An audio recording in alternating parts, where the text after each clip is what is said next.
I have special eyes, remember? From that attribute of mine. I have seen what people look like, and what nightmare creatures look like inside. He peered into Neff's soul and grimaced, almost blinded by the brilliant radiance of 5 flaming, incandescent suns that burned inside of it. There was no sign of the vile darkness that dwelled in the souls of the corrupted abominations. Cracking an egg on the edge of the pan, he looked at her and scoffed. You don't look anything like a nightmare creature, that's all. Chapter 786, Lifeline. Soon, 2 bowls of delicious steaming ramen were on the table in front of them. Sunny had never invited anyone to taste his ramen, but he was quite pleased with the result. His past of only eating synth paste seemed so distant that he did not even want to remember it.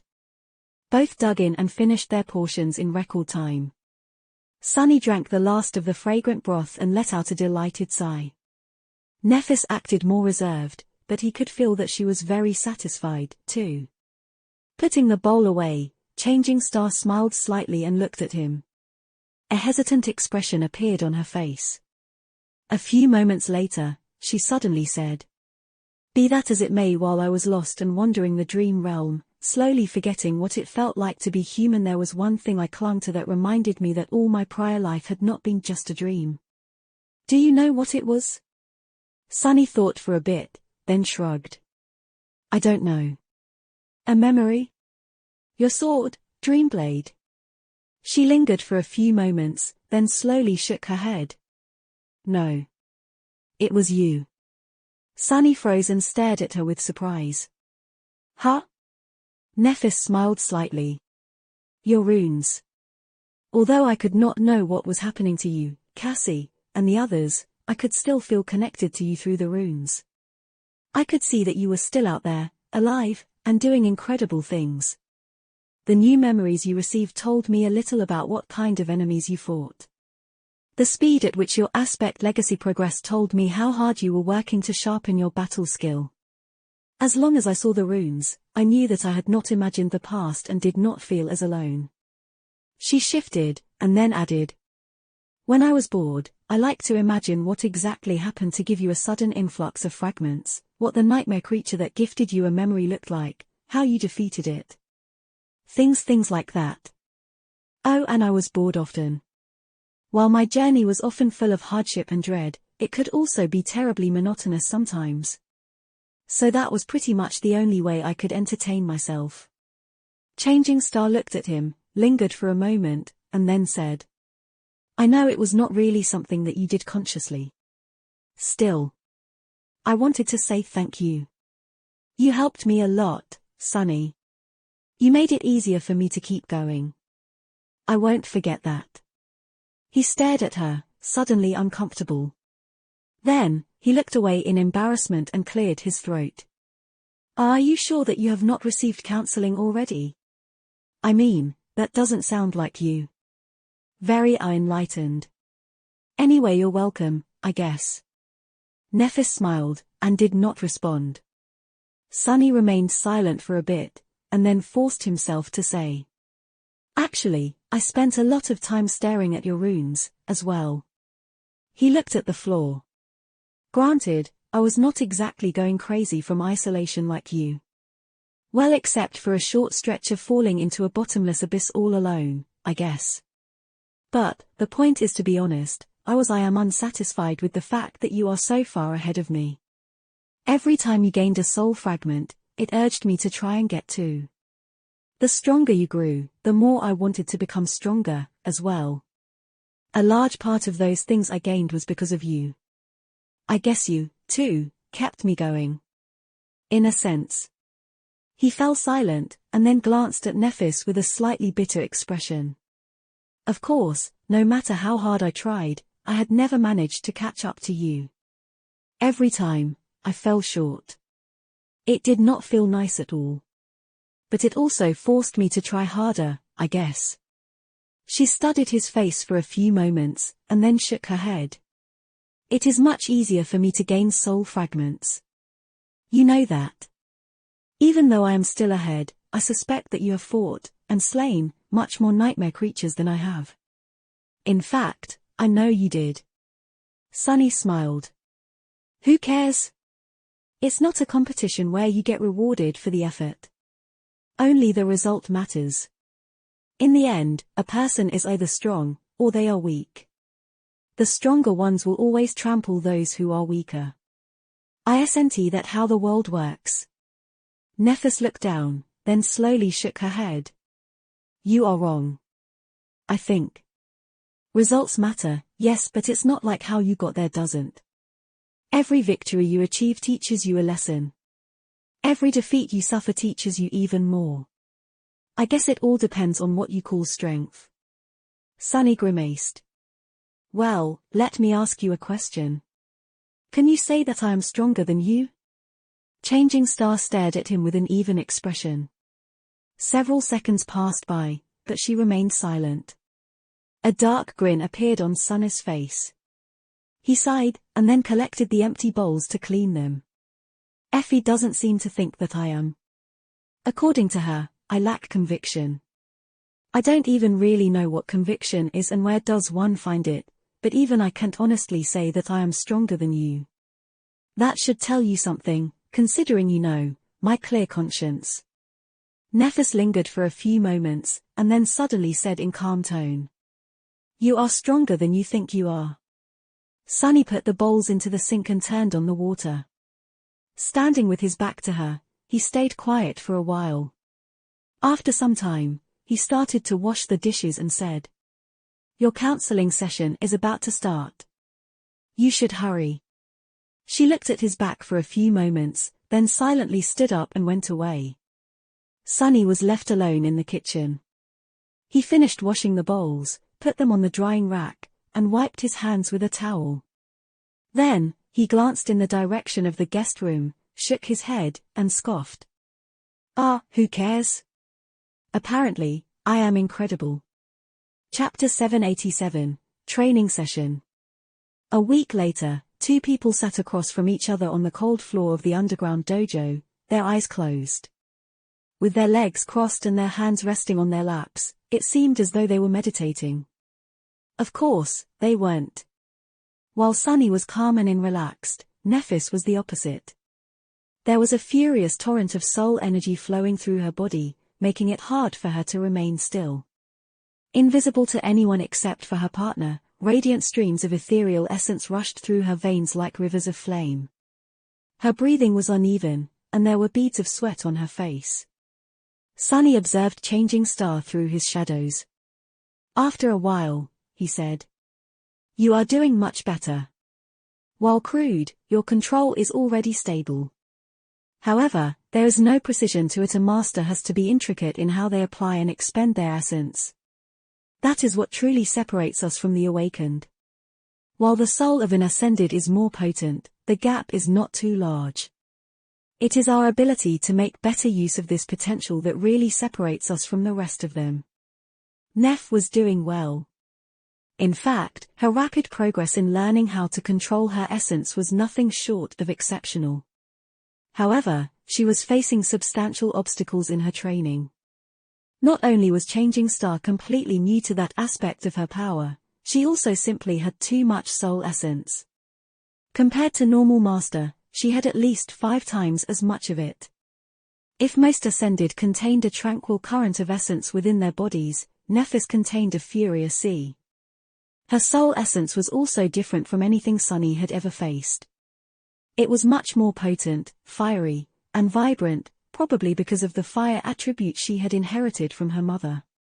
What it effectively meant was that Neph would have to put much more effort into learning to control her essence. However, once she did climb over that steep obstacle, the result was going to be simply terrifying. Showing her the way put Sunny's own experiences in perspective, gifting him a few new insights of his own. Just as it had been with Rain, the role of a mentor allowed him to learn a lot himself. Teaching was truly the best way to learn. Now, Sunny felt that his own essence control was far more precise and nuanced than that of most, even without the help of Soul Serpent. Of course, he had no chance to test it in actual combat yet. He was also growing more and more sour about the fact that both Bloodweave and Boneweave were purely corporeal in nature. Although Shadow Essence was unique, it did not receive any augmentation from his attributes. In fact, the only time its strange nature played a role had been during his encounter with the vile thieving bird's spawn. Even though that single instance had saved his life, Sunny really wished for more. Maybe I am not utilizing its full potential. If there was a way to do so, however, he had no idea how. Maybe if Weaver's lineage had not devoured the shadow gods, Sunny would have been in a different situation. As it stood, though. I wonder if there is a soul weave. Nephis sighed, and opened her eyes. The turbulent flow of soul essence in her body settled, returning to a calmer cycle. She rested for a moment, and then rose to her feet. Sunny did the same, commanding the four shadows to wrap themselves around his body. Are you ready? She nodded, and then exploded in motion, attacking him with her fists. Empowered by the shadows, Sunny easily dodged, deflected, and blocked the torrent of devastating punches and kicks. This was the second part of their training. Nephis not only had to learn how to control soul essence, but also how to use it in battle. She had to retrain herself from the ground up to account for all the new possibilities that the Ascension granted her. This was not an easy task, considering that the difference went much deeper than simple physical ability and explosive might. At their high level, combat became much more tactical. Soul essence was a precious resource that could achieve a lot, but was also easily wasted. A master had to be strategic in how they unleashed their powers. Their physical performance, aspect, and memories could all benefit from vast amounts of essence. However, they could also quickly deplete it. The same statement held true for Awakened, but to a much lesser degree, since masters had much greater powers at their disposal and thus could exert much greater volumes of soul essence. It was a constant and complicated dance that required a lot of skill, foresight, and cunning to be performed to the best result. Sunny himself still had a lot to learn. Serving as a bona fide punching bag for Nephis was not the most efficient way of learning, but it had its own merits. By dedicating himself to nothing but withstanding a constant barrage of attacks and rationing his essence in the most efficient way, Sunny was teaching himself how to prepare for long battles of attrition. At least she had mastered essence control enough to not ruin Dojo. For a while, the underground chamber was filled with nothing but the sounds of heavy breathing and flesh slapping against flesh.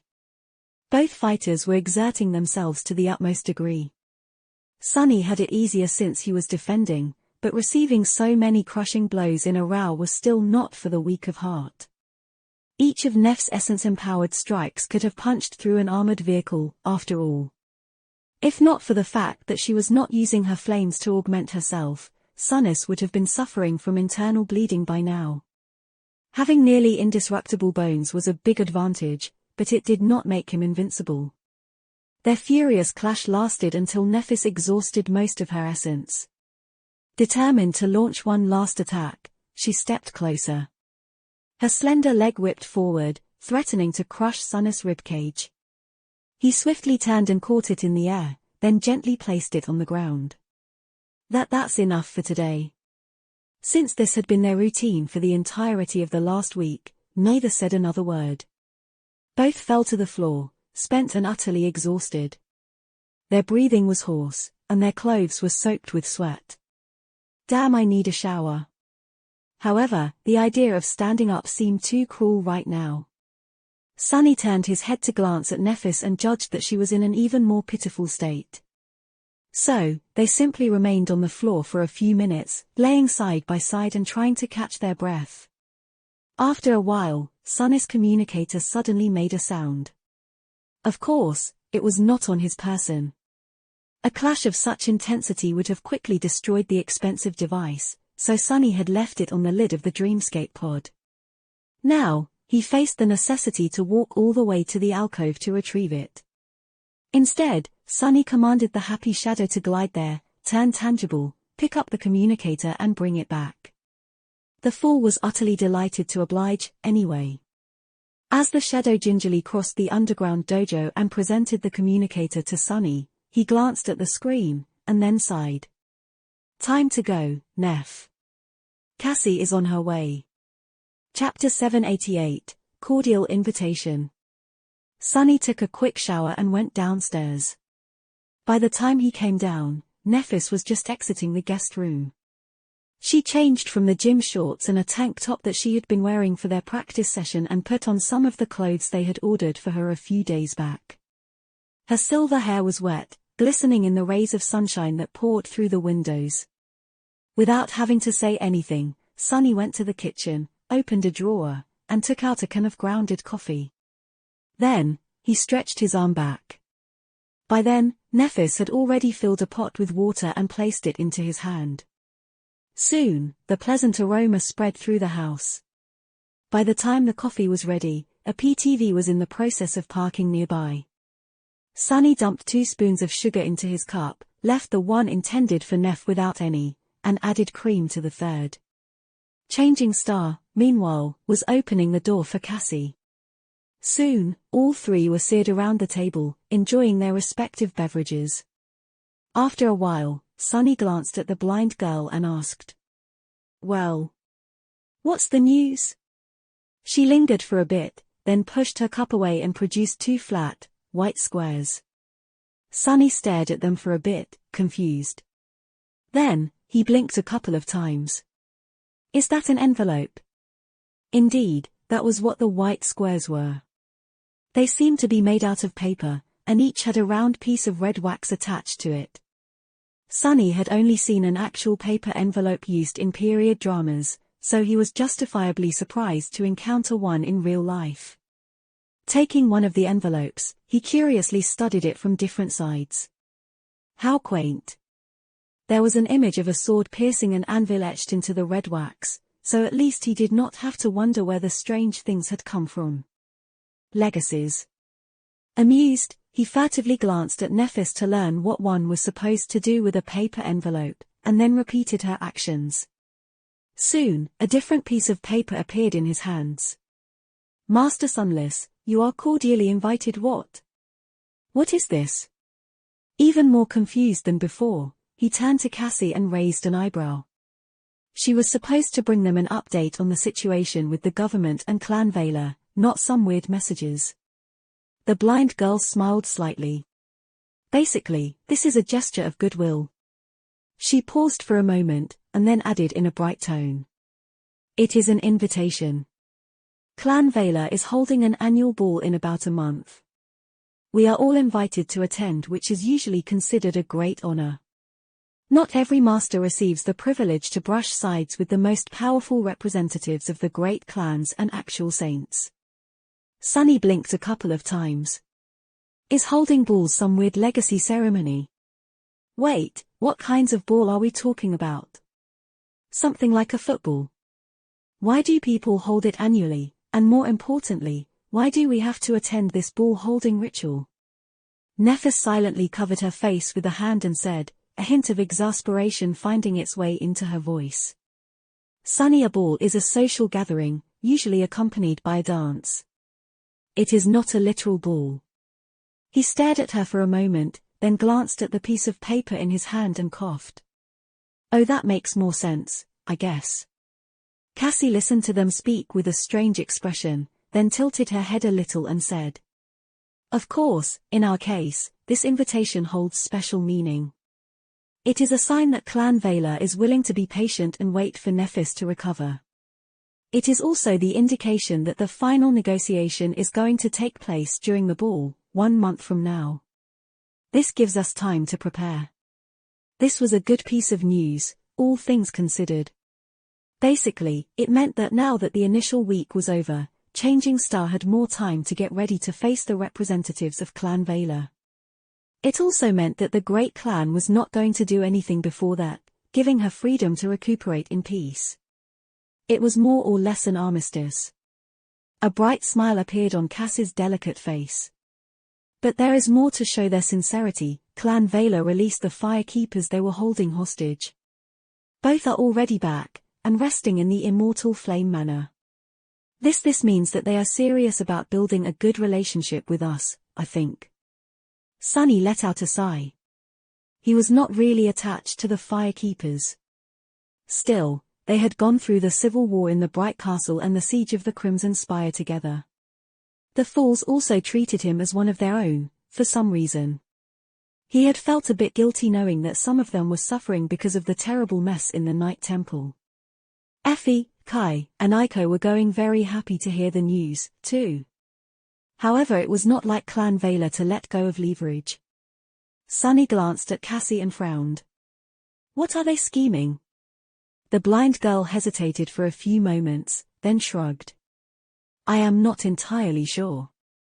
However, I do have a suspicion. This sudden change must indicate that something important happened to shift the balance of power even more in favor of Clan Song. That is why Vela is willing to make concessions to ensure that Immortal Flame becomes their ally. Sunny suddenly felt a strong sense of unease. What could have happened to change the power dynamic between the two great clans so much? He took a sip of his coffee, and then asked. Well, so what now? Cassie smiled. Now? Now, we are free to do anything we want for a month. The government is going to insist that Nephis makes at least one public appearance, but they won't be too forceful in their demands. So we can do whatever. She turned to Changing Star and said, her voice full of warmth. Neph, how do you feel about finally coming home? We can go to the manor right now. If you're ready. Chapter 789, Only Forward. Nephis looked in the window and remained silent for a while. Her face was distant and still. After a while, she lightly shook her head. No, not yet. Cassie seemed to be surprised by that answer. No? But why? Changing Star sighed. The Firekeepers. That is what people call the awakened who follow you, right? They all look up to me, do they not? The blind girl silently nodded. Of course they have been waiting for your return ever since escaping the Forgotten Shore. Even though the Dreamer Army was an alliance of convenience, the bonds that were forged between its members are real. Their bond to you is real, too. Sunny sipped his coffee with a strange expression. Neph, meanwhile, lingered for a moment, and then said. But they want more than just to welcome me back. They expect me to lead them, like I did on the Forgotten Shore. Am I correct? Cassie nodded once again. Neph looked away. How can I lead them when I don't know where I am going? I need more time to figure things out before I face them. The blind girl remained silent for a while, then sighed. I understand. I think. Sunny, meanwhile, did not understand. Sure, on the surface, what Nephis said made perfect sense. She was not sure of what she was going to do, so she could not offer the remnants of the Dreamer Army guidance. She could not become their general again until she decided on the direction her soldiers had to follow. However, Sunny harbored doubts about the sincerity of this indecision. Nephis had never been one to allow her hesitation to slow her down. More than that, she had spent 2 whole years alone in the dream realm. If he knew anything about her, he knew that she must have dedicated a considerable amount of that time to obsessively making plans of how to destroy her enemies once she returned. Of course, there was a lot of new information that became available to Neph after she came back. That had to change her approach a little, but should not have affected the core of it. So why was she hesitating? What was she struggling with? Sunny did not know, and was not sure that he wanted to know yet. In any case, he was going to learn sooner or later. There was something else that bothered him, though. He glanced at Nephis and Cassie and then said, his voice grumpy. Aren't you two forgetting something? This is still my home. We only agreed that Nephis would stay here for a week. Shouldn't you at least ask me before deciding to leave her here for a while longer? He was not going to let Changing Star pull off an Effie that easily. Neph turned and looked at him with an unreadable expression. After a few moments of silence, she asked. Sunny, do you mind if I stay for a couple more weeks? He coughed, and then glanced away in embarrassment. Of course, sure, no problem. Glad to have you, and all that. See, was that so hard? Cassie remained for a bit longer to get Nephis up to speed about the state of the Firekeepers and the renovations they were making to the Immortal Flame Manor, and then left. Running a prominent awakened organization was not an easy task, so she had a lot on her plate. Sunny and Neff were left alone again. He hesitated for a few moments, and then asked, "Do you really not want to go home? I mean, I never really had one, more or less, before buying this house. But if I did, I imagine I would have missed it a lot." Neffis glanced at him, then slowly shook her head. "That place is not really my home. We were moving a lot while I was growing up. Sometimes because our financial situation changed, sometimes due to security issues. That manor is just the last in a long series of temporary shelters."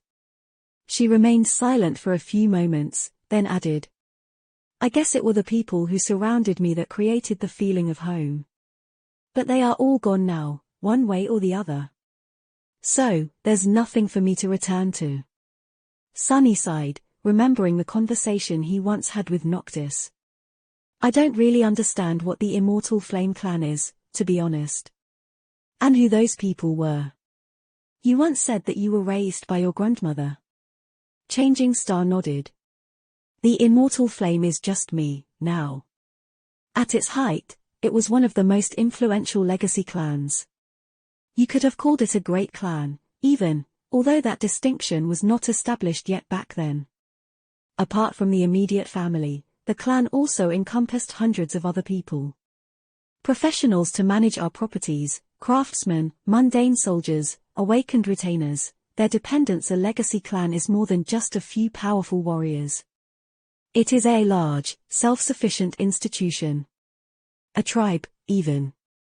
She grew silent, and then said, "Of course, our fortunes turned after Immortal Flame himself died, and my mother became hollow. Then my father was gone, too. Only my grandmother remained to take care of me. She was not an awakened, however. Don't think that she was weak because of it. On the contrary, although my grandmother was a mundane human, she was also the strongest person I've ever known." Neffis looked away, a hint of emotion appearing on her face. She was a member of the first generation. She was born during the darkest times of humanity, survived the bloody descent of the spell and the final convulsions of the old world order, then participated in the establishment of the new one. She was strong. She was also wise, and kind. I couldn't wish for a better guardian. She looked down. However, she was not enough to keep the Immortal Flame clan from falling, especially not when we found ourselves in the crosshairs of my father's former companions. Slowly but surely, we lost our assets and our standing. Some of the people in our employ left of their own free will, others were forced to abandon us because of adversity. Many of those who remained died trying to protect me. The most loyal ones still persisted. There were several awakened among them, and even a master. My mentor. Neffis sighed. But in the end, he was gone, too. By the time I turned 16, all that remained were a few mundane servants who had been with us for so long that they had nowhere else to go. After my grandmother passed away and I felt the call of the nightmare spell, I paid them a generous stipend from what little funds the clan had left, and let them go. You know the rest." Changing Star remained silent for a while, and then added, "I remember walking through the manor before leaving it to comply with the third directive and surrender myself to the police. It was so strange, seeing it completely empty. My grandmother was gone. My mother was in the care facility. The servants had left. It was just me, alone." She looked away. Suddenly, a pale smile appeared on her face. "Nothing held me back. So, I wasn't sad to leave at all. There was only one direction left for me: forward." Sunny looked at her silently, a somber expression hidden in the depths of his eyes.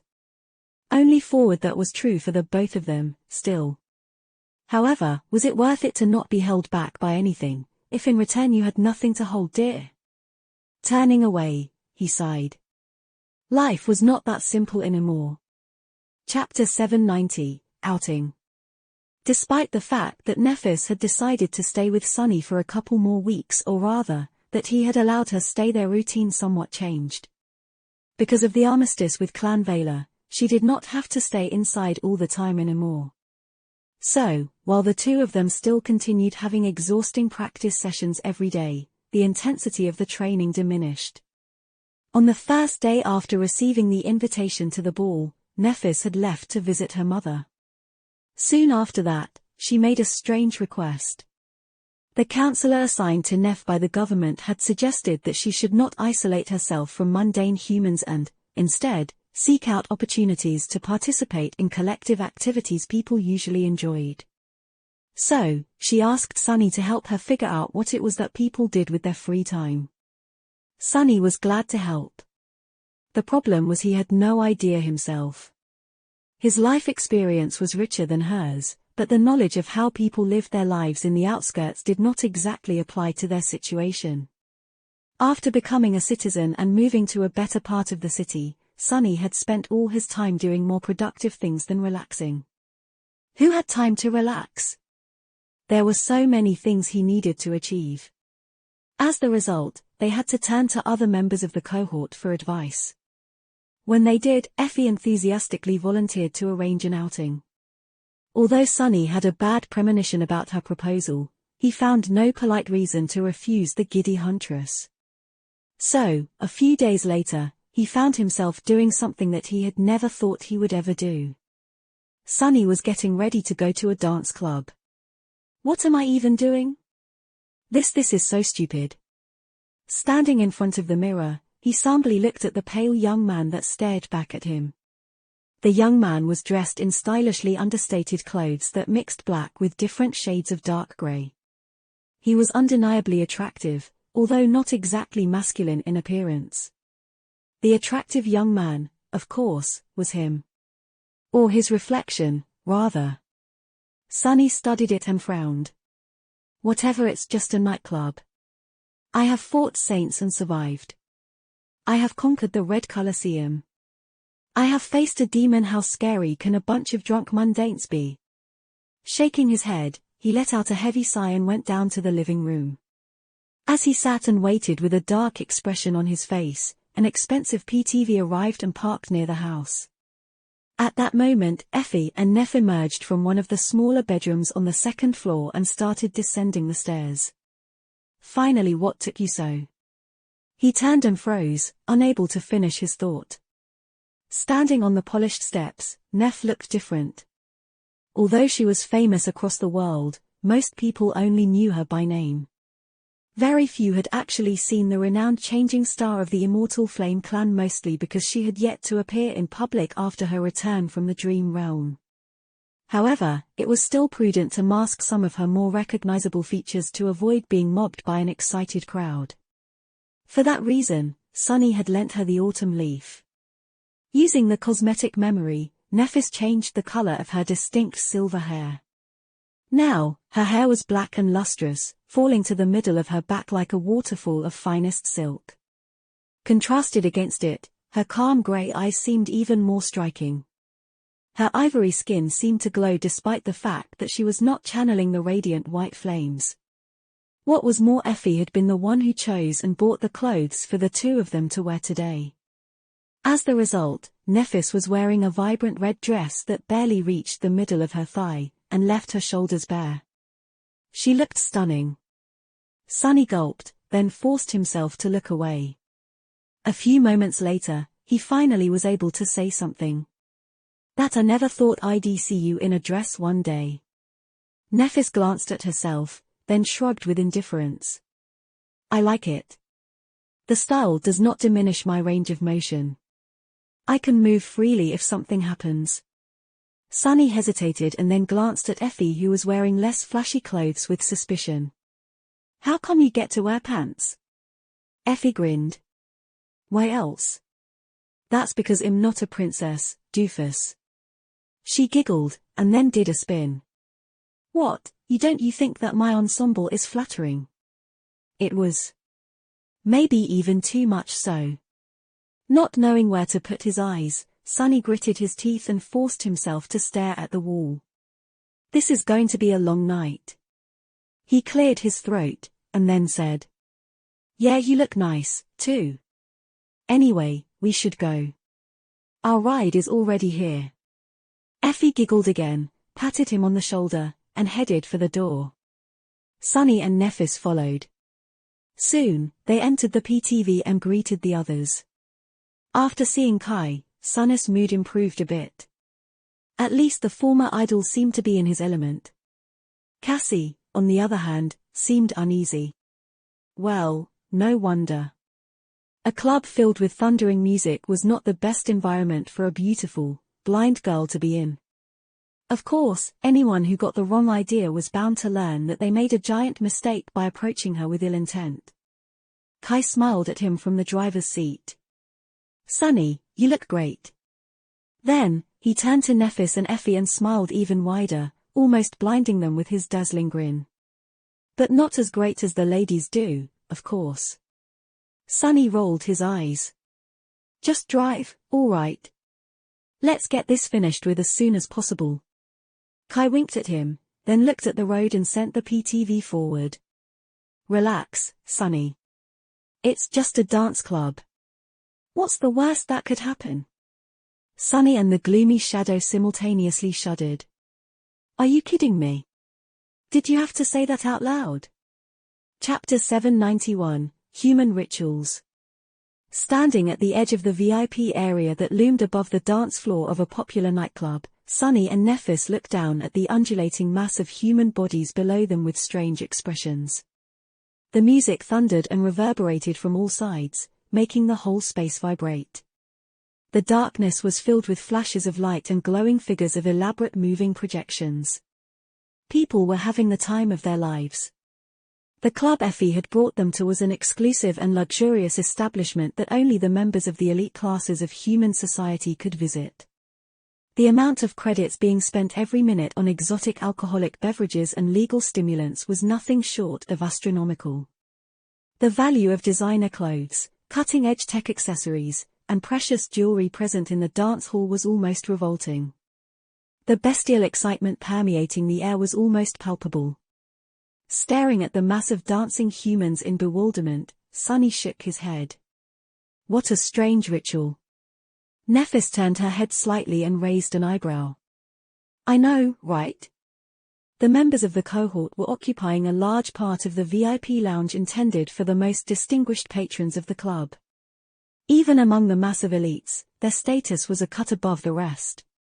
Kai and Cassie were enjoying something called champagne at the table, while the other three moved to the edge to take a look at the main hall of the club. Changing Star peered at the dancing crowd and frowned. Their behavior doesn't make any sense. Sunny nodded in solidarity. Indeed. After a while, he added. They're not even dancing, they are just rhythmically gyrating their bodies.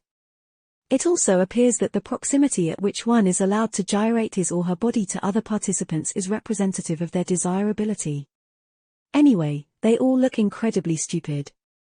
Nefis tilted her head a little. It is not that simple, I think. This strange dynamic actually seems to be very nuanced. Just look at the women, they seem to be using their looks, physical coordination, and agility in order to attract the men. However, once men are attracted, the women act as if they are disinterested.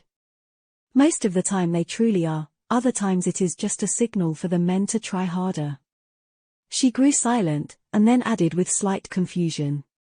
The most startling part is that all this information, including the complicated evaluations based on obscure parameters and much more, is communicated absolutely non-verbally and in a way that both men and women somehow seem to understand while chaotically jerking their bodies.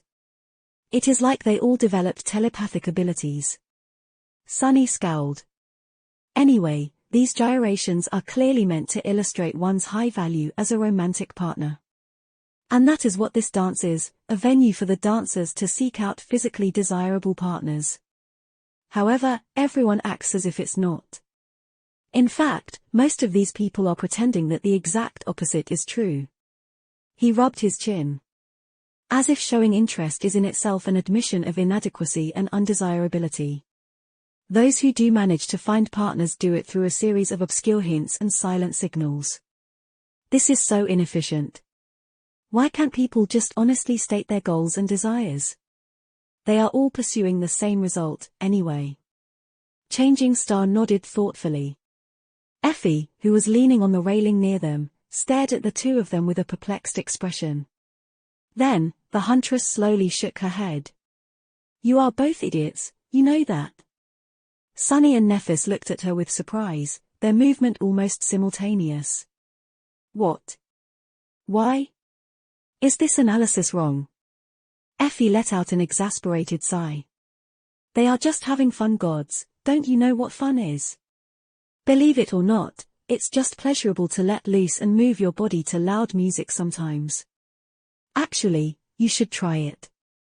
A very similar expression of subdued revulsion appeared on both of their faces.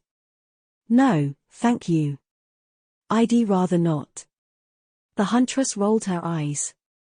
As for that stuff about seeking partners, what's wrong with that? Other things can be pleasurable too, you know. Both Sunny and Nephis blinked. How frivolous. Of course, I do, don't I know it well. Effie groaned and grabbed her head. Hopeless, both of them. After a few moments, she sighed, then looked at Nephis and asked. Well, anyway. This is a perfect example of what humans like to do. Is it working? Do you feel better connected to humanity? Changing Star hesitated, then looked back at the mass of dancing people and remained silent for a while. Then, she said. It is strange. To see so many people, acting so carelessly. To be honest, all I can think about. Her face turned somber. Nephis lingered for a moment as she studied the crowd with a dark expression. Is how easy it would be to kill them all. They are just so unaware, and unprepared. After long years of living in a state of constant pain and struggle, desperately trying to survive and fighting harrowing enemies almost every day, it must have been hard for her to come to terms with this strange, peaceful reality. Neph might have returned to the waking world, but her mentality was slow to adjust. It was still in the dreadful grasp of the dream realm. Mentally, Changing Star was still living in a nightmare. Effie looked at her with a dubious frown. You would be surprised. This is an expensive club, so a lot of these people are awakened. In fact, I'd say that places like these have a higher concentration of awakened than pretty much anywhere else in the city, except for the academy. This club is better suited to resist a sudden gate manifestation than the headquarters of most legacy clans. Neph glanced at her with surprise. Really? The huntress grinned. Of course not all awakened are obsessed with fighting like the two of you. They treat the dream realm as their job, not their whole existence. While they sleep, they perform their duties, man the walls, fight the attacking nightmare creatures, maintain their citadels, and so on. When they wake up, they go about their actual lives. Chapter 792, Blind Spot. Effie smiled, then gestured at the dancing crowd and added. After they return from the dream realm, most awakened spend at least a part of their day training to raise their usefulness to the citadel and increase their chances of survival. Some have important jobs to perform in the waking world, as well. Our infrastructure runs on spell tech, after all. She shook her head. But other than that, here's plenty of time to live and have fun. It doesn't have to be all work. Without stop, some might even say that not having any other interests is detrimental. The huntress looked at them and shrugged. I mean, how can you be motivated to fight for this world if you never experience all the nice things that it has to offer? Maybe that is why your counselor told you to participate in mundane human activities, Neph. Awakened and especially masters like us need to anchor ourselves to humanity, somehow. But there's no gateways here. Sunny took a sniff of the strange sparkling liquid in his glass, then carefully tasted it. This champagne, or whatever it was called, was way too expensive for him to pass the chance of getting his money's worth out of it. Well, he wasn't paying today, but still. It was a matter of principle.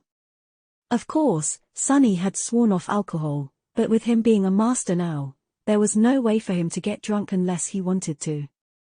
Not because of mundane drinks like this one, anyway. Unless he consciously willed otherwise, His body was going to treat alcohol as a weak poison and resist it. Tastes sweet. But also bitter. Very refreshing, though. How strange. Effie's words made him thoughtful. She was not entirely wrong. Sonny himself felt a bit ambivalent about the waking world, which had not been kind to him in the past. He only liked it better than the dream realm because it was safer and had nice things, like delicious food, comfortable furniture, and network dramas. Also, Rain was here. But what if an awakened was indifferent to all those things? Would they even feel compelled to do anything to protect the waking world? What was going to stop them from abandoning the mundane completely after they became a master or a saint? Or a sovereign? Nephis, meanwhile, continued to study the dance hall. After a while, she said. There might be many awakened here, but how prepared are they to fight against a flood of nightmare creatures? It takes a lot of courage to face an opening gate. Out of those who are courageous, how many are competent enough to make a difference? Not everyone is like Mongrel. Very few can stand their ground and fight. Effie gave her a strange look. Huh? Have you been watching a lot of videos on the network, Princess? You are quoting Mongrel now. Changing Star shrugged. I just find him admirable. The huntress suddenly grinned and said in a conspiratorial tone. Neff, do you maybe have a crush on Lord Mongrel? Sonny almost spat out his champagne. He turned slightly and threw a murderous glance at Effie. Nephis, however, remained nonchalant. She showed no reaction, and simply said, I just appreciate his skill and his integrity. At first, I was merely attracted by how beautiful his swordsmanship is. Flowing, unpredictable. Supremely adaptable. I watched a few of his duels, as well as his performances in the Dream Tournament. His dedication, versatility, and domineering attitude left a deep impression on me. Changing Star shook her head. But those were just games. It was only when I stumbled on a clip of Mongrel single-handedly stalling several waves of nightmare creatures in front of a gate that I truly grew to appreciate his character. In my opinion, he is what a true awakened should strive to be. Someone who is not resigned to bowing down to the spell, and is determined to resist it instead. His will, mastery of combat, and wisdom are commendable. It warms my heart to know that there are warriors like him out there. Sonny gripped his glass and forced out an awkward smile. Hey, let's not go overboard about that Mongrel guy, shall we? He's not that great. I mean, he was not really alone at that gate, there were other awakened helping him. As for all that wisdom stuff, I am willing to bet that he did not mean any of the crap he said. Nephis looked at him with surprise. I disagree. I think that Mongrel deserves all the praise. He is truly remarkable. Effie, meanwhile, were looking at them with a grin. Sonny suddenly got a bad feeling. Before he could say something, however, the huntress leaned forward and whispered into Neff's ear. You do know that Sonny is Mongrel, right? Sonny choked on his champagne. The exquisite glass cracked slightly in his hand. Nephis froze. Her face remained still as ever. However, despite the dim lighting of the nightclub, he could swear there was a hint of pink slowly appearing on her cheeks. Was she blushing? Damned Effie, it'll kill her. Changing Star remained silent for a while, then said in her usual even tone. Of course. I definitely knew that. She straightened her back, and then added. I was just commenting on his perceived accomplishments. Now, if you'll excuse me, I need to visit the restroom. She glanced at Sonny and Effie with a deadpan expression, then turned around and walked away. Her pace was calm and steady. Not rushed at all. Effie waited for a few moments, then threw her head back and exploded in laughter. Oh, gods, doesn't make any sense, so inefficient I can't with these two. Sonny glared at her with murder in his eyes. He remained silent for a few moments, then said softly. Hey, Effie. She looked at him with a wide grin. What, doofus? He sighed, then rotated his shoulders a few times. Do you have a will? The huntress blinked a couple of times. Sure. I made one before the second nightmare. Why? Sunny looked at her and smiled politely. Oh, no reason. No reason at all. Chapter 793, Memories of the Future. Effie wisely chose that moment to disappear and join the dancing crowd below. Sunny ground his teeth for a few moments, then shook his head and walked to the table, landing on a luxurious lounge chair with a sigh. Kai briefly glanced at him and smiled. Where are Effie and Lady Nephis? Sunny stared at him for a few moments, then looked away. Effie went to dance. Neph is in the bathroom. Also, will you cut it out with the lady stuff? The two of you spent months traversing the Forgotten Shore together, back when we were returning from the Hollow Mountains. She is also younger than you. That is more than enough to drop the formalities, don't you think? The archer coughed. Oh. Well, I'll try. He didn't sound very convincing, forcing Sunny to roll his eyes. Anyway, what do we have here? At some point, a waiter had entered the lounge and placed a tray of various foods on the table while trying very hard not to throw reverent looks at the distinguished guests. Knowing that there would be no chance for him to taste anything once Effie returned, Sunny used the opportunity to try a few. As he chewed on a piece of cheese that had been dipped into a sweet, viscous amber liquid, Sunny smiled in delight and asked, "Wow. What's that sugary syrup?" Cassie turned to him, then smelled the air. I think it's honey." Sunny blinked a couple of times. The word was familiar, but he usually heard it used as a term of endearment. Who knew that it had actually come from something this delicious? What is honey, though? The blind girl tilted her head a little, then said with a bit of surprise in her voice. Well, it is a sort of liquid that special insects produce by ingesting and regurgitating floral nectar. I guess. Sunny froze, grew a little pale, and slowly pushed the cheese plate away from himself. I see. I see. Good to know. With that, he gulped a mouthful of champagne and tried to discreetly rinse his mouth. Sunny was never picky about his food.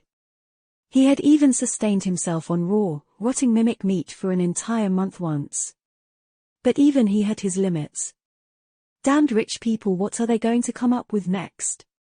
Soon, Nephis returned. She was acting as if nothing had happened, and her face was perfectly composed. However, there was a hint of confusion in her eyes. As she sat down, Kai hesitated for a moment, and then said, "You seem concerned. Did anything happen, Nephis?" Changing Star paid no attention to the lack of lady and simply shook her head. Nothing. I just overheard a bit of a strange conversation on my way back. Apparently, there is a little snack here in the VIP lounge that those women would want to taste. Odd. Why wouldn't they just order it themselves? Well, maybe it is not on the common menu. Sunny glanced at the small bowl of honey with disgust and sneered. If they want it, they can have it. I have no objections. They are free to gobble it up, as far as I'm concerned. Ignoring a strange glance from Kai, Sunny took a sip of champagne and relaxed a little. That was the point of today's outing, anyway.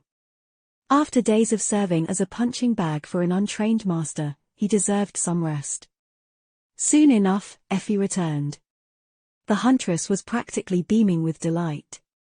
She quickly destroyed most of their food, poured herself a drink, and grinned. This is fun, we should go out more often. Sunny and Nephis looked at her in horror, while Kai nodded. Indeed. It's just a shame that they don't have live music. Effie, meanwhile, looked around with a bit of curious expression. This is strange, though. I never imagined living like this. I mean, my goal was always to become a master. But now that I did, everything seems a little surreal. The archer smiled wistfully. Yes, life is full of surprises, I assent it. Before the Forgotten Shore, I had a clear picture of what my future would look like. Then, for years, I tried not to think about the future at all. And now that I reached that future, it's not like what I thought it would be. Not even a little bit. Cassie let out a small sigh. Me too. When I look back on my younger self and think about what she expected from the future, I can't believe how naive and short-sighted she was. She feels like a stranger. A few gazes fell on Sonny. He raised his eyebrow, and then said, "What? This is exactly how I imagined my life would go, actually. After I returned from the first nightmare, I thought that I would soon be a full citizen, super rich, and have unlimited access to tasty food. So I don't know what you're talking about. For me, everything went according to plan." Effie rolled her eyes, and then glanced at Nephis. "What about you, princess?" Changing Star lingered for a moment, then shrugged. "I am exactly where I expected to be, too. Of course, the details are different. But the result is the same. Legacies don't really have a choice in these matters." Sonny suddenly became curious. "I heard that all children of legacy clans are inevitably infected by the nightmare spell. There is just no chance for them to remain mundane. Is this true? If so, why? What is so special about your kind?" Nephis took a sip of champagne, thought for a moment, and then said calmly, "There is nothing special about legacies, as far as one's chances of becoming infected go. We are not inherently predisposed to awaken, unlike what many people believe. There are just certain measures that a clan can undertake to make sure that its heirs do." Sonny blinked a couple of times. "Like what?" Neff looked at him evenly. "It is simple, really. The parents of a legacy child just have to implore for assistance from a saint. That is why lesser clans always seek to ally themselves with more powerful ones. The child is brought to the dream realm, and then returned to the clan. This way, the seed is already planted in their soul. Once they come of age, it is inevitable for the seed to bloom, and bring them to the first nightmare." Sonny frowned, feeling something strange about her phrasing. "Seed? As in the seed of nightmare?" Changing Star calmly nodded. "Of course. The first nightmare is not different from all the rest. It is also born from a seed. It is just that this seed does not grow in the dream realm. Instead, it grows in a human soul. Have you never thought why there are no gates of the first category? Well, there are, of course. Every aspirant that fails their first nightmare becomes a miniature gate, allowing a single nightmare creature to enter the waking world. That is why their corpses turn into monsters." Chapter 794, Adulthood. The sudden revelation brought the mood down for a few minutes. Sonny silently drank his champagne, thinking about what Neff had just said. It made a lot of sense, in a dark and disturbing way. It also shed some light on how the spell chose its victims. He doubted that a seed of nightmare, no matter how small, could bloom in just any soul. It probably required fertile soil to take root. Of course, in this ravaged world, there were plenty of broken and traumatized people whose souls could nurture a nightmare seed. It had been even more so 50 years ago, when the spell first appeared. Had the collective anguish and torment of those lucky few who had survived the dark times summoned it from whatever hell the spell existed in, ushering the rise of the first generation of the awakened and everything that followed? He did not know, and doubted that he would find out anytime soon, if ever. Nevertheless, there was another interesting hint in what Nephis had explained to them.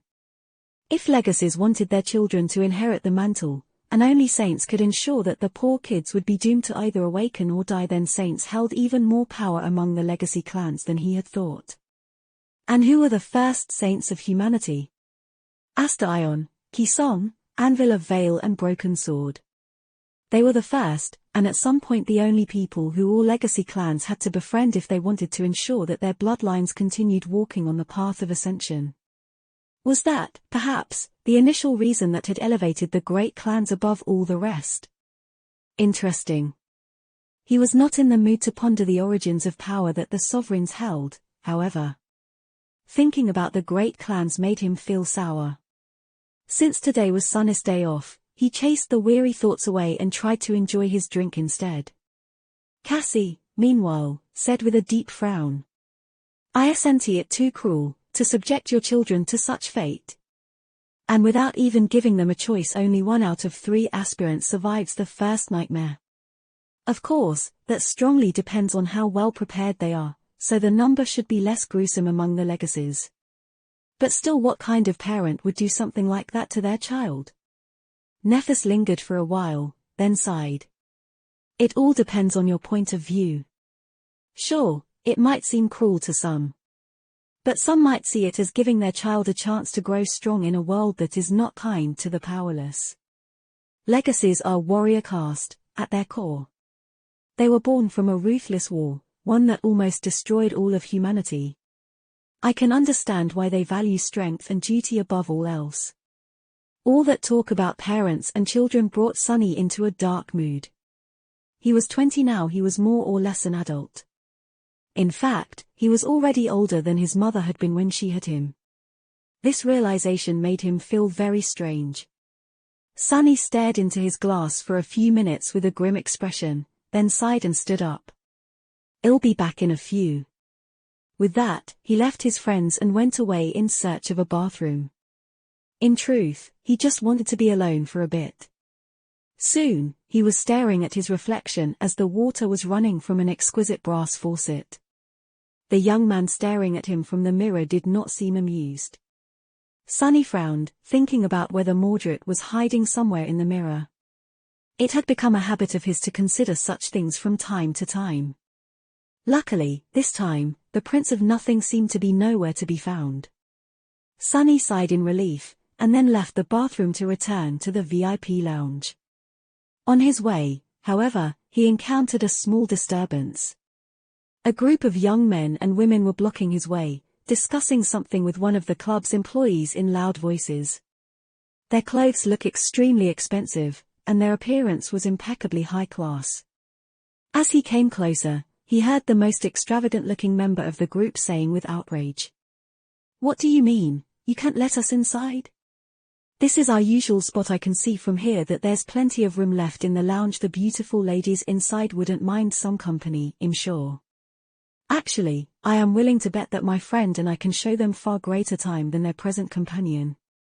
The hostess looked at him and said in an awkward tone, "Sir, I am very sorry, but the whole VIP lounge was reserved by the esteemed guests." The young man scoffed. "Esteemed guests? Do you even know who I am?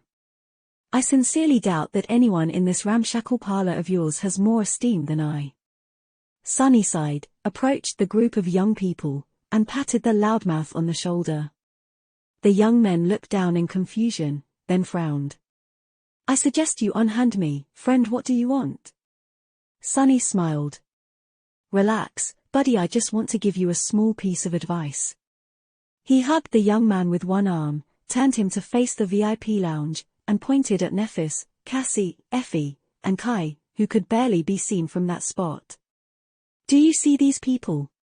Do you know who they are?" The loudmouth scowled, then thought for a moment and asked with curiosity, "Oh, you know these beauties? Who are they?" Sunny's grin grew wider. "Well, let me tell you. They are all experienced murderers and killers. I once saw the tall one tear a fallen beast apart, devour its meat, and gnaw on its bones. The pretty guy next to her used to be nice, but after being burned alive and having his skin replaced with primitive grafts by an unlicensed medical practitioner, he developed some strange ideas. That delicate blonde girl is actually the most terrifying. There are 50 powerful awakened that follow her around like lost puppies and eat from the palm of her hand, all willing to obey her commands. Every one of them is a maniac. That stunning, incredible beauty next to her boy, I don't even know where to start. She was contemplating killing everyone in this club just half an hour ago. Luckily, we managed to distract her." With each word, the young man grew paler and paler. His friends were suddenly silent, too. When Sunny was done speaking, the loudmouth nervously looked at the pale hand that was resting on his shoulder, and asked in a small voice, "And who might you be?" Sunny smiled brilliantly. "Me? Oh, I live with two of these girls. I have a nice house, you know, with very special facilities of the underground kind, if you know what I mean. The third, I had to spend almost a month locked in a cage with that one. Gods, that was rough. As for the skingraft guy, he drives me around. The young man turned slightly green, then gently moved Sunny's hand off his shoulder and backed away. I see. Thank you very much for the advice, Fr. Sir. On second thought, we should be going. My, oh my, look at the time. His group suddenly disappeared, as if they had never been there in the first place. Sunny looked at the hostess and shrugged. Well, whatever. By the way, we're out of snacks. Could you bring us some more? Just no honey, please. Chapter 795, Moment of Peace. To Sunny's absolute shock, nothing really happened for the rest of the night. There was no deadly brawl that forced the cohort to intervene, no emissary of the great clans arrived to crash the party, no gate opened right in front of the club. He had been fully prepared for something to go terribly wrong, but in the end, nothing did. How odd. The five masters simply had a good time listening to loud music, being served delicious drinks and food, and enjoying each other's company. Sunny did not know if this outing was helping Nephis in a way that she had hoped it would, but he found it unexpectedly relaxing.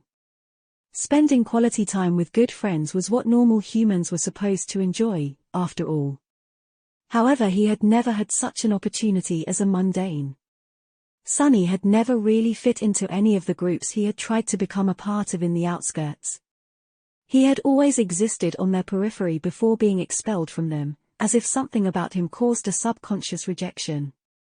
He did not really know what had changed. Maybe it were the people he was with, or maybe it were the circumstances that had brought them together. Most likely, it was Sunny himself that had become different. In any case, for the first time in his life, he felt safe and secure about his place. He felt as if he truly belonged with these people. That did not mean that they were connected at the hip, of course. In fact, the members of the cohort had plenty of differences and underlying conflicts that had the potential to push them away from each other.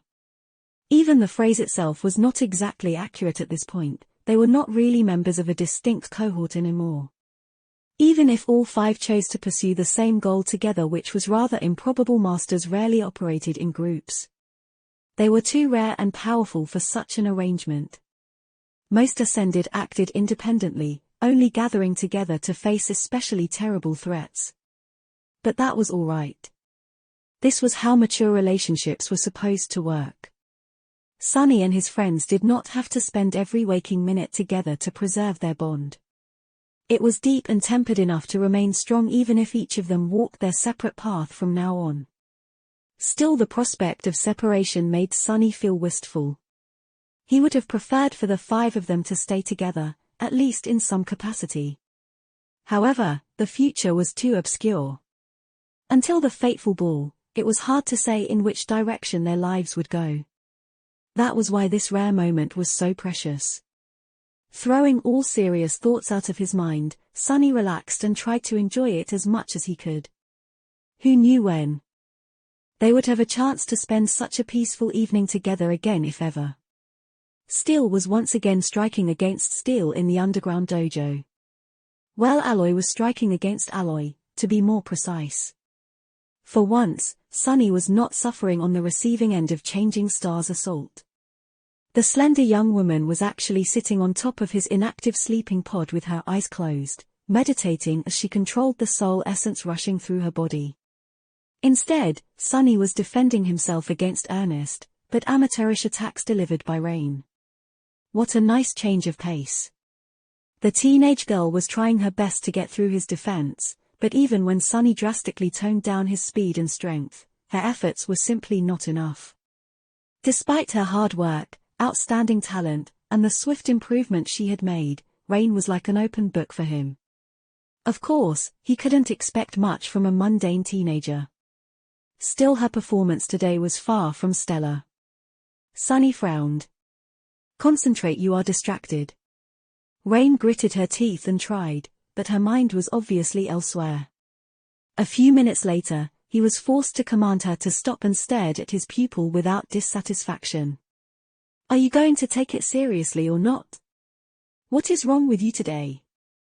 Sunny knew that he had lucked out with his student. Unlike most teenagers, Rain had never given him any trouble with regard to her diligence and motivation. It was only natural for her to try and slack off eventually, but he had already gotten used to his sister giving it her all during their lessons. Now, nothing short of excellence would do. Rain breathed heavily, then threw a furtive glance at the alcove containing the sleeping pod and the dreamscape pod. His cheeks turned slightly red. Sorry, I can't. Lady Changing Star is here. Sunny scowled. What about her? The teenage girl looked at him with embarrassment and then said in a small voice. You don't get it, she's watching. Sunny blinked a couple of times and then stared at her in confusion. Her eyes are closed, and anyway you can't fight properly because someone is watching. Are you kidding me? Do you think that battles happen in private or something? Rain shook her head. It's not just someone, it's the Changing Star. She is famous. Sunny scratched the back of his head. I am famous too, But look at Nephis. She is somewhat of my #1 fan, as it turns out, yet she is practicing diligently, without letting anything distract her. She is not starstruck at all. The teenage girl shook her head again. It's different. I know that you are a big deal. I am also used to seeing Effie and Lady Cassia. Even night. But Lady Nephis is on a whole other level. She's not just a celebrity, she actually matters. She is one of the mostest people.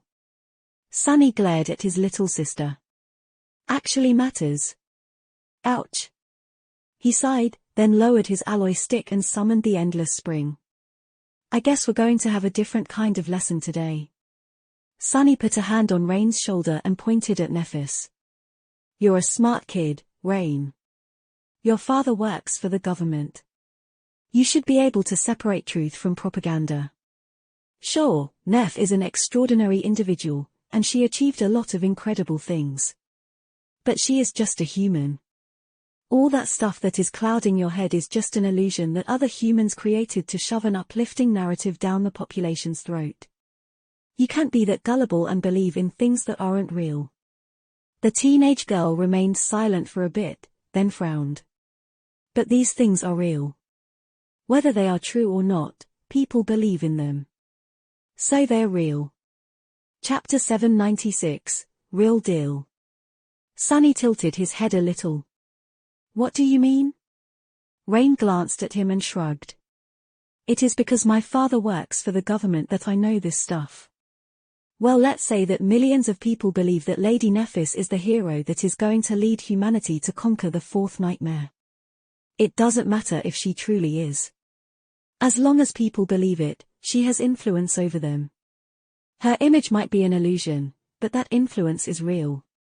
Which means that her power is also real. Do you understand? He stared at her in bewilderment.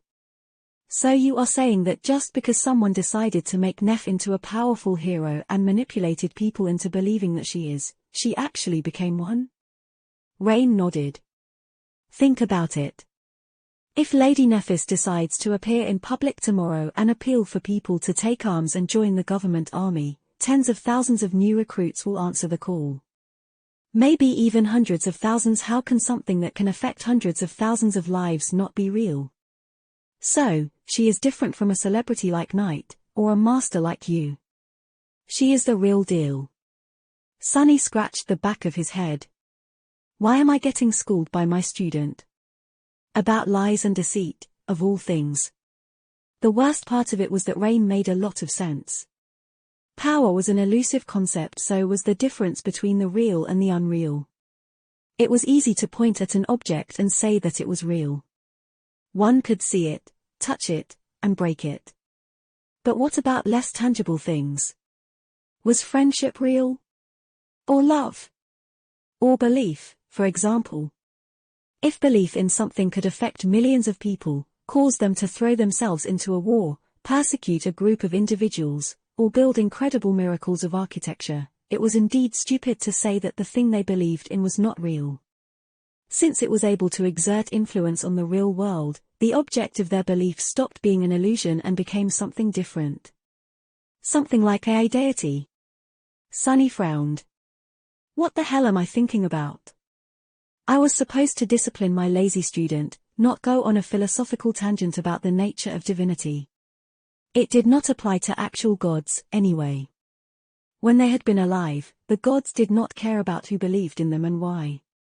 Why would they, if their power had been born long before humanity even existed? At that point, Nephis suddenly turned her head and said without opening her eyes. You talk too much. Keep swinging that sword, Rain. The teenage girl flinched and obediently raised her weapon. Yes, Lady Nephis. Sunny opened his mouth. Wait, who's the teacher here? Neph, meanwhile, lingered for a moment and added.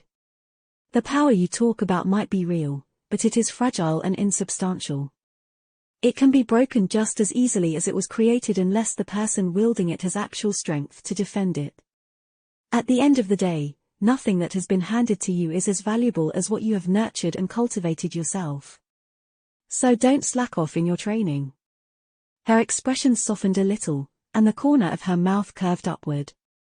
You are doing very well already.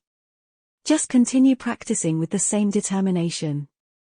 A bright smile suddenly appeared on Rain's face. Really? You really think so? Sunny said so, too. He said that I am way better than he was.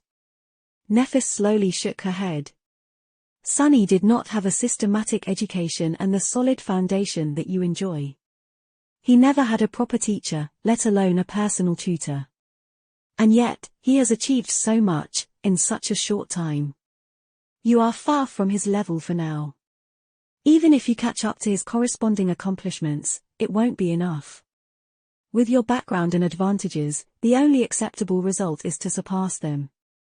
Sunny scoffed. Yeah, no way that happens. Rain threw an angry look at him, and then said defensively. But I am not even a sleeper. I don't have a soul core and an aspect. I can't do what he did. Neph opened her eyes and looked at the teenage girl somberly. It doesn't matter if you are an awakened, a sleeper, or a mundane human. Chances are, you won't even be infected by the spell. That doesn't mean that you have an excuse to remain weak. In fact, that only makes your need to grow stronger more dire. She sighed. Most people in this world are mundane, and yet, they face the same dangers. I've known many brave individuals who did not possess supernatural strength or a powerful aspect. It takes a lot of courage to resist the tyranny of the spell without them. Those people might have not wielded weapons or fought on the front lines of this war, but they were more courageous than most awakened I've seen. And the impact they made was no less real. Nephis closed her eyes again and resumed cycling her essence. Strength is strength. Whether you become an awakened or not, you'll need it. So, train earnestly. Don't let my presence distract you. Sunny felt like he urgently needed to say something. He cleared his throat and looked at Rain solemnly. Oh yeah. This world is not kind to the weak. Well, you know this wasn't the reason you asked me to train you, in the first place. So, stop staring at Neph and get to work. The teenage girl hesitated for a few moments, and then bowed. Thank you, Grand Teacher. Sunny ground his teeth. What? Why don't I get a thank you? What the hell? The alloy stick in his hand came to life, shooting forward to strike Rain on the shoulder. However, the girl had not let down her guard. Reacting with surprising speed, she sidestepped his attack and deflected the stick with her training sword, then counterattacked. Sunny almost got hit in the nose. He hid his surprise and continued pressuring his student. Well, whatever just happened appears to have worked. Rain did not seem distracted anymore, at least. Chapter 797, Different Side. On a cold winter morning, two people were making their way through the black slush that drowned a rundown street, piling high near the dirty walls of the cheap panel buildings that clung to each other, as if for warmth. The loud sound of their steps echoed in the dim twilight, making it seem as if a monster was chewing on rotten flesh. Nephis glanced at the dirt covering her expensive boots, then smelled the air and grimaced. Adjusting the collar of her white coat, she then glanced at Sunny and asked, "Why are we here, exactly?" He shoved his hands into his pockets and shrugged. "Weren't you told to submerge yourself into how mundane humans live? Well, here we are. This is life, too." He gestured at the ugly landscape that surrounded them and sighed. After several years Sunny was back in the outskirts. Brings back memories. In the aftermath of the collapse of old humanity, ravages of war and natural cataclysms made most of the planet uninhabitable. To exist in relative safety, people had to congregate in large cities like the one he had grown up in the Northern Quadrant siege capital. Everywhere else was either drowned underwater or looked like a desert. Of course, life persisted. Some trees and plants were still clinging to life. Large mammals mostly went extinct, but a few species of animals and insects had managed to adapt. However, the damage to most ecosystems was too severe. The earth turned barren, the water turned poisonous, and even the air itself was not safe to breathe anymore. Luckily, humans had technology to help them survive. The city incorporated sophisticated water filtration systems, food distribution infrastructure and other means of keeping the population alive. It was surrounded by tall barrier walls that prevented excessive microdust, various toxins, stray remnants of weaponized bacteria, harmful radiation, and other hazards from getting into the air supply. Sunny did not know much about how the barriers worked, but they were sufficiently effective in keeping the city in a bubble of breathable air. Of course, each district also possessed its own additional means of purifying the air even further. The problem, however, was that the barriers were stationary, while the city was not. The human population across the planet had dropped, but here in NQSC, it was slowly growing. As a result, the city grew, too. It stretched further and further, both into the sky and underground. Of course, it also sprawled horizontally. Eventually, the city had outgrown the circle of barriers. Hence, the outskirts appeared. Although there were new barrier walls in construction, their completion required vast amounts of funding, human resources, and even more time. The colossal, skeletal frames of unfinished barriers had loomed above the outskirts for as long as Sunny could remember, unfinished. With what he knew now, he doubted that they would ever be completed at all. In any case, whole generations of people like him had already lived and died outside their protection.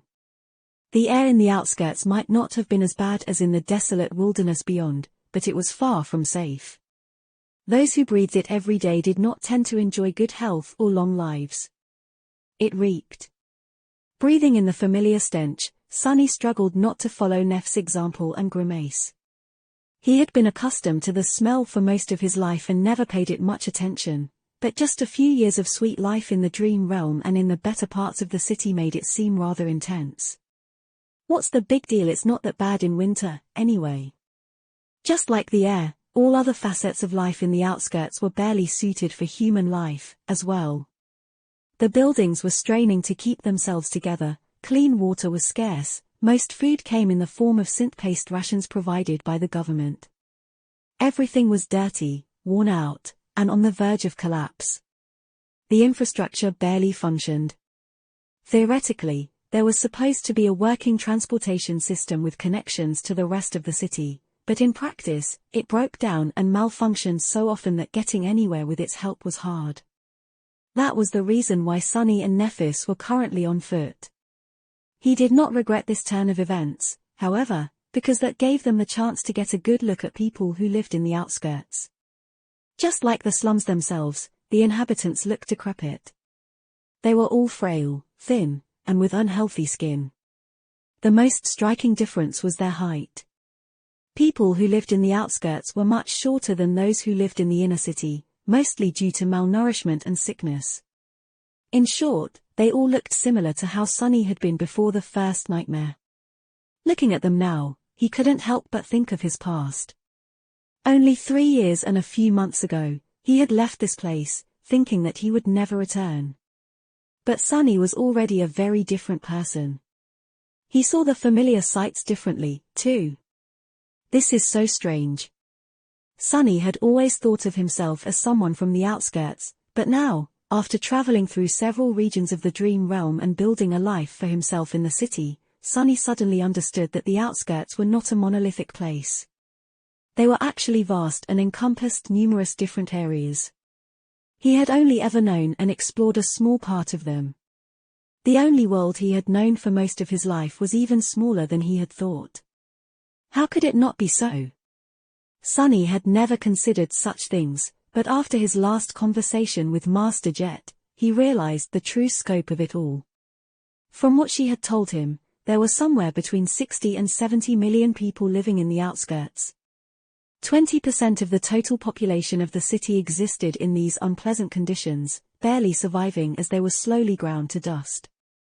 If the mass evacuation from Antarctica succeeded, that number was going to grow even further. The outskirts were much greater than Sunny had ever thought. More than that, every city that remained on Earth had its own version of them, even if the excess population of NQSC was by far the largest. Thinking about all the struggle, misery, and desperate hope that surrounded him, Sunny sighed. People were people. Even in this pit, they found ways to adapt and find moments of happiness. They never lost their motivation to live and seek purpose. It's just that those moments were rare, and their lives were usually on the shorter side. His family had not been unhappy, until it was destroyed. People more lucky than him could have a semblance of a decent life even in the outskirts, although their chances were slim. Nephis grew silent, observing the inhabitants of the outskirts with her usual distant expression. However, there was a hint of emotion hiding deep in her eyes. After a while, she turned to Sunny and asked, "Are we here to just walk around?" He looked forward, then shook his head. "No. We came here for a reason." Chapter 798, Lonely Tree. Soon, the narrow street they were walking on made way for a small lot. Spaces like these were not rare in the outskirts, since no one really bothered with city planning here. The mess of streets and alleys grew chaotically, with many of them being nothing but an accidental result of tall buildings, factories, and massive human hives being constructed in close proximity to each other. As a result, there were plenty of random gaps like this one around. What made the empty lot special, however, was that it had somehow turned into a small park. Greenery was exceedingly rare in the outskirts, which made the park especially precious. The modest space in front of them was currently covered by dirty snow, but come spring, patches of real grass were going to appear from beneath it. There were a few bushes, a frozen pond, and a lonely tree that somehow clung to life despite all reason. Currently, it stood bare and dark, devoid of the bright crown of its leaves. The park was surrounded by tall buildings, making it seem as if it was situated on the bottom of a deep well. Sparse sunlight fell on the tree from far above, illuminating its thin branches and the grey snowflakes that swirled in the air around them. There were several clean pathways through the snow, as well as a few damaged and vandalized benches here and there. Several people were sitting on the benches, enjoying a quiet moment of respite. They gave the young woman dressed in white and the young man dressed in black uneasy looks. Nephis studied the park for a few moments, then glanced at Sunny. "Aren't you wary that something can happen?" He took a look at her, then at himself. Both were obviously out of place, considering their physical appearance and expensive clothes. Everything about them screamed of wealth, status, and citizenship. Sunny doubted that the inhabitants of the outskirts would recognize them as ascended, but they would inevitably come to the conclusion that the strangers were rich. He shrugged. What can happen? Even if some idiots decide to try and rob us, the worst they can do is shoot at us with cheap firearms. I doubt that their bullets can bruise our skin, let alone penetrate it. One would have to use a heavy assault vehicle with state-of-the-art magnetic cannon, or better yet a spell-tech armament, to leave a small scratch on the body of a master. Even then, landing a shot would not be easy. Nephis shook her head. "I'm not worried about us. I'm worried about the idiots. Sunny smiled. Well, don't be. If there is one thing we outskirt rats are good at, it's self-preservation. Anyone can see that both of us are killers. They'll stay away. Changing Star gave him a hesitant nod. A few moments later, she asked. So what is the reason? He lingered for a moment, then shrugged. I met your mother already. So I thought I would bring you to meet mine. Nephis raised an eyebrow. I thought your mother was dead. Sunny nodded. She is. Come. He headed toward the tree, knowing that Neph would follow. As they approached, Sunny sighed and said in a neutral tone. Most people in the outskirts don't get to have a burial, so there are no graves, either. Space is a precious commodity, energy and fuel are, too. Human remains are usually dissolved, and then discarded. Still, it is nice to have a special place to remember them by. This tree is such a place for me. A long time ago, I carved 2 lines into it, one for my mom, and one for my dad. He stopped and stared at the tree, a distant expression appearing on his face. In truth, Sunny had been thinking about his mother a lot recently, and that prompted him to visit the small park. Taking Nephis along was just an afterthought. He had decided that showing her the hidden side of the city would do her some good. It could give her perspective, at least.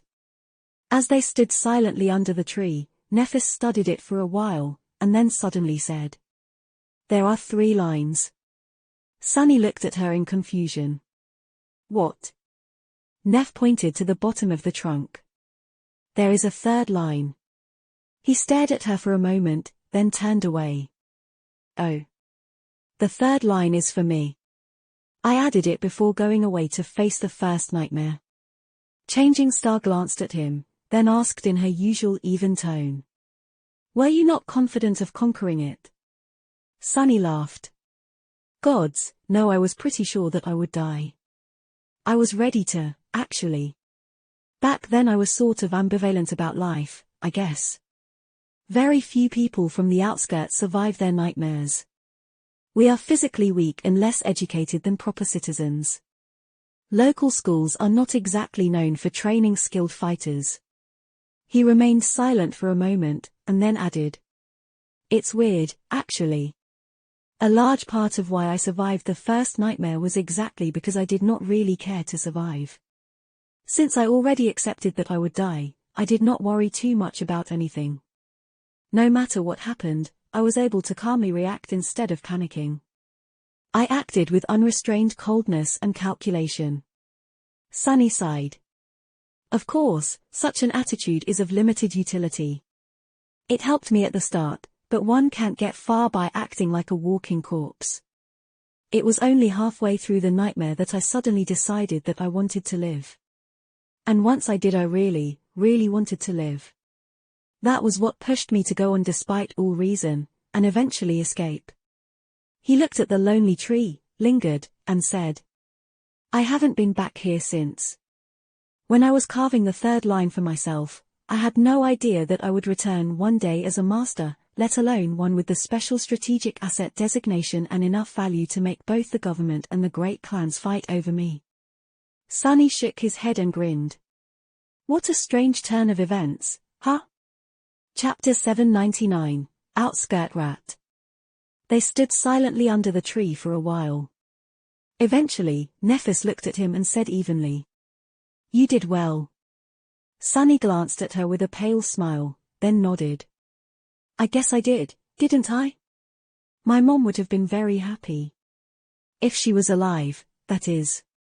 I am healthy, well-fed, and have a house in a good part of the city. I even found Maya student. These things might not sound like much to you, but to her, they would have been like a dream. He turned to the tree and added after a short pause. I don't really remember my dad too well, because I was too little when he passed away. But my mom, I remember her perfectly. She was like a ray of sunshine. The strangest thing, though, is that when I was a kid, she was the whole world to me. I thought that she knew everything, could do anything. But now, I realize that she was barely older than we are. She was more or less a kid herself. Nefis looked at him and said, "But we aren't kids." Sunny tilted his head, then shrugged. "That is true, I guess. We are adults, which is a strange thought. I don't really feel very different from how I was before, at least not in terms of being confident and knowing what the hell I am doing." Changing Star sighed, then shook her head a little. "That is because you have been an adult for a long time. People like us have to grow up early." Sunny thought about it for a moment. "I don't know. I have a suspicion that when I look back on today in a decade or so, I will be dismayed by how big of an idiot I was." Nefis smiled with the corner of her mouth. "That has nothing to do with adulthood." He spared her a short glance and scoffed. "That was the point where you were supposed to say that I am not an idiot, you know." She stared at him with a deadpan expression, then said in her usual tone, "I know." Sunny couldn't help but laugh. "Anyway, I don't really understand why I wanted to come here. I guess I expected to feel something and I do. It's just not what I thought I will feel." Nefis lingered for a few moments. Eventually, he said with a hint of hesitation in her voice, "Do you maybe want to say something to your mother?" Sunny lingered for a while, then shook his head. "What is the point? She is dead, and the dead can't hear anything. They are simply gone. They only exist in the memories of the past. I would rather concentrate on the future." Despite the fact that he had achieved many things that his mother would have wanted for him, it had not been without a cost. His house, his wealth, and the fridge full of food he had back home were only one side of his life. The other side was full of dire things like the sovereigns, the Obel scale, and Nefis. His bond with her was a dire thing, too. His future was not cloudless at all. The past few weeks had been some of the calmest and most enjoyable in Sunny's life. He had mostly been in Nef's company, doing nothing but training and spending time with her. He had hidden his head in the sand and refused to think about all the troubles that loomed on the horizon. That pleasant time was coming to an end. In a few days, Nefis was going to finally leave to face the Firekeepers. About a week after that, they were going to accept Clan Valus' invitation and attend their ball. After that, everything was going to change. Their futures were going to be decided on that day. Sunny found himself standing at a crossroad, not knowing where any of the roads actually led. Even worse, he was not the only one making the decision on what turn to take. All of it was so tiresome. He sighed, then walked over to the tree and touched it for a brief moment. "Hey, Mom. It's me. I am doing well, I guess. Rain is well, too. She looks like you very much. You would have been really proud of her." Sunny felt rather stupid at that moment, but at the same time, strangely soothed. He hesitated for a few seconds, and then thought, "Anyway, I don't think I will be able to visit again for a long time. Not that you're really here. Oh, that young woman right there is Nefis. She is it's complicated. In any case, I think you would have liked her. I have several other friends, too. So I am in good hands. You don't have to worry about me." With that, he stepped back, looked at the lonely tree one last time, and turned away. "Let's go." As they walked away, Nef looked at him and asked tentatively, "Are you all right?" Sunny smiled crookedly and shrugged. "Of course. Why wouldn't I be?" She opened her mouth to say something, but at that moment, several figures suddenly appeared from behind a corner, surrounding them. They were all dirty and disheveled, looking like typical outskirts thugs. The leader, a muscular man with a chemical scar on his face, pointed a kinetic handgun at them and grinned. "Not so fast, lovebirds. Rich kids like you really should think twice before coming to where you don't belong." Sunny silently palmed his face. "So why don't you give us your communicators and other valuables, before something bad happens? Damn it, this is so embarrassing." Before the thug was done speaking, Sunny appeared near him, grabbed the barrel of his gun and squeezed gently, turning it into a deformed steel pancake. The muscular man stared at his weapon in shock, then suddenly let go of it and jumped back. A awakened run. The thugs all froze for a second, then paled and dashed away, disappearing as fast as they had appeared a few moments ago. Sonny was left standing with a broken gun in his hand. He sighed heavily, then threw it into a rusty trash container that stood a couple dozen meters away. The gun clanked against its edge as it disappeared inside. Unbelievable.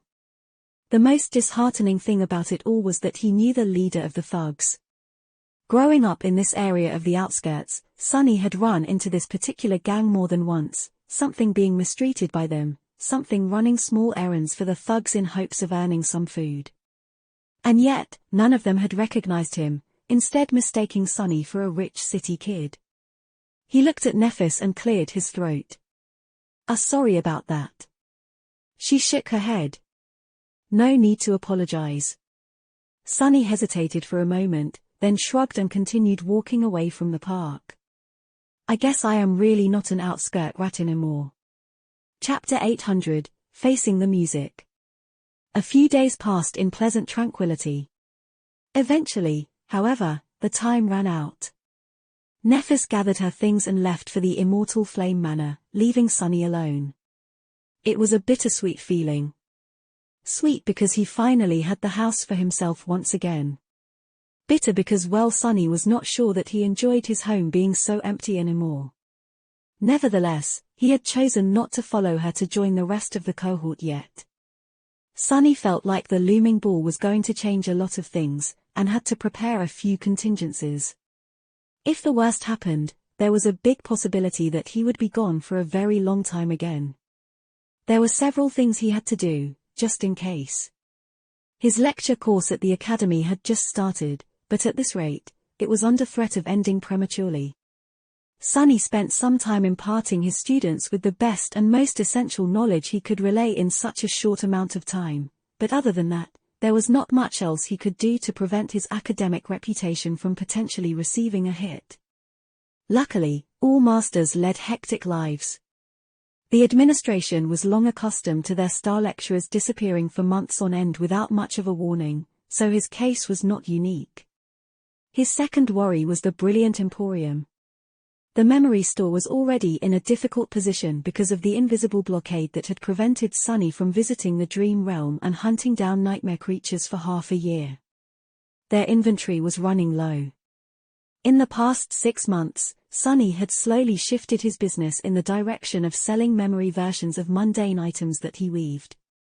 That was not a straightforward endeavor, however. Sure, the idea of having a toothbrush memory sounded pleasant, but he had to use a soul shard to create one.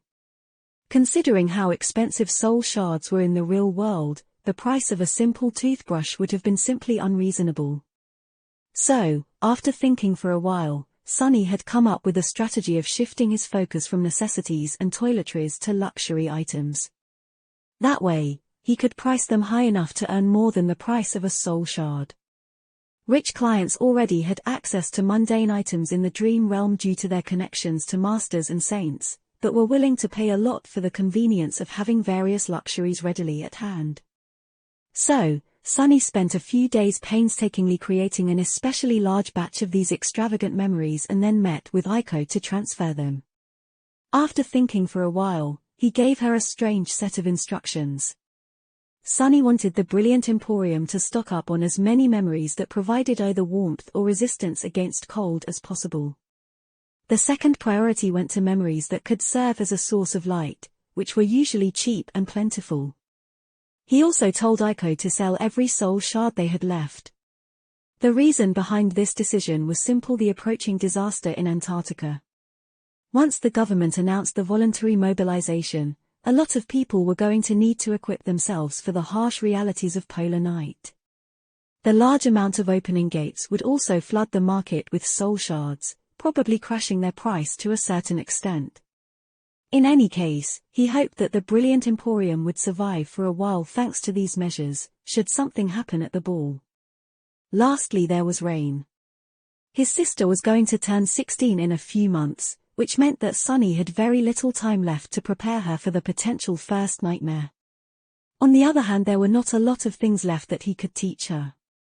Of course, Rain still had a lot of room to improve, but at that stage, Sunny's presence was only of marginal use. What she really needed to do was to truly internalize and assimilate the skills and knowledge that he had already imparted to her. While Sunny could help his sister along, most of the work had to be done by Rain herself. Still, he used the week before the ball to the fullest extent. The teenage girl might have been sour about how intense their lessons suddenly became, but it was for her own good. She was already better prepared to face the nightmare than he had been, by far. Whether or not that would be enough, he did not know. Other than these three things, there was not a lot for Sunny to do. He prepared his home to go into conservation mode in case he did not return from the ball. He restocked the covetous coffer with various supplies for a long expedition. He fought against Saint to clean the rust off his battle instincts. He tinkered with his memories for a bit, trying to improve them. All of these preparations might have been for nothing, but Sunny was more willing to be wrong than to be unprepared. Finally, the fateful day came. Wincing at the thought of how much money he had spent on that thing, Sunny donned a stylish black suit and briefly looked at himself in the mirror. The bespoke attire had been made by a luxury establishment that serviced many prominent legacies and incorporated the most rare and durable materials, many of them coming from the dream realm. The suit was made in the style that many awakened preferred, existing somewhere between the modern fashion and the more antiquated aesthetic that memories adhered to. It was elegant and fitting, including a stylish half cape and tall leather boots. Even though Sunny had said a few strong words to Kai during the fittings, now that he looked at himself, he could not deny that he looked rather good. Sunny lingered for a few moments, then sighed. "Let's face the music, I guess." With that, he briefly circulated essence through the coils of Soul Serpent, wrapped 3 of the 4 shadows around his body, and walked outside. His carriage in the form of a luxury PTV was already waiting. Chapter 801, Distinguished Guests. 5 of them sat inside the sleek PTV, watching as the streets of the city flew by. Sunny was not the only one who had donned an extravagant suit. Kai was wearing an even more stylish attire, radiating so much grace and elegance that the interior of the moving vehicle seemed almost electrified. Cassie had chosen a simple, but flattering gown of soft colors. Her bracelets and jewelry were picked to match the silver half-mask that she wore like a crown. The familiar blue-green cloak was draped around her shoulders. She was holding the quiet dancer by the scabbard, as if it was a cane. Effie wore a white tunic with tasteful gold accents. There was a golden laurel resting on her head, with similar bracelets and anklets accentuating its sheen. With her olive skin and toned physique, she looked like an ancient goddess. The huntress seemed to be enjoying herself as she sipped champagne from a tall glass. Nephis chose to wear a more practical attire, which was nevertheless equally splendid. Her nightly suit consisted of black trousers, a black doublet with silver embroidery, and a pristine white cape. The simple band of the crown of dawn accentuated the steely grey of her striking eyes. Her hands, clad in white gloves, rested calmly on her knees. All of Sunny's worries about how pompous he looked in his expensive suit disappeared. Compared to the others, he looked almost underdressed. Was there really any time to worry about appearances, anyway? Looking at the members of the cohort, he hesitated for a moment, and then asked, "Are you ready?" Nephis glanced at him, then turned back to the window. "It's just a ball."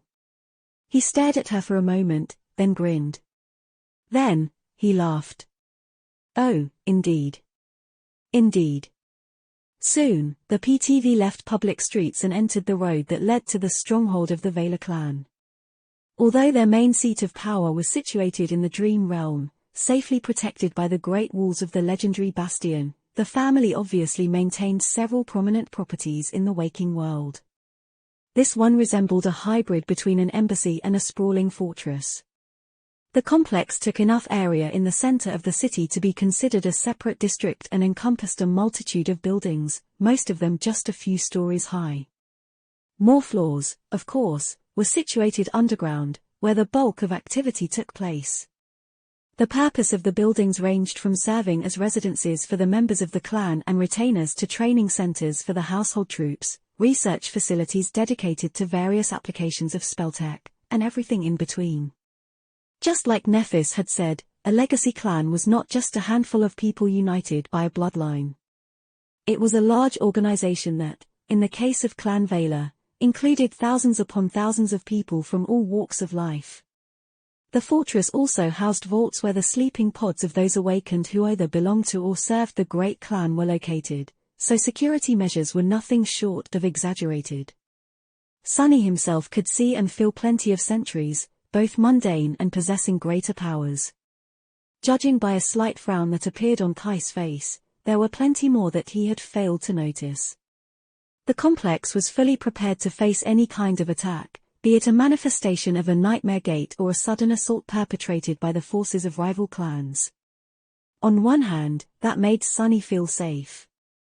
On the other hand, escaping this stronghold would not be easy. Let's hope I won't need to. Other than that, the aesthetics of the complex were very pleasing to the eye. There were plenty of trees and grass around, with architecture that did a great job of hiding the utilitarian and militaristic design of the sprawling fortress. In fact, if Sunny did not know any better, he would have thought that he was in the middle of a blissful garden district that was meant for people to relax in peace and tranquility. Living here must have been very nice. Chances were, he would have an opportunity to experience that life rather soon. Yeah, as if that would happen. Sunny glanced at Nephis and then turned away, his face darkening. A few minutes later, their PTV approached the center of the complex, where a grand structure stood, illuminated by bright spotlights.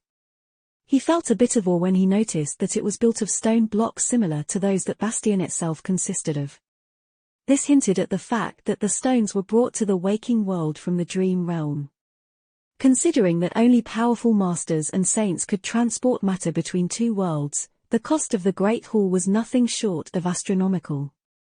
He could hardly imagine a more impressive and effective proclamation of wealth and power. The great clans really knew how to set the stage.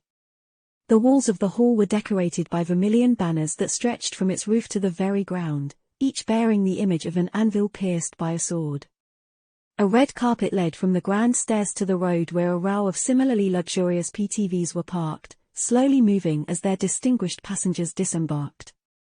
Neat rows of uniformed honor guards stood at the sides of the red carpet, forming a living corridor through which the guests had to walk before they reached the entrance. Everything about them screamed of discipline and power. These soldiers alone were enough to protect people invited to the ball from most dangers.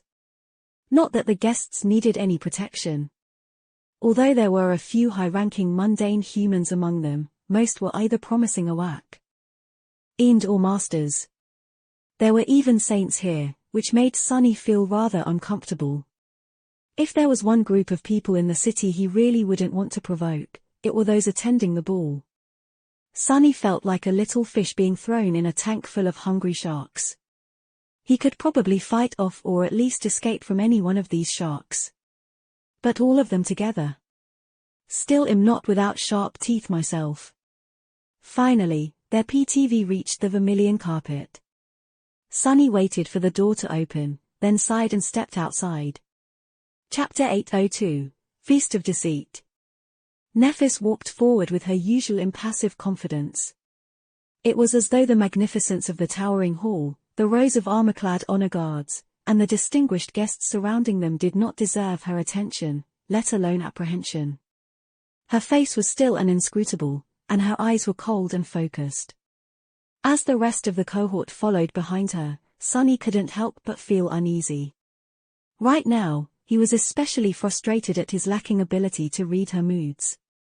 He just hoped that Changing Star was not going to try and assassinate the members of the Vela clan as soon as she saw them. No way she wouldn't. Right? Their arrival caused a bit of a stir. Many eyes were suddenly directed at the 4 members of the cohort, but it was nothing compared to how many people were staring at Nephis, either openly or in secret. She did not pay them any attention, so Sunny looked straight ahead and pretended to not care, either. Of course, he was tensely studying everything and everyone around them through his shadow.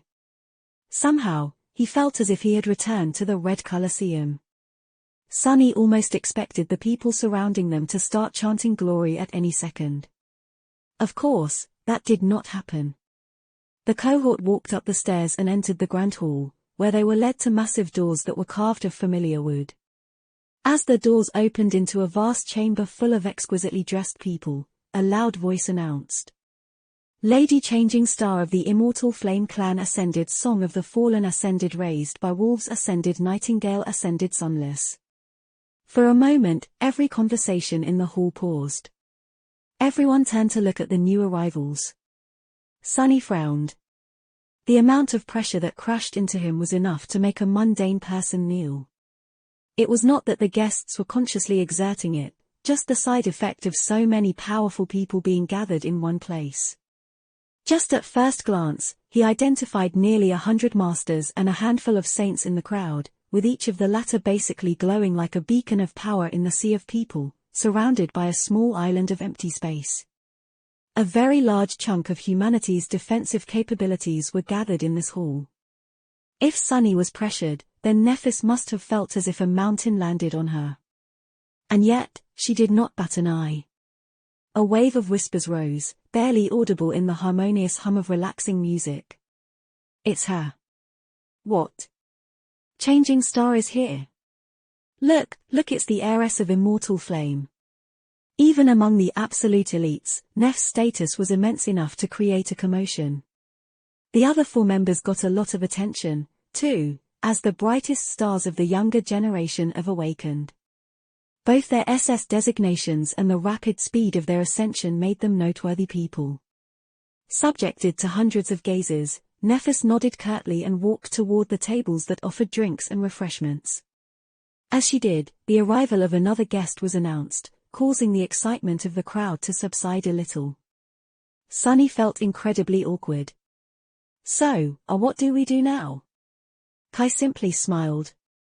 "We don't have to do anything, really, before the host arrives and commences the ball. Usually we would use this time to walk around and socialize, but in this case, there is no need. Everyone will come to us. So, just enjoy yourself, smile, and answer politely if someone addresses you." Sunny shifted his shoulders. That is terrible advice. How was he supposed to enjoy himself and smile, knowing what was at stake? As for being polite, politeness often required a person to lie. What was he supposed to do if someone asked him a question that demanded a rude answer? Luckily, he had nothing to fear. Very soon, a stream of people started to approach them, somehow making it seem as if they all just happened to walk by. However, all their attention was concentrated on Nephis. Barely anyone spared a moment to chat with the other members of the cohort, and even then, Sunny was the last in line. Which suited him fine. "Lady Changing Star, it is an honor to meet you. You made us all proud, young lady. I was actually friends with your grandfather. I once fought a battle side by side with your parents. The memory of their valiance was forever etched into my heart. Everyone wanted to, if not become friends, then to at least establish a connection with the daughter of the hallowed clan that seemed to be rising from the ashes." Nephis remained calm, conversing with the great and powerful people that approached her in a neutral, but slightly stifled tone. Sunny could feel the flames burning in her soul growing hotter and hotter, however. She was filled with masterfully suppressed rage. Well, he would be, too. All these well-wishers could not wait to share the tales of how highly they valued and admired her parents and grandfather.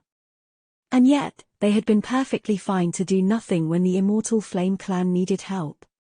None of them had raised a hand to help Nephis when she was young, weak, and being hunted by the assassins of the hidden rulers of the awakened society. It was only now that she had become ascended, and an absolutely outstanding one at that they remembered past friendships and tried to ingratiate themselves to her. Their smiles and pretty words were worthless. Their friendship was worthless. This was all just a big charade. Sunny observed the elites with a bit of bewilderment.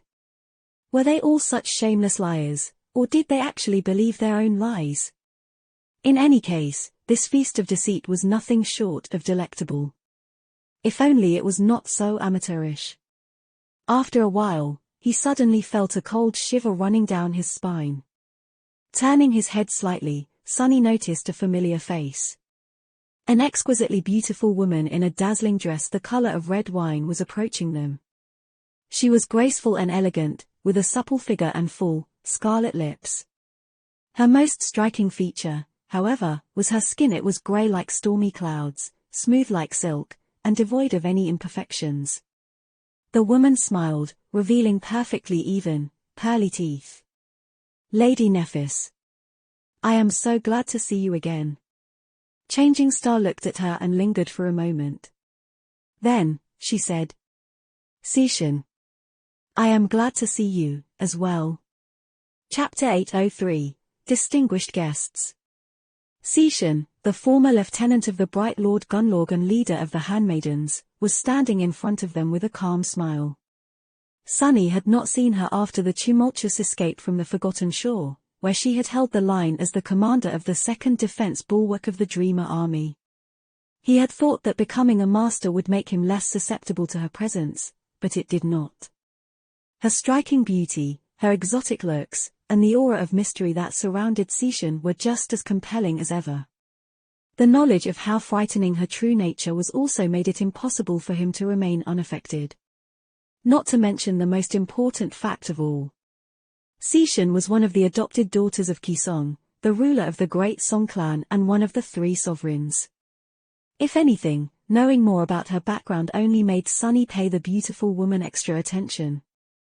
What the hell is she doing here? Seishan, meanwhile, looked at the other members of the cohort and said with a small, but seemingly sincere smile. "Athena, Kai, Cassius Unless. It is good to see you doing well, too." Effie gave her a long look, then shrugged. "Likewise. How have you and your girls been?" After the return from the Forgotten Shore, half of the members of the former Dreamer army had decided to follow Cassie and became known as the Firekeepers. Of the remaining half, most had chosen a different path, either remaining independent like Sonny and Aiko or joining various legacy clans. All the surviving handmaidens, however, had followed Seishan back to Song. Just like that, the great clan had not only received its lost daughter back, but also earned the utmost loyalty of a dozen extremely promising recruits. Come to think of it, that might have been one of the reasons why Vela wanted to gain the allegiance of the Firekeepers so badly. A group of exceptional and supremely battle-hardened awakened might not have been able to change the balance of power between the two great clans immediately, but in a few years, when the survivors of the Dreamer army started becoming masters or maybe even saints, eventually, that could easily change. Seishan responded in a serious tone. "We are doing well. My clan embraced us with open arms. After reuniting with my sisters, I was also able to bring a lot of value to the Song family with my unique knowledge and experience. The long years I had spent on the Forgotten Shore were not for naught." She had been stuck in that hell for far longer than any of them. In fact, Sonny did not know how many years Seishan had spent in the Dark City exactly, but it might have been as high as 9 or 10. Being able to survive and hold on to power for so long spoke a lot about how resourceful and dangerous the daughter of Kisong was, especially considering that, in the end, she was the only one of the old guard who had managed to escape. No wonder the great clan was so eager to get her back. Seishan looked at them and smiled. "Of course, we have yet to achieve the same measure of success as the 5 of you. Reaching ascension so soon after becoming awakened is no small feat. You have my respect." Her smile paled a little. "I will be going away to challenge my own second nightmare in a few days, as a matter of fact. This ball is the last opportunity one have to experience the wonders of the waking world before that." She looked around wistfully and sighed. "So she is also in a hurry to become a master, huh?" Sonny stared at the grey-skinned beauty with a bit of apprehension. Seishan was already scary enough as an awakened. How much more powerful would she become after ascending? Kai offered the former leader of handmaidens a reassuring smile. I am sure that you and your cohort will do fine. The second nightmare is a terrible challenge, but people who survived the Forgotten Shore are suited to face its dangers more than anyone else. You will triumph. Before Seishan could answer, Nephis finally spoke. Looking at the daughter of Song impassively, she said in her usual even tone. I have to admit I am surprised to see you here. Seishan lingered for a moment. Oh. You must have heard about the recent disharmony between Song and Vela. Do not pay it too much attention, Lady Nephis. Despite our disagreements, it is still important to present a united front. I am here to keep up appearances. Changing Star thought for a moment, then nodded. I understand you are here to send a message. However, I find it curious that a junior member like you was chosen above more senior representatives of the great clan Song. One can't help but wonder what message exactly such a choice is intended to deliver. Seishan's smile widened a little. Well, it is not my place to question the decisions of the elders. In any case, I am very happy that I got the chance to see you all again. While we were never truly friends, I value what you have done for me and my wards, as well as what we went through together, a great deal. Her pearly teeth glistened in the bright light of exquisite chandeliers, suddenly seeming much sharper. I hope that we will be able to deepen that bond one day. Of course, whether or not it blossoms into a real friendship depends on our decisions. Sunny sighed. Ah. Seishan looked at them one last time. Strangely, her gaze lingered on him for a few extra moments. Then, she politely excused herself and left to mingle with other guests of the ball. So that's what it was all about. Her meaning was more than clear. Clan Song decided to not go as far as making an earnest effort to spoil the negotiations with Vela and try to recruit the members of the cohort and the Firekeepers into its ranks instead. However, they did issue a warning: make the right decision if you know what's good for you. Stay away from our rivals or else. That threat might have been packaged into an exquisitely beautiful cover, but the underlying message remained quite clear. Looking at the back of Seishan as she was walking away, Sunny shook his head. Did I somehow end up involved in politics? By the spell, I did, didn't I? Curses, why can't a guy just grow stronger than everyone in the world and unreasonably rich in peace? Chapter 804, Feast of Deceit. A few minutes later, the atmosphere in the Great Hall suddenly changed.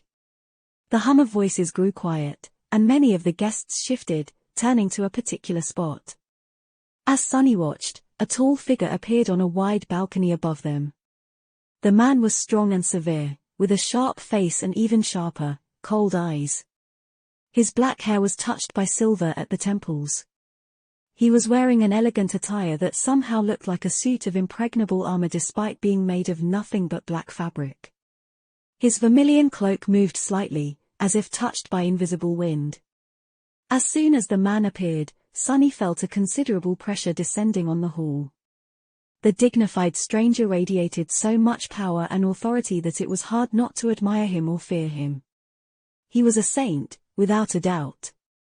What was more, his features looked slightly like that of Mordred and Morgan. For a moment, Sunny thought that he was looking at Anvil of Vela himself, but no, that could not be. Although the familial likeness was there, it was not too pronounced. The mythical sovereign was also not supposed to be able to enter the waking world easily, let alone openly show himself in public. That would just go against everything that the sovereigns did to remain in the shadows. This must be Saint Madoc of Vela, also known as Whispering Blade. Saint Madoc was one of Anvil's siblings and the nominal leader of the great clan Vela. Of course, Sunny knew who truly called the shots, but the status of this powerful man was by no means for show. Whispering Blade was a legendary warrior and one of humanity's most formidable champions in his own right. As the guests quieted down, Saint Madoc looked at them from above with his steely blue eyes, and then smiled slightly. Instantly, the pressure receded, making the mundane humans in the crowd sigh with relief. Morgan's uncle spoke, his strong voice easily reaching into every corner of the great hall. Ladies and gentlemen, esteemed guests. Welcome to the annual ball of the great clan Vela. It is my honor and pleasure to welcome you all under our roof once again. In the past year, many things have happened. Some of our brothers and sisters are not with us anymore.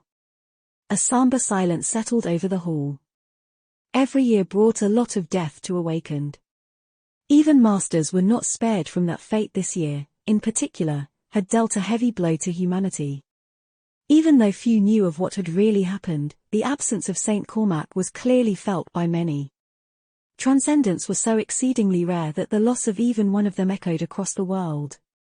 As the guests turned somber, Whispering Blade's smile suddenly widened, dispelling the solemn mood. Despite that, it pleases me to see many new faces among you. Humanity has grown stronger yet again. New heroes rose to carry the torch for those who had fallen in battle. With champions like these, our world has nothing to fear. Despite it all, we persevere. But more than that, we rise. Nothing can stop our ascension. He looked at the guests, and then sighed. Well, those of you who know me also know that I am not one for long speeches. To be honest, this one was actually written by my beloved wife, who is far more eloquent and wise than me. Not to mention pleasant to look at. A wave of polite chuckles spread through the crowd. Saint Maddox smiled once again. Today is not a day for sorrow. Today is a day for joy. And so let the ball commence. As soon as he said that, the space in the middle of the hall was cleared, and the musicians started to play a magnificent and emotional composition. Whispering Blade danced the first dance himself, accompanied by a beautiful, mature woman.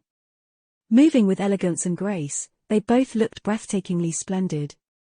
Soon, other pairs joined them. Sunny observed the dance with a bit of interest. He had not known what to really expect from this ball, but to his relief, it was nothing like the awkward and almost comical sight that he had witnessed in the nightclub a few weeks ago. The dancers were much more purposeful and elaborate in their movements. Both partners had to move in synchronicity to not disturb the flow of the dance, following the music with surprising skill. The gracefulness of their steps, the exquisite attires, the radiant physical beauty common among the Awakened, the luxurious decorations of the great hall, all of it made the ball look rather dazzling.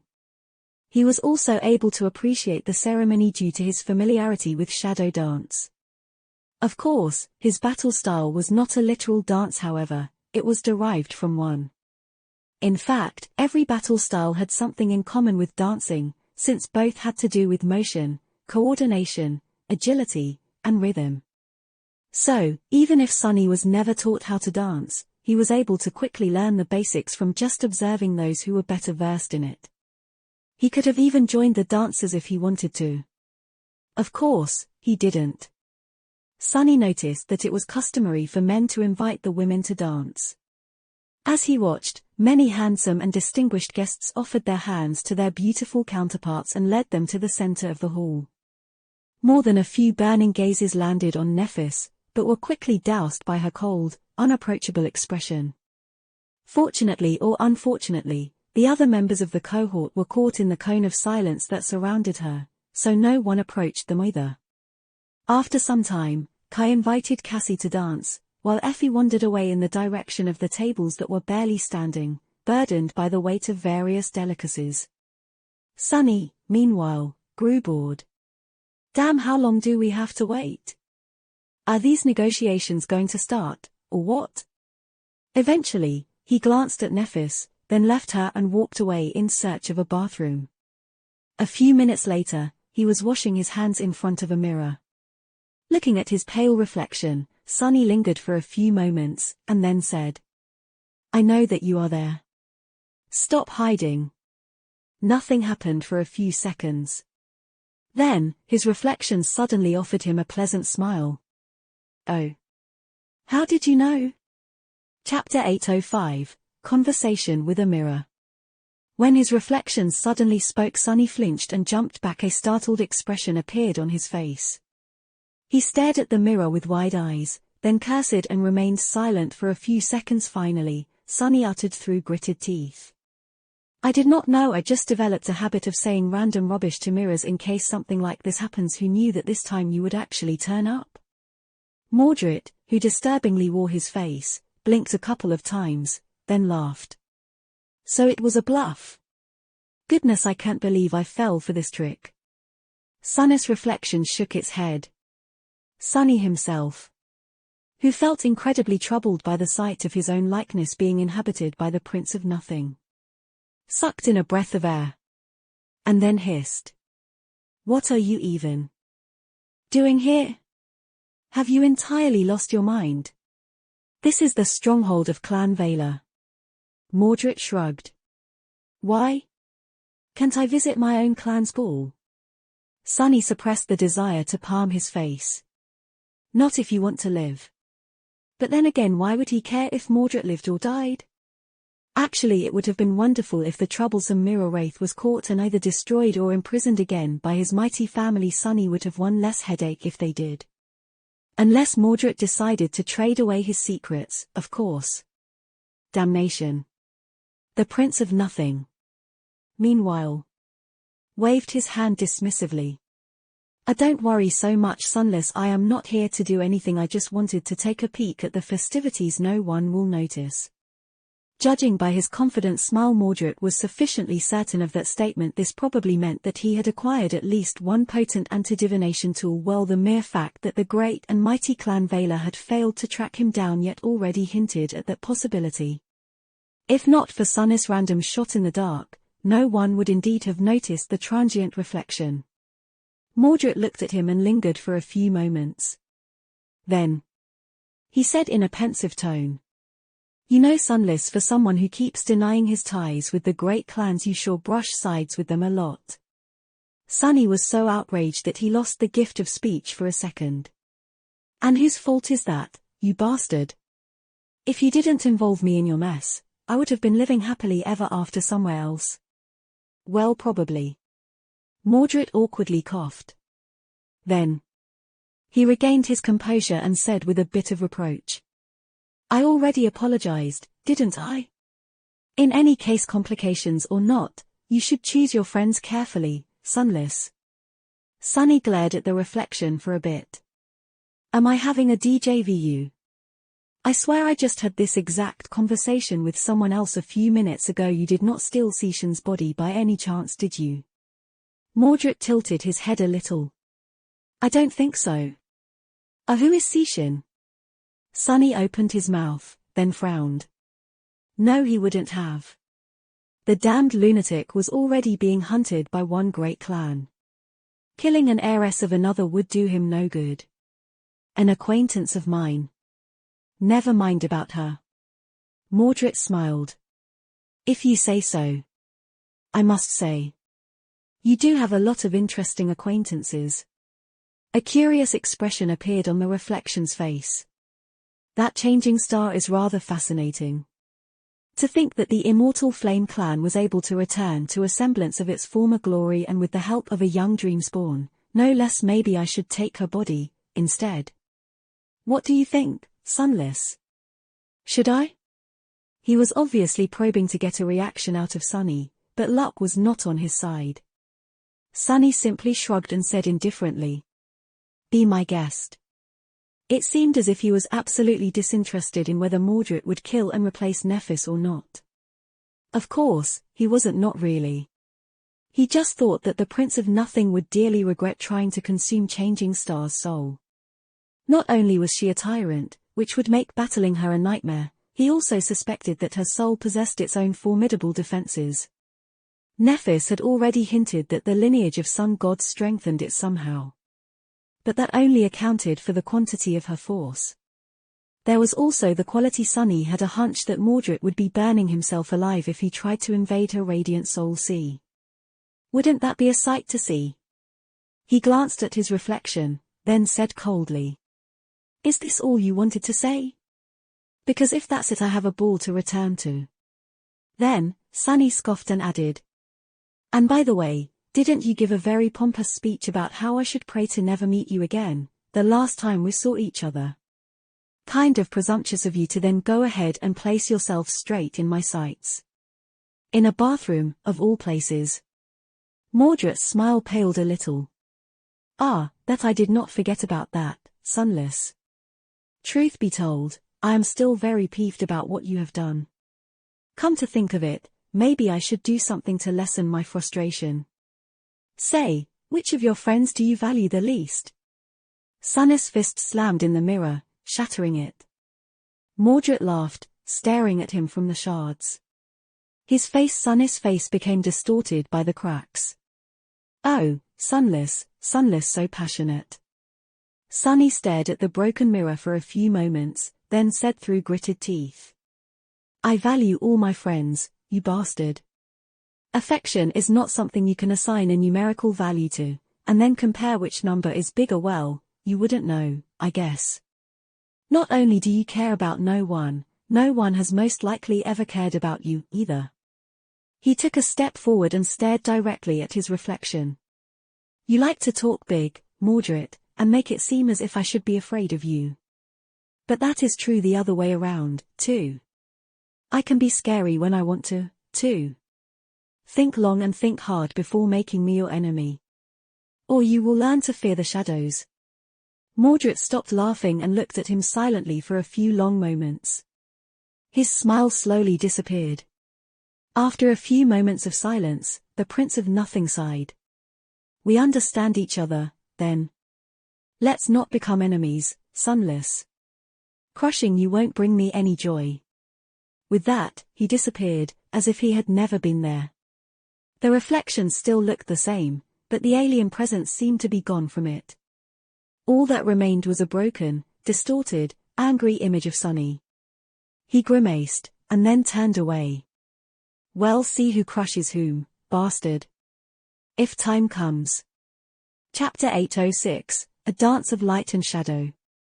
After returning to the dancing hall, Sunny saw it in a new light. His perception had shifted, making everything seem darker and more dangerous. He had already been apprehensive about the crowd of guests, but now every one of them looked like a potential threat. Mordred might have said that he was not planning to do anything and had just come to take a look, but could the banished prince be trusted? As far as Sunny was concerned, the lunatic could have been on his way to publicly assassinate one of his relatives, or slaughter as many as he could, right now. Much worse. He could be hiding inside of anyone. Every guest was a potential host, every mundane human. Every awakened. Every master, none of them were beyond suspicion. Even saints were not off the list, perhaps. Sunny suppressed a groan. Curse it all. There were two carriers of divine aspects in the world that had made it their life's goal to destroy the great clan Vaylor at all costs. And now, both of them were in this building. Even if nothing happened. The threat alone made him itchy. The great hall where dozens of beautiful pairs danced suddenly did not look as splendid. Turning around, Sunny looked at Nephis. Lingered for a few moments. And then walked in her direction with steady steps. As he came close, he offered her a hand and asked, "Shall we dance?" Neff looked at him in confusion for a couple of seconds, then shrugged and placed her hand in his. Together.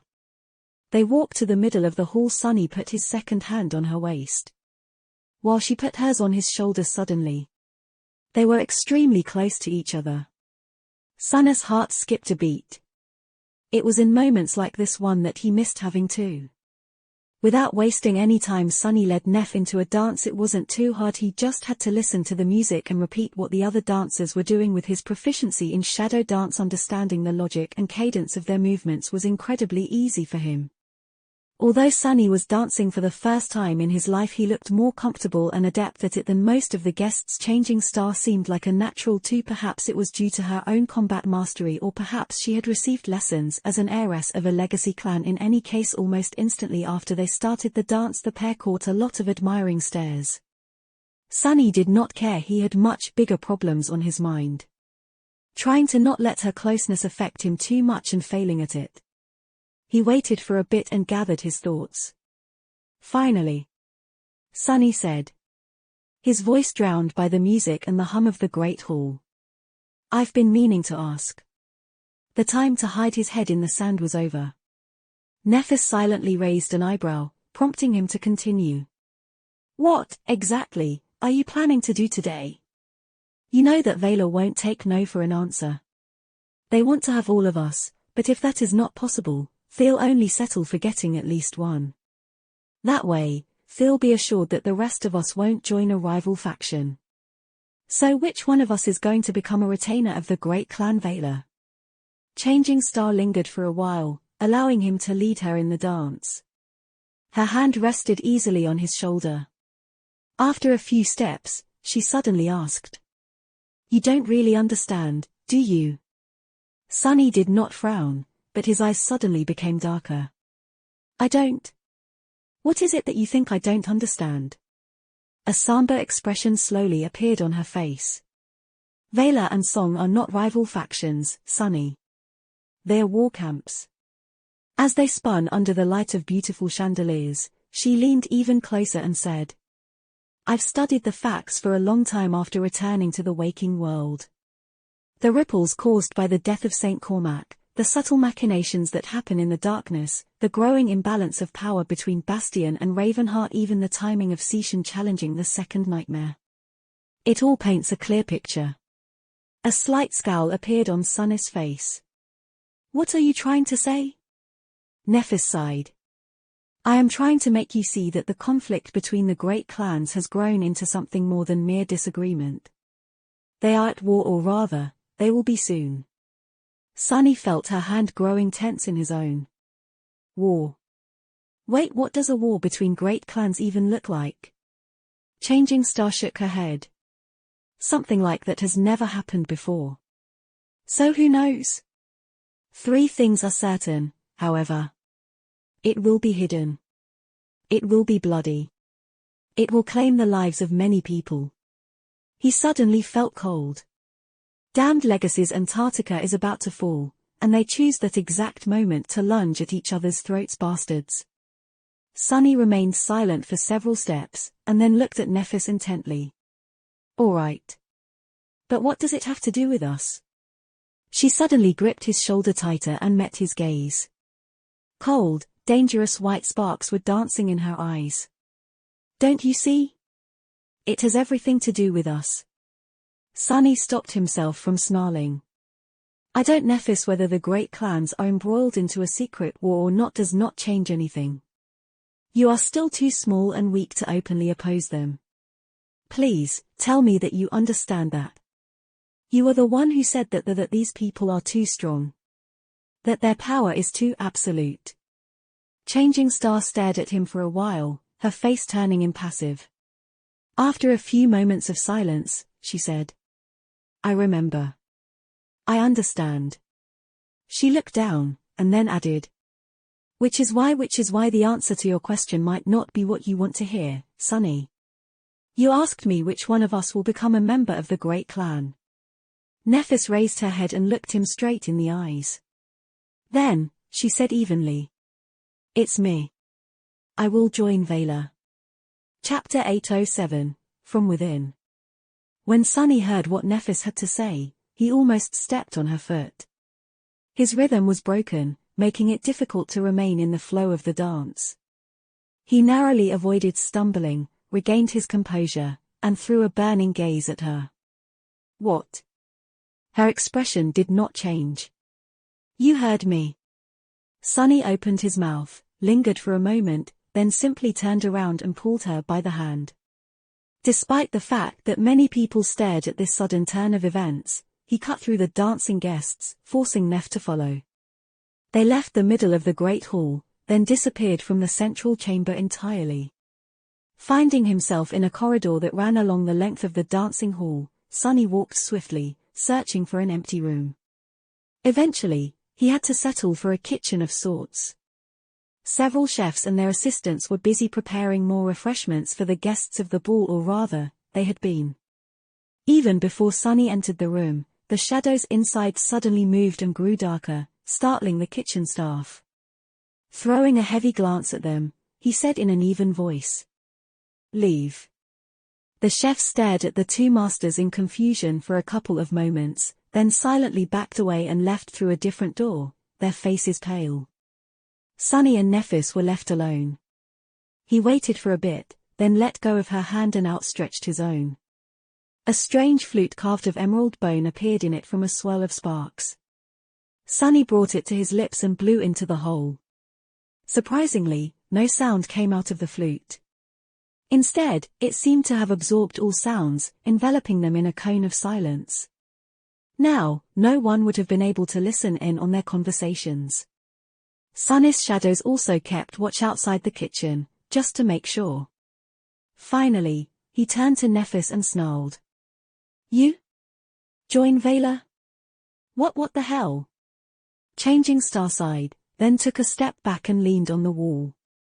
Then, she spoke in her usual calm, steady voice. Why are you so surprised? Sunny stared at her in stunned silence. Then, he shook his head. What about your great goals? After all the crazy stunts you pulled, after all that talk about wishing to bring the three gals to their knees and destroy them, you are just going to join them? Neff's eyes grew somber. My plans did not change, Sunny. He frowned.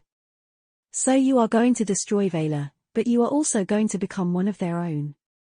Don't you see the contradiction? She looked at him intensely, then said with boiling, but suppressed emotion in her voice. There is no contradiction. On the contrary, this is the only way I can advance my goals. Nephis took a step forward and pierced him with a searing gaze. The sovereigns are, indeed, too strong. Their power is, indeed, too fearsome. And I am truly too weak to contend with them for now. However, they will fall by my hand, in the end. Did you hope that 2 years of being lost in the dream realm would have dulled my resolve? Did you think that I would give up? Sunny shook his head with a dark expression. Changing Star smiled. No, my resolve was only made sharper. I spent so many days, so many nights thinking about how to move forward and bring these old monsters down. It was not too hard to realize that if my own strength is not enough, I have to borrow it from someone else. Whose strength should I borrow, then? Ah, but that is so obvious. If the sovereigns are so powerful, why would I not use their own power to destroy them? Sunny blinked slowly. So divide and conquer. This is your great plan? Nephis shrugged. They are already divided. I have to thank you for that, by the way. Although the conflict between Vela and Som had been brewing for a long time, the sudden appearance of the Dreamer army made it worse. But most of all, the death of Saint Cormac and the return of the banished Prince of War was what finally made it intolerable for the great clans. He scowled. What? What does Mordred have to do with any of this? Changing Star smiled darkly. He is in the same position as me. Which means that he will do the same thing as me. He would have sought out a way to use one of the sovereigns against the other, too. Sunny's eyes widened. Mordred had a vendetta against his two fathers, both the one who had spawned him and the one who had raised him. That left only. Don't tell me, is that lunatic going to join forces with the Song clan? Nephis nodded with satisfaction. I would be surprised if he did not already. And if I can come to that conclusion, then that means that Vela knows, as well. Why do you think the strife between the two great clans has suddenly grown so dire? Vela has fewer saints. Thanks to Sishan, Vela has fewer promising awakened seeds. And now, one of their most formidable creations has joined hands with the adversary. How do you think they'll react? Sunny looked at her grimly. Not well. Changing Star lingered for a few moments, then nodded. But that is what puts me in a unique position. Yes, I am small and weak. Yes, my individual strength is more or less insignificant. However, because of how disadvantaged the great clan Vela is, they desperately need me. My value in this situation is disproportionate to what it would have been otherwise. Which is why they are ready to put aside their desire to see me dead, and are willing to embrace me instead. Sunny scoffed. That is all great. But why would you want to embrace them, too? Wouldn't it be better to stay away and watch as the two great clans maul each other, then swoop in and finish off the weakened victor? Nephis shook her head.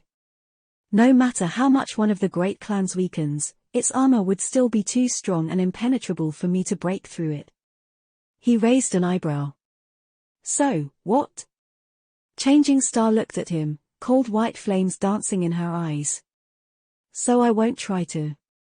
Instead, I'm going to bypass the armor and attack them from within. Chapter 808, A Long-Awaited Conversation. Sunny grimaced. What Nephis had said made sense as much as the word sense could be applied to her. Changing Star wanted to destroy the nightmare spell, and the sovereigns were in her way. Just like Gunlorg, the ruthless tyrant of the Bright Castle, they had seemingly given up on pursuing liberation from the spell, and instead settled for the great power that it had already bestowed upon them. What was worse, they were holding others back from rising high enough to threaten their position, at least that was how it looked from below. Perhaps the sovereigns had other reasons for their despotism and inaction, but Sunny had no way of knowing if they did. Not that it mattered to Nephis. To her, they were simply an obstacle that had to be destroyed. Her personal desire to avenge the immortal Flame Clan and bring retribution to those who had betrayed her father only made the task sweeter. However, her enemies were much too strong.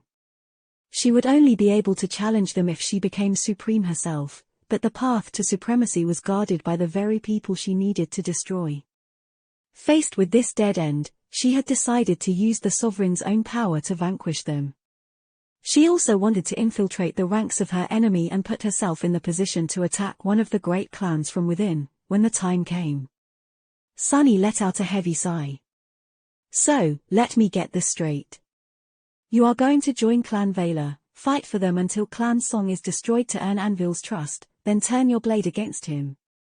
Nephis lingered for a few moments, then shrugged. More or less. Why? He rubbed his face. This is a terrible plan. There are more holes in this plan than in Swiss cheese, whoever Sui is. Who says that Valor will win this war? Who says that Anvil will ever treat you as anything but a latent threat? Do you think that he is a fool? Surely, he knows how much you have to hate his guts. Changing Star looked at him calmly. I do. I say who wins. I say whether he trusts me or not. It all depends on me, does it not? If I want the Great Song Clan to fall, I have to make sure that it falls. If I want to win Anvil's favor, I have to make sure that he favors me. I am not a passive observer in this, Sunny. I have agency to shape the future into what I want it to be, or at least try to. Sure, the chances of success are poor. But when were the odds ever on our side? Sunny scoffed, then shook his head. I'll give you that. Our luck was always terrible. However, there is a difference between being thrown into overwhelming danger against your will and deciding to put yourself at risk of your own volition. Unlike before, we don't have to be underdogs. You are choosing this. Nephis shook her head, as well. That is where you are wrong, Sunny. Do you really think that I have any choice? Do you think that I can turn back now? That the sovereigns will ever let me be? No, it is too late for that. It is as you said, Valor are determined to have their pound of flesh. All I can choose is where they sink their teeth. He glared at her for a few moments, then spat. Aren't you forgetting something? Looking at him, Changing Star frowned. What? Sunny took a step forward. Me, you are forgetting me. I have a say in this too, goddammit. She remained silent for a while. Eventually, Nephis said. I am not forcing you to do anything. You don't have to follow me to Valor if you don't wish to. A crooked smile appeared on his face. Oh, great, but is this really true? There is a certain bond between us, after all. I am only free to do as I wish until you decide otherwise. Who knows if your mood will change one day? Neph stared at him for a few long seconds. Then, she sighed and crossed her arms. Ah, so this is what it's all about. Sunny gritted his teeth, then said slowly. Since we are talking about it, let's talk. This conversation was a long time coming.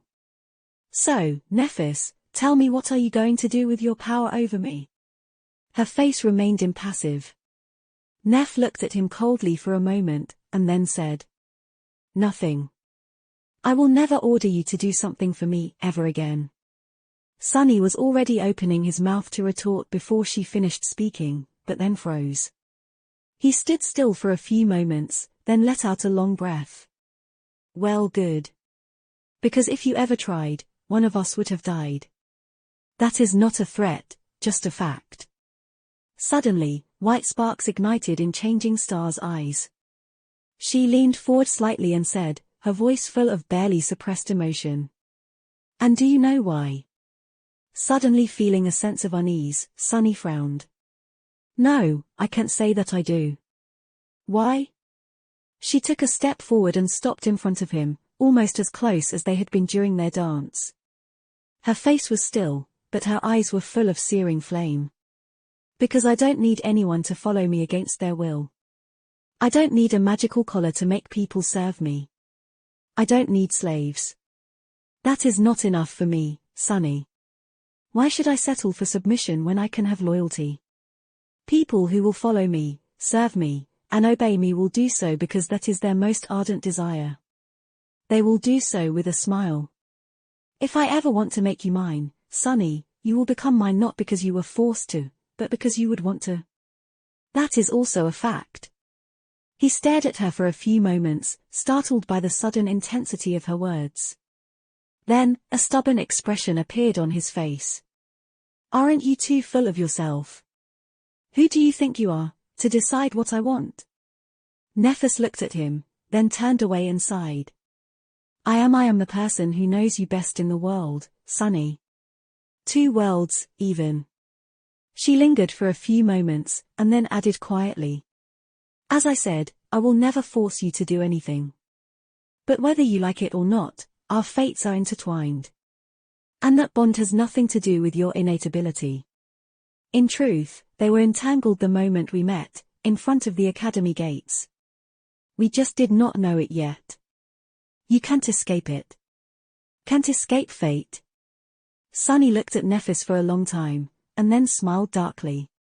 Watch me. With that, he dismissed the bone flute, turned around, and left the kitchen. Entering the corridor, Sunny walked away.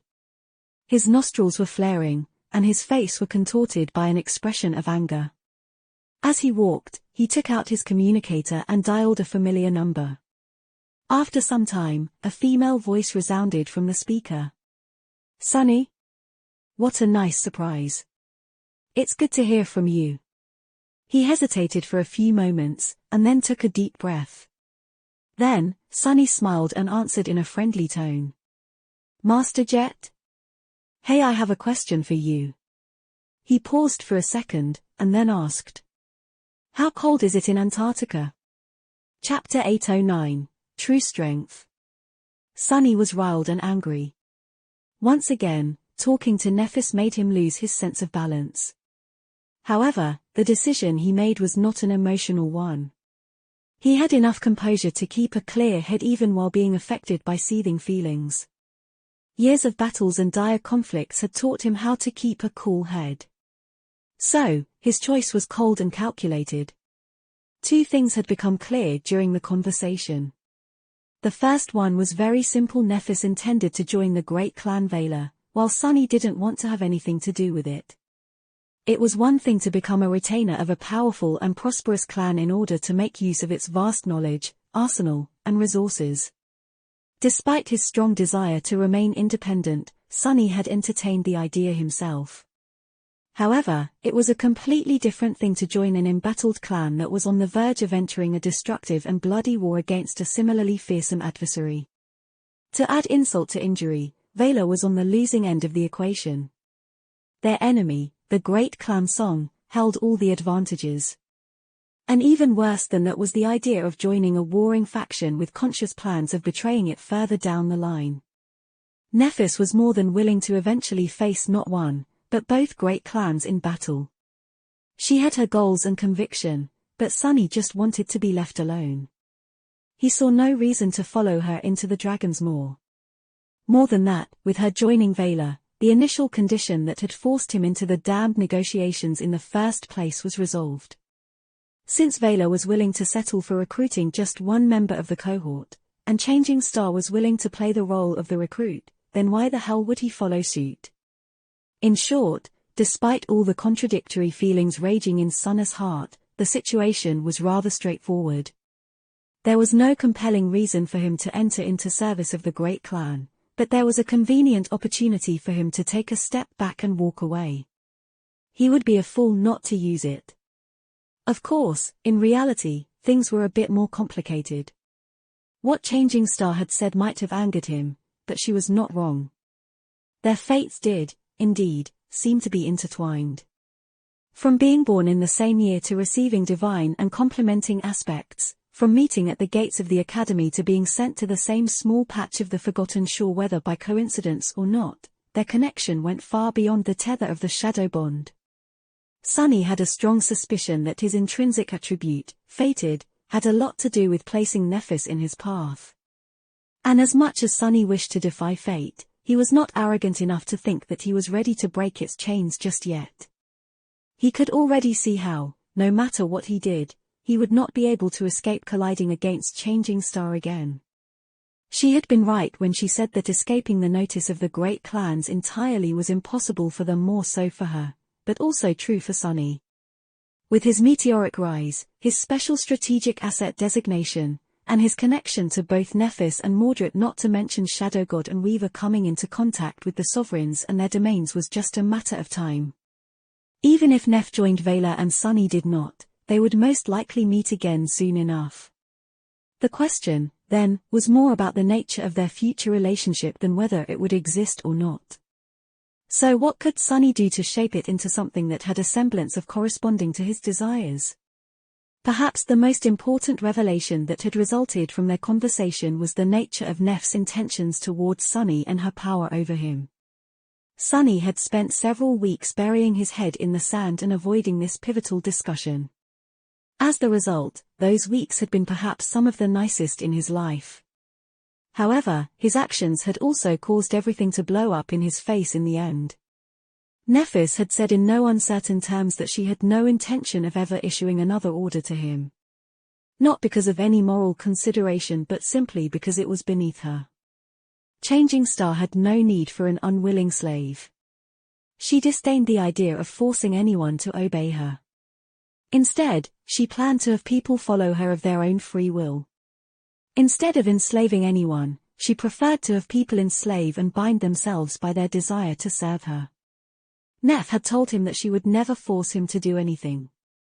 But she also seemed to be certain that he would follow her willingly, in the end. And that, to Sunny, was the core problem of the dynamic between them. He believed that Nephis valued him. She even respected him.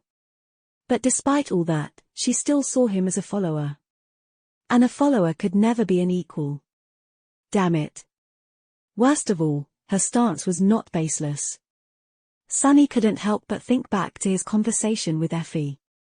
The Huntress had told him once that he would never be stronger than Changing Star, because Changing Star had something that he lacked. Conviction. Sunny had been tempted to dismiss her well-meant, but biting remark. However, he could not dismiss the fact that despite all his desperate attempts, despite him almost killing himself several times to catch up to Nephis, there was still a noticeable gap in power and accomplishment between them. He did not think that he lacked determination. Gods knew that very few people have pushed themselves as hard, and endured as much, as he had. But his last conversation with Changing Star had finally given Sunny an inkling of what it was exactly that he lacked. As far as Sunny saw it, his determination was no less intense than Neph's. However, all his goals were internal. All he did was react to things. He did not strive to reach anything, instead, he only strived to avoid and get away from things.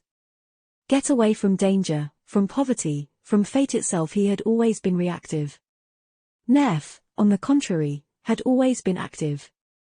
She had always pursued a goal that was larger than herself. As the result, her conviction pushed her forward like an external force, while Sunny was stuck trying to pull himself up with nothing propelling him forward.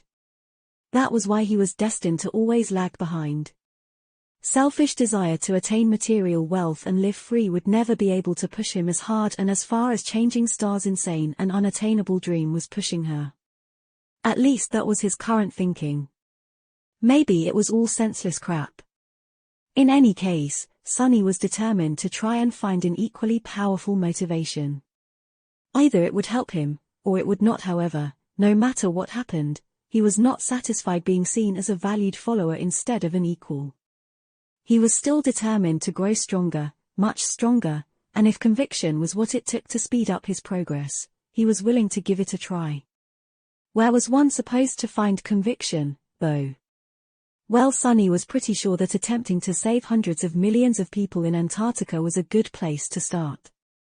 That was where he was going to go in search of true strength. Chapter 8:10, Secret Gift. A couple of days later, Sunny was staring at his living room with a strange expression on his face. Everything had already been settled. He was leaving on another long expedition this time, in the waking world instead of the dream realm. Somehow, it promised to be even more of a nightmare. Well, whatever. High matters of fate and conviction aside, Antarctica was still a perfect place for him to grow stronger. Now that Sunny was a master, it was not as easy for him to gather shadow fragments. Only fallen nightmare creatures and those more powerful would do. Finding swarms of them was a task in and of itself, and the southern quadrant that was about to be devoured by an endless horde of abominations offered a perfect opportunity.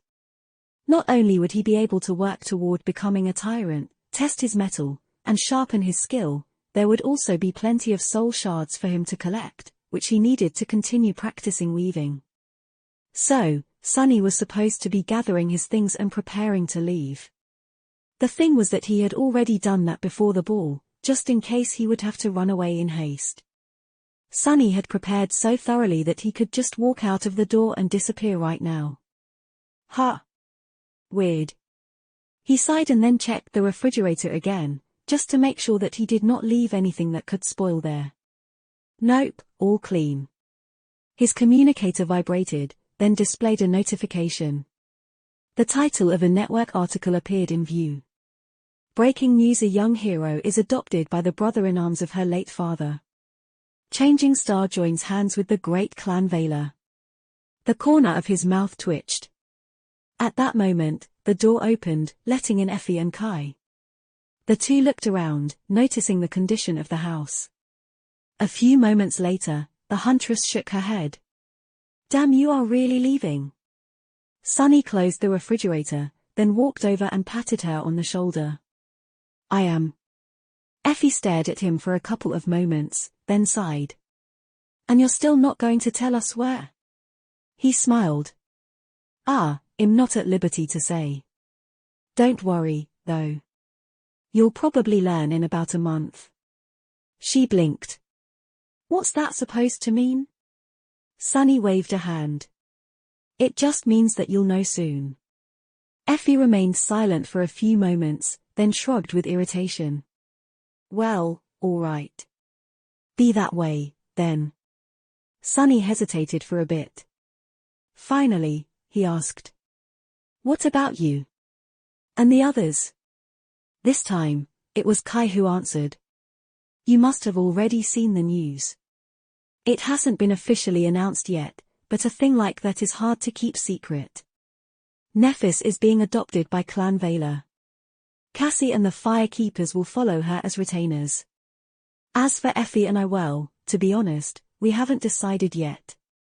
Sunny glanced at his friends with a somber expression. What are you guys thinking?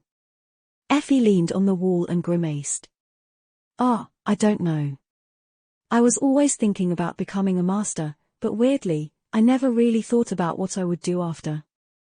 Those pompous Vela folks rub me the wrong way, but they do have a lot to offer. Plus, pretty much everyone I know is with them now. Kai smiled weakly. I am even more lost. I didn't even have thoughts of becoming a master. Now that I want to do some good, I guess.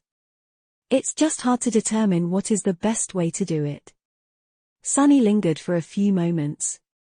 A heavy sigh escaped from his lips. Well, don't be in a rush to make a decision. Wait for April, at least. It was February right now.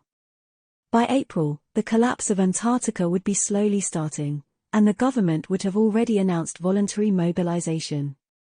Sunny had wanted to tell his friends about the approaching disaster, but Master Jet insisted on keeping it confidential, for now. He was not sure that Effie and Kai would want to go there, anyway. The two of them, meanwhile, glanced at each other. Then, Kai cautiously asked, "Does it have anything to do with your sudden departure?" Sunny nodded. "It does. Don't ask anything else, though, or you'll put me in an awkward position." Neither of them did, respecting his request. A strange silence settled between them. Finally, Sunny scoffed. "What are you guys doing? It's not like we're saying goodbye. I'm still anchored at the ivory tower, you fools. I can always hop in the dream realm and meet you there." Kai scratched the back of his head. "Oh yeah, true, I didn't think about that." Sunny shook his head. "Same goes for Nephis and Cassie, since they're not planning to move to Bastion yet. We might not be an active cohort anymore, but we're still a big, dysfunctional family of sorts. I can guarantee that you won't miss me. In fact, you'll probably wish that I appeared in front of you faces less often." He grinned and then gestured to the door. "In any case, thanks for dropping by, but now I really have to go. I'm on a bit of a schedule." He walked them outside, then watched as they boarded a PTV and left. There were no emotional goodbyes, since what he had said was true. They would all be seeing each other in the dream realm often, no matter where they were in the waking world. So that meant that he had one last thing to do. Sunny sealed the house by inputting a security code into the lock panel, looked at it one last time, and walked to one of the neighboring buildings. He took out his communicator, sent a short message, and then waited for a bit. A minute later, a slightly surprised teenage girl walked out onto the porch, wearing cozy home clothes. "Sunny? Why are you here? We're not supposed to have a lesson today." He smiled, and then pointed to the backpack that hung from his shoulder. "Hey, Rain. I just came by to say that I'll be going away again. This time, it might take a bit longer for me to return." Her expression subtly changed. "Oh." She remained silent for a while, then asked in a guarded, tentative voice. Is it going to be dangerous again?" Sunny shrugged with a carefree expression. "Dangerous? Well, I guess. I'm pretty certain that I can handle it, though. I'm a pretty tough guy. So, don't worry." He sighed, and then added. "Plus, I am staying in the real world this time. You can message me whenever. The network connection is going to be patchy where I'm going, so I might not be able to answer immediately. I will eventually, though. That's a promise." Finally, she relaxed a little. "Really? That's great." He nodded. After hesitating for a few moments, Sunny took a step closer and said, "You are going to turn 16 in a couple of months, Rain. That means that you have to be ready. You might be chosen by the spell, or you might not. In any case, I think that you are sufficiently prepared." He fell silent for a bit, and then added, "I taught you as much as I could. The rest depends on you. Keep practicing with your sword. Keep sharpening your mind, as well. Most importantly, keep working on your mentality." Rain looked at him and nodded seriously. "I will." She did not notice that something strange had happened in the spot where their shadows intersected. A massive, dark silhouette that resembled a Stygian serpent flowed from Sunny's shadow, then hid itself in hers. Sunny had invoked one of Soul Serpent's abilities. Grace of Shadow's ability description: the master of the Soul Serpent can grace another with the trust and companionship of their shadow guide. One should be careful whom they bestow with their grace. Entrusting others with the loyalty of shadows is the same as sharing one's soul, and thus should not be offered lightly. He could not give Rain any memories. Neither could he give her any echoes. Rain did not possess an aspect or a soul core to encompass them. She certainly did not possess a shadow core to receive one of his shadows. But Serpent was different. Grace of Shadows allowed it to accompany anyone who had a shadow, including a mundane human. So, Sunny transferred Serpent to Rain and commanded it to hide itself unless the girl was in mortal danger. With the help of an ascended devil, she would be able to survive anything. Sunny knew that by providing Rain with his handicap, he might have been stunting her own growth. But he did not care. His sister did not have to grow strong, or die. He was more than capable of being strong for the both of them. Looking at her, he smiled. Well, anyway. Don't be a stranger. If you need advice, just message me. You're my only student, after all, so if you suddenly die, my reputation will be ruined. No one will ever hire me as a tutor again. Rain glared at him for a moment, then scoffed. Why would I die? I'm too smart for that. You, however, make sure not to die yourself. I won't be able to brag that my tutor is a master if you're dead. Sunny grinned, then waved at her and turned away. It was time to leave the city where he had grown up, both for the first time and once again. Chapter 8:11, Train Ride. Sunny had never thought that he would leave the city one day. He had barely ever thought that there was anything beyond the city, actually. More than that, for him, the CI. Tai proper itself had always seemed like an alien land. His whole world used to start and end with the outskirts. Tens of millions of people who lived in the outskirts had a very special relationship with the wilderness beyond. They spent their lives much closer to it than real citizens, and were not separated from it by the tall barrier walls that encompassed powerful air filters. On one hand, it made them more attuned to the existence of the outside. On the other hand, they associated the outside with death, disease, and starvation on a much more visceral level. To them, the wilderness meant death in a very practical sense of the word, as opposed to distant and purely theoretical. That was why Sunny felt very weird as he stared at the train that was supposed to take him to the rendezvous point where Master Jet was supposed to meet him. The long-range transcontinental train did not look anything like the light intracity one Sunny was familiar with. It resembled a massive, heavily armored metal beast that stretched for hundreds and hundreds of meters, its long body composed of various bulky segments. There were passenger carriages, massive cargo carriages, various utility carriages, and even a mobile repair and fabrication unit capable of restoring damaged sections of the railway should the train encounter any hindrances on the way. Rows of large-caliber turret, automated cannons, and gun emplacements rose from the roof, manned by the railroad technicians and security officers. It was a fearsome, moving fortress. Anything less would not have been reliably safe, considering that the government rarely paid attention to the nightmare gates that opened away from population centers. Sunny studied the train curiously for a while, then went ahead and found the carriage he was assigned to. As a master, he was entitled to ride in the lavishly furnished car meant for high-ranking citizens, government officials, and members of legacy clans. He also got a whole cabin to himself. The cabin was comparable in size to his room at the academy, but much better stocked and equipped. Sunny threw his backpack on a shelf and sat down near the window, enjoying the softness of an expensive-looking armchair. A strange expression appeared on his face. Well, as far as walls go, this one is weirdly opulent so far. Of course, he was sure that these luxurious conditions would not last long. No one had bothered him until the train started to move, slowly at first, then faster and faster. Soon, the familiar sights of the city and the outskirts flew by, and the great metal beast finally escaped into the wilderness. Sunny felt a solemn mood overcome his senses. Despite spending years of his life in the much more wild and untouched reaches of the dream realm, he somehow felt as if he was stepping outside human civilization for the first time. He held his breath as the various human-built structures disappeared behind. However, the actual landscape of his world did not make any impression on him. It was just sort of boring. The wild expanse of the northern quadrant mostly looked like a desolate, empty place. It was almost entirely made out of mud and snow.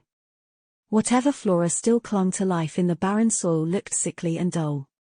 The sky was heavy and grey, and the air was slightly hazy. Apart from occasional skeletal carcasses of dead nightmare creatures or rusty wrecks left behind from the times of human wars, there was nothing much to look at. Sunny sighed. What a waste. The waking world was not entirely uninhabitable, but it was certainly inhospitable to the species that had once populated its every corner. Maybe Effie had been right, back when they spoke in the ruined cathedral of the Dark City. He stared through the window for some time, then stood up and walked to a narrow bed, deciding to go to sleep early. This was probably going to be his last opportunity to rest well for a long, long time.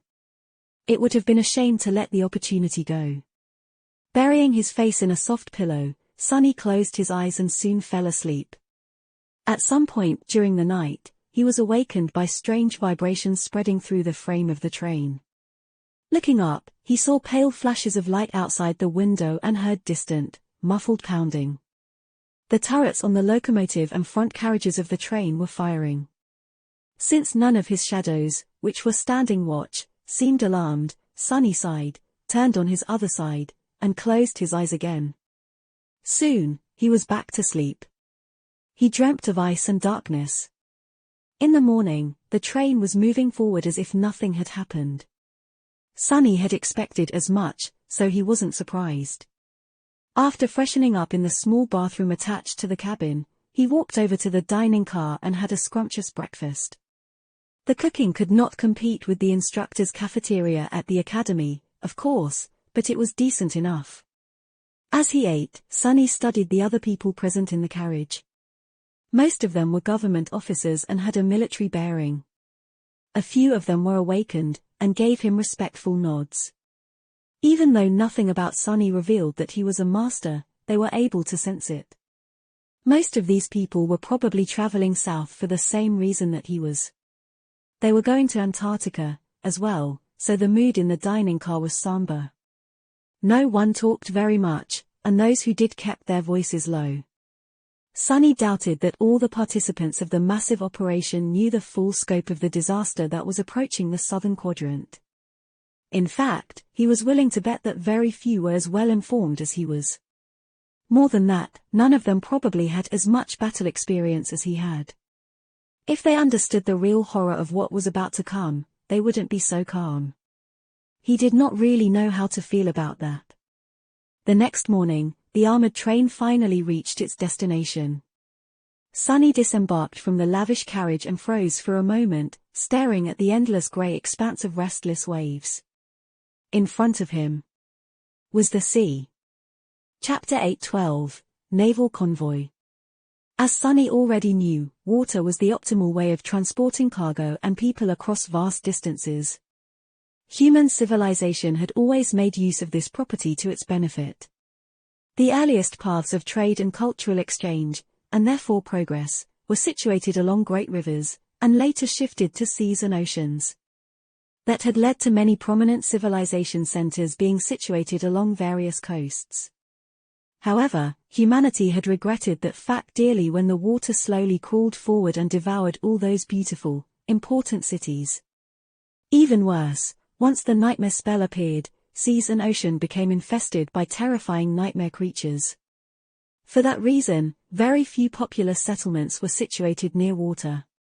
The further inland they were, the better.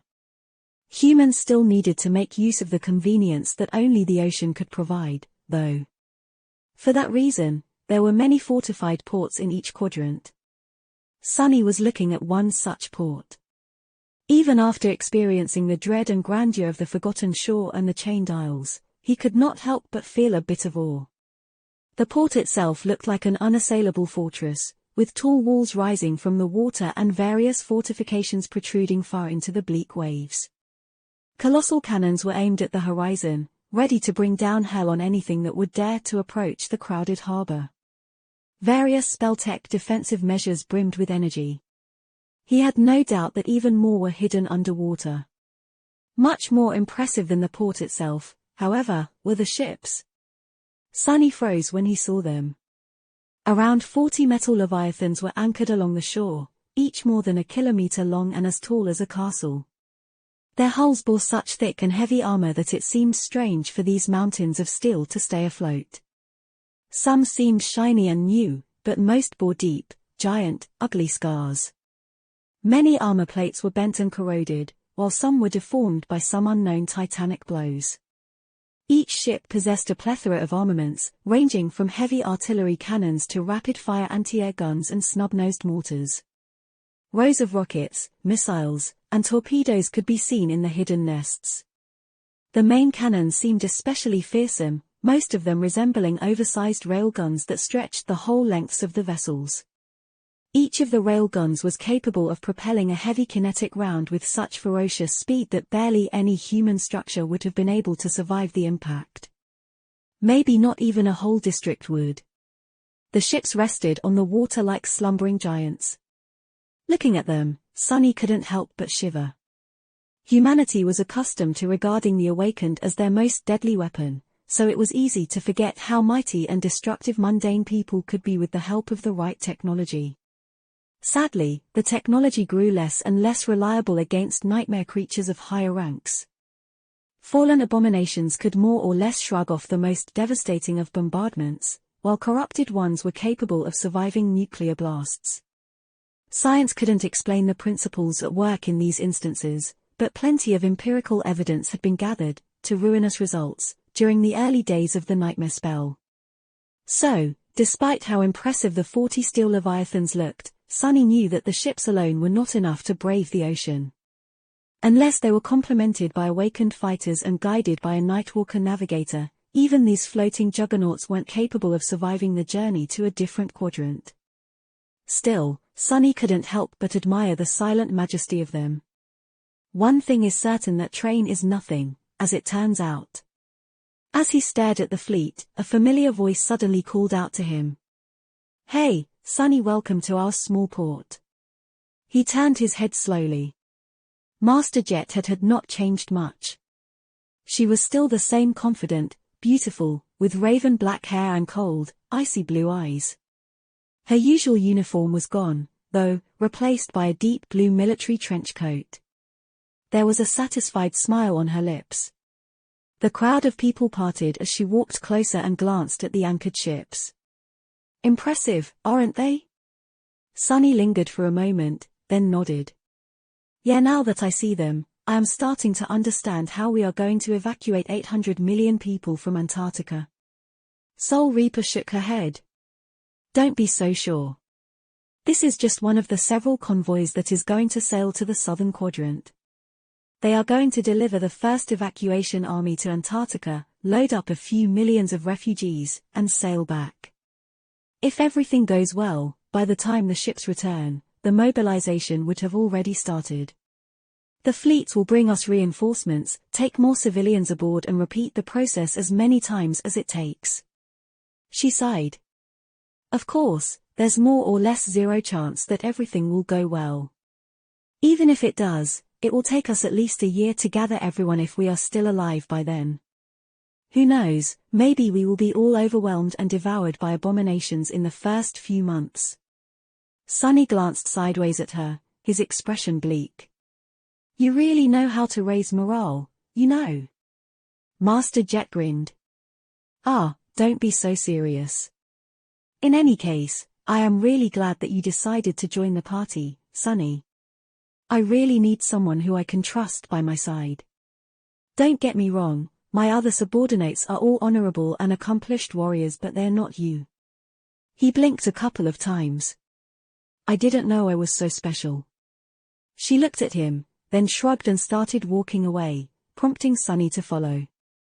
It takes a certain kind of person to face the very depths of despair, and still continue to fight. You are one such person, Sunny. Soul Reaper glanced at him, then added in a voice that was devoid of any humor. "And we will all experience a lot of despair in the coming months. I have a feeling." Chapter 8:13. First Evacuation Army. Master Jet led him to an armored military PTV that stood a few meters away from the crowded platform. It seemed that vehicle access to this part of the station was heavily restricted, but she paid it no attention. Apparently, her rank and status trumped some of the rules. The PTV itself was very different from the civilian models Sonny was accustomed to, as well as the heavier police cruiser he had ridden on occasion in the past.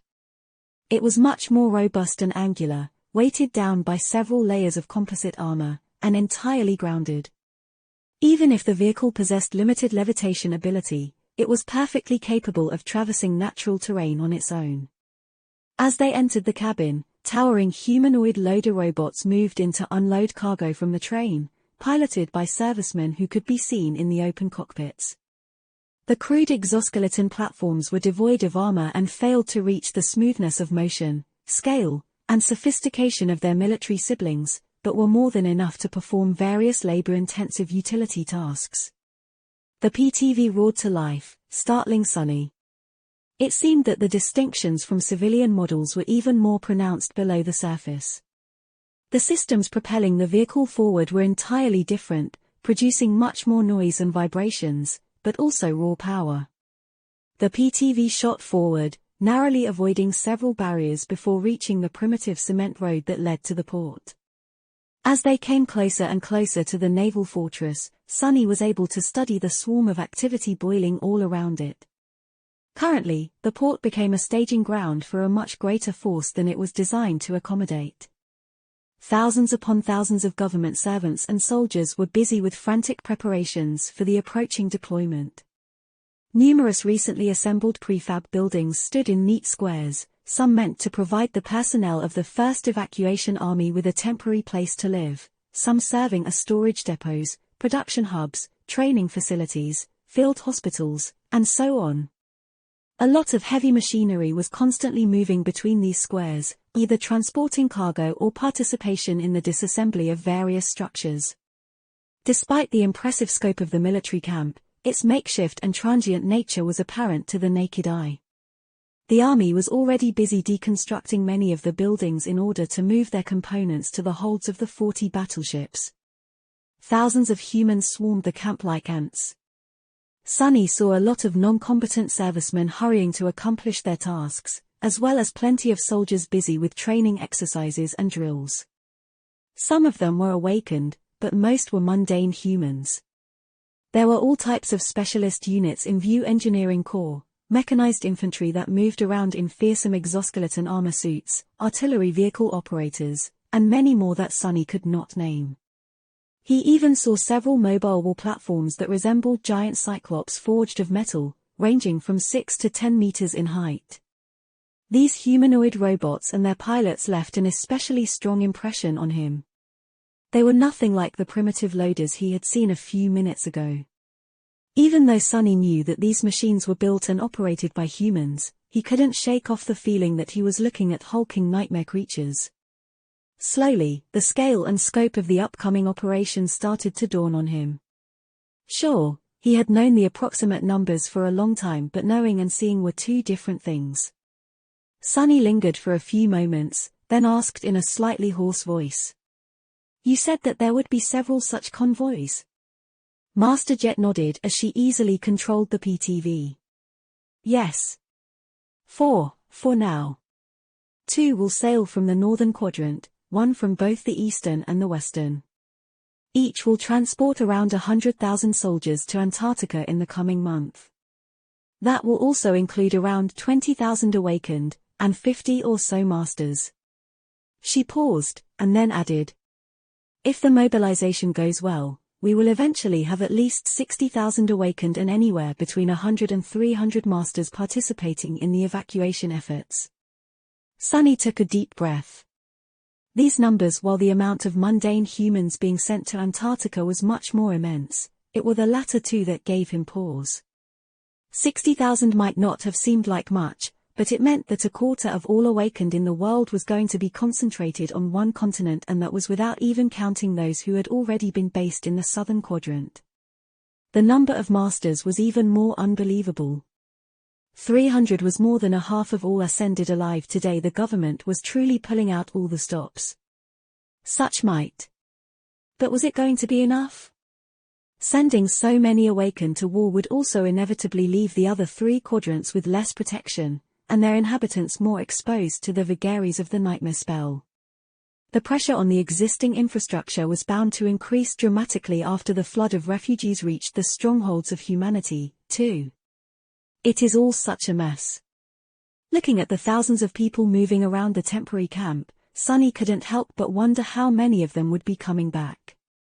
He had no choice but to wonder if he himself would survive, as well. Even though the members of the First Evacuation Army seemed trained and disciplined, he could see hints of fear and uncertainty hidden deep in their eyes. These people might have been dedicated and professional soldiers, but none of them had ever faced the kind of threat they were going to throw themselves against, soon. Funnily enough, Sonny, despite his young age and lack of a service record, had come much closer to this kind of warfare and was much better prepared to withstand its horrors than most members of this hastily assembled army.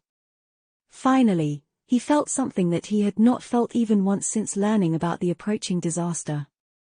The weight of responsibility slowly settled on his shoulders. Sonny sighed, and then mentally shook it off. What nonsense is this? He looked at Master Jet, lingered for a moment, and then asked. So when do I get a dapper uniform?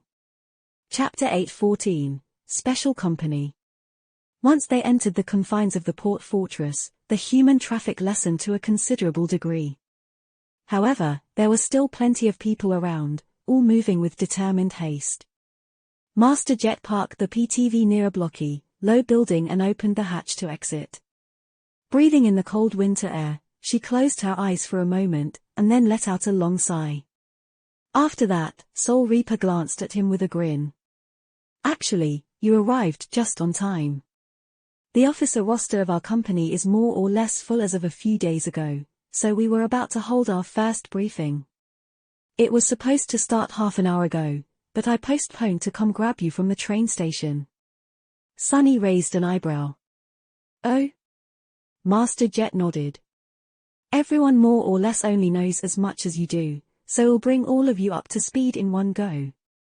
Granted, the rest had more time to prepare, not to mention the fact that they have been with the government for years. Don't let those old dogs intimidate you, though.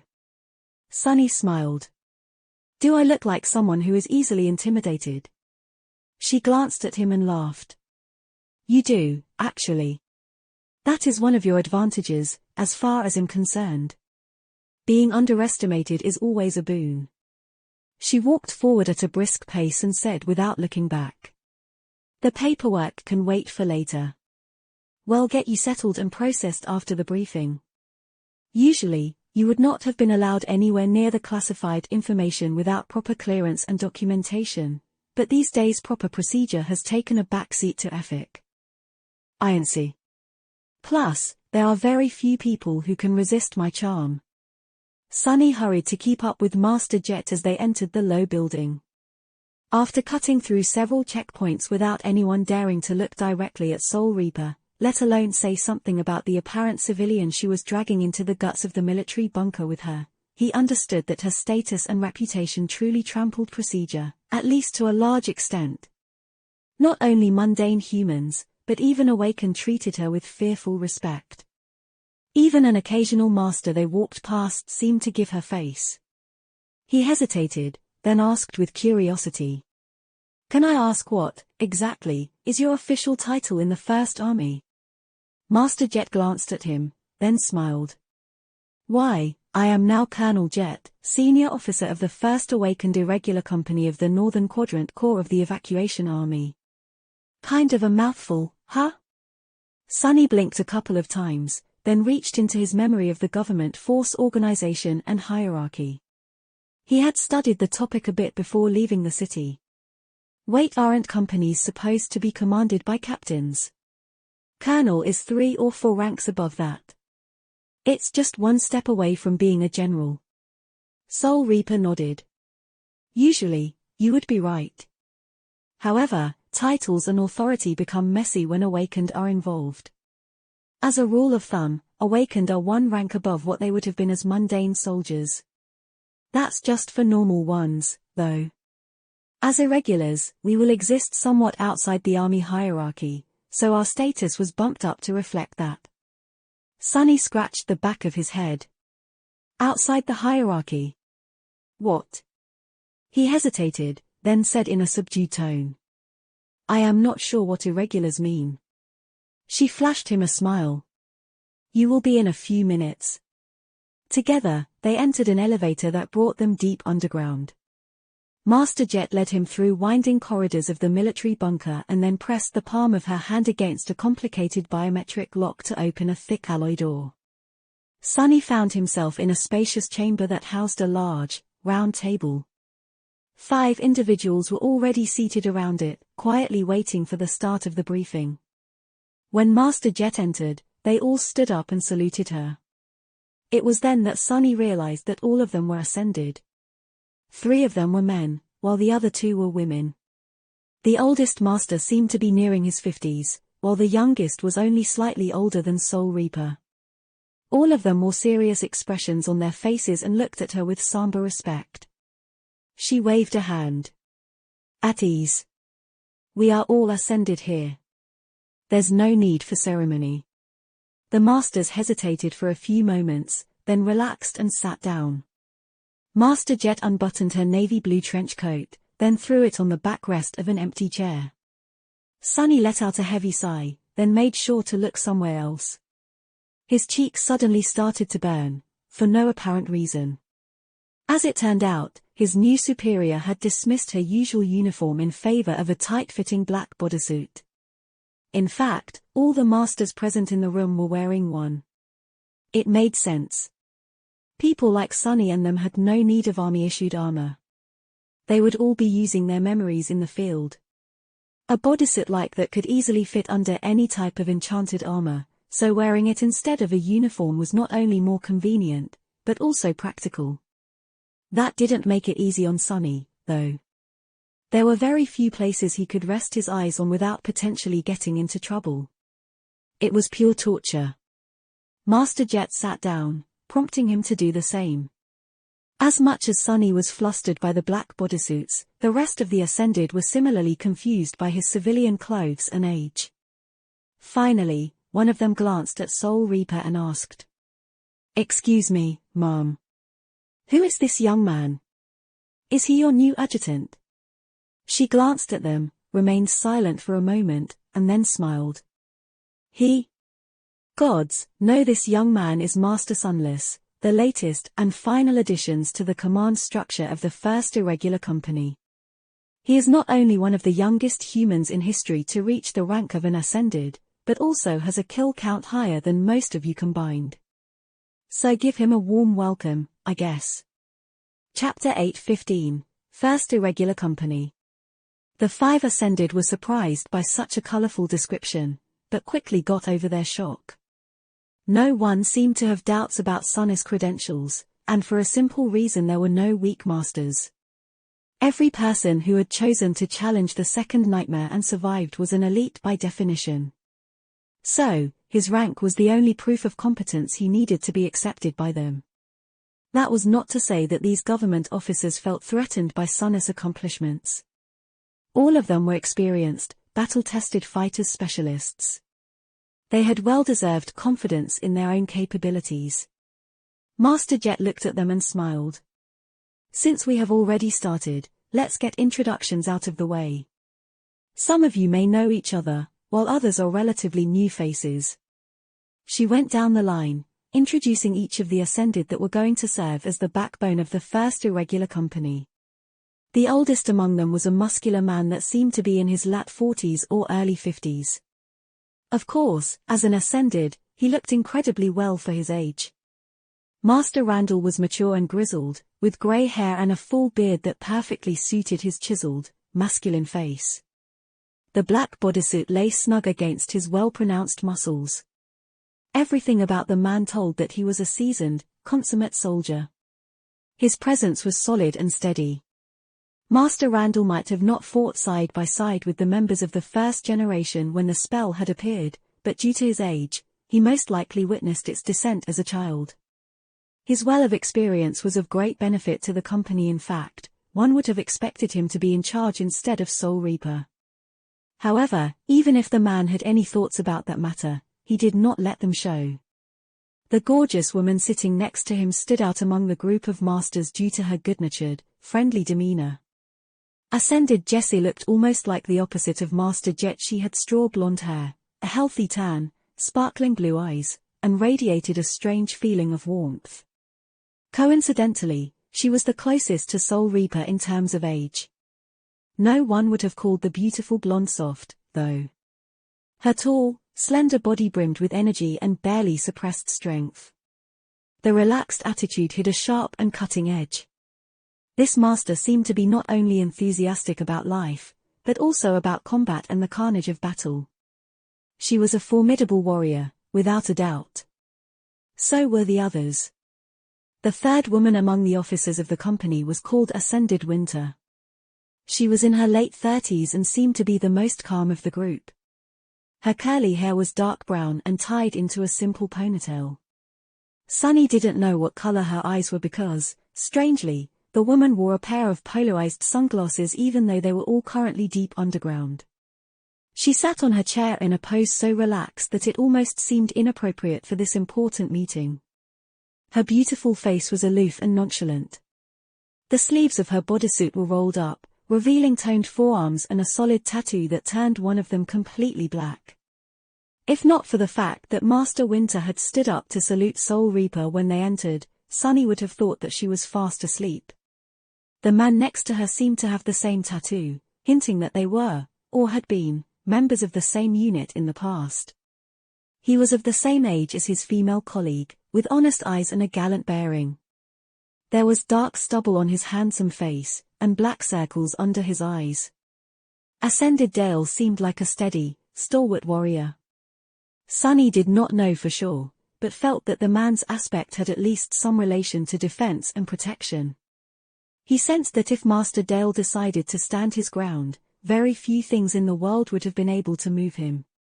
The last officer of the first irregular company was slightly older and stood in stark contrast to Master Dale.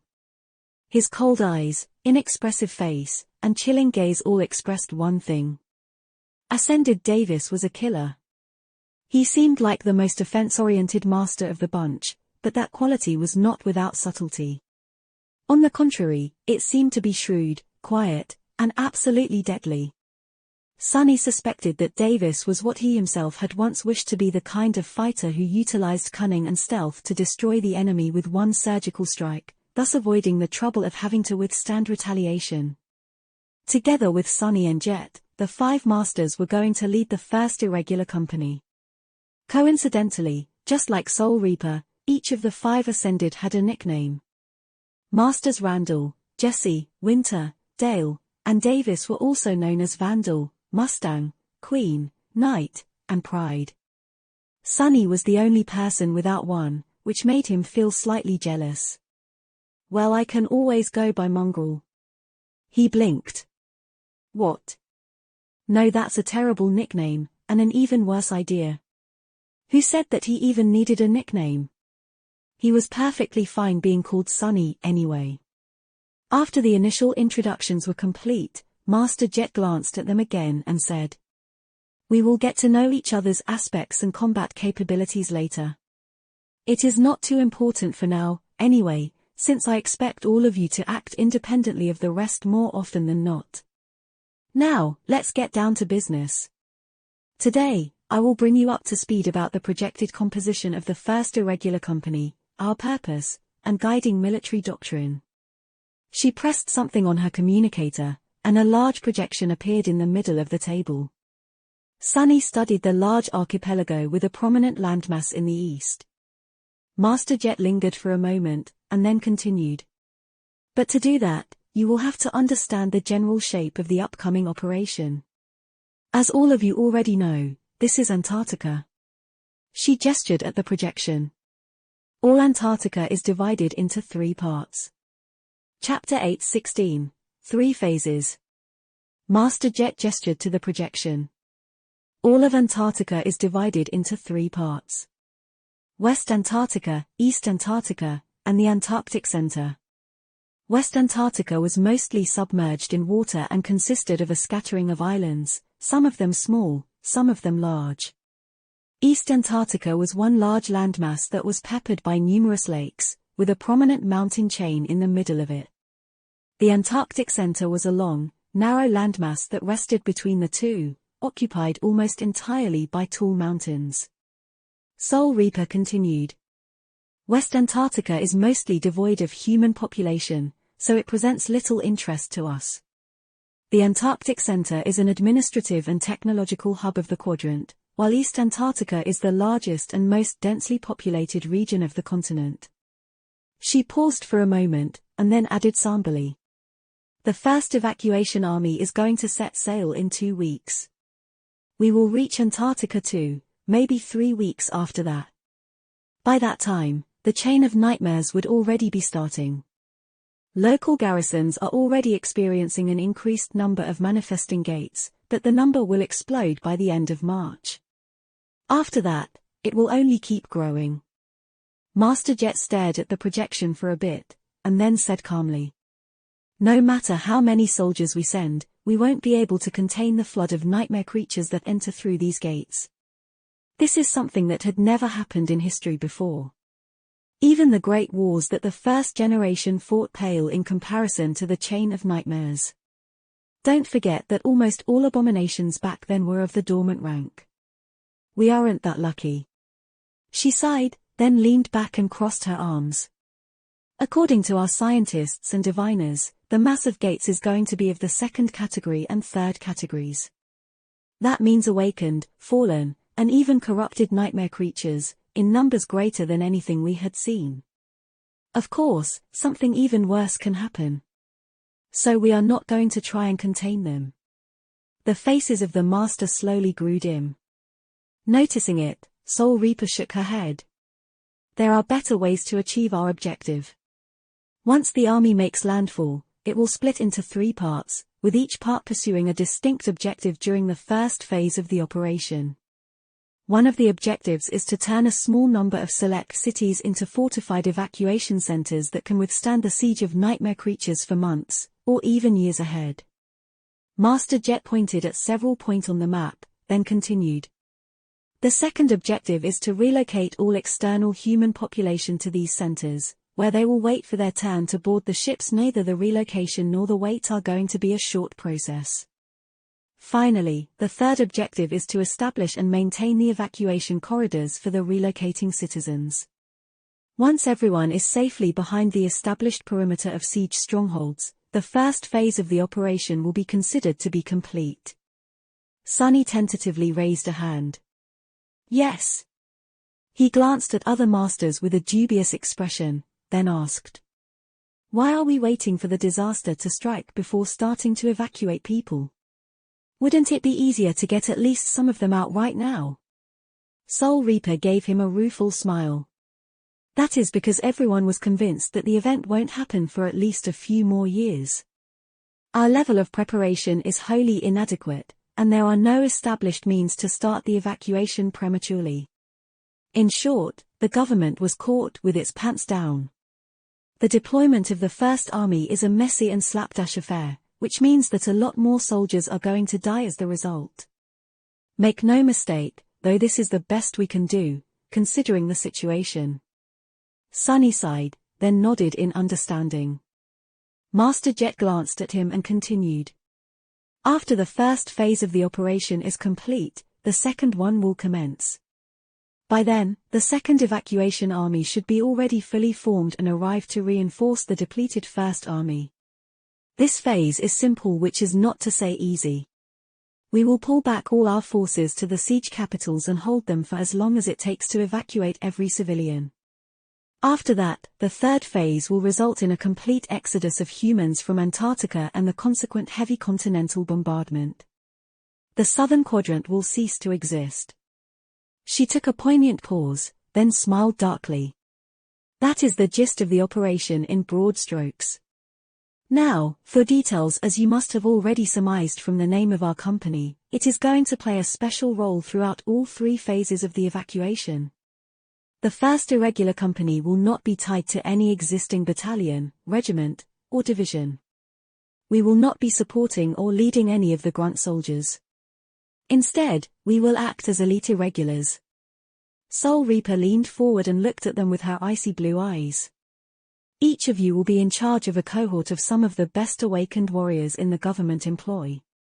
The cohorts will act semi-independently and respond to any overwhelming obstacle that threatens to slow down the evacuation.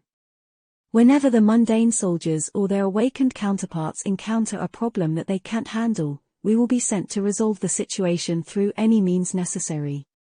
The room suddenly became very cold, and so did Master Jet's expression. What it means is that we will be thrown into the most dire, bloody, and hopeless flashpoints of the entire operation on a consistent basis.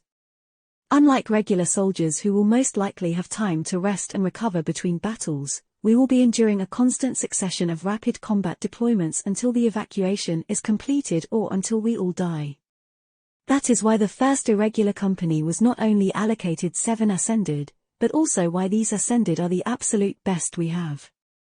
Each of you is an elite among elites. Make that count. She studied the faces of her subordinates, and then raised an eyebrow. Any questions? Master Winter suddenly raised a hand, revealing that she was not, in fact, asleep. When she spoke, her voice was unexpectedly relaxed. What's our logistics situation? Is there going to be food, or are we going to spend months chewing on monster meat? You know, like usual. Chapter 8:17, Captain Sunless. The briefing lasted for a while longer. The 7 Ascended of the 1st Irregular Company had a lot of things to discuss, and while a few nuances went over Sunnis' head, he slowly gained a better understanding of the upcoming ordeal. That said, each of them had way too much to do before the naval convoy left for the southern quadrant, so wasting precious time on long conversations was not in anyone's interest. Eventually, the 5 masters left, leaving Sunny and Jet alone in the meeting room. There was a grim expression on his face. Sunny sighed, then glanced at his superior. I am not going to lie, all of this seems a bit overwhelming. Soul Reaper smiled and shook her head dismissively. Don't be too concerned. You already have the necessary experience and qualifications to make things work. It is not like the others are better prepared to deal with something of that scope. Above all, we will need the ability to swiftly learn and adapt. That is how we will survive this unprecedented mess of a disaster. He looked at the ceiling with a thoughtful expression. Well, when Master Jet put it like that, yes, it made sense to say that he was qualified to face the challenges of the Chain of Nightmares. The other irregulars might have been older and more experienced, but no one had ever lived through something like that. In the absence of relevant experience, adaptability was arguably more important. In that regard, his young age and flexible mindset could even be called an advantage. Plus, Sunny had always excelled at being able to adapt to anything. Soul Reaper stood up and beckoned as she headed for the exit. Come on. Let's get you settled. They moved to a different level of the bunker, where some sort of administrative center had been hastily established in recent weeks. The military admins were even busier than the soldiers above ground. An atmosphere of feverish, barely contained chaos hung in the air as hundreds of officers tried to juggle tens of thousands of issues as they prepared the army for departure. Maybe because of this haste, or maybe because of Master Jet's presence, the paperwork did not take long. To Sunnis' astonishment, it took less than half an hour for him to officially become a government agent and an officer of the 1st Evacuation Army. He was issued the rank of a captain, along with all the status and privileges of one.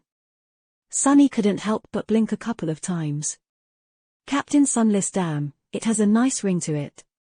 Without wasting any time, they moved to another level, where Sunny was issued with a basic set of gear corresponding to his rank.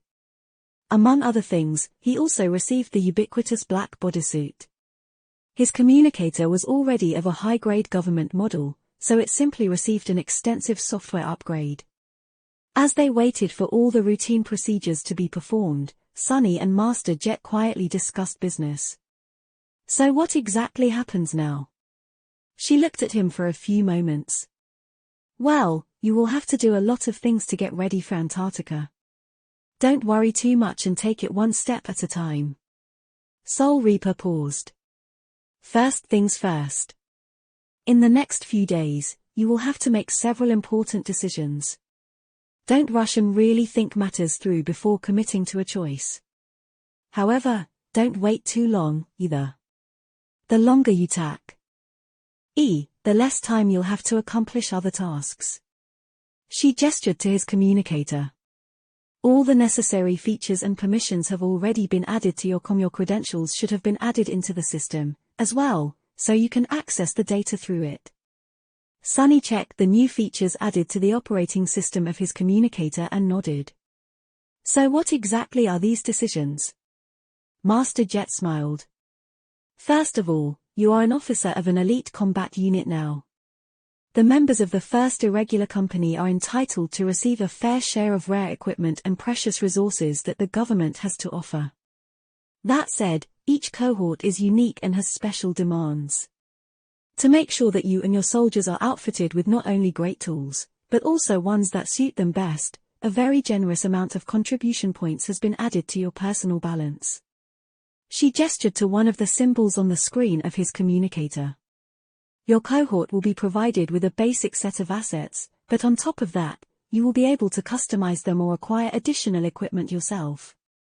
You can peruse what the logistics and supply has to offer through that interface, as well as claim whatever you choose. Of course, the inventory available to the First Irregular Company is much more robust and exclusive than what mundane units have access to. Soul Reaper sighed wistfully. What you settle on is at your discretion. You can decide to upgrade your personal gear with powerful tools, memories, or even echoes. You can choose to equip your soldiers with better equipment instead. You can assign most points to comprehensively upgrade the technical assets provided to your cohort. Hell, you can even convert all the contribution points into credits and transfer them to your personal account. Not that I would advise doing something like that, of course. Sunny's eyes glistened. If there was one thing he loved, it was receiving free stuff. Even if most of the contribution points would go into strengthening his cohort, it was still a great opportunity to soothe his greed. He was sure that the government had a lot of amazing stuff in its coffers. The decision to enlist was already starting to look much more appealing. There was one problem, however. He gave Master Jet a curious look. I can't really fine-tune gear and equipment to the needs of my cohort if I don't have a cohort, though. Right? She nodded. Indeed. Actually, that is the second set of decisions. Chapter 8:18, Irregulars, Assemble. Master Jet pointed at another new symbol on the screen of his communicator. The process is basically the same. You can shop for members of the cohort through your well, not really. Contribution points have nothing to do with the selection, of course. There is a pool of elite awakened fighters that have been transferred to this port. The First Irregular Company has priority right to recruit 4 to 2 of them, 6 per cohort.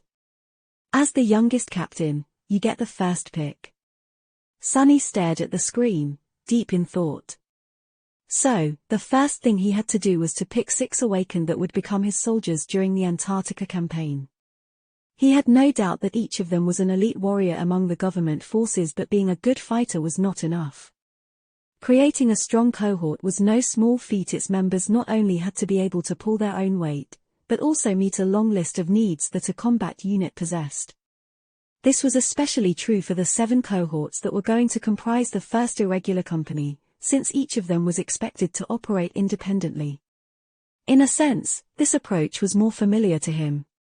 Awakened serving a large force were able to specialize within the confines of their units. One cohort could do especially well in melee combat, but lack the means of dealing damage from range. Another cohort could specialize in attacking exclusively from distance. By working together, these different units were able to shore up each other's weaknesses and allow the soldiers to express their greatest strengths. An independent cohort was very different. Although it could possess a specialization, it had to be well-rounded and excel in various aspects by necessity. This is how most cohorts in the Dream Realm functioned, and what Sunny was familiar with. In any case, choosing 6 awakened that could fulfill a multitude of roles while synergizing with each other was a daunting task. There was a lot of factors he would have to consider. And after that he had to assume command of these strangers and lead them into battle after battle. Their survival was his responsibility. Their deaths, should any of his soldiers fall, would be on his conscience, too. Sunny let out a long sigh, then looked at Master Jet. Any advice? She lingered for a few moments, then nodded. No matter how good these elites are, you will still be the core element and the deadliest weapon of the cohort. Don't neglect variability, but choose those whose aspects complement yours. Sunny smiled. Ah, that won't be a problem. I might not excel in any one thing, but at the same time, I am sort of a jack of all trades.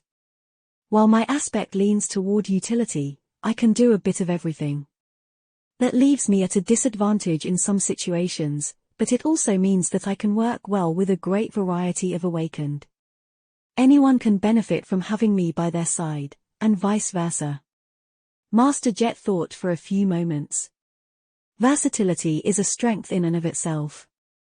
Since you are not limited by a narrow focus, the best course of action would be to assemble a well-balanced group of fighters that can respond to any situation with a high level of effectiveness. That will actually make my job a bit easier, since you'll be able to send your cohort to solve a wider variety of problems. She lingered for a bit, and then added. If there is one piece of advice I can give, it's to not neglect utility in favor of direct combat strength. Antarctica, no matter how prepared we think we are, it is going to test us in ways that no one expects. Things will go wrong, and then go from bad to worse. Mobility, survival, mental resilience, all these things and plenty others might turn out to be much more important than we think. It is also going to be a long, cruel, and punishing campaign. Keep that in mind. Sunny sighed. Long, cruel, and punishing, that was basically the description of most of his experiences with the nightmare spell. That was nothing new.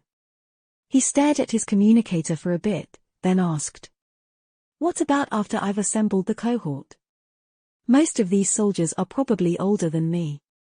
They are also devoted government servants, while I am somewhat of a hired mercenary. I doubt that they will be happy to be under command of someone like me, instead of one of the other distinguished masters. Soul Reaper shook her head. You are not exactly correct. Sure, you are younger than the other captains of our company. Some might see it as a weakness, but at the same time, it's a sign of excellence and greater potential. After all, none of us managed to ascend before turning 20. I am considered somewhat of a prodigy, and you beat my record by 5 years. So, I don't expect these soldiers to show reluctance to respect your command. She paused, then added in a serious tone. However, there is a great difference between being able to issue orders and being able to inspire confidence. There is no easy method to make your soldiers follow you, not simply obey you. You will have to find a way to win their loyalty on your own, Sunny. Master Jet smiled. However, I don't think that it will be too hard. Once we reach Antarctica, things will fall into place.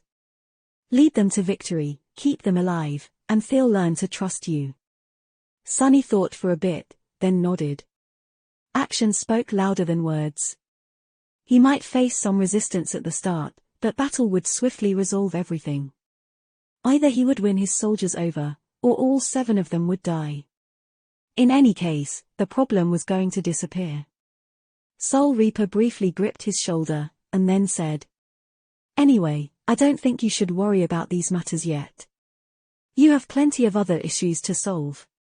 No matter how professional and prepared these guys are, forming a strong cohort takes more than simply assembling all its members together. You will all have to learn how to fight side by side and leverage your unique powers to form good synergy. Well, I don't have to tell you.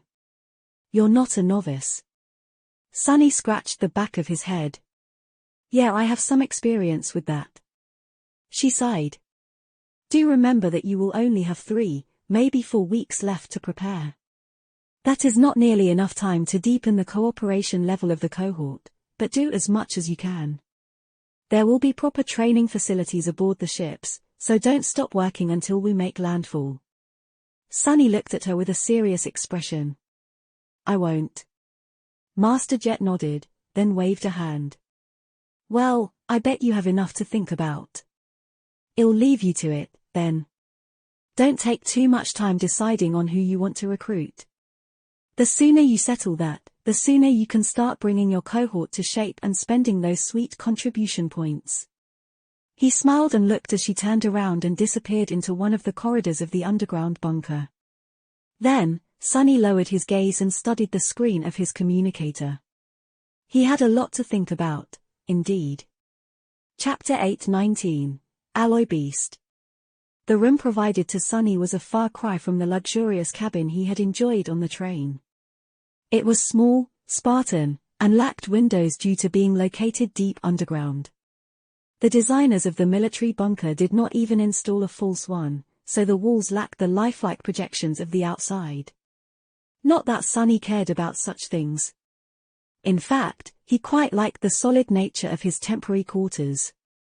Perhaps things would have been different if he did not possess the ability to escape to the surface with the help of Shadow Step, but since he did, the fear of being buried under countless tons of stone and soil was not bothering him too much.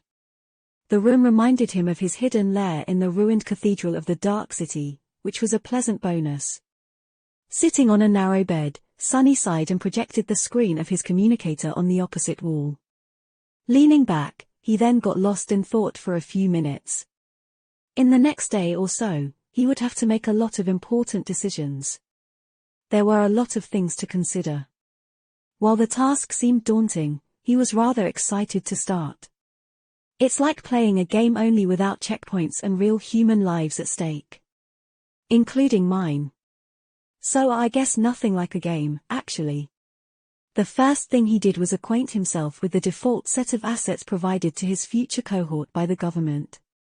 This generous and highly optimized array of premium gear and equipment included everything to cover the basic needs of his unit during their deployment in Antarctica, from thermoregulated outerwear to priceless spell-tech medical kits and beyond.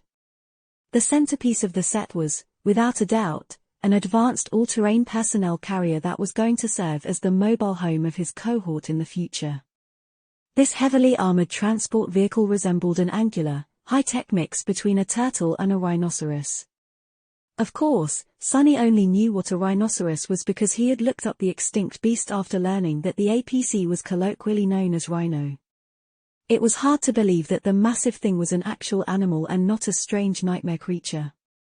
Despite its prodigious size and thick armor, the rhino armored personnel carrier was capable of moving with immense speed across various terrains. It could even climb mountains without too much problem, provided that the driver knew what they were doing.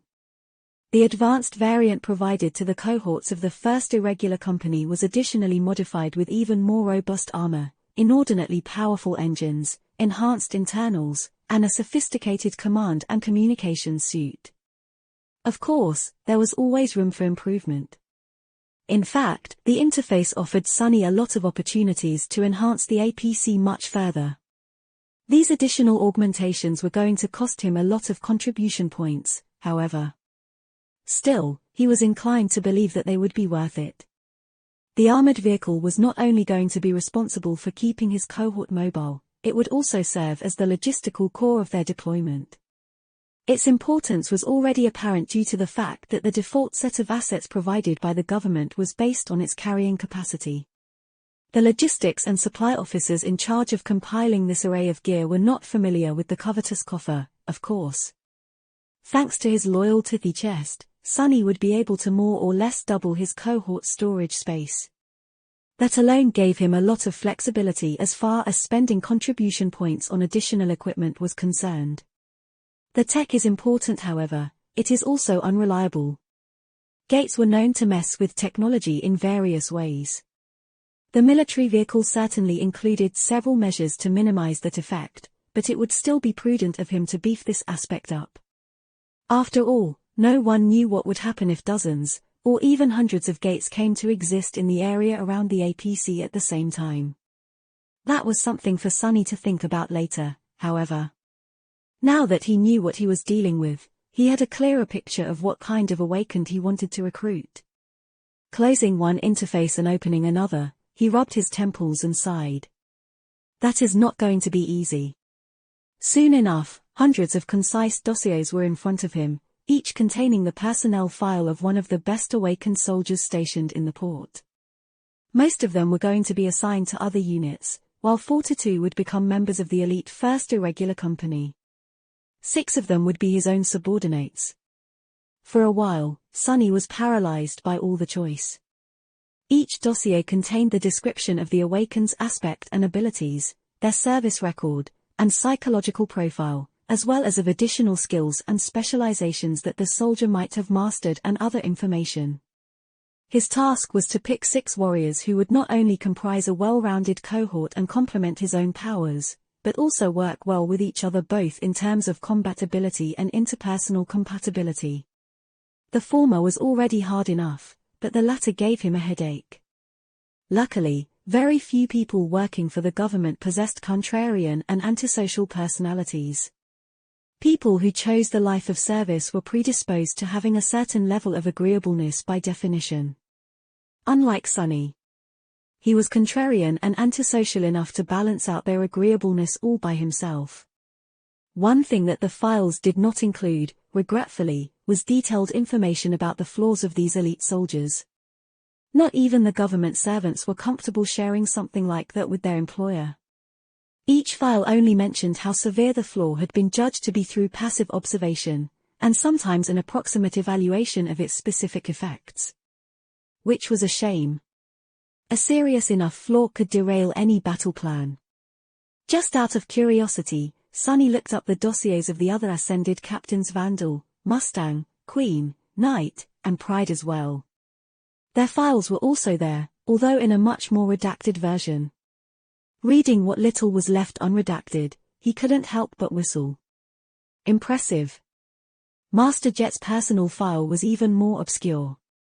Pretty much everything except for her name and rank was blacked out.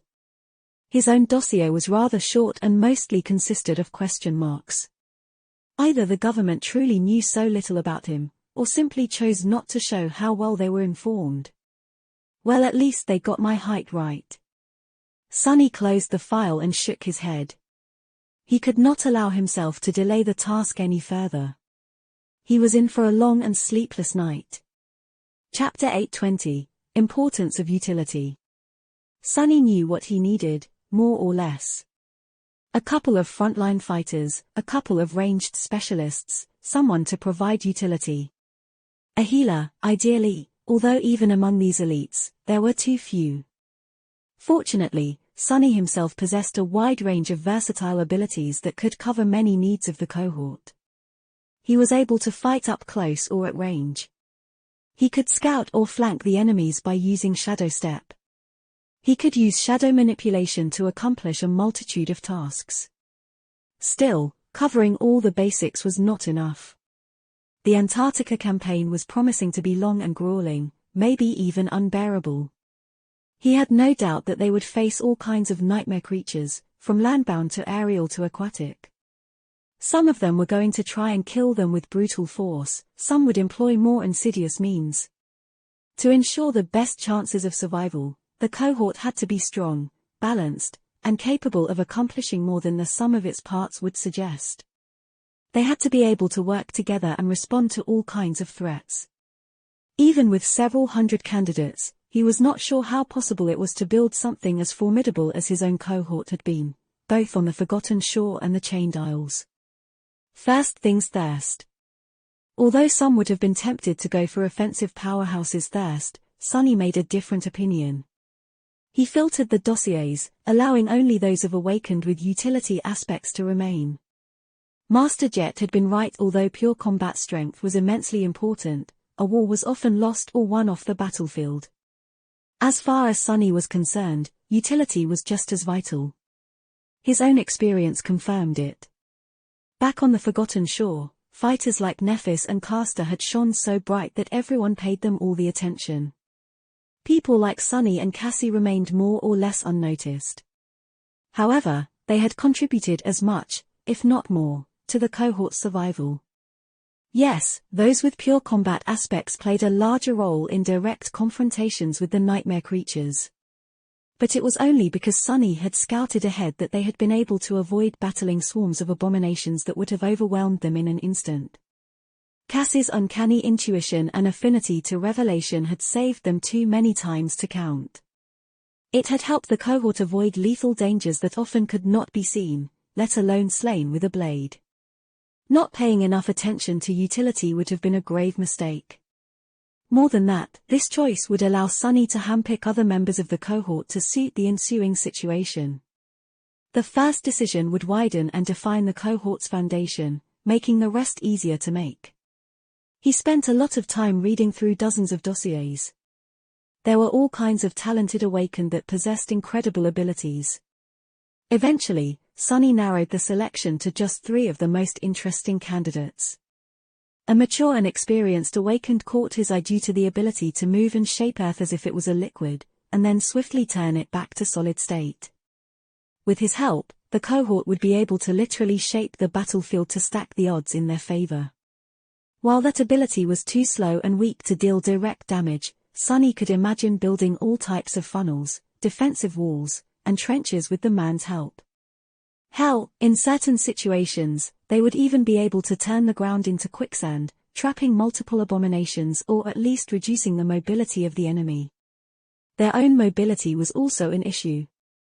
No matter how versatile the Rhino was, there would be situations, without a doubt, where its incredible all-terrain maneuverability would fail. The ability to create a road was going to come in extremely handy at that time. Another government elite seemed even more useful. This tall and athletic man was capable of creating stable short-distance spatial rifts. Basically, he could allow the fighters of the cohort to teleport around the battlefield with impunity. Sunny did not have to think long to understand how incredible this ability was. He had used Shadow Step to vanquish his foes numerous times, and granting the same advantage to the whole cohort was an indescribably potent tool. Hell, he didn't even have to send people through this rift. Throwing a spell-tech grenade or a manifestation of a sorceress aspect ability would wreak havoc among the enemies just as well. The third candidate was a young woman with mousy hair and an unassuming face. Her ability seemed less potent than that of the 2 men, but could also be quite useful in the right situations. Just like Cassie, the young woman possessed an affinity to revelations, be it a much lesser one. While she couldn't compete with Song of the Fallen in the broadness of application, the narrow focus of her aspect was capable of producing more palpable results. The young woman was able to perceive weaknesses and vulnerabilities of living creatures, as well as share visual perception among several people. She, too, could comprehensively enhance the cohort's battle effectiveness, although in a less direct way. Sunny spent a long time staring at the 3 dossiers. Which one should he choose? Each held incredible value in his eyes. He was even tempted to claim all 3. But no. While Sunny was not blind to the importance of utility, he needed powerful fighters to make use of it. Without offensive strength, the cohort would be simply unable to act on the provided opportunities. Plus, his own aspect already leaned toward utility. Eventually, he dismissed the dossiers of the 2 men and left only the image of the meek young woman with mousy hair on the wall. Awakened Kim. The more Sunny stared at her portrait, the more he was sure of his choice. Yes, the first candidate could shape the battlefield to their advantage. But Sunny was able to achieve a bit of that himself with the help of shadow manifestation. Yes, the second candidate could provide an indescribable tactical flexibility to the cohort. However, the short range and the stationary nature of the spatial rifts was not easy to exploit in the chaotic and unpredictable mayhem of combat. Awakened Kim, on the other hand, could provide a powerful boost to any offensive action. Her ability synergized with the widest variety of aspects, including Sun's own. More than that, unlike the other 2 soldiers, her power scaled with the threat. Being able to create a wall of stone was useless if the enemy could turn stone to dust. Being able to attack an abomination from the flank would accomplish nothing if the abomination was of a high enough rank to become immune to awakened weapons. Being able to see the vulnerabilities of the enemy, however, would be a boon for the cohort no matter how powerful of an enemy they faced. In fact, the more dire their foe, the more important awakened Kim's ability could become. There was also another, much simpler reason why Sunny decided to choose the third candidate. The young woman could share visual perception between multiple people. Antarctica, meanwhile, enjoyed an uninterrupted night that lasted for several months. What it meant was that the first irregular company would be fighting in near-complete darkness for at least 4 months after arriving into the southern quadrant. While this problem could be somewhat solved with technology, there was a better and more reliable solution. Sunny could see in the dark, and with awakened Kim's help, his soldiers would share in this ability, too. He looked at the dossier one last time and nodded. Good. This young woman was going to be the first cornerstone of his cohort. Chapter 8:21, Offense Pillars. Now that Sunny knew what kind of logistical and combat support his cohort would be able to enjoy thanks to him, awakened Kim, and the heavily armored Rhino, he had a tentative understanding of what direction he had to follow. In the next several hours, he carefully studied hundreds of dossiers, slowly narrowing the list of potential candidates. By the time the night was drawing to a close, he was more or less ready to make the final selection. Of course, ideally, Sunny would have preferred to meet the recruits face to face and put them through a gauntlet to get to know their characters, styles, and limits better. But in the current situation, being able to study their personnel files was already good enough. He had chosen several important traits that most, or better yet each, of the candidates had to possess. First of all, Sunny decided to favor sustainability and lasting battlefield presence over pure might and burst damage potential. Sure, many of the elite government soldiers possessed awesome aspect abilities that could deliver truly fearsome results in a short span of time. However, these awakened also burned through essence with a frightening speed. The Antarctica campaign promised to be a marathon, or rather, a marathon stacked on top of a marathon, stacked on top of a marathon, stacked on top of a marathon. Longevity was king. He vastly preferred fighting side by side with people who could maintain their peak battle state for long stretches of time, even if their immediate combat performance was not as impressive. Secondly, he deliberately paid more attention to fighters who implemented higher than usual amounts of finesse, calculation, and cunning in their approach to combat. Not only were such people better at conserving their energy, but they also suited his own inclinations very well. Additionally, fighters like these were bound to make better use of awakened Kim's ability to recognize vulnerabilities of the enemy. The third and last trait he sought out was mental fortitude. No government elite was a slouch in terms of determination and resilience, but some stood out among all others. Most of them were those awakened who had gone through crushing defeats, but were nevertheless able to pick themselves up and grow stronger for it. Sunny was more or less certain that he had endured more torment and hopelessness than even the other ascended captains of the first irregular company. As such, he had a better idea of how ruthless and punishing the long campaign in the southern quadrant could turn out to be. So, even if it meant settling for someone with less power or talent, he was determined to pick the most dogged and tenacious of the awakened elites. In the end, 6 dossiers remained projected on the wall of his small room. Awakened Kim had been his first choice. This young woman was the cornerstone of the cohort due to her valuable aspect, which allowed her to reveal the weaknesses of the enemy and share visual perception among herself and her allies. Additionally, she was a certified technician who could look after the cohort's armored personnel carrier and perform field repairs if need be. His second choice was a charismatic man in his late 20s. Awakened Bell had a lean figure, athletic build, and blonde hair. His expression on the portrait attached to the dossier was laid back and slightly carefree. Bell was a talented swordsman who excelled in offense and agility. His aspect made him especially deadly. The young swordsman was able to turn his body intangible and phase through solid matter. Although he couldn't maintain this state for long, even a second was enough to avoid an enemy attack if used at the right moment. His second ability allowed him to infuse his weapon with unnatural sharpness and cut through most obstacles. Although both abilities devoured soul essence with terrible speed, awakened Bell was incredibly proficient in using them in precise, short bursts.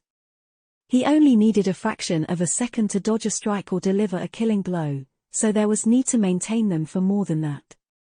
As the result, he was able to last much longer on the battlefield than the description of his aspect would suggest. Bell was going to be one of the two pillars of Sunnis melee vanguard. The second pillar was a man named Dawn. Looking at his portrait, Sunny couldn't help but grimace. No, this is just ridiculous. Awakened Dawn was a giant of a man. He was easily taller than Effie, and possessed robust musculature to boot. Just one look at him would have made most people feel small and feeble. The only consolation that Sunny could find was that this powerhouse would be fighting on his side.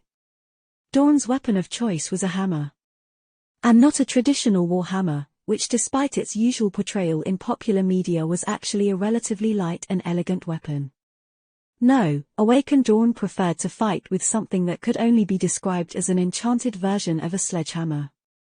This heavy two-handed implement of destruction was able to crush flesh, bone, stone, and steel with equal ease. All that would have made one think that the man was a straightforward and single-minded brawler with a penchant for solving problems through brute force, but that couldn't be further from the truth. Instead, the man possessed a serious, sedate attitude and deeply intelligent eyes. His aspect could be described in 3 words: push and pull. Awakened Dawn was able to manipulate gravity, or at least something that resembled gravity, to empower his strikes with crushing weight and throw his enemies off balance. By combining these two effects in a precise and calculated manner, he was able to make use of both to vastly elevate the potency of his attacks. No matter how strong and enduring Dawn's body was, no one would have been able to wildly swing his heavy weapon around for too long. That was why he preferred to conserve his stamina and kill the enemy with one crushing, deliberate, well-timed, and devious strike.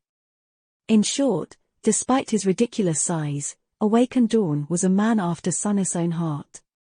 Together, Bell and Dawn were going to be the core of the cohort's battle formation. However, there was another person whom Sunny intended to add to the melee vanguard. Chapter 822, Shadow Cohort. The third member of the melee vanguard was, perhaps, the second most important person in the cohort after Sunny himself, of course. He had agonized over that choice a lot, but eventually settled on a handsome and chivalrous man named Quentin. Awakened Quentin preferred wearing full-plate armor and wielding a sword and a shield. Unlike Bell and Dawn, he was not going to be serving as an offensive powerhouse. He was going to become the defensive bulwark of the melee vanguard, which was not to say that he wasn't a deadly fighter in his own right, of course. Quentin's aspect centered around restoration and corrosion. In battle, he was able to continuously repair his shield and his armor no matter what kind of damage they received. There were limits to this ability, of course, but as long as his memories weren't outright destroyed, they would eventually regain their original shape. He was also able to apply a corrosive property to his weapons. The corrosion was not very potent, but as long as enough of his attacks landed, the enemy was bound to eventually succumb under the weight of accumulating decay. This was a slow, but insidious and impactful ability. However, it was the first one that made Awakened Quentin so valuable. That was because he was not limited to restoring only memories. Quentin's restoration was near universal and could repair various things including human flesh.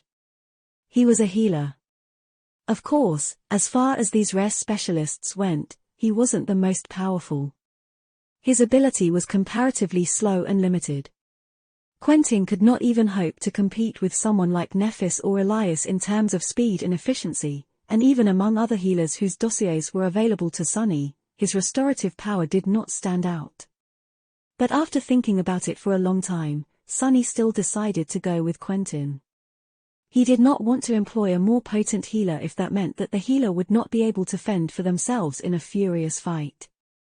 Even though his final choice was somewhat mediocre in terms of healing wounds, the chivalrous man was a more well-rounded and versatile combatant.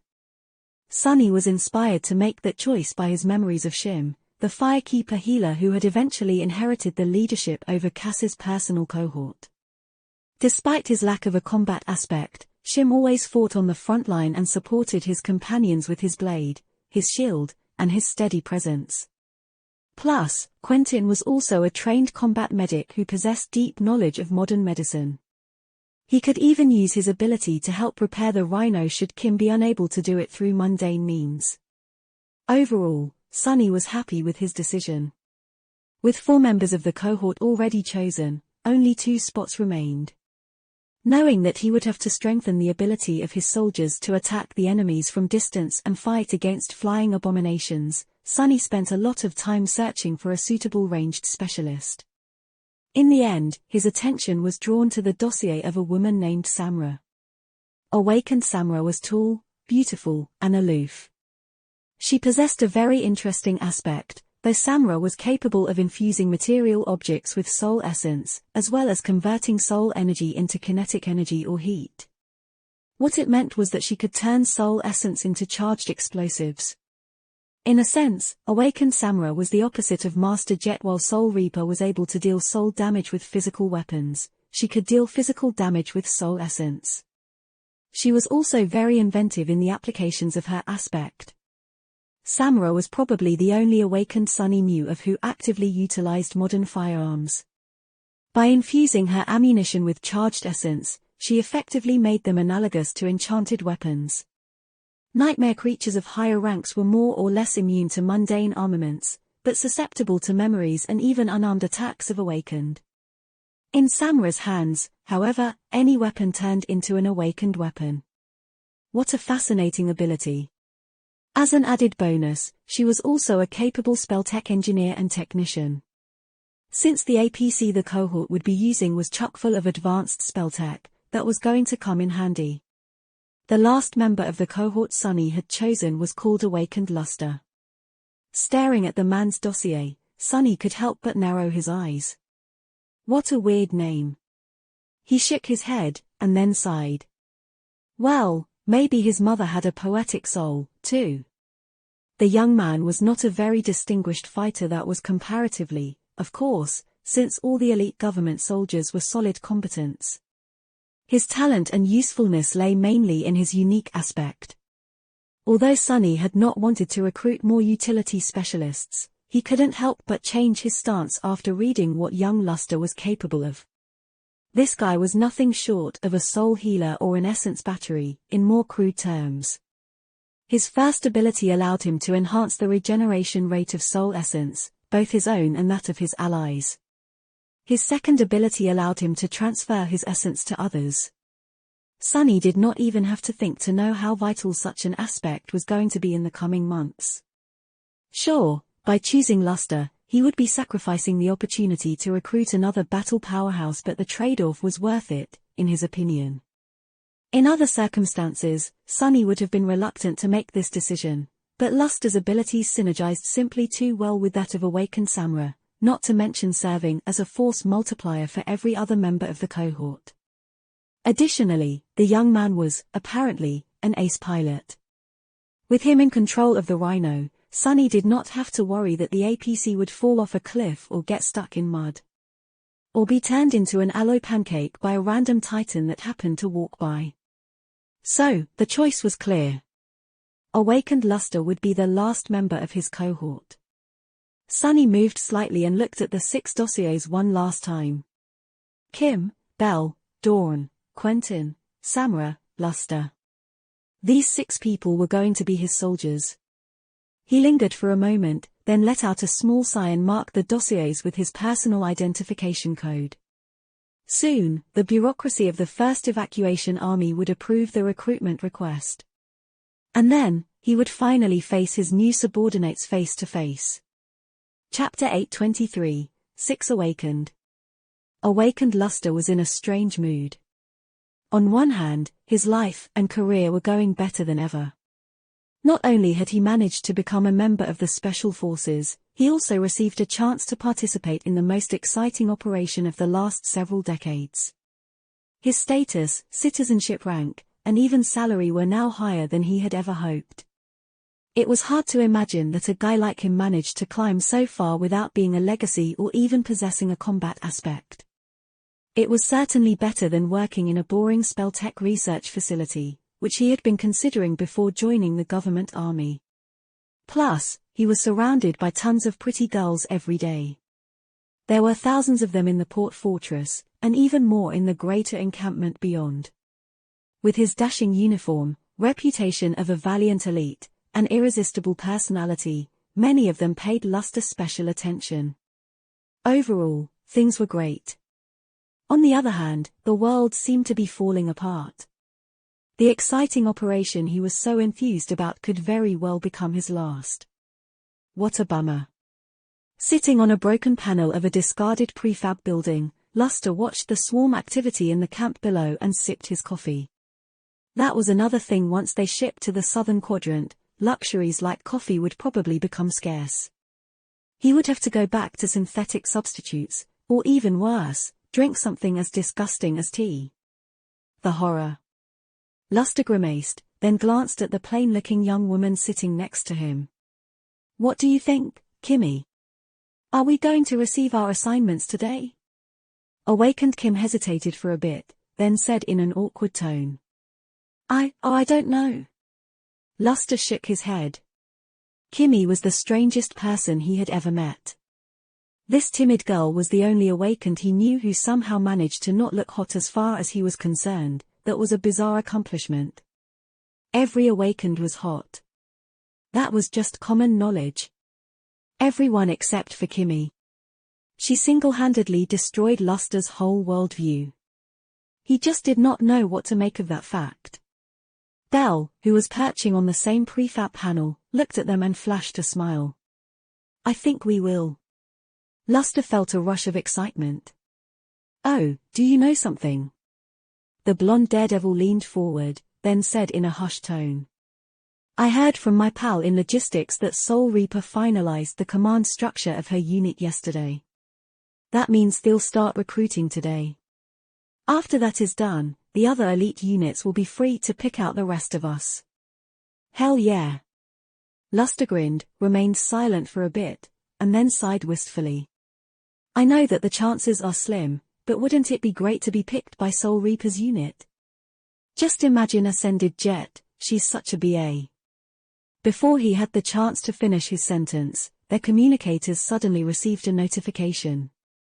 The strange part of it was that all three lit up simultaneously. Kimmy was the first to read the message. Her eyes widened. Seeing her reaction, Luster felt his heart sinking. Kimmy? What is it? She lingered for a moment, and then showed him the screen. First Irregular Company, we've been assigned to Soul Reaper's unit. It's actually her. Luster, Kimmy, and Belle left their observation spot and headed toward the training facility where they had been ordered to gather by the end of the hour. They were a strange trio. Sure, each was considered an elite, but in usual circumstances, a combat specialist like Belle would not have been keeping company with two younger support operators. Unless they were members of his cohort, of course, which neither Luster nor Kimmy were. The Antarctica campaign, however, had changed a lot of things. While troop movements in the waking world were happening on a massive scale, something similar, but less noticeable, was currently happening in the Dream Realm. The awakened assigned to the 1st Evacuation Army were hastily relocating to larger and better protected citadels, so that a sudden attack of nightmare creatures could not disrupt their deployment in Antarctica. Some were going to government citadels, while some were going to impregnable legacy strongholds like Bastion or Ravenheart.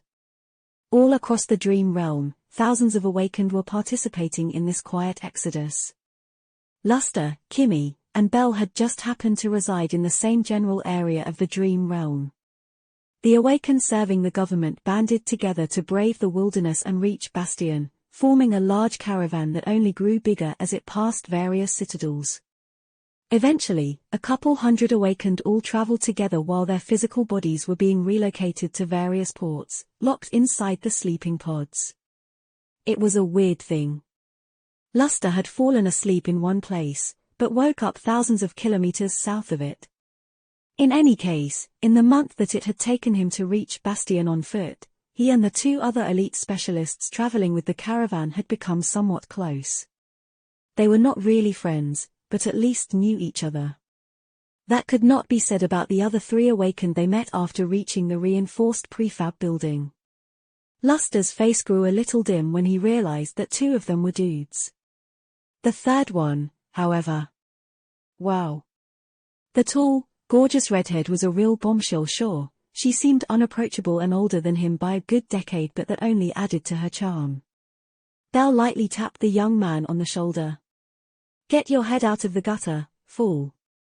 Luster blinked a couple of times, then looked at the swordsman with a sheepish smile. "Oh, sorry." Kimmy glanced at the two of them with confusion and said quietly, I think I know her. That is Awakened Samara. When I trained to receive the technician certificate, she taught the Spelltech introduction class to us." She squirmed a little, then approached the tall woman and forced out a small smile. "Instructor Samara. It is so nice to see you again." The aloof beauty glanced at the meek young woman and nodded. "You can call me Sam. We are colleagues now." Kimmy froze for a moment. "Yes, I will, Instructor Samara. I mean our instructor Sam." She blushed a little, and then gestured at his two companions. "These are Awakened Belle and Awakened Luster. We traveled to Bastion together." Samara looked at the two men, then said in an emotionless tone. "These are Awakened Quentin and Awakened Dawn. We just met." The six elites studied each other for some time. Eventually, Belle scratched the back of his head and asked, Does anyone know who our commanding officer is?" Chapter 824, Mysterious Master. Nobody was sure who exactly the Ascended in charge of their new cohort was. Nevertheless, after briefly getting acquainted, the six awakened couldn't help but wonder. Quentin, the handsome warrior with a gallant demeanor, seemed thoughtful. "Master Sunless, I don't think I have ever heard of him. There is no Ascended of that name among those who had been with the government for a long time, that I am sure of." He lingered for a moment, and he added with slight reluctance. "I did hear a few rumors, though." Luster looked at him with a lively smile. "Come on, then, don't leave us hanging." Quentin sighed, clearly uncomfortable to be participating in something that could be amounted to gossip. Eventually, however, his curiosity won over decorum. "Well, it's not much. I just heard that Master Jet deliberately postponed the formation for the first irregular company to give this gentleman enough time to arrive. And that she personally recruited him." Luster blinked a couple of times. If Soul Reaper had gone out of her way to make sure that the guy joined her unit, then he had to be a beast. Belle confirmed his suspicion. "I actually heard that Ascended Sunless is a real monster. A demon of a fighter with a wild, bloodthirsty streak. Apparently, he killed 400 awakened abominations as a sleeper. Some even say that he hunted down an ancient fallen devil before awakening." A strange silence settled in the training gymnasium. Luster scoffed. "Yeah, right, that's impossible." Samara, who had remained mostly silent before that, suddenly spoke. "My information is different. From what I've been told, he is a distinguished explorer and academic researcher. His published works are supposed to be available in the government database. They are very extensive exploration reports about dangerous regions of the dream realm and the nightmare creatures populating them." That sounded more believable. Explorers of the dream realm might not have been the most renowned fighters, but they had to be capable to survive its wild expanse. It would make sense if Soul Reaper wanted to recruit a knowledgeable academic, since the other captains of the first irregular company already covered the combat prowess in spades. Vandal, Mustang, Queen, Knight, and Pride were legends among the government soldiers. Their renown only paled in comparison to the dreaded Soul Reaper herself. Kimmy suddenly moved and said in a faltering voice. I heard that he is utterly mad. Some say that he actually comes from the Forgotten Shore, where he lived completely alone in the Dark City for a long time. They even say that Changing Star of the Immortal Flame Clan once said that he was the only person he was afraid to fight. I mean, it's ridiculous, of course. Her voice gradually grew quieter and then trailed off. After a short and somewhat awkward pause, the giant man, Doran, spoke in a steady tone. Those are all just rumors. I only know that Ascended Sunless is relatively young, however, we don't need to guess. There is a lot that we can assume just from who he chose as the members of his cohort. Luster craned his neck and looked at the intimidating strong man. Yeah? Like what? Doran shrugged. Well, for one, our composition is quite telling. We have 2 offensive fighters, a healer, a ranged specialist, and 2 support specialists. The cohort seems to be well-rounded, but it lacks means to fulfill several key roles. We don't have a reliable scout, and our defense is comparatively subpar. He paused for a moment, and then added. That suggests that Ascended Sunless is a utility specialist with a scouting ability. Alternatively, he might be a defense-oriented fighter or simply a believer in an offense-centered military doctrine. He might also possess a powerful echo that can serve as a defensive bulwark. Doran thought for a bit. What is especially interesting to me is that he deliberately chose Awakened with higher than usual mental resilience. He also neglected direct combat efficiency in favor of aspects that possess sufficient longevity. The presence of Awakened Luster only confirms the fact that our commanding officer puts a lot of value in sustainability. All of that tells me that he has a very mature outlook on combat that is in direct contradiction to his young age. Luster followed along, surprised that he had not come to these conclusions himself. The big guy is wicked smart. He cleared his throat, then said. Well, he is a master. Everyone says that the second nightmare is the game changer. Who knows what kind of crap he experienced there? Stuff like that can make a person mature real fast. Well said. Luster nodded, pleased to receive a bit of praise, but then almost jumped. Wait, who said that? At some point, a 7th person had somehow appeared in the gymnasium without being noticed by any of them. He was of small stature, with flawless ivory skin, black hair, and unfathomable dark eyes. The guy was extremely young, and looked like a porcelain doll. In fact, he was kind of cute in a strange, unsettling sort of way. Luster frowned. Who's that shorty? Then, realizing who was in front of him, he froze. The new arrival smiled. Good morning, Awakened. I am Master Sunless. You can call me Captain Sunless, or simply Captain. From today forward, I will be your commanding officer. He remained silent for a few moments. Then, his pleasant smile slowly turned strangely ominous. Captain Sunless stared directly at the 6 of them and added. Yes, I killed 400 awakened abominations and hunted down a fallen devil as a sleeper. Yes, I am a distinguished explorer and researcher whose published works are well known in academic circles. And yes, I indeed come from the Forgotten Shore, where I lived in the Dark City completely alone and went slightly mad. The frightening smile grew a little wider. But all of that is in the past. I am utterly sane now. I am not deranged at all. You truly have nothing to worry about. Chapter 825, Under Pressure. The next 2 weeks passed in a blur. Sunny had so much to do that there was no time to concentrate on any one thing for too long. The first evacuation army camp around him was in a similar state, becoming increasingly more hectic and busy as the date of the naval convoy's departure approached. Luckily, he was more than familiar with having to act fast while enduring immense pressure.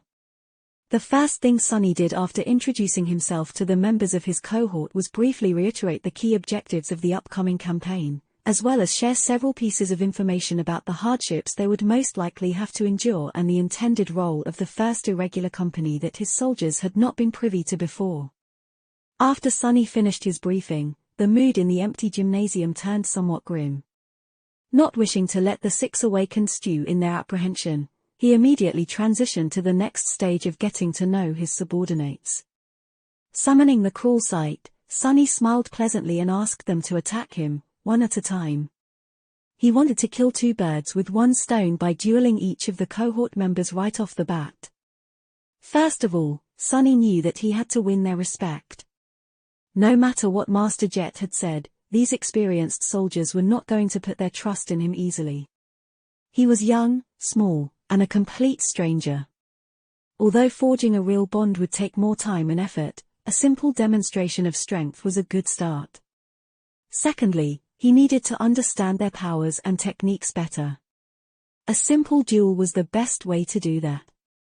Sunny had an additional advantage in that regard, since his mastery of shadow dance allowed him to learn much faster, and peer much deeper, than almost anyone else. In the next 30 minutes or so, he ruthlessly demolished each of his subordinates without even breaking a sweat. Although all of them were very good at what they did, his power and skill were simply too domineering. The only ones who gave Sunny a bit of a problem were Dawn and Samra. The former's aspect was very insidious when used with sufficient foresight. While Sunny was strong enough to shake off the force of the big man's aspect, even he had to improvise when subjected to it at exactly the worst and most inconvenient moment. Samara presented a different challenge. Although her preferred method of combat centered around infusing bullets with charged soul essence, she was perfectly capable of simply forming her essence into projectiles without a tangible medium. Even if these soul darts weren't as fast or far-reaching, fighting her meant being subjected to a constant barrage of explosive energy. It was a good thing that the gymnasium was built with Awakened in mind. Otherwise, the whole structure might have collapsed.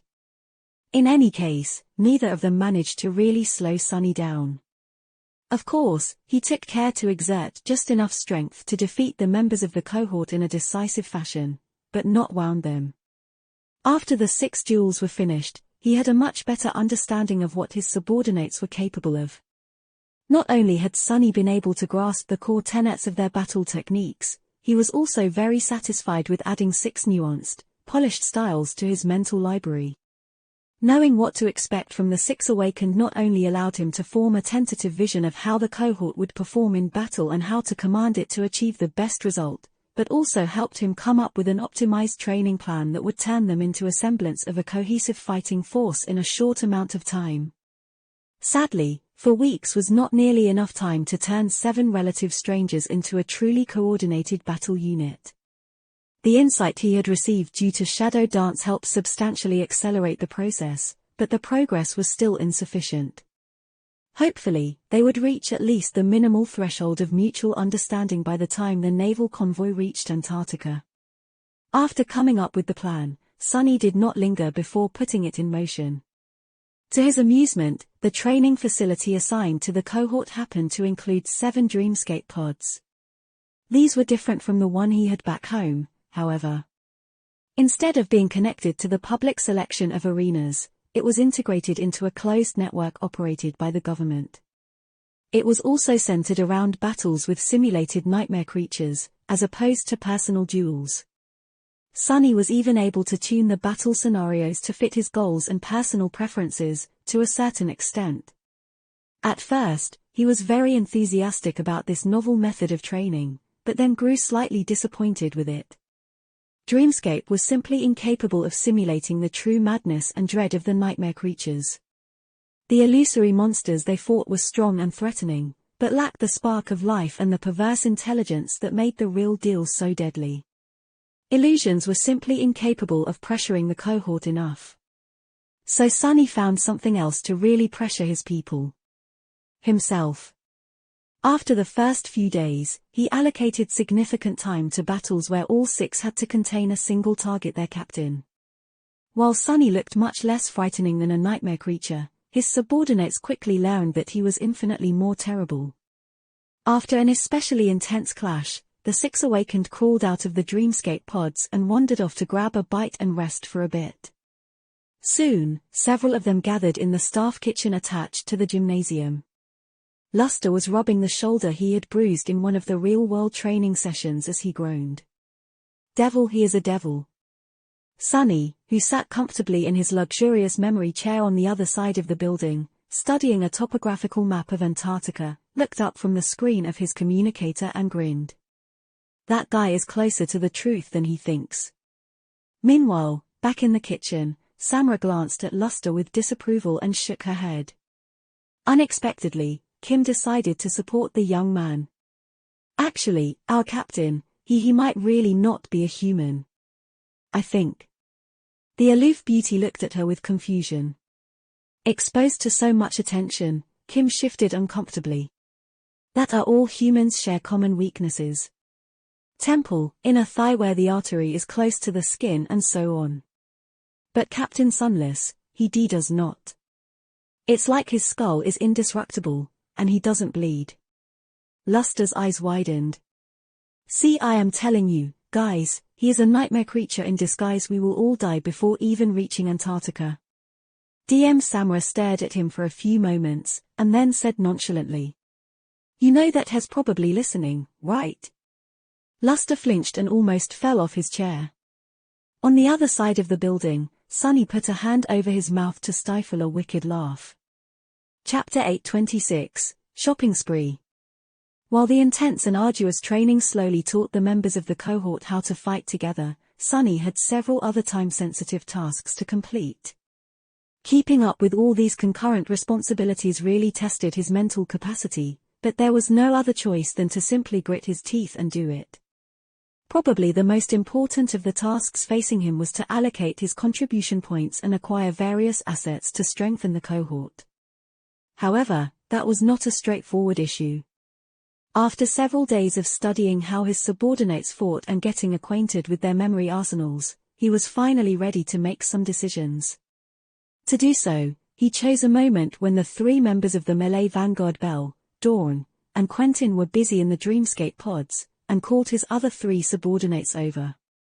After all three of them were specialists in various support fields that had to do with the cohort's equipment.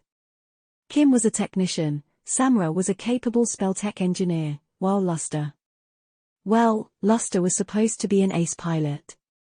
That wasn't really useful in this situation, but what was Sunny supposed to do, leave the poor guy to sulk all alone in a corner? After consulting with Kim and Samra, he gained a lot of insight into what would be the best way to spend the contribution points. The Rhino might have seemed like a simple transport vehicle, but it was really so much more. Sunny did not know a lot about war and strategy, but he knew that mobility was one of the most important factors when determining the impact a combat unit could make. That was especially so for the cohorts of the 1st Irregular Company, which were supposed to be elite rapid response units that had to constantly travel between various flashpoints to provide support to the ground troops. So, upgrading their APC was of paramount importance. The question was which aspects of the Rhino had to be upgraded the most. In the end, Sunny settled on several major upgrades. They were not what he had expected to pick before consulting with the pair of tech specialists. Instead of adding more armor to the Rhino's hull or incorporating a powerful cannon to its forward section, most of the improvements ended up being hidden from sight. The Rhino received a comprehensive overhaul that replaced its already formidable power reactor with a much more potent alternative, which in turn demanded the whole energy transmission system to be torn out and replaced with a more robust one. Among other things, this upgrade vastly improved the logistics of the cohort, since the new Spelltech reactor did not need mundane fuel and could be charged by Luster instead. The guy turned out to be useful for something, after all. The second major upgrade, unexpectedly, centered entirely around the command and communication suite situated in the rear of the vehicle. Sunny had not paid it much attention before, but after receiving input from Kim, he understood how important it was to get his hands on a better system. With all the gates opening in Antarctica, communicating with other units and the command HQ of the evacuation army was going to quickly turn into hell. Being able to maintain a stable connection was even more important for the irregulars, since the cohorts were meant to act semi-independently while being coordinated by Master Jet from a distance. Luckily, the upgraded reactor was capable of supplying a lot of juice to the communication suite, so Sunny could easily replace it with a much more advanced and powerful system that, hopefully, would have no problem punching through the mass of interference. The added external antennas, both the comically tall telescopic one and the more modest parabolic one, could be retracted and hidden beneath the armor at any moment. The third upgrade was the Mo. St esoteric and abstruse. It involved extremely advanced spell tech applications which Sunny did not really understand, so he simply told Samura to choose the best option. It had to do with shielding and insulating the core systems of the APC from the detrimental effects that the nightmare gates produced. Everyone knew that gates messed with technology and electronics in weird ways, but very few people understood how and why. Considering the nature of the chain of nightmares, Sunny had to make sure that the Rhino would not simply stall and die in the middle of nowhere for no apparent reason. So, even though it cost him a painful amount of contribution points, he chose to acquire the most expensive set of countermeasures available. Sunny did not shed a tear only because his subordinates were watching. Before letting the specialists go, he made another acquisition. Knowing what Samura was capable of with the right armament, he decided to enhance her combat performance by getting his hand on the most powerful mundane weapon available to the members of the 1st Evacuation Army. As the result, the cohort became entitled to receive an incredibly powerful by the standards of mundane soldiers, of course mechanized rifle. PD The thing was made of incredibly tough alloy and included various dampening materials to make its internals more resistant to concussive damage. It was as tall as Samura herself, and possessed a long, fearsome barrel. Sunny initially thought that the rifle was a railgun, but was corrected and found out that it was actually a different type of a mass driver known as a coil gun, or Gauss rifle.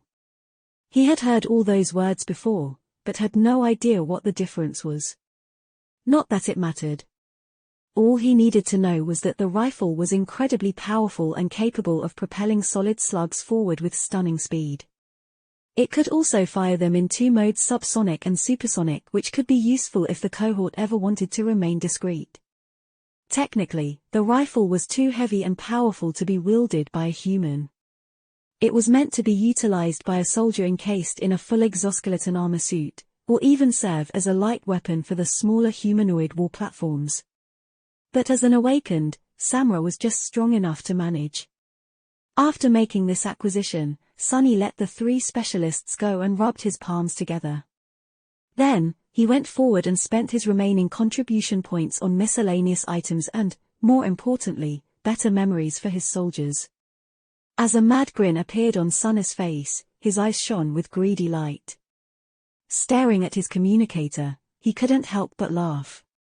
Ungrateful brats, daddy brought you gifts, hee hee. Chapter 827, Daunting Task. Sunny spent a lot of time considering what was the best use of the contribution points allocated to him by the army, as far as memories were concerned. He had no doubt that the cohort was going to encounter hordes of nightmare creatures in Antarctica. Hopefully, he and his soldiers would survive, which also meant that they would receive a lot of memories, and eventually even echoes, throughout the campaign. Still, most of those abominations were going to be either dormant or awakened. How powerful of a memory could killing such a creature bring? Additionally, any boon received in battle was bound to be arbitrary. Even if it possessed considerable power, who was to say that this power was going to fit the members of the cohort well? So, now was his best and only chance to get his hands on potent memories that perfectly suited his soldiers and himself. However, nothing was ever simple. Despite the fact that the government had been extremely generous, outfitting 6 awakened, let alone a master, was not cheap. If Sunny had not spent the lion's share of contribution points on upgrading the Rhino, he might have been able to acquire a good amount of powerful tools. As it stood, he was desperately short on funds. This was why he had to make several painful decisions. Firstly, he gave up on getting something that he himself could use and chose to concentrate on the needs of his subordinates. That really leaves a bad taste in my mouth. Sunny let out a mournful sigh. There was just no denying it, his personal arsenal was already a bit too outstanding. He had to console himself by remembering that his 6 soldiers were, in a sense, an extension of this arsenal. They were meant to become his most powerful weapons. So, empowering them was the same as empowering himself. Secondly, purchasing echoes were also out of the question. Although there were plenty to choose from, the cost was just too high.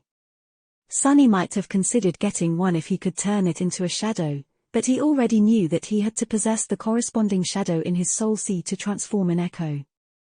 So, his main goal was to enhance the equipment of his soldiers in a meaningful way. Sadly, even that was mostly out of his reach now. That was if Sunny did not cheat, of course. But why wouldn't I? An ominous smile appeared on his face. Sunny was in a unique position to get most of what he wanted while spending a vastly smaller amount of contribution points than anyone else would have had to shell out. After all, he was an aspiring sorcerer. Purchasing dozens of powerful memories might have been out of his reach, but with some luck, he would not need to. Requesting a powerful ascended sword for Bel would consume a considerable chunk of his remaining contribution points, for example. But purchasing a dormant weapon with a suitable enchantment would not. All he had to do was study its weave, and then transplant the enchantment on the swordsman's current blade. In other words, Sunny planned to treat the memories he purchased as building blocks of powerful tools, as opposed to tools themselves. That way, he could get much more value from the contribution points in his possession. The only disadvantage of this approach was that it would immensely burden Sunny in the coming weeks. Nevertheless, he was willing to try. Even if not all of his attempts of transplanting weaves were going to succeed, he was confident that a sufficient amount would if he chose the right ingredients, of course. Sunny studied the vast list of available memories for a while, then sighed and left the gymnasium. He had to inspect the goods personally. Sometimes, it was easy to forget that most Awakened did not enjoy his ability to peer into the very essence of memories and receive a handy description of what each enchantment was supposed to do from the spell. That was something that consuming a drop of ichor that had fallen from Weaver's eye gifted him, and while there surely were aspects that allowed a select number of people to do something similar, most Awakened simply had to rely on vague feeling and experimentation to unlock the full potential of their memories. It took some convincing to make happen, but eventually, Sunny was allowed into the main armory of the army encampment. There, he found several dozen of Awakened busy with paperwork. There were no thousands of memories resting on the shelves, waiting to be allocated to various units. The logistics of the whole system were a true nightmare, since memories could only be transferred in person. As the result, each was assigned to an Awakened supply officer who served as a walking arsenal and was supposed to personally deliver the chosen memory to the recipient when requested. Sunny would have looked like a complete fool if he demanded each of these officers to manifest their entire inventories for his perusal, not to mention that such a thing would take forever to complete. Luckily, he had narrowed his selection to a comparatively short list of memories that were both cheap and had great potential. Now, he just had to take a look at them to make sure that the weaves were suitable and easy enough to copy. Sunny had a lot of goals, ranging from comparatively simple to achieve to those that required a great effort on his part and could end in failure. For example, there was a dormant memory that came in the shape of a straight razor. Its only enchantment, according to the description in the government database, made it extremely sharp. Trying to hack and slash nightmare creatures with the tiny blade was a recipe for disaster, but what if he could imbue Bel's sword with the same unnatural sharpness? There was a cloak that had no other purpose than to make its wearer weigh less by a couple of kilograms. In and of itself, the enchantment was not too useful, but what if he applied it to Dawn's unwieldy sledgehammer? Better yet, what if he managed to transplant the Feather of Truth enchantment of the Mantle of the Underworld to it? Even though Sunny still had trouble working with complex weaves of ascended memories, he felt that he had a solid chance of success. What if he could purchase 6 cheap charms, and enhance each of them with resistance to cold that the Memory of Ice provided? Thankfully, he could spend his contribution points to receive soul's shards required for these manipulations, as well. Of course, the task was daunting and complicated. Not only did Sunny have to collect all the necessary ingredients, spend a lot of time and essence to create countless strings of essence, study the new weaves, and actually succeed in replicating them, he also had to take other factors into account. The difference between passive and active enchantments, the capacity of the memories being changed, the rate at which his awakened soldiers would have to expend their limited reserves of essence to maintain the more powerful effects, the synergy between them, all of these concerns were enough to drive a person mad. Not to mention that he only had several weeks to achieve this ambitious goal while simultaneously overseeing the training of the cohort and performing other important tasks. He would probably improve his nascent mastery of sorcery, at least. Staring at the confused supply officers, Sunny rubbed his face and groaned. So much to do, damn, is being a captain always so stressful? Chapter 828, The Call. Several days later, Sunny was sitting in the mess hall of the military bunker, consuming a generous portion of food without too much enthusiasm. A couple of other captains of the first irregular company, as well as Master Jet herself, ate with a bit more appetite. Sunny did not look too good. There were dark circles under his eyes, and his whole presence was subdued and listless, a telling sign that someone was running low on essence. At some point, Winter gave him a dubious look and asked, "What's up with you? You look like you're about to topple over." Sunny waved a hand dismissively. "DNOM, it's nothing. I'm just tired because of all the stuff I have to do before we depart. Being an army officer is not a breeze, as it turns out." Who could have thought? The woman stared at him for a few moments, then grinned. "Oh, right. I forgot that this is your first command posting. You have yet to discover the wonders of delegation." Master Randall shook his head. "There are many things that can't be delegated. Plus, you have to know what your subordinates can handle to assign them tasks. I think that you are doing fine, kid." Sunny wanted to retort that he was not a kid, but thought better of it after glancing at the grizzled veteran. Vandal was almost old enough to be his grandfather. If anyone had the right to regard him as a junior, it was Master Randall. Winter shrugged. "That's true. I am actually impressed by the cohort you've managed to form. It is unexpectedly well-rounded, although I am surprised by several of the choices you made." Sunny raised an eyebrow. "Really? Why?" She leaned back and looked at him. Well, Sunny assumed that she was looking at him. In truth, the laid-back beauty could have been staring at anything from behind her old-fashioned sunglasses. Don't get me wrong, each of us has tried to create a cohort that can remain effective in all kinds of situations. But we have our biases, nevertheless, so every cohort except yours tends to lean toward a certain specialization. Take Pride, for example. That slippery bastard recruited all the stealthy creeps from the roster.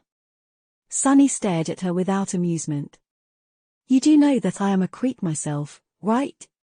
Then, he froze for a moment. "Wait, that didn't come out right. What I meant to say was that I specialize in stealth, as well." Winter snorted. "Really? You don't really look like a backstabber." Sunny crossed his arms and looked at her with a smirk. "Well, obviously. If I go around looking like a backstabber, people would be on guard against being stabbed in the back, wouldn't they? That just defeats the purpose." Master Randall let out a gruff chuckle. "He makes a good point." Sunny nodded, then let out a heavy sigh. "To tell you the truth, I did my fair share of backstabbing in the past, which really helped me survive. But mostly I tend to find myself in situations where I'm surrounded on all sides. Stealth is a powerful tool, but it can only get you so far.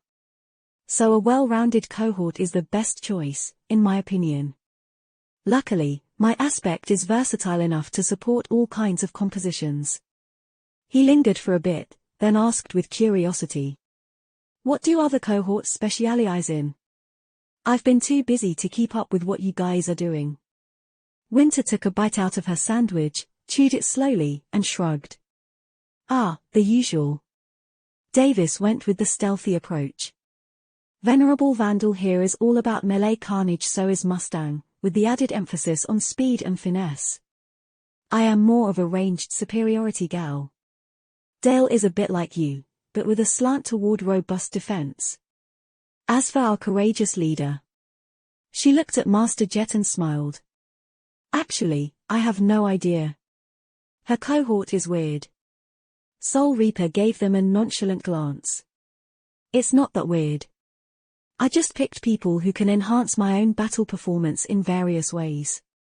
We are meant to wipe out the enemy by channeling our deadliest weaponry in the most efficient way. She remained silent for a few seconds. In any case, there are only several days left before we have to board the ships. Once we do, most of our decision power will be gone. Any additional preparations we'll be able to make at sea are going to be limited to a specific direction. So now is your last chance to account for things you might have missed. The captains looked at each other with somber expressions. After a long pause, Sunny asked, "Any suggestions?" Master Jet thought for a bit. "You are not too familiar with how gates affect us, are you?" He shrugged. "I know the basics, I guess." Randall shook his head. "That is not really enough. For us government officers, a big part of our duty has to do with containing the nightmare gates, so we know them the best. You are a master, so you must have experienced the call at least once. Correct?"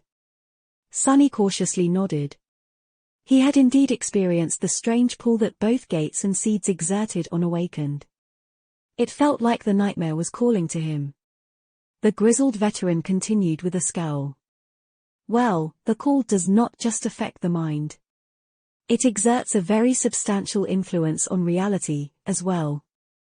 Namely, it can mess with your tether and the dream realm anchor." Sunny scratched the back of his head. He knew about that strange anomaly, of course. He had just never encountered it himself. "How severe is the interference?" The older master lingered for a second. "Not too severe, but it grows worse the closer you get to the gate. In the immediate area around it, the call overrides both the tether and the anchor. What it means is that if you decide to jump into the dream realm near an active gate, you will be pulled toward its seed instead of your citadel. Same goes for the Awakened who fall asleep in the vicinity." He paused, and then added, "Actually, we often make use of that property.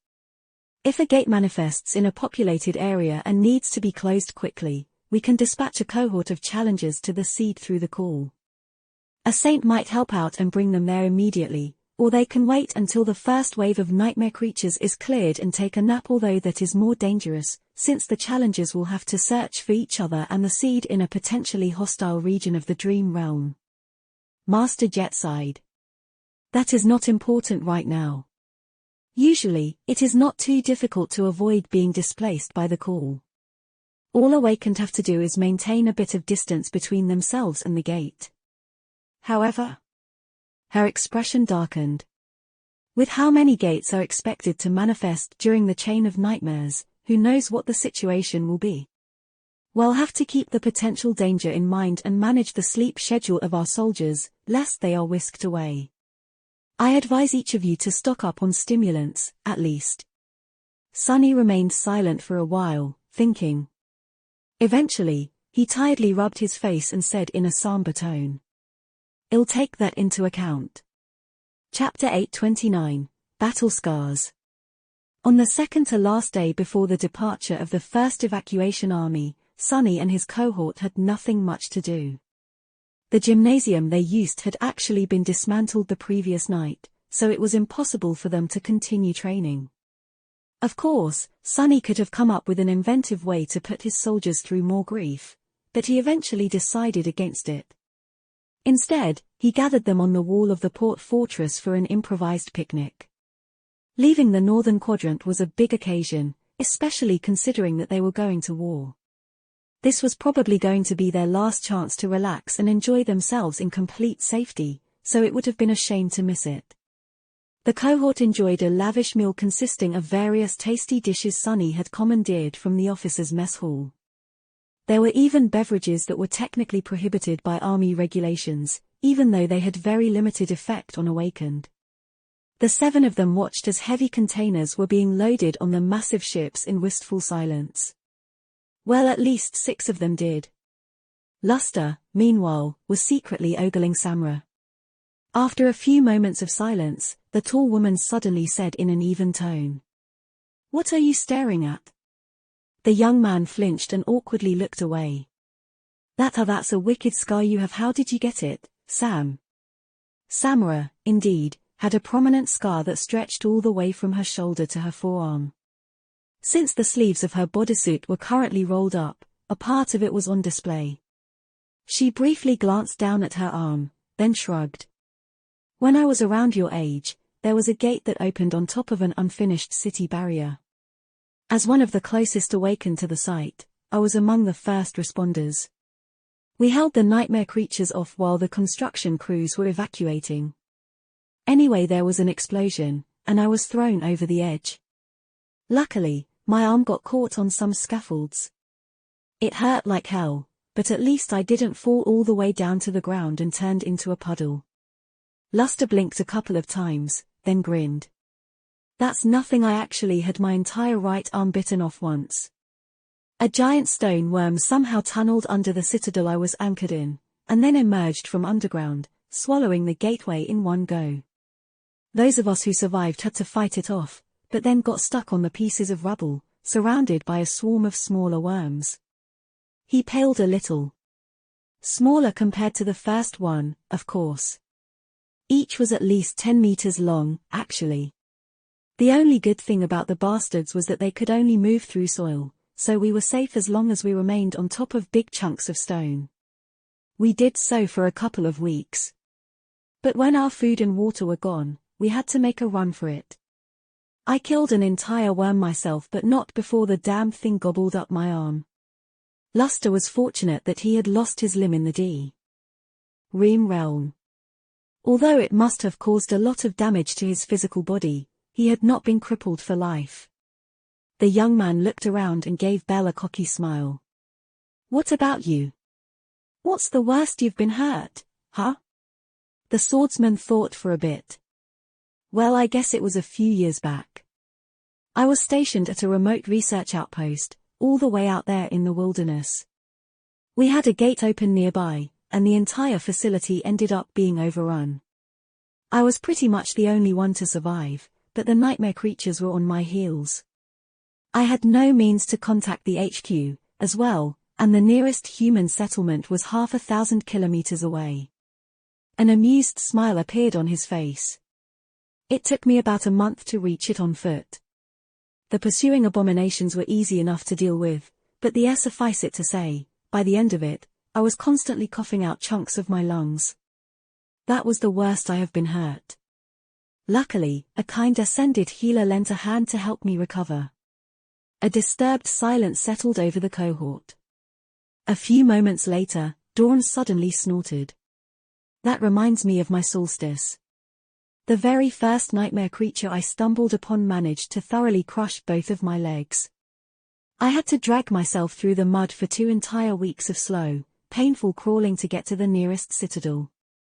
That was many years ago, of course, but no abomination has managed to do such a number on me ever since. Since everyone seemed in the mood to boast about their battle scars, Quentin hesitated for a bit and then decided to share a story, as well. I was captured by a nightmare creature that looked like a giant spider once. It put me in an impenetrable cocoon and filled it with digestive fluid, to turn me into an easily consumable slushy as spiders do. The problem was, I was able to heal myself a little bit faster than the acid was dissolving me. Still, after several weeks of that, my patience grew really thin. Kim looked at him in horror. How did you escape? The gallant man smiled. PND no one. Oh well, while the acid was slowly corroding my body, I was slowly corroding the cocoon. It gave out before I did, fortunately. However, I failed to avenge the other victims and kill the spider. It is still out there, somewhere. I hope we'll meet again, one day. Kim looked down, and then sighed. I was actually never hurt too badly. There was this one time when my entire cohort contracted a strange plague, though. It was a really torturous disease, and it quickly spread to the entire citadel. Many people died in agony. Eventually, we found out that the plague was a manifestation of a bizarre terror. Once we did, a saint of the great clan Song arrived, and somehow managed to destroy it. I, as well as those who were still alive, were spared. Luster patted the young woman on the shoulder. You did well, Kimmy. Then, he looked at Sunny, hesitated for a few moments, and cautiously asked. "Oh, what about you, Captain? Have you ever been hurt real bad?" Sunny scratched the back of his head. "Oh? Let me think. I had my ribcage crushed once, I guess. I was also disemboweled, poisoned, burned, and drowned. One time, I was even burned and drowned at the same time." Luster blinked. How could anyone be burned and drowned at the same time? Sunny gave him a lively smile. "Easy, you just need to be drowned in molten metal. But the very worst physical wound I have ever received has to be getting beheaded, I guess. That one really stung. Honestly, I do not recommend getting decapitated, if you can avoid it. It's really not worth it in most cases." The six awakened was staring at him with strange expressions. Sunny cleared his throat. "What? It truly isn't. Trust me, I should know." Chapter 8:30, Departure. The next day, the exodus of the first evacuation army from the northern quadrant finally started.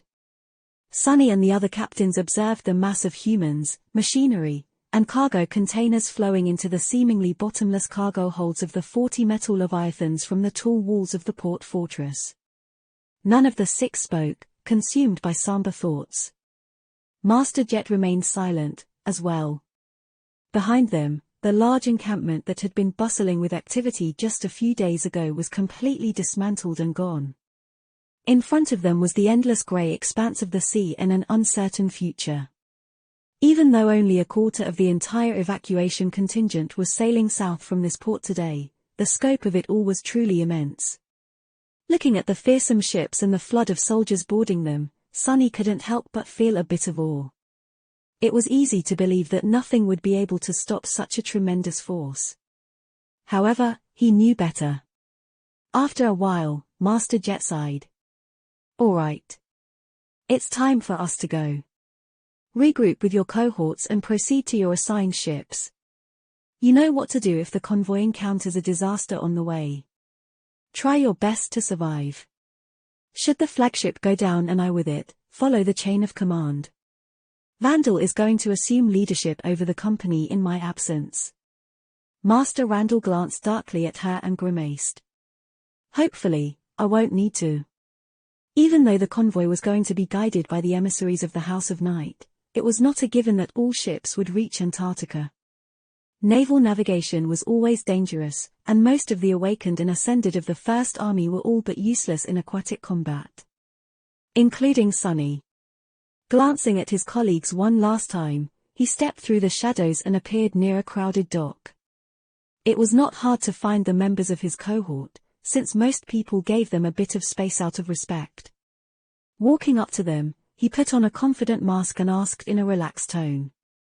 "Are you ready?" Everyone nodded except for Luster, who suddenly seemed concerned.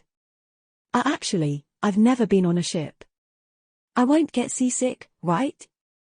Sunny stared at him for a few moments, then shrugged. "You are an awakened, are you not? Awakened are supposed to be resilient to such things. So we'll see, I guess." Luster's face dropped. He lingered for a few moments and sighed. "Somehow, I feel like you don't like me very much, Captain." Sunny did not respond. However, Bell suddenly patted the young man on the shoulder. "Well, I, for one, am very happy that you're with us." Dnom Luster beamed.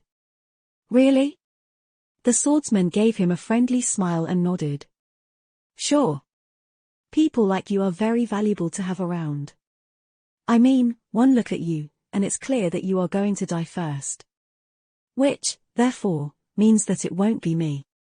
I feel better already." The young man glowered at him and scoffed. "Don't joke like that. It's not funny." Bell blinked a couple of times. "I wasn't joking." Meanwhile, Sunny shook his head and turned away to hide a smile. "Enough talking, let's go." Together, they entered the long pier and moved toward the distant ship. The mass of people parted to let them through and then closed behind them like water. It felt a little surreal. Soon, the solid steel mass of the battleship obscured the sky. Feeling its thick shadow embrace him, Sunny suddenly felt a little calmer.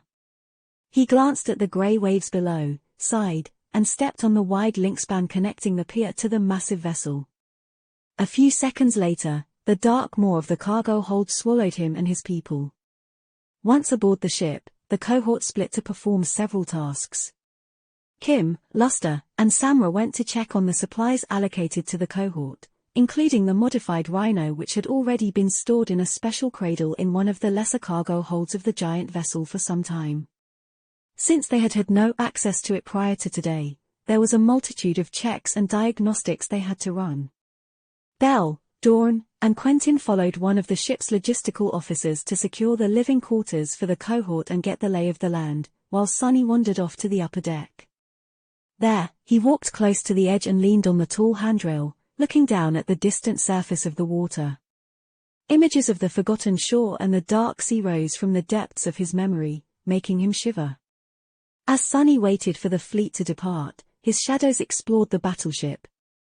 Even if he would not be too useful should a swarm of nightmare creatures or some colossal horror of the depths attack the convoy once in transit, he was still determined to memorize every nook and cranny of this giant steel coffin just in case.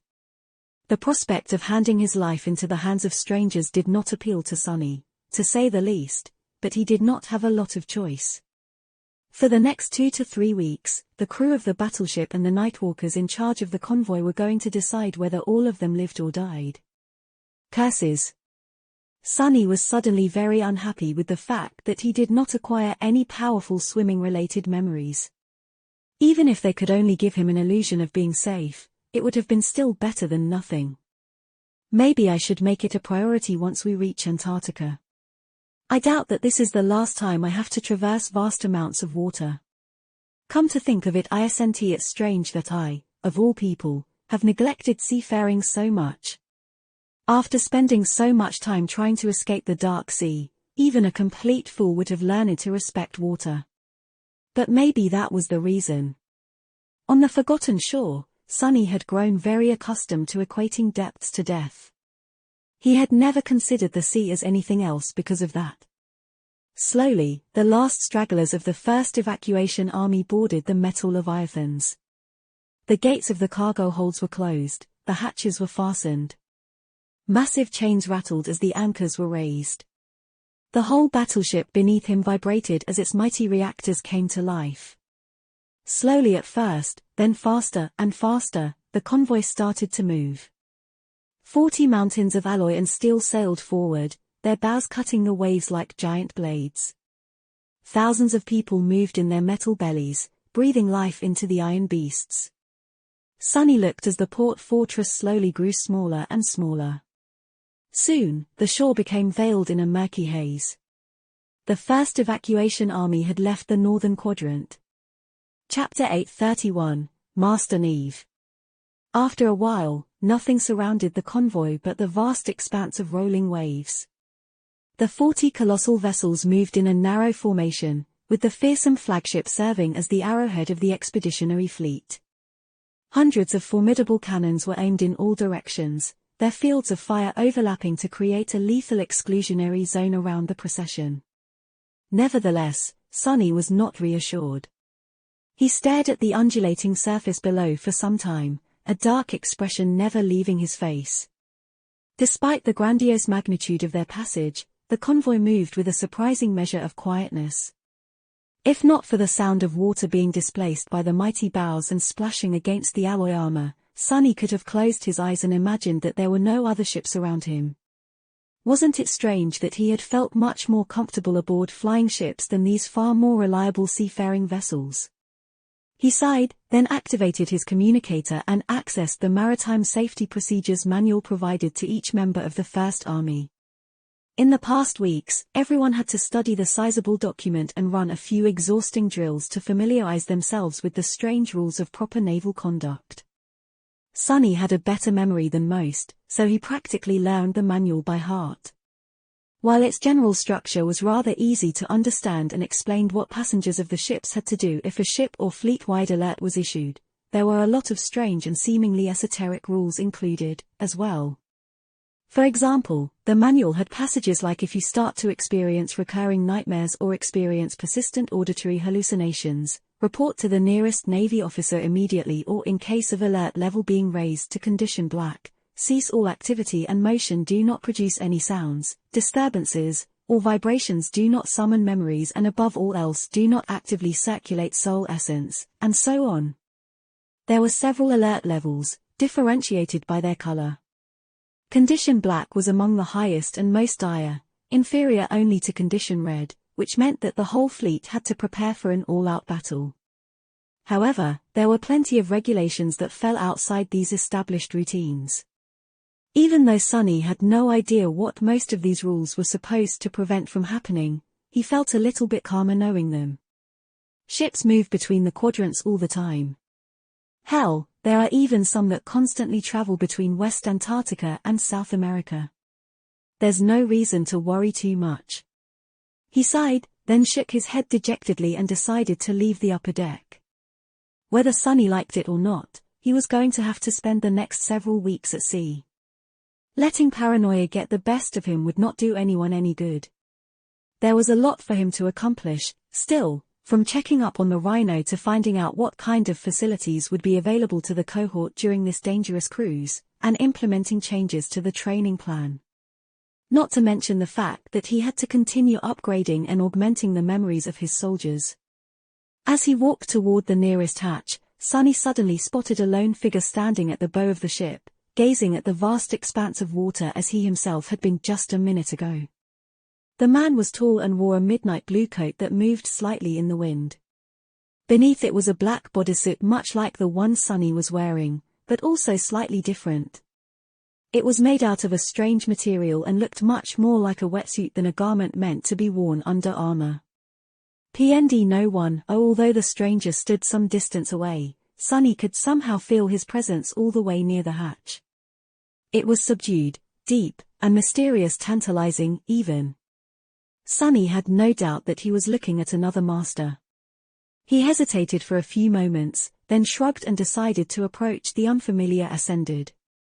As he did, the man turned around and glanced at Sonny with a wary gaze. He was around 30 years old, handsome, and with eyes of an unusual, beautiful indigo color. Strangely enough, his black hair also seemed to possess slight accents of dark blue, at least when exposed to direct sunlight. This close, the feeling of mystifying depth radiating from the stranger was more pronounced, as if most of him was hidden from sight. Sonny already had an idea of who he was looking at. He thought for a bit, and then simply said, "Good day. I am Ascended Sunless of the First Awakened Irregular Company." The man lingered for a moment, studying him. His indigo eyes seemed to be searching for something. Then, unexpectedly, a wide smile appeared on his handsome face.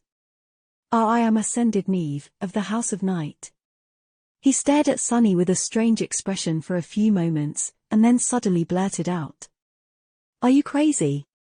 Sonny blinked a couple of times. Neve, meanwhile, laughed and waved his hand in the air a couple of times. Sorry, I didn't. It's just that my daughter is your biggest fan." "What?" Utterly flabbergasted, Sonny stared at the scion of the famed Great Clan Knight while trying his best to appear calm and composed. Eventually, he shifted slightly and forced out a question. "How old is your daughter, if I may ask?" Neve smiled. "She's 5. A Song of Light and Darkness is her favorite movie. She must have watched it 100 times, the censored version, of course. She just adores your character. You're her idol. I really do apologize, Master Sunless. Please forgive my lack of decorum. I just got excited." The scion of the House of Night remained silent for a few moments, then suddenly produced a piece of synthetic paper and a pen from somewhere and offered them to Sonny. Sonny looked down with a deadpan expression and raised an eyebrow. What am I supposed to do with these?" Master Neve stared at him for a long, awkward moment. "That can I get an autograph? Please. You know, to earn some points with my daughter." Chapter 832, Heirs of the Storm. Sonny knew how to write, of course. That said, he certainly did not have a lot of experience writing by hand, let alone had a signature, simply because people at large, and especially those in the outskirts, almost never used paper and pens to relay information. Why would they, if everything was usually stored digitally? However, he was in a better position than most.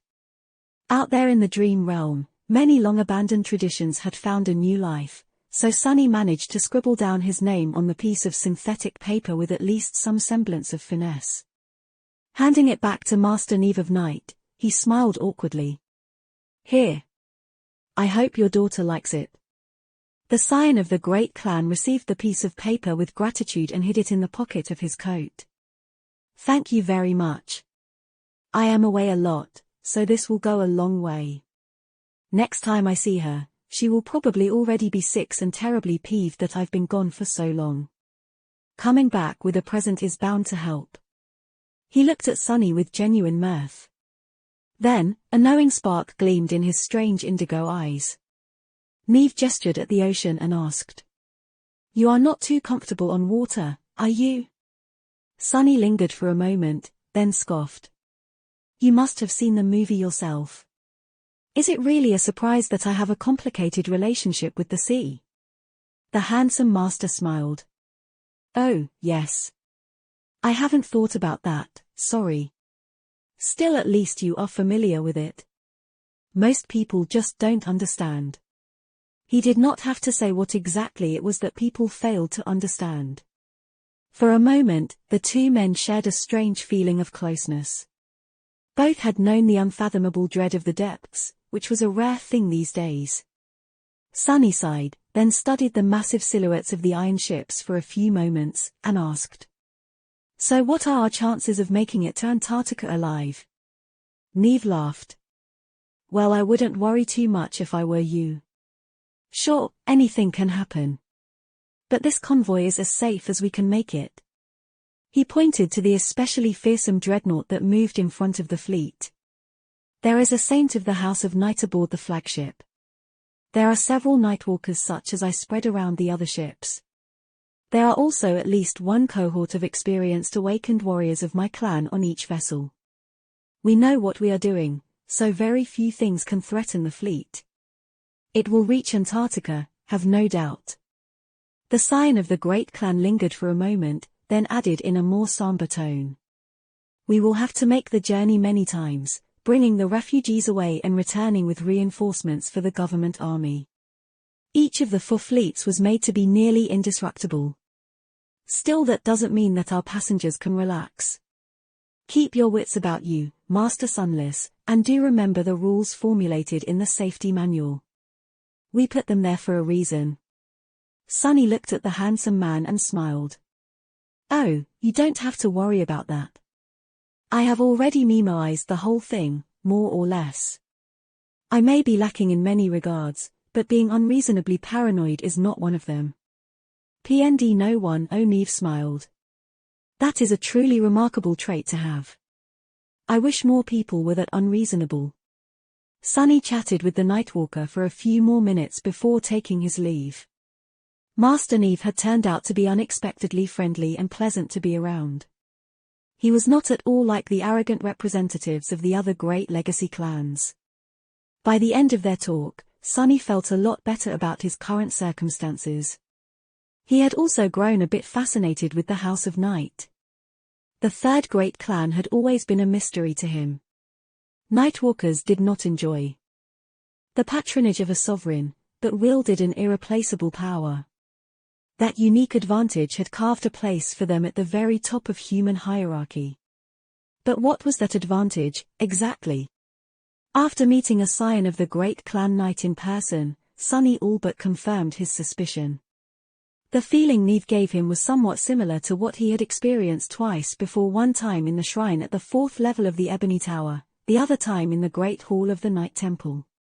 Both were dedicated to Storm God, the deity of depths, oceans, darkness, stars, travel, guidance, and disaster. The aspects of the goddess of the black skies were all eerily related to the role the House of Night played in human society, and Sonny did not think that it was a coincidence. His previous guess seemed to have been correct. It was all but certain now that the founder of the Great Clan, an enigmatic awakened of the first generation known as Nightwalker, had inherited the lineage of Storm God and somehow shared its power with the rest of the House of Night. So, then all 6 divine lineages are accounted for. House of Night had inherited the lineage of Storm God. Immortal Flame had inherited the lineage of Sun God. Vela had inherited the lineage of War God. Song had most likely inherited the lineage of Beast God. That was clear from what he knew about Xishan, the adopted daughter of Qi Song. Sunny had been meant to inherit the lineage of Shadow God, but it was devoured by Bloodweave. That only left the most elusive of the 6 divinities, Heart God, and the most elusive of the sovereigns, Astaion. Of course, Sunny could be wrong. Qi Song might have been the heir of Heart God, instead, while Astaion might have been the heir of Beast God, or lacked a lineage entirely. But what were the chances? That is all great. But what the hell does it all mean? What were divine lineages, exactly? Did they have any purpose except for bestowing their wielders with additional power? Were they just chance remnants of ancient bloodlines, or something that had been left behind for a reason? More importantly, now that one of the 6 divine bloodlines had been hijacked by the forbidden lineage of a meddling demon, how would that affect things? Sunny had no idea. Shaking his head, he descended into the metal depths of the giant battleship and reunited with his shadows, which had been exploring the vessel all that time. One way or another, I will find out later. Right now, however, I should really go and take a look at the rhino. Sunny hastened his steps and scowled. After all the contribution points I sank into it, the damn thing better be good. Chapter 833, Rhino. The vehicle stable of the battleship took up a whole lesser cargo hold. Calling it lesser, of course, did not do the space justice. It was a vast metal hall filled with all types of heavy machinery and bustling human activity. Feeling the floor sway slightly beneath him, Sunny walked along various cradles, each holding a powerful engine of war, until he reached the one assigned to his cohort. There, he finally saw the rhino. Sunny remained motionless for a while, studying the formidable vehicle. The armored personnel carrier was angular and stocky, with heavy plates of composite alloy armor covering its solid frame. Its design was stout, sleek, and strangely predatory. The whole machine was almost the size of a train car, with 6 mighty wheels supporting its overbearing weight. Each massive wheel was as tall as a human and as tough as the alloy hull of the rhino. A lot of engineering went into making the APC as mobile as possible. Not only were the wheels connected to an extremely robust suspension system, they were also attached to a set of short integrated limbs that could be extended from the frame of the vehicle to raise its profile and maneuverability. The APC also possessed powerful boosters that allowed it to sustain brief bursts of autonomous levitation, hop over short distances, or soften the blow of landing from height. It could even move across water as an amphibious vessel, not that Sunny had any plans to do so. The feature that gave the rhino its peculiar name was a massive steel wedge that was raised slightly above its wide snout.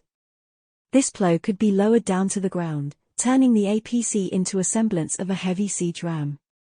With this sharp catcher lowered, the alloy beast looked like it was capable of tearing through walls, piles of debris, natural obstacles, and the flesh of the nightmare creatures with equal ease. Sunny studied it with a dark sense of glee. Well, all right. I have to admit it does look good.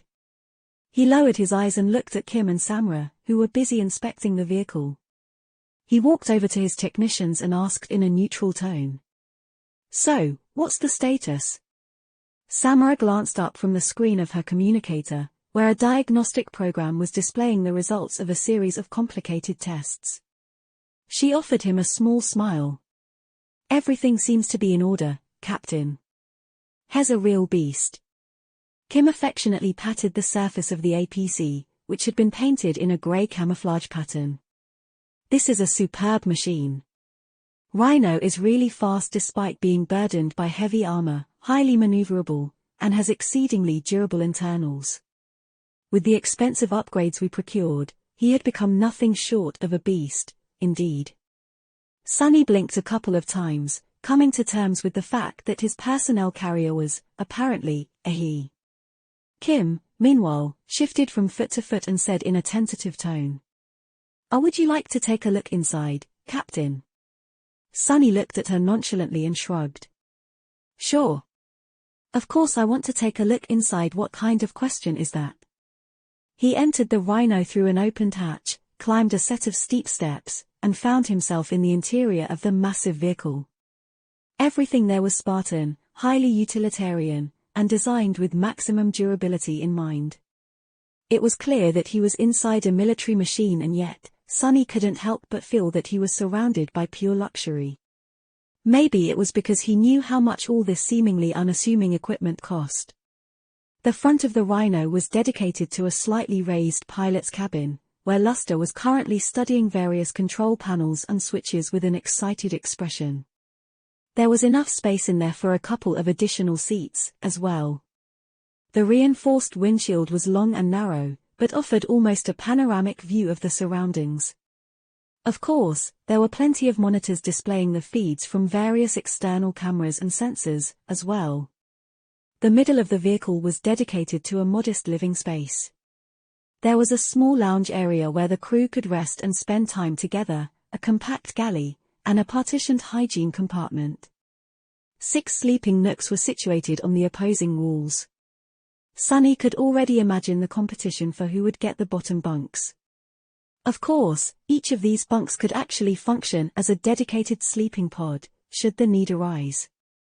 Behind the lounge area was a cargo hold that also served as the armory and integrated a high-tech engineering workstation. The engineering compartment itself was situated below the floor and ran the whole length of the vehicle. Finally, the very back of the Rhino was taken by the command and communication suite. There was a large holographic table, a powerful console connected to the antenna array of the APC, and a set of monitors that received the same input as the ones in the pilot's cabin. Most importantly, behind all that was an alcove where Sunny's own bed was situated, complete with a privacy partition and a dedicated storage space. The mattress was the very best the first evacuation army could offer. He grinned, imagining how pleasant it would be to sleep on that thing. This is actually better than what I have back home. Such an addition was not simply to please the officers. As an ascended, Sunny possessed an ability that his soldiers lacked. He did not have to travel to the dream realm every time he fell asleep. What it actually meant was that his soldiers were going to be utterly defenseless while they slept. Even if a swarm of nightmare creatures attacked the Rhino, they would not wake up. He was the only one who could guard the cohort no matter what happened. A staggered sleeping schedule was supposed to help with this problem to a degree, but Sunny had no illusions about how often he would get the opportunity to properly rest. Which meant that the rare occasions when he did get a chance to take a nap had to be as comfortable and efficient as possible. Sunny walked around the Rhino for a bit, trying to suppress a satisfied grin as he studied the layout. Eventually, he approached his personal alcove and sat down on the soft bed. There, he glanced at his shadows and smiled. Not bad, huh? The shadows stared at him silently. A few moments later, the happy one energetically raised both hands, showing him 2 thumbs. Sunny nodded. Yes indeed. I like it, too. Chapter 834, Cohesion. Over the next few days, Sunny slowly grew somewhat accustomed to life aboard a giant, floating metal coffin. Of course, the thought of being separated from the bottomless abyss of dark water by just a few layers of alloy was not too comforting, but at least he did not think about it too much anymore. What helped Sunny the most was the fact that he was simply too busy to entertain frivolous thoughts. His schedule was packed to the limit. There was so much he had to do. Most of his days were still dedicated to trying to improve the level of cooperation between the members of the cohort. Now that they had left the northern quadrant, there was no spacious gymnasium for them to practice in. The Dreamscape pods were a thing of the past now, too. Of course, there were some facilities available on the giant battleship, as well as the whole upper deck, but none of it was sufficient to put 6 elite awakened fighters through the paces. Still, there was a lot they could do to learn how to work well together. From low-intensity training to mental exercises and games, anything that could give the members of the cohort a glimpse into how their comrades thought and acted was a step in the right direction. Sunny's insights that he had gained thanks to Shadow Dance helped a lot, as well. Slowly but surely, his soldiers were clicking together and learning how to fight side by side. Belle's swift and mercurial nature, Dawn's solid and calculated approach, Quentin's stalwart persistence, Samra's steadiness and deadly aim, Kim's mastery of sight and quiet competence, Luster's spirit and inexhaustible bravado guided by Sunny, all of it was slowly melting together. The cohort had not reached the point where they could move as a single organism yet, but at least they were already able to reinforce each other's strengths while simultaneously covering each other's weaknesses. Sunny had gained a deeper understanding of their powers, as well. For example, Belle's ability to sharpen his sword was actually more complicated than he had thought. As it turned out, the actual effect surrounded the blade with an incredibly thin, invisible displacement field instead of actually making the edge sharper. Kimmy could not only share visual perception between several people, but also mix and match it as the situation demanded. She could see the weaknesses of the enemy, but simply channeling her point of view to a fighter in the middle of furious battle would have been too disorienting. Instead, she was able to transfer only the vision of the vulnerabilities, almost like a composite overlay that lighted the chosen spots up. Luster could speed up the soul essence recovery, both for himself and his allies. Strangely enough, the better he knew a person, the more distance he could maintain between himself and the target while channeling the beneficial effect. If there was one flaw to his ability, it was that it did not seem to work on Sunny. As it turned out, Shadow Essence did not react to Luster's presence at all, which was a big disappointment, considering that Sunny had stripped himself of Serpent's support in order to protect Rain. Damnation, why did I even recruit this fool? Despite being upset, Sunny had to reluctantly admit that this was not a big issue. Luster's unique and useful ability would not have had a great effect on him, anyway. The young awakened was not able to dramatically affect the much more potent essence of a master, let alone of an abnormal one who possessed 4 cores. When Sunny was not training his cohort, he was busy modifying their memories. The process was long, arduous, and complicated, but he was steadily making progress. He had imbued Belle's sword with a potent, but passive sharpening effect of the enchanted straight razor. He had somehow managed to transfer the Feather of Truth enchantment of the Mantle of the Underworld to Dawn's sledgehammer. The latter was an especially incredible achievement, considering that the weave of the onyx armor was one of the most intricate and complicated he had ever seen. Even more impressive were the 6 charms that he had presented to the members of the cohort. Each carried an altered version of the single enchantment of the Memory of Ice, which was supposed to raise their resistance to cold. While the effect was much weaker than that of his personal charm, that was exactly what made this accomplishment so important. It was the first time Sunny succeeded in not only copying an enchantment, but also modifying it. While the Memory of Ice was more powerful, it was an ascended charm that devoured a lot of essence to sustain its effect. The version Sunny imbued into the 6 weaker charms was more modest, but also much less demanding. His awakened soldiers were going to be able to keep it active more or less permanently, unless their reserves were completely drained. If there was one thing that he had failed to do, it was turning Samra's destructive rifle into a memory. Sunny had really wanted to, but no matter how hard he tried, the high-tech weapon was just too intricate, complicated, and contained too many moving parts. There was a limit to what Sunny could achieve. The more complex the structure of the object was, the larger its size and mass, the harder it was to integrate the rudimentary weave into it.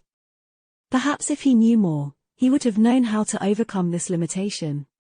But as things stood, Sunny had to abandon this particular ambition. Oh well. His dreams of turning the rhino into a memory were utterly shattered. It had already been a week after the departure from the Northern Quadrant. Sunny was currently in his private cabin, sitting on the bed as he stared dejectedly at the heavy rifle. The battleship vibrated subtly around him, but its corridors were enveloped in silence. This far into the night, most members of the First Army were fast asleep. Sunny himself had not slept in a long while. Of course, as an ascended, he could easily last a week without sleep. The problem was that it was already his second week. Or was it third? With a sigh, he put the heavy rifle aside and threw the unused soul shards into the maw of the covetous coffer. To hell with it. I need some rest. He yawned and put his head on a soft pillow. Suddenly, all the exhaustion of the past weeks descended upon him, making his thoughts slow and sluggish. A few moments later, Sonny was already asleep. And after what felt like a minute, he was rudely awoken by a loud and persistent sound. Irritated, he turned on his other side and tried to dive back into the rejuvenating darkness. Bastards, quiet down. But no matter how hard Sonny tried to continue to sleep, he couldn't. After a while, he sat up and listened to the noise with a resentful expression on his face. He could clearly hear several voices. By the sound of it, they all belonged to young women. And these women were. Sonny gritted his teeth. Singing? Who the hell sings in the middle of the night? People are trying to sleep here, damn it. Chapter 8:35, Siren's Song. Sonny sat silently on his bed for a while, irritated by the fact that someone had disturbed his sleep. With singing, no less. Slowly, however, his expression softened. Well, at least they have good voices, yeah. The young women sang beautifully. Their voices flowed and resonated with each other, creating harmonies that made him feel tingly. The song was neither sad nor happy. Instead, it made Sonny feel a deep, poignant longing. A wistful sigh escaped from his lips. Maybe I should go introduce myself. Since these beauties were having a party, surely they wouldn't mind some company.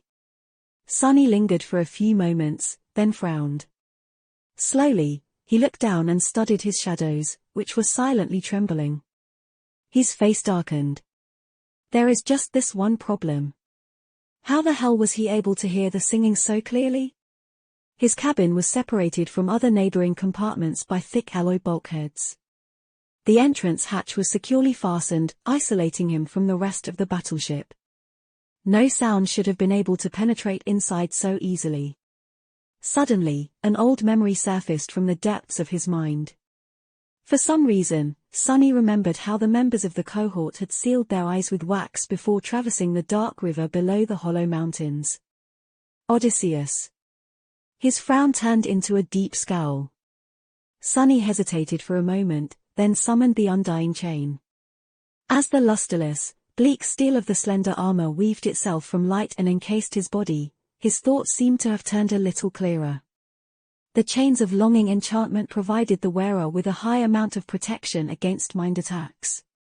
However, contrary to his expectation, the beautiful singing was not affected at all. Sonny could still hear it clearly. He still felt moved by the alluring voices. Wait, what language are they singing in? Strangely, Sonny found himself unable to understand the words of the melodious song. Even stranger, he had somehow failed to notice that fact earlier. The words of the unknown language seemed to seep straight into his mind, unobstructed. They echoed and resonated with each other there, making him feel a bit weird. However, their influence was not invasive or harmful. Instead, it was rather pleasant. Sonny blinked. I'm hearing voices. Then, he tilted his head a little. Does hearing voices constitute an auditory hallucination? Wasn't there a rule concerning exactly these circumstances in the safety manual? Right, he was supposed to immediately inform the nearest Navy officer in case something like that happened. Sonny sighed, then stood up. No matter how much his heart desired to meet the beautiful singers, there was no way he was going to follow the call of their soothing song. There was already someone who was aggravatingly adept at tugging on his heartstrings. His heart was all but overcrowded. Sonny left the cabin and went to find an officer to report his hallucinations to. After a few steps, his foot suddenly made a splash, as if it landed into a shallow puddle.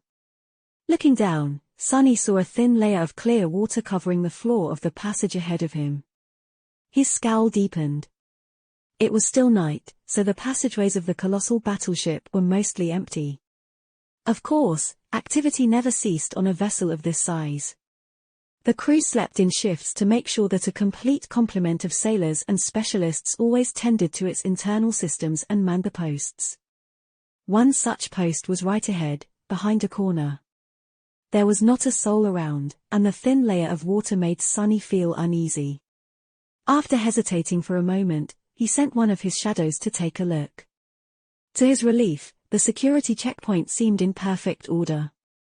A junior officer in a blue uniform was standing near the wall, studying the panel mounted on it, or maybe simply staring at the wall in bore.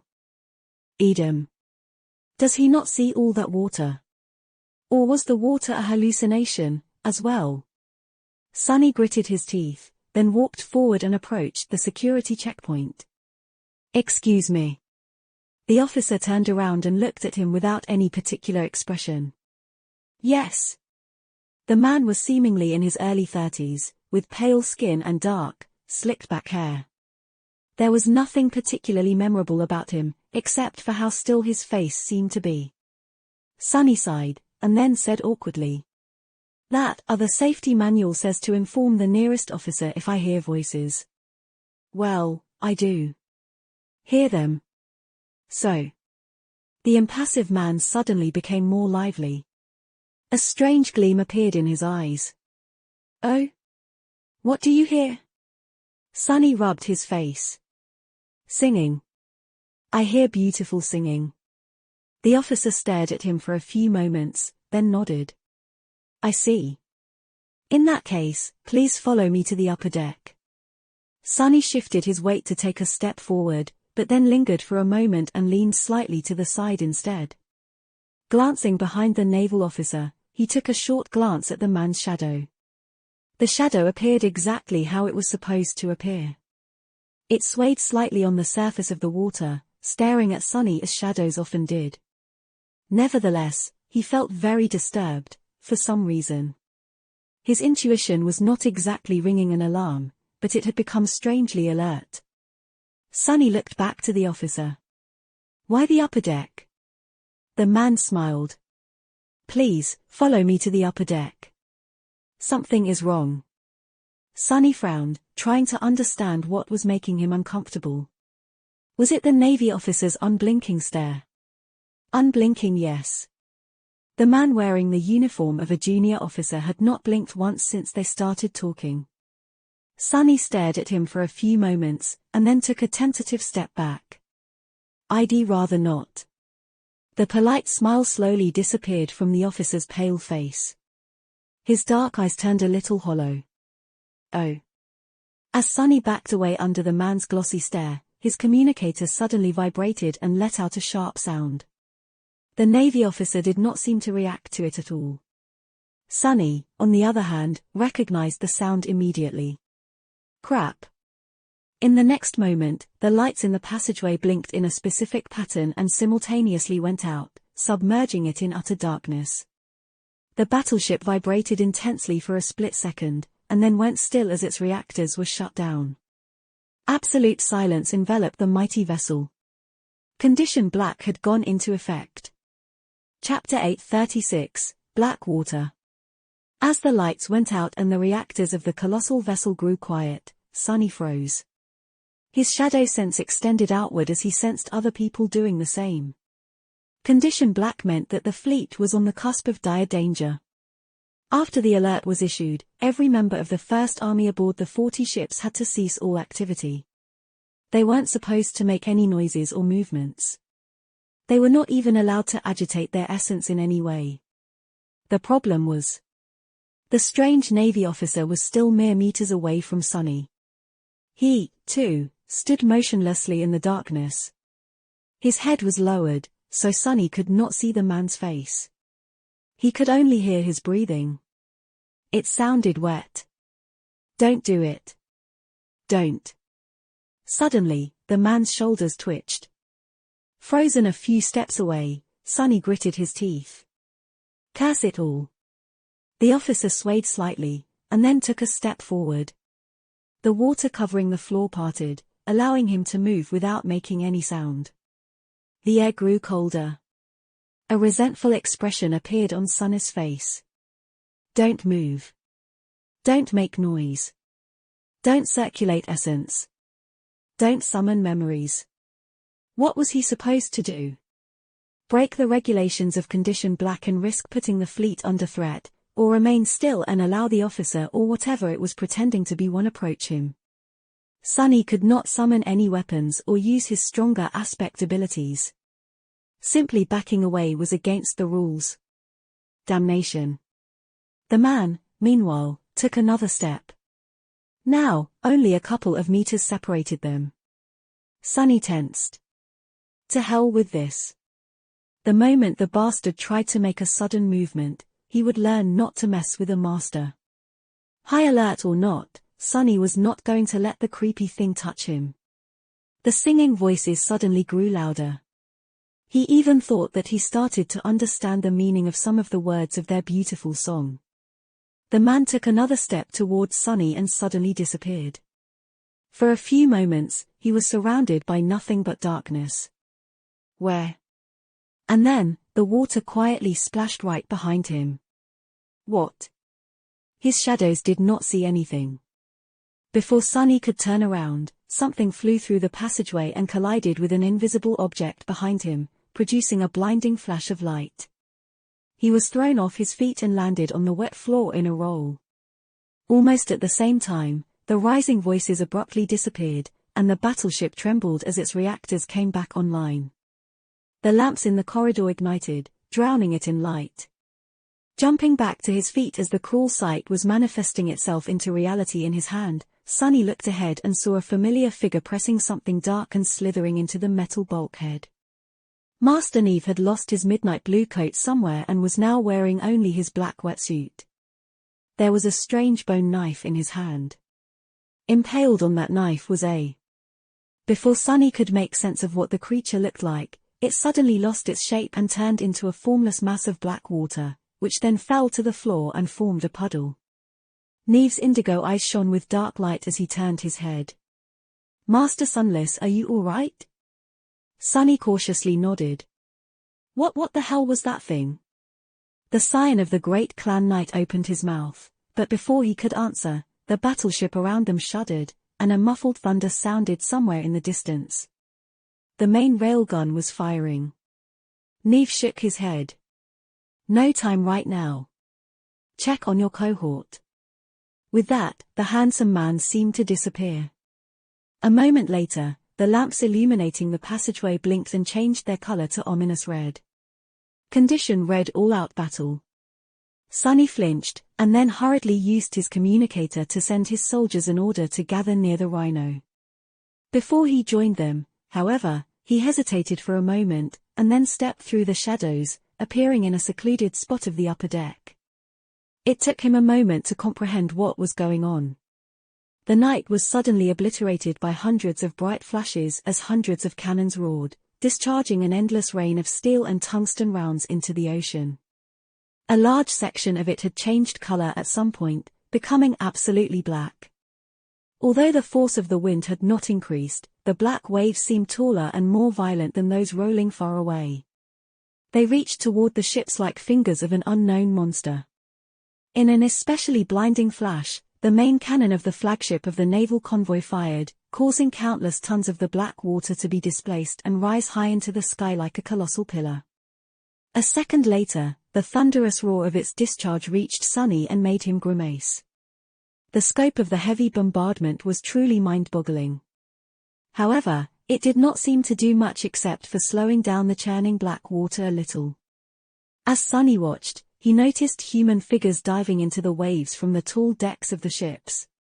They were the cohorts of Awakened that the House of Night had stationed on the 40 ships.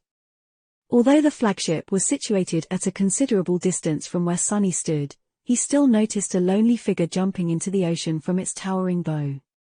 For some reason, that diver in particular demanded attention. A moment before the figure hit the waves, it shimmered slightly. Then, something massive and ferocious dove under the water.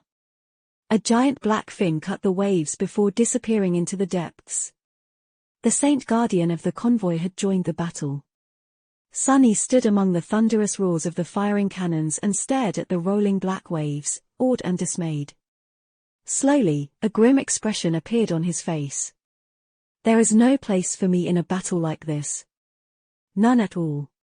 What could an ant like him do when it seemed like the heaven itself went to war against the ocean? His eyes gleamed in the darkness. Not yet, at least. With that thought, he swallowed the bitter feeling of powerlessness and disappeared into the shadows, leaving to join his soldiers. Tonight, all they could do was stick together and hope to live until the morning. Chapter 837, Naval Engagement. The vehicle stable of the battleship was quiet and tense. Hundreds of people were moving with somber haste as they secured various tools and pieces of machinery. Thankfully, most of the vehicles were safely fastened in their cradles. As Sunny stepped out of the shadows, he had to make way for a lumbering loader that thundered past, carrying a half-disassembled bulk of a massive engine. All around them, the colossal vessel was trembling as its cannons continued to fire without stop. Muffled sounds of heavy ordnance sliding into the feeding mechanisms spread through the deck. From time to time, an especially loud noise announced that a powerful torpedo or a salvo of ballistic missiles were launched from their nests. Sunny was not the only person who felt a grim sense of powerlessness as the titanic battle continued to unfold in this nameless patch of the deep, dark ocean. While the crews of the battleships and the awakened serving the House of Night were locked in a furious fight with whatever ancient horror it was that had attacked the convoy, the 100,000 soldiers of the First Army had nothing to do but wait and beg the dead gods for salvation. He was better off than most, at least.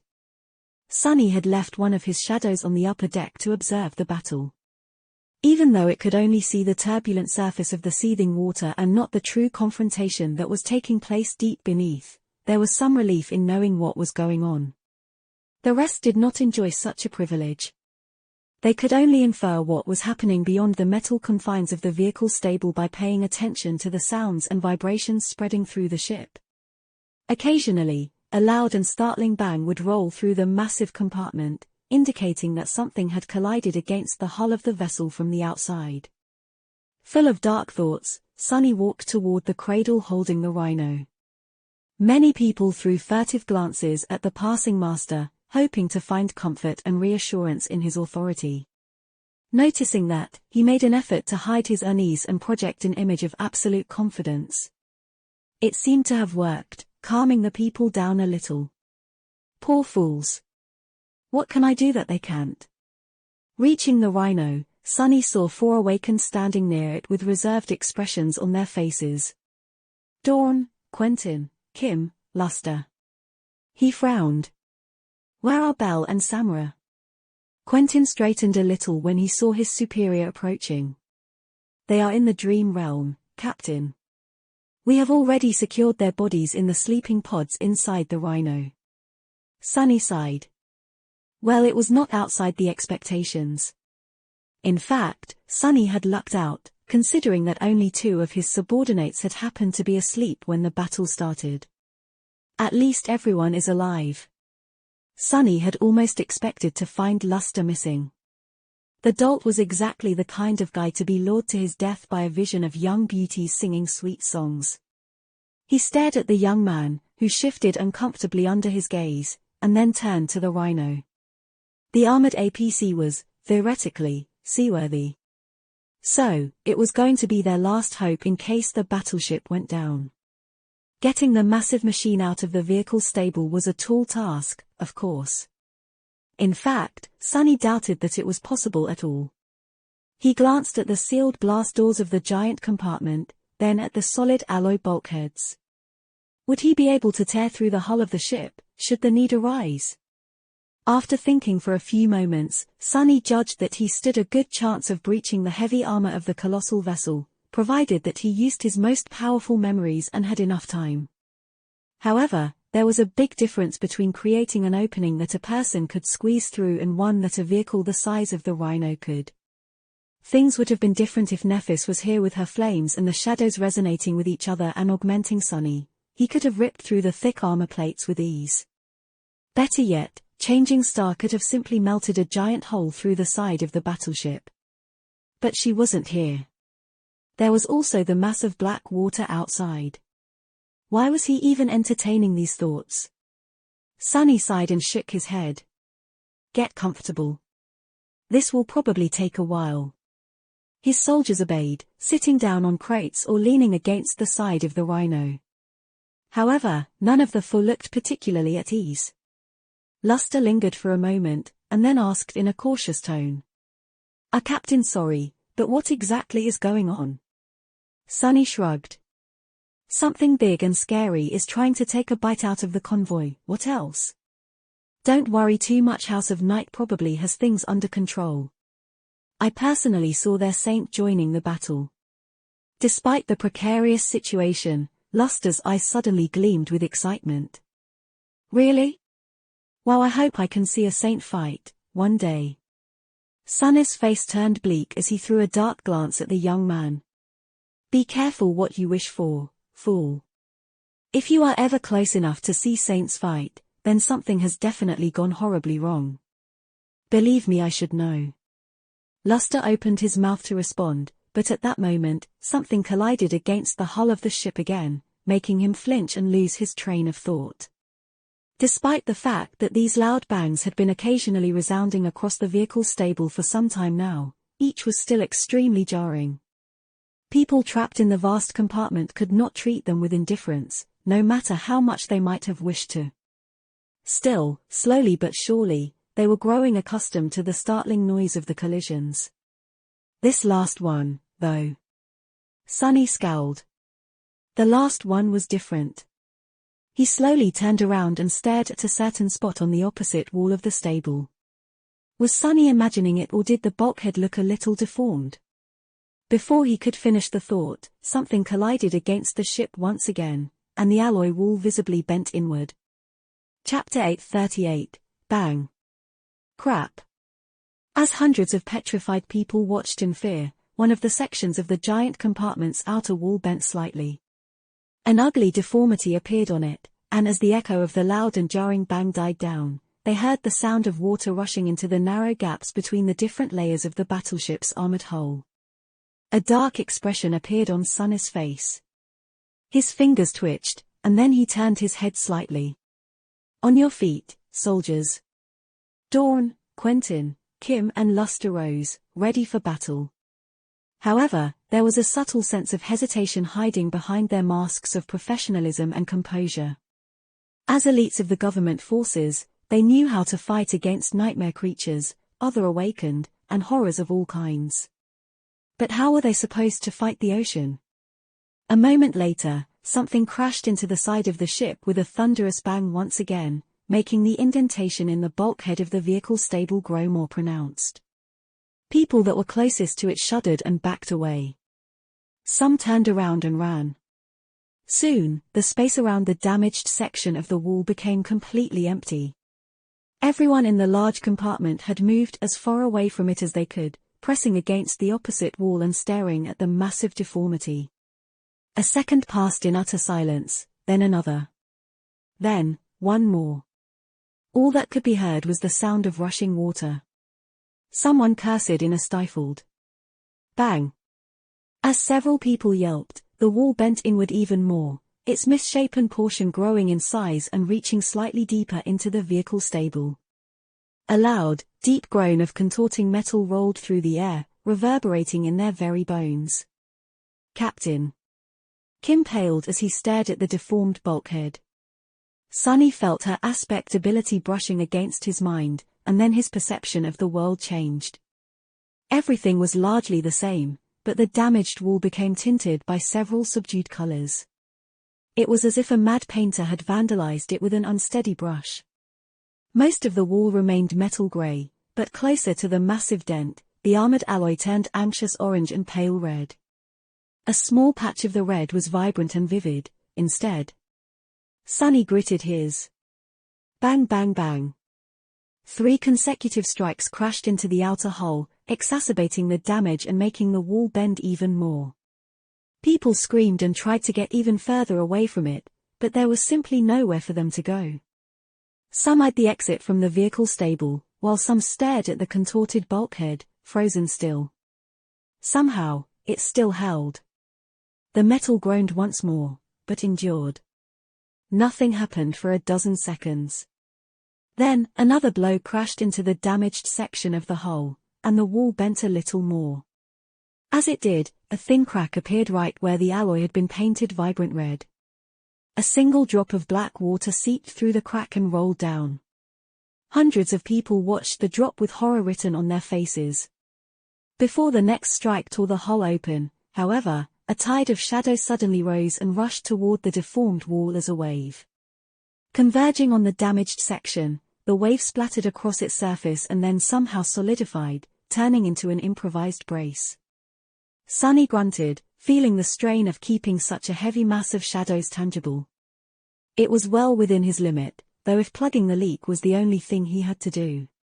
The problem was that the crushing blows against the dented bulkhead did not stop coming.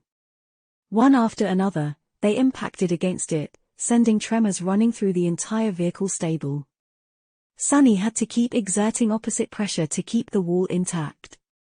It was as if he was trying to brace a castle gate as a heavy ram was pounding on it from the other side.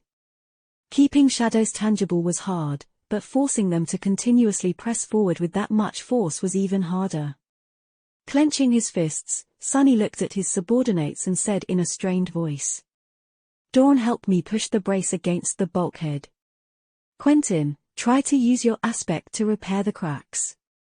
Luster, keep Dawn and Quentin supplied with essence. Transfer your own to them if one or both come close to running out." Then, he turned to the rest of the humans gathered in the vehicle stable and barked. "What are you staring at? Make yourself useful, fools. Those of you who are awakened with useful aspects, help if you can. Those of you who are mundane, there are literally tons of equipment and handy machinery in this damned compartment. Even a complete idiot can find a way to reinforce the hull with all that gear, so get to work." The people stared at him for a split second. Then, Dawn and Quentin dashed toward the shadow brace. This prompted the others to start moving, as well. Another bang rolled through the spacious compartment, but no one paid it any attention. Now that Sonny broke the veil of fear that had paralyzed the members of the First Army, everyone got busy making sure that the bulkheads held. With the mass of shadows reinforcing the most damaged section, it was not too hard for them to make sure that several smaller dents that soon appeared elsewhere never broke. The immediate crisis passed. The people in the vehicle stable survived. Now, all that REM aimed was to wait and see if they would be able to continue staying alive in the coming hours. They did. After what felt like an eternity of intense and terrifying struggle, the battle outside finally started showing signs of slowing down. Sonny, who was slowly growing concerned about his reserves of essence, let out a sigh of relief. Through his shadow on the upper deck, he could see that the fleet had escaped from the vast blotch of black water that marred the surface of the ocean.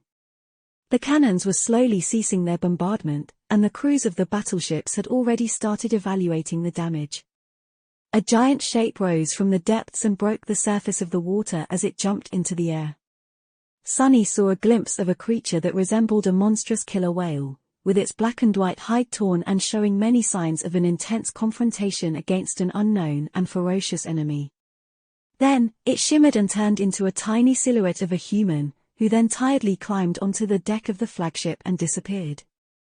More human figures emerged from the water and returned aboard the ships of the convoy. Master Neve was among them. The handsome man climbed onto the deck not too far away from where Sonny's shadow was hiding and sat down with an exhausted expression. Drops of water were falling from his black hair. His wetsuit appeared more ragged than it had been when they first met, but the scion of the House of Night did not seem to bear any serious wounds. Soon, his indigo eyes shined as they reflected the first rays of sunshine that broke through the eastern horizon. A new day had come. The fearsome battle was over. Chapter 839, Unholy Blood. In the end, none of the 40 colossal ships had been lost. Some received moderate damage to their hulls, but the high compartmentalization and the rugged engineering of the war vessels prevented them from going down. As the fleet escaped the vast blot of black water, it continued moving south without ever slowing down. In fact, the reactors were sent into a controlled overload to enhance the speed of the convoy even further and quickly increase the distance between it and the latent danger. As the battered ships cut the waves, thousands of crewmates were assigned to repair brigades that started patching up the torn sections of the hulls. None of them paid any attention to the fact that the fleet was still in transit, hinting that this precarious type of work was not new to them. The rows of cannons were checked and reloaded.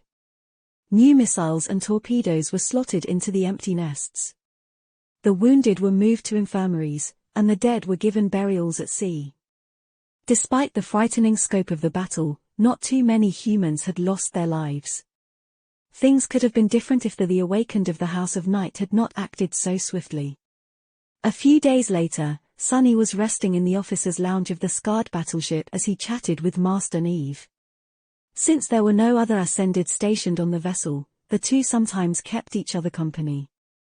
So, anyway, the giant just whacked the creepy skull with his hammer. Boom, let me tell you, at that moment, I was glad that my pants were already wet.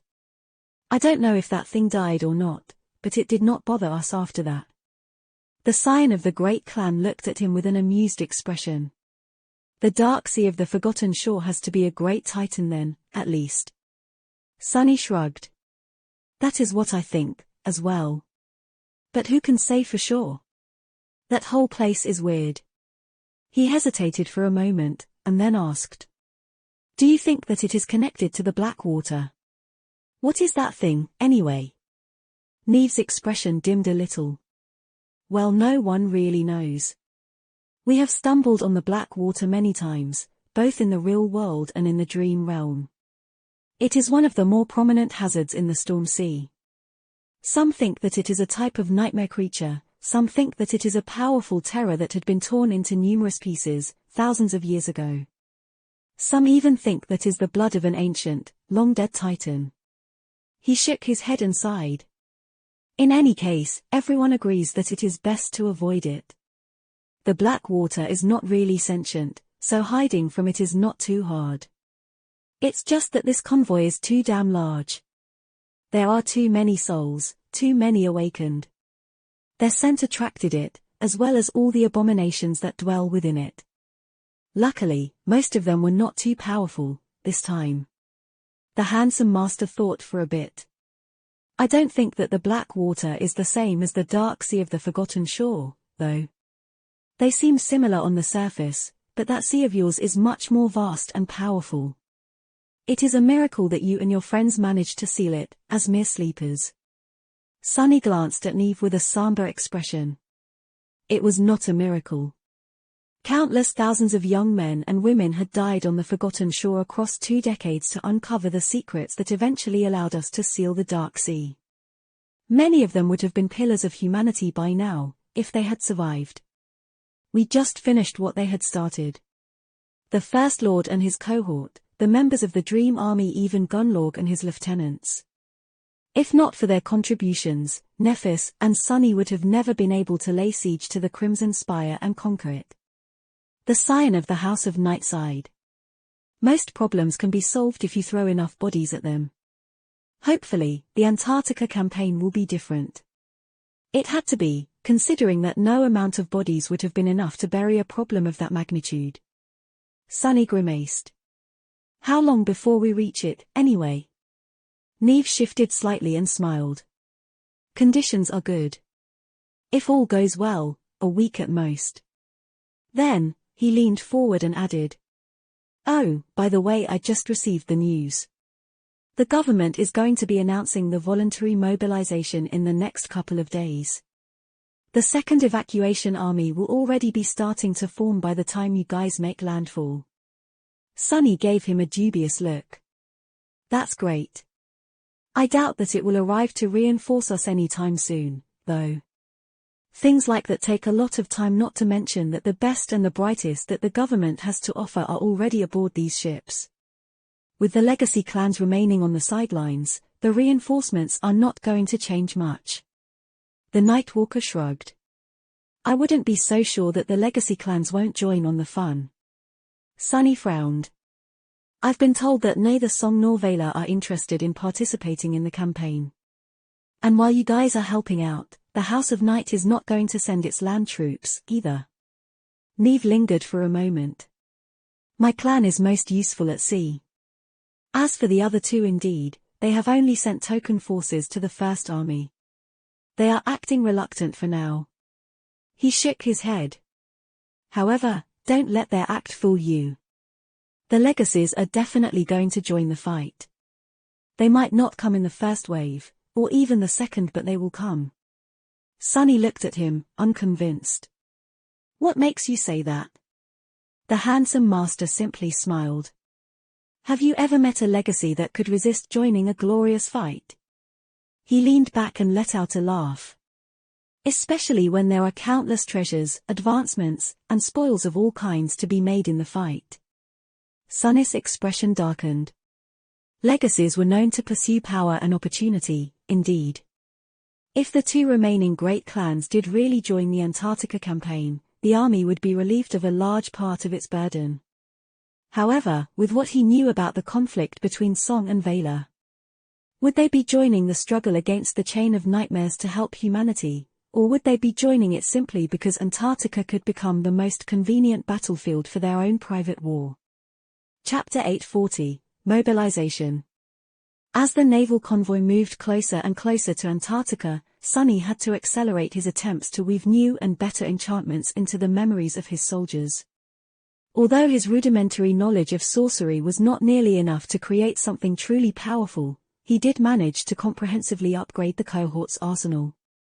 Even if the modifications he had made were mostly modest, they were all targeted and suited the tasks facing the first irregular company. While Sunny failed to make the memories considerably stronger, he succeeded in tailoring them to the situation and, more importantly, to their users. This was already enough. Now, many of the memories that his subordinates wielded looked rather peculiar to his eyes. If he were to touch them and peer deep inside, he would see strange weaves that combined the usual strings of ethereal light with the lightless threads made of shadow essence. The sight reminded Sunny of himself and Nephis. And speaking of changing star, a few days before the fleet reached Antarctica, the world was shaken by an emergency announcement transmitted by the government. Of course, the propaganda machine managed to present the approaching cataclysm in an easily digestible and inspiring light. It was almost as if the chain of nightmares was going to be a glorious stage for heroism, valiance, and human triumph instead of a bloody, unmitigated disaster. However, no matter how hard the government tried, people weren't that easy to fool. Although nothing much changed for the soldiers of the First Evacuation Army, Sunny was sure that a wave of panic was spreading through the rest of the world. The population centers of the southern quadrant were, of course, hit the worst. He could not even imagine what the people living there were going through, but other continents had to be consumed by fear, as well. If something like that could happen in Antarctica, then it could happen anywhere else. The infrastructure was bound to come under terrible strain when hundreds of millions of refugees from the besieged continent arrived, if they could even be saved. What if the evacuation failed? How did people living in South America feel, knowing that they would soon be cut off from the rest of humanity? No one was left unaffected by the shocking news. Nephis and the rest of the cohort had to have seen the announcement, as well. Knowing that the next few weeks were going to be extremely turbulent, Sunny retreated into his cabin, spent some time establishing a new tether, and then closed his eyes. It took him several minutes of intense concentration to grasp the elusive sensation of the dream realm anchor. Then, he circulated his essence in a swift, complicated pattern and disappeared. The cabin was suddenly silent and empty. All that remained was a slight, eerie feeling of coldness that permeated the air. The ivory tower did not change much in the many months since Sunny last visited his current citadel, at least on the outside. Well, what did he expect? The Great Pagoda remained the same for thousands of years, so why would it suddenly change now? The Firekeepers might have made it their home, but they were hardly capable of reshaping the ancient structure. The island itself, however, looked a bit different. To his surprise, Sunny noticed a large garden surrounded by a neat and tidy wooden fence.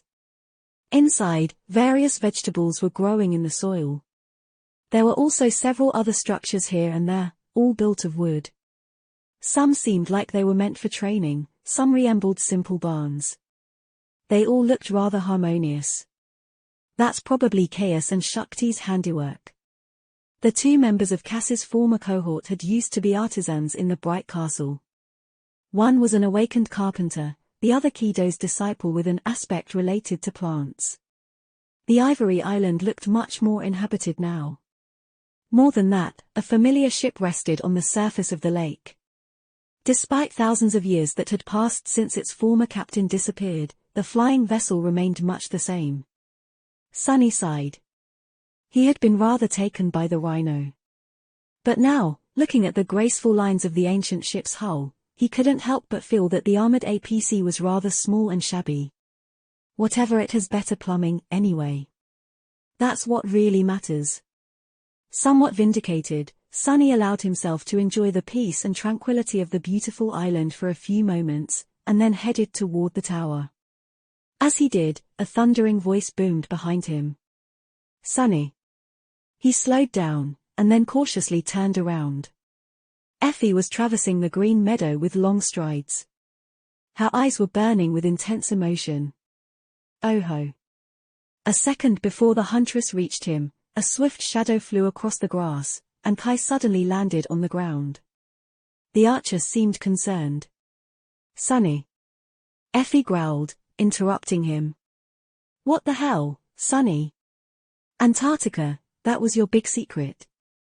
You up and left to go to war? Without telling us? Sunny stared at them for a few moments, and then cleared his throat. Actually, it's Captain Sunless to you, citizens. Please maintain some decorum. Effie's eye twitched. Before the huntress did something that one or both of them would regret, Sunny raised his arms. All right, yeah, I am currently in the southern quadrant. It wasn't my secret to tell, okay? The government is very particular about classified information, you know. He lingered for a moment, and then added. Besides, it's not like you can't join me.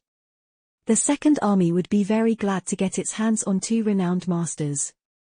The life of service is not for the faint of heart, of course, but the benefits are to die for. The huntress stared at him in stunned silence.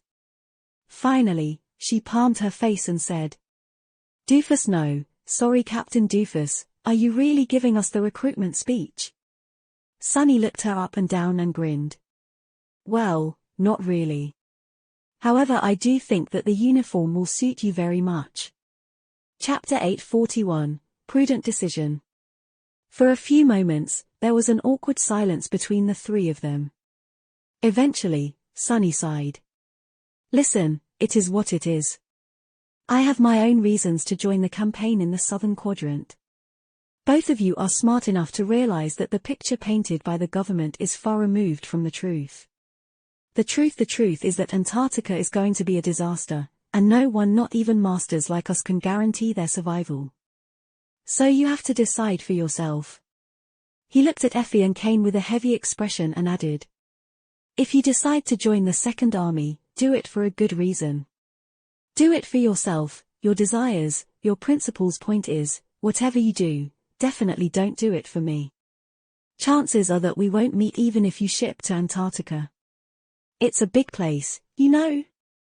His friends stared at him with unreadable expressions.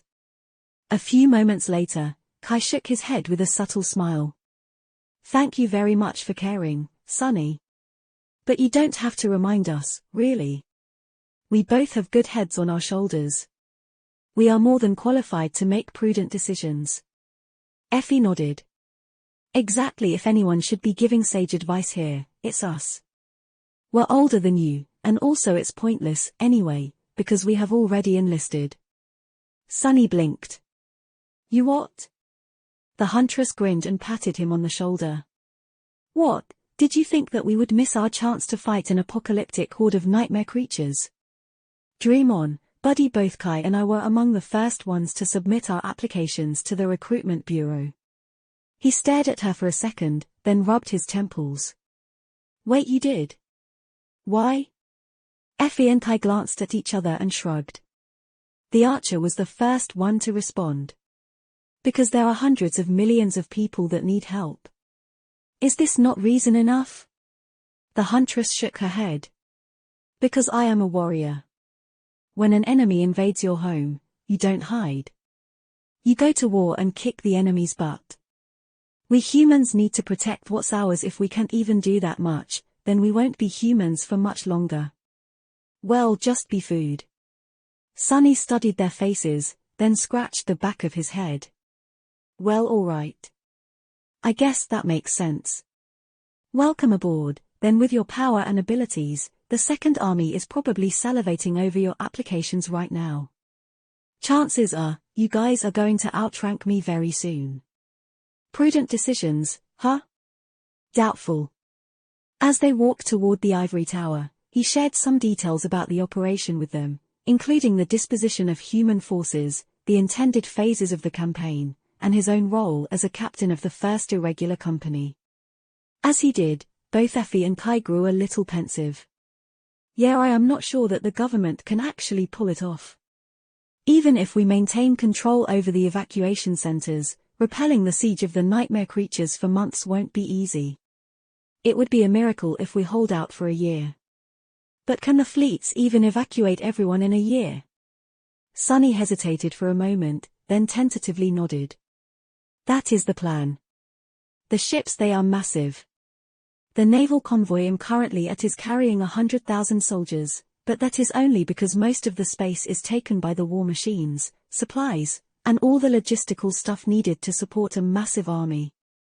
On its way back, the same convoy can carry millions upon millions of refugees. There are more convoys than that one, too. So, a year is not an unrealistic goal. Actually, it's more than most projections suggest. His face grew darker. However, that is only if the convoys don't meet obstacles of their own. So, who can say? I doubt that these projections will survive coinciding against reality. Kai sighed. It seems that the Second Army won't be ready to deploy anytime soon.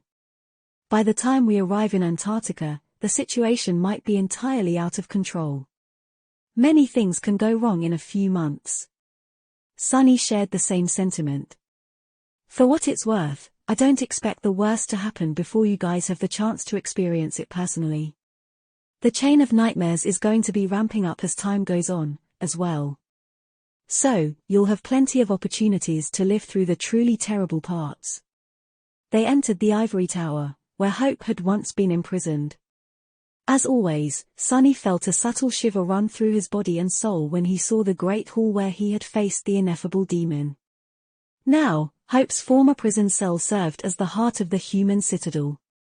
The 7 broken chains lay on the ground, forming the wide borders of the circle that served as the gateway. Myriads of runes glowed softly on their surface. The firekeepers made their home on the upper levels of the great pagoda, so the first level was mostly empty. Only a couple of them were here, busy with chores. Noticing Sunny, they greeted him with excited smiles.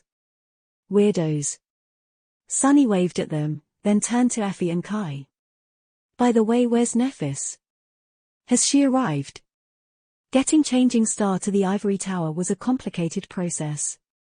She had to travel to the sanctuary of Noctis first, which demanded cooperation from the saint that had replaced Skytide as the person in charge of the chained isles. After that, the firekeepers had to fly their ship all the way from the ebony tower to the surface, pick her up, and return into the depths of the sky below. However, it had not escaped his notice that the flying ship had somehow ended up on the ivory island itself. Had the firekeepers found a way to brave the crushing? Kai nodded.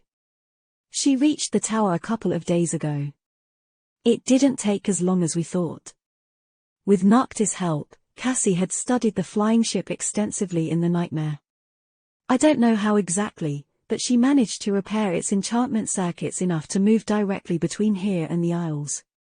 The process is a bit precarious, but the travel time between here and the sanctuary was cut by several weeks.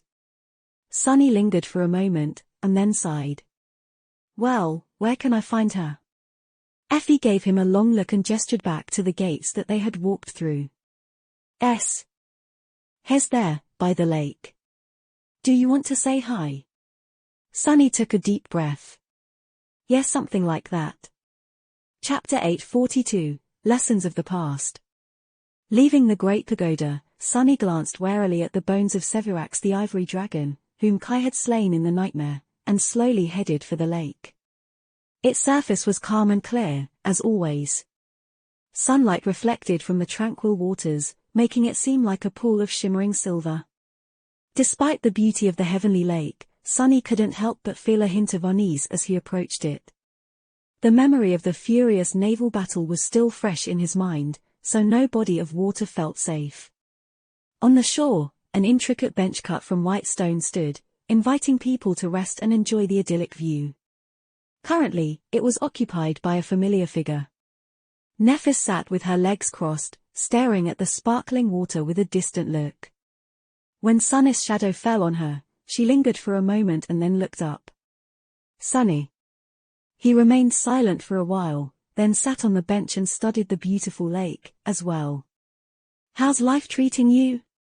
Being adopted into a great clan has to be a weird experience. Nephis frowned. It's fine. Feels a bit strange to be addressed as sister by Morgan of Valor, I guess. She seems to enjoy my discomfort. Considering who Morgan's other sibling was, she probably put a different meaning into the word sister, one that entirely lacked affection, most likely. For a moment, Sunny was darkly amused. Never thought I would pity the Princess of War one day, but having both Mordred and Nephis as siblings, damn, her luck must be even worse than mine. If that's even possible. Changing Star let out a heavy sigh and turned slightly to face him. You should have told me, Sunny. He smiled. What, about Antarctica? Oh, that was classified information. I thought that Cassie would have informed you, anyway. She had to have known, right? She studied him for a few moments, then shook her head. If she did, she kept the knowledge to herself. Cassie has changed a lot since the Forgotten Shore. She carries a lot of secrets.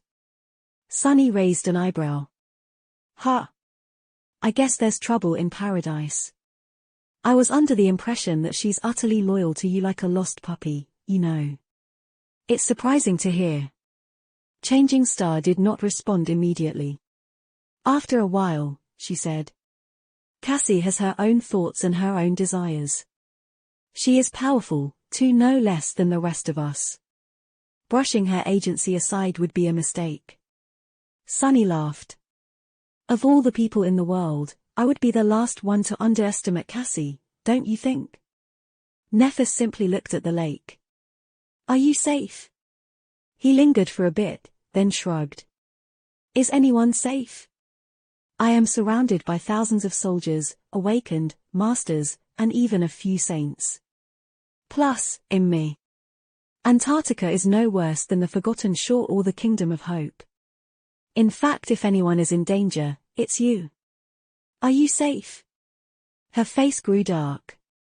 Nephis gritted her teeth for a moment, and then said with unusual intensity. You don't understand, do you? This is not the first expedition of that kind. Humanity has tried to resist the spell before. The last attempt, the last one, took the lives of both my grandfather and my mother. They were powerful, too.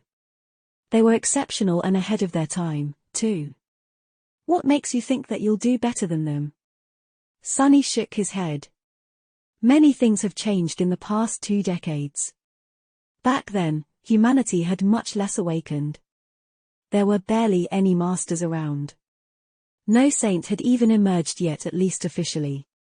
Our tech, spell tech, and strategies were much more primitive. We had no experience dealing with something like that. Yes, North America was a disaster, but we learned our lesson there. This campaign, it will be different. It will be better. I will survive it, and grow stronger as a result. Nephis looked at him with a challenge. Says who? He smiled. I do. I say if I die or not. It all depends on me, does it not? Sunny sighed and glanced at the radiant lake. The nightmare creatures don't scare me. The chain of nightmares doesn't scare me, either. If there's one thing that does, however, it's the great clans and their ambitions. Will they really come to Antarctica to start a war of their own? A troubled expression appeared on Changing Star's face. She hesitated before giving him an answer. I don't know. Maybe. It is a perfect opportunity. His own face grew ugly. Why? Why are they doing it now? This is insanity. Our civilization is already on its last leg. Nephis lingered for a while, then sighed. There has to be a logic to their actions, but what is it? I am not sure. All of it is very strange. We are missing something, I think. A key piece of information that can explain everything. The sovereigns, they never do anything without a reason. Sunny scoffed. Is there something you are sure of? She looked at him and said in a serious tone. There is one thing.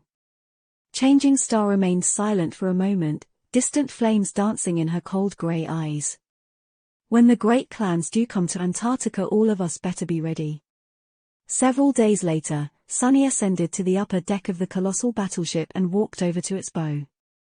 The guards stationed here and there on the deck let him pass freely, both because of the 3 stars on the shoulder insignia of his black bodysuit and his close relationship with Neve of House Knight, their direct superior. Stopping in the shadow of a massive cannon turret, Sunny endured the cold winds that pelted him with drops of icy water and looked ahead.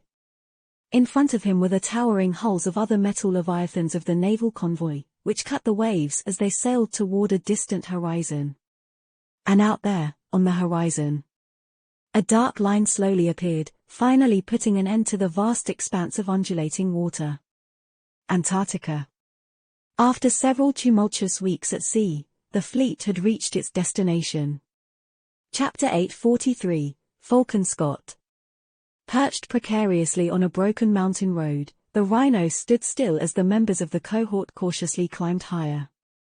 Belle, Dawn, and Luster were hiding 100 steps ahead, just below the crest of the tall hill, while Sunny and Kim were currently on the roof of the armored vehicle. I see them. Samara was tensely studying the screen of her military communicator, which was receiving the video feed from a compact spy drone that she had sent ahead. On it was a small valley. The image was grainy and noisy, sometimes breaking out entirely because of the interference of the Nightmare Gate exerted on it. Flooding the valley, a swarm of nightmare creatures could be seen. There are hundreds of them. Most are awakened, but there are several fallen abominations, as well. The Gate Guardian has already emerged. It seems to be a devil. Sunny nodded. Correct. There are 274 abominations, of them 242 are awakened, while 32 are fallen. The Guardian is indeed a fallen devil.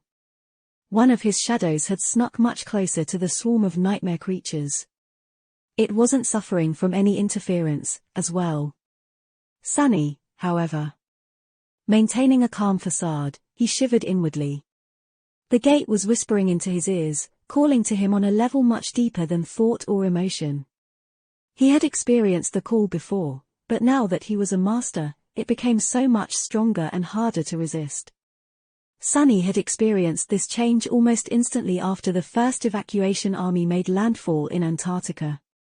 While the other 3 convoys were sent to East Antarctica, the largest and most populated region of the southern quadrant, the one he had traveled with was meant to deliver troops to the Antarctic Center. The Antarctic Center was a long, narrow, mountainous landmass that served as the administrative and industrial center of the continent. As such, it harbored many priority targets that had to be evacuated at all costs. The first several days after the arrival of the army was pure chaos. The large city they entered, Falcon Scott, was in a state of utter havoc. Millions of people had just learned that their entire lives would be uprooted, or maybe even lost. While the local government forces had done their best to maintain order and prepare the civilians for evacuation, that did not amount to much in the end. The situation had been only made worse by all the gates that were opening near and within the city. As one of the Southern Quadrant Awakened had put it, it used to be that one gate opened every few weeks. Then, it was one every week. Then, several a week. Then, one every day. By the time the evacuation army arrived, the situation was swiftly growing even worse. With so many gates around, every awakened, master, and saint felt their call, some more than others. It wasn't easy for Sunny to adjust to this new, subtly maddening reality. He wouldn't be surprised if the prolonged exposure to the call drove many people insane. But they had not reached that point yet, even if the world seemed to have lost its mind. After spending several days in the panicked chaos-consuming Falkenskott, a large chunk of the Army Corps stayed behind to start converting it into an impregnable fortress. The northernmost city of the Antarctic Center was going to serve as its largest evacuation center, so it had to be converted into a full-fledged siege capital in the coming months. Most of the government forces, however, moved out and started their long march south. Their job was to reach other population centers, establish safe evacuation corridors, and start moving civilians through them to the handful of siege capitals. The 1st Irregular Company left with the field army and split up to assist its various divisions.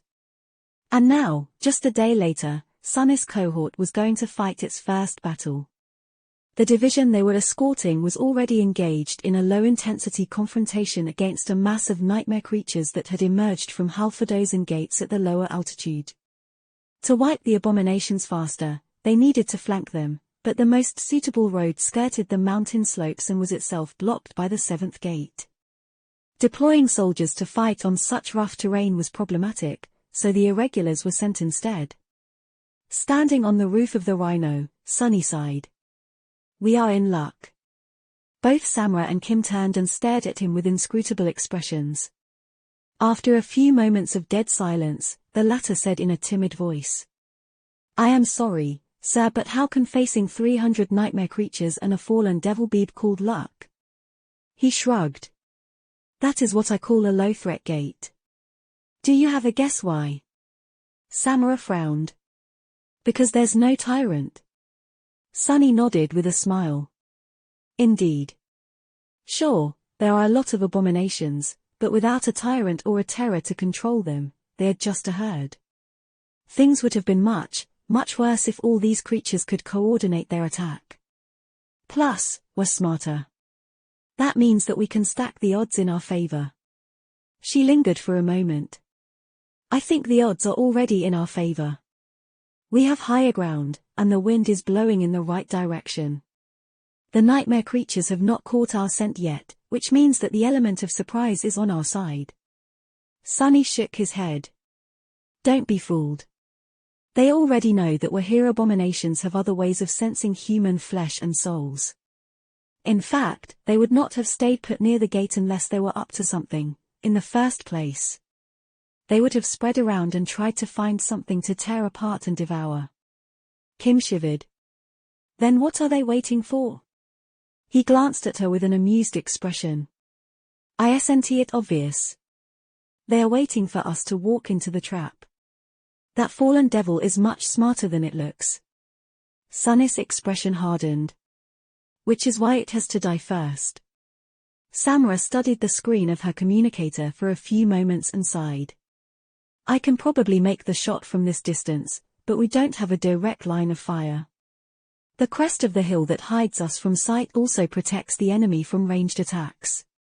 Sunnis' smile turned into a dark grin. "That is true as far as your rifle goes." A swarm of scarlet sparks shimmered into existence around his hand, and then, a black bow appeared in it, radiating a feeling of devastating strength. Its string was bright red, and there was a small brand of the same color on one of its limbs, in the shape of an anvil pierced by a straight sword.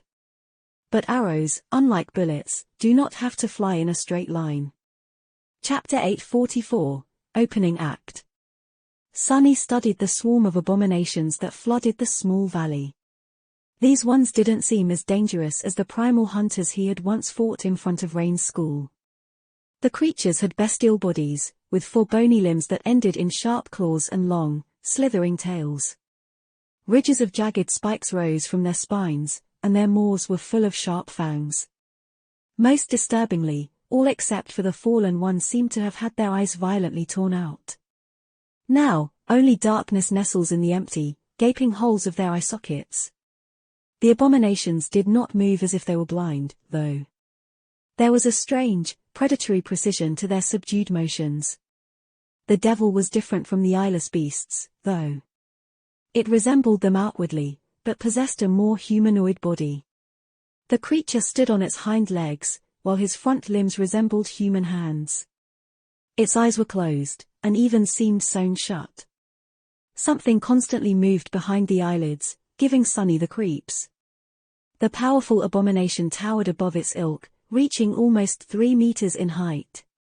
274 nightmare creatures was a lot. Most cohorts of Awakened would not have even considered attacking that many abominations, and quietly retreated instead. I need to be careful about this. Sunny thought for a few long moments, and then spoke. Samura, move forward and assume a position higher up the slope, where you'll be able to shoot over the crest of the road. Vanguard, prepare to advance and secure the crest. Kimmy, work your magic. His words reached the melee fighters of the cohort without any problem. Of course, he could have used the usual technological solutions to ensure good communication, but with how unstable tech was near Nightmare Gates, it was always good to have a backup. For that reason, Luster was currently in possession of an extremely ordinary, very unassuming rock which, nevertheless, was somehow able to speak with their captain's voice. One of Sunny's shadows was following the vanguard, as well, so he had no trouble hearing their responses. As the cohort's ranged specialist hoisted the heavy rifle on her shoulder and jumped down off the rhino, the melee vanguard crept forward. Quentin served as the center of the formation, with Belle and Dawn flanking him. Luster stayed behind, to cover their backs and prevent any monsters from escaping toward the rhino. He was confidently wielding a beautifully etched halberd in his hands, which both gave him some range and allowed the young man to support the 3 fighters from the back, should the need arise. Its versatility also gave him a lot of options on how to engage the enemy. During the past weeks, Sunny had done all he could to raise the battle effectiveness of the cohort and enhance the memories of his soldiers. The weapons received most of his attention, but he also augmented their armors by transplanting the tenacious enchantment of the Patient Avenger into their weaves. With its help, the survivability of the cohort had reached a new level. The Patient Avenger itself had been entrusted to Quentin. Sunny also transferred the Blood Blossom to Belle with much reluctance, of course. With his current strength, the augmentation granted by the morbid charm could not benefit him in any substantial way. It was a different story for the Awakened Swordsman, however, so the decision, sadly, made too much sense. Each member of the cohort was additionally protected by a charm that gave them slight resistance to cold, which is why they were able to all but ignore the slowly falling snow and the chilling wind that blew through the mountains. Standing near Sunny on the roof of the rhino, Kim, who was wielding a round buckler, a sharp rapier, and had a snub-nosed automatic carbine slung around her back, concentrated and unleashed her ability. First, she borrowed Sunny's sight. This also allowed her to see what his shadow saw, even though receiving so many different perspectives put an immense strain on her mind. Then, she used her dormant ability to concentrate on the fallen devil and find its weaknesses. Finally, she shared her own perception back to Sunny, allowing him to see where to strike, as well. The shadows did not see color, so to him, the body of the towering abomination became painted in different shades of gray. The lighter areas were the most resilient, while those that were darker were less protected. Strangely enough, a small spot at the very center of the devil's forehead was almost entirely black. That was where Sunny aimed. As he wrapped 2 shadows around his body and strained his muscles, the black bow bent despite possessing an enchantment called Unbending. Because of it, Morgan's warbow required a giant's strength to draw, but was also capable of sending arrows very far, and translated devastating force to them. Luckily, Sunny was incredibly strong, even for a master. A ghostly shade appeared on the string of the bow, and then turned into a black arrow with dark fletching, a narrow arrowhead that seemed to have been crafted from a long, sharp piece of obsidian. The shadow arrows were swift, flew without producing any sound, and had an unnatural ability to find cracks in the enemy's armor. Sunny closed his eyes and moved the bow higher. Aiming at an abomination that was more than a kilometer away and was only seen by his shadow was not an easy task, but he had not trained with Kai for nothing. He held his breath, and then corrected his aim by a couple millimeters when the wind suddenly picked up. Lastly, Sunny poured his essence into the bow, instantly emptying one of his 4 cores. The Death Dealer enchantment was a gluttonous one, as far as essence was concerned. But it was worth it. A moment later, Sunny relaxed his fingers, allowing the string to slide off them on its own. The black arrow noiselessly disappeared into the sky, so fast that it was hard to see it at all. It arched above the crest of the road, soared high, and then fell down. The fallen devil might have still dodged if it knew what was coming, but the shadow arrow was so swift and silent that the abomination never stood a chance. A black streak flashed in the air, piercing the center of the Gate Guardian's forehead with stunning ease and exiting from the back of its head a split second later. The devil's eyes suddenly opened, revealing. Sunny never learned what had been hiding behind the creature's eyelids, because a moment after his shadow arrow disappeared into the ground, the creature's entire skull suddenly deformed and violently exploded. Every bone in its upper body was shattered by the residual force of the impact. The misshapen, headless corpse was thrown back with so much momentum that it killed several nightmare creatures that just happened to stand in the way. Just like that, the fallen devil who guarded the nightmare gate was gone. All members of his cohort froze for a moment, astonished by the ghastly sight. The nightmare creatures seemed to have been stunned by the sudden and gruesome death of their leader, as well. Standing on top of the rhino, Sunny lowered his bow and smiled with vicious glee. Not a bad start. A second later, the small valley exploded with movements as hundreds of abominations lunged in the direction from which the black arrow had arrived. Chapter 845, Ranged Specialists. You have slain a fallen devil, defiled witness. Your shadow grows stronger. You have received a memory. A swarm of fearsome nightmare creatures flowed up the slope of the small mountain valley, rushing toward the crest of the road, where a handful of awakened warriors were preparing to make their stand. The eyeless abominations were moving with ferocious determination, covering many meters with each stride as viscous saliva streamed from their terrifying maws. To their right was the slope of the mountain, while to their left was a canyon that grew deeper and deeper as the road climbed up.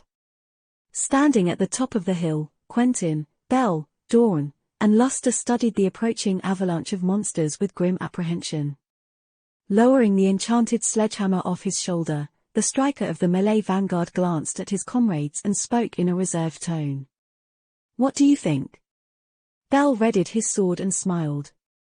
This is going to be fun. If we survive, I won't have to be embarrassed about sleeping through the last one anymore. Quentin silently shook his head, while Luster, who stood behind the 3, closed his eyes for a moment. Crazy bastard. The swordsmen simply laughed. At that moment, they heard a subtle electric whine, and then a loud crack of a highly compressed sonic boom. A moment later, the head of a hulking abomination that towered above the rest of the swarm exploded into bloody chunks. The massive carcass toppled over like a marionette that had its strings cut, instantly turning into a lifeless heap of twitching meat. Standing on the roof of the rhino, Sunny drew his bow and let an arrow fly. Keep aiming for their foreheads, Samra. Take down as many fallen as you can before the enemy reaches the 200 meters mark, then switch to explosive ammunition and concentrate on the front rows of the awakened abominations. We must break their momentum. Hidden between large rocks higher up the slope, the deadly sharpshooter recharged her coil gun as she poured a steady flow of essence into an armor-piercing tungsten slug. Understood. A heartbeat later, the rifle whined again, and another abomination fell to the ground. At the same time, a black arrow pierced the head of an especially frightening creature. This time, the effect was not as drastic, but the eyeless horror was killed just the same. Drawing the unbending warbow once more, Sunny briefly frowned. Too slow.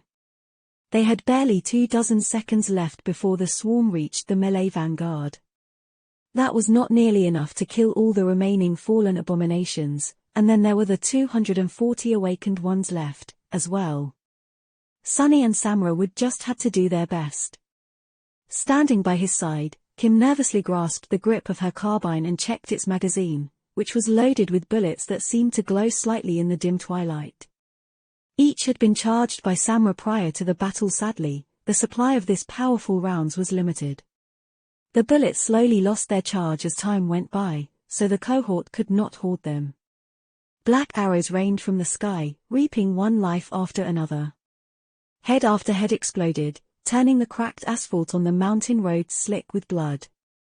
A fearsome nightmare creatures fell almost every second as the number of the fallen abominations slowly dwindled. At some point, Samra shifted her aim to the mass of the rabid eyeless beasts. Her eyes shone with ethereal light as a different kind of bullet escaped from the thick barrel of the Gauss rifle with a thunderous roar. In the next moment, a powerful explosion tore through the front row of the rushing swarm. A dozen abominations were instantly ripped apart. Chunks of mangled flesh flew into the air in a cloud of bloody haze. Sharp shards of broken bones pelted the surrounding creatures like shrapnel, wounding and maiming them. Almost instantly after the disfigured corpses fell to the ground, the sound of another thunderous explosion rolled over the mountains, and then another. 2 more bloody rifts appeared in the mass of the frenzied abominations. Now that Samra didn't have to aim, her rate of fire increased. However, so did her consumption of soul essence. That's enough. Conserve your essence and switch back to priority targets.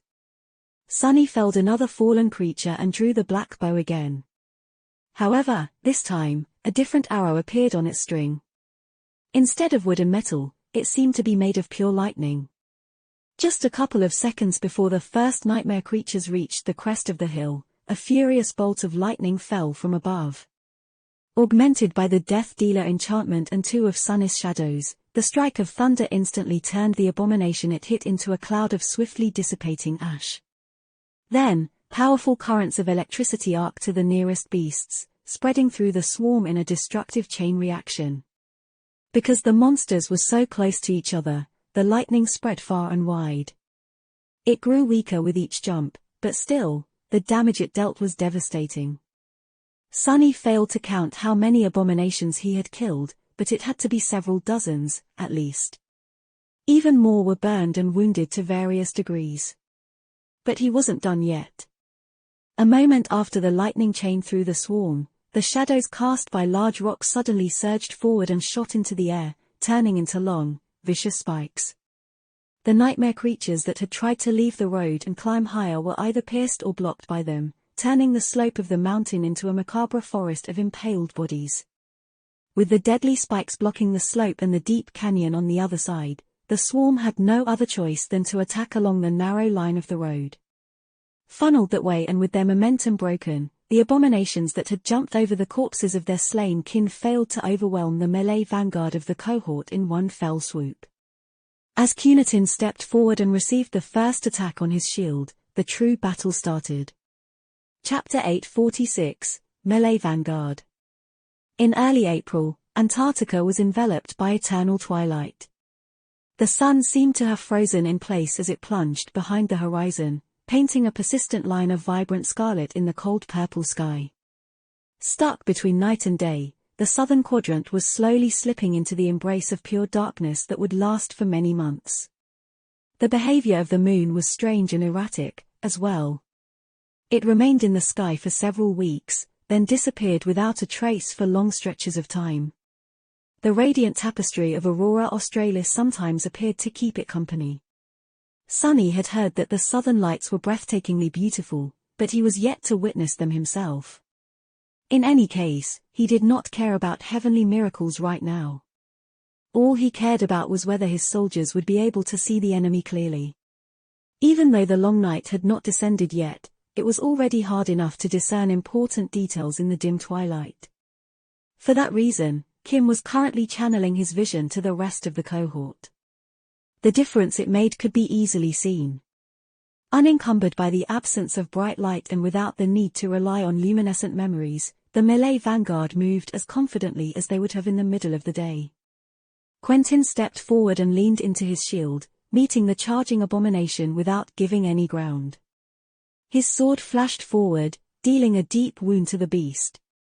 Already, the edges of the cut started to rot, and the damage was even worse inside, since the blade bit deep.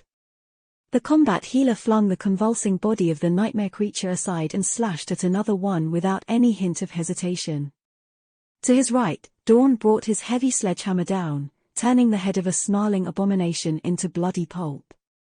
To his right, Bel's sword shimmered through the air, decapitating another. The road was narrow enough to prevent the swarm from surrounding them, and the slope of the mountain had turned into a killing field because of the bloodthirsty shadow spikes. The enemy could not flank the vanguard, so all the abominations could do was charge forward and up, half a dozen at a time. As the pressure of the mass of nightmare creatures mounted, the three fighters turned into an impregnable bastion. Quentin drew most attention and withstood an attack after attack, which granted Bel and Dawn a modicum of freedom. They used it well, visiting unabashed slaughter upon the tide of eyeless beasts. The swordsman danced between them, phasing through his enemies and slicing their bodies apart as if they were made from paper. Dawn fought in a more reserved fashion, but his devastating and inescapable attacks were even more fearsome. Luster thrust his halberd forward from time to time, finishing off wounded enemies or preventing them from breaking through the walls of steel created by Quentin, Bel, and Dawn.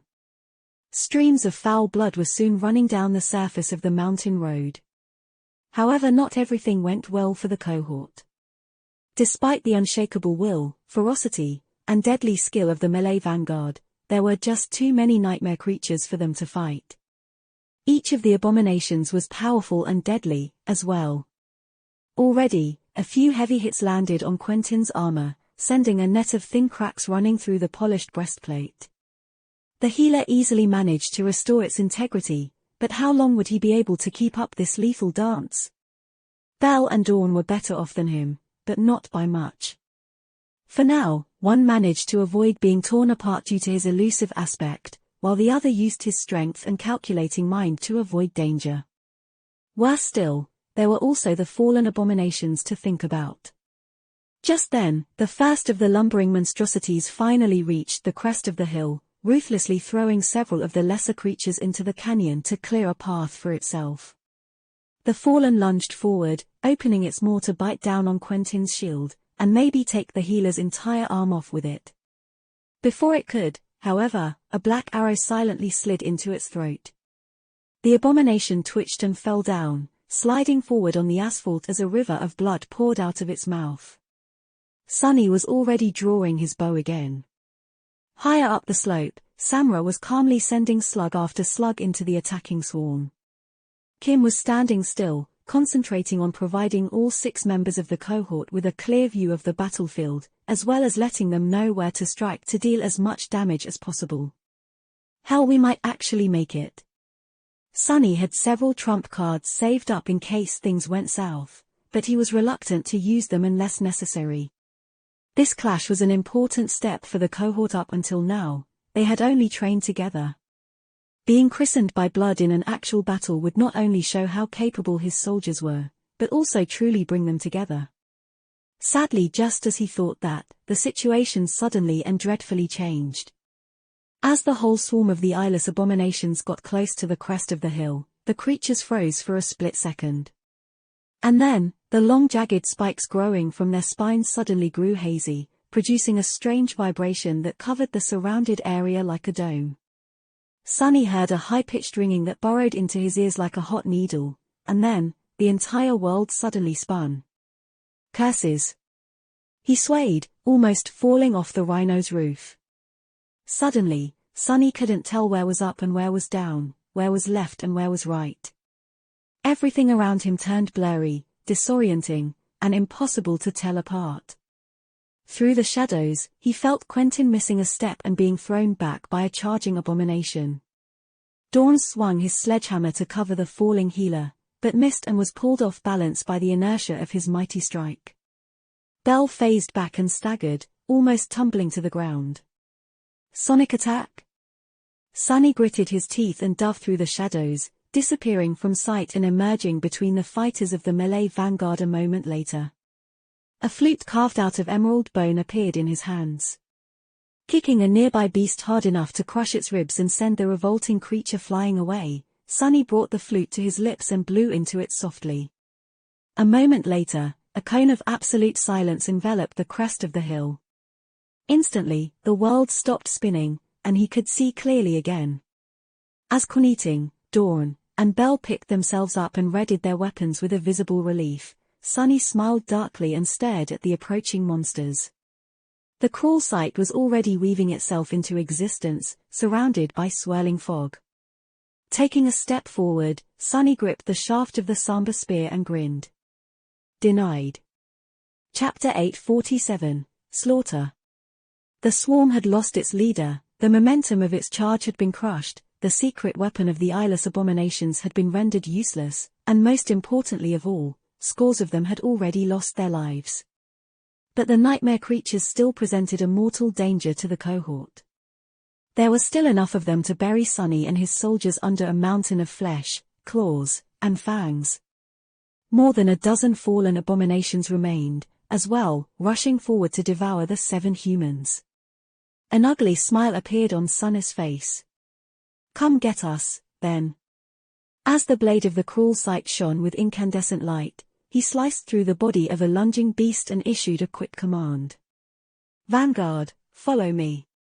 He put the shaft of the Samba spear in the way of a snarling maw, shifted his weight to throw the enemy to the ground, and struck another abomination with the butt of his weapon.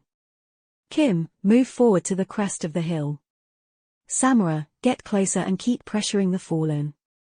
As he spun and unleashed a diagonal cut, beheading a disoriented monster, a new memory was already weaving itself into existence. A thin iron chain was soon wrapped around his neck. On it hung a small statuette in the form of a beautiful young woman that held a spear in one hand and a human heart in another. Blood was pouring from a gaping wound on her bared chest. The dying wish seemed to come alive as his essence flowed into it. Death Wish enchantment description: those who witness the wielder of this memory are compelled friends to be inspired, foes to seek the wielder out. The power of the memory grows the more enemies they give the gift of death, and can be consumed to heal the wielder's wounds. Death Charge 01000. Now that Sunny was at the front of the cohort's battle formation, both his soldiers and the nightmare creatures could see him clearly. Well, he wasn't sure if the eyeless abominations could see anything, but they definitely perceived him in some mysterious way. The effect of the transcendent charm could be felt instantly. Behind him, the 4 fighters of the melee vanguard were suddenly reinvigorated. Their movements grew faster, sharper, and more focused. The enemies, on the other hand, became even more frenzied. They lunged at Sunny like rabid beasts, consumed by blind hatred, hunger, and madness. With all this fury mostly concentrated on him and him alone, Quentin, Belle, Dawn, and Luster gained some space to breathe. Which was a good thing, but... crap. This was the first time Sunny used this particular memory, and he was already starting to regret it a little. The pressure of the mad onslaught that the affected nightmare creatures unleashed upon him was no joke. Gritting his teeth, he spun and danced, slaughtering one abomination after another. Guided by him, the vanguard slowly pushed into the swarm, taking a few tentative steps forward. Sunny served as the tip of their formation, turning into a bloody hurricane of radiant silver and bleak steel. Despite his superior strength and speed, another fighter would have been quickly overpowered by the sheer mass and ferocity of the countless nightmare creatures, then brought down to the ground and either crushed or torn apart. Luckily, Sunny was just too slippery and elusive to be surrounded and piled upon. As 3 shadows wrapped themselves around his body, his agility and swiftness reached superhuman heights. More importantly, when even that wasn't enough, he easily stepped through the shadows to avoid being swarmed by the onslaught of frenzied beasts. Empowered by his incredibly high divine affinity, the undying chain effortlessly withstood stray blows that managed to get past his defenses from time to time. The cruel sight sang, harvesting life after life like the scythe of the Grim Reaper. Behind him, the melee vanguard fought with murderous resolve and swiftly improving cohesion. Not only were they able to provide Sunny with much-needed support and block the enemies from attacking him from the back, each also killed one abomination after another. Belle's sword sliced through bodies as if not meeting any resistance. Dawn's sledgehammer crushed them like a devastating wrecking ball. Quentin's attacks were not as spectacular, but each abomination wounded by him soon stumbled, convulsed, or simply fell down and died.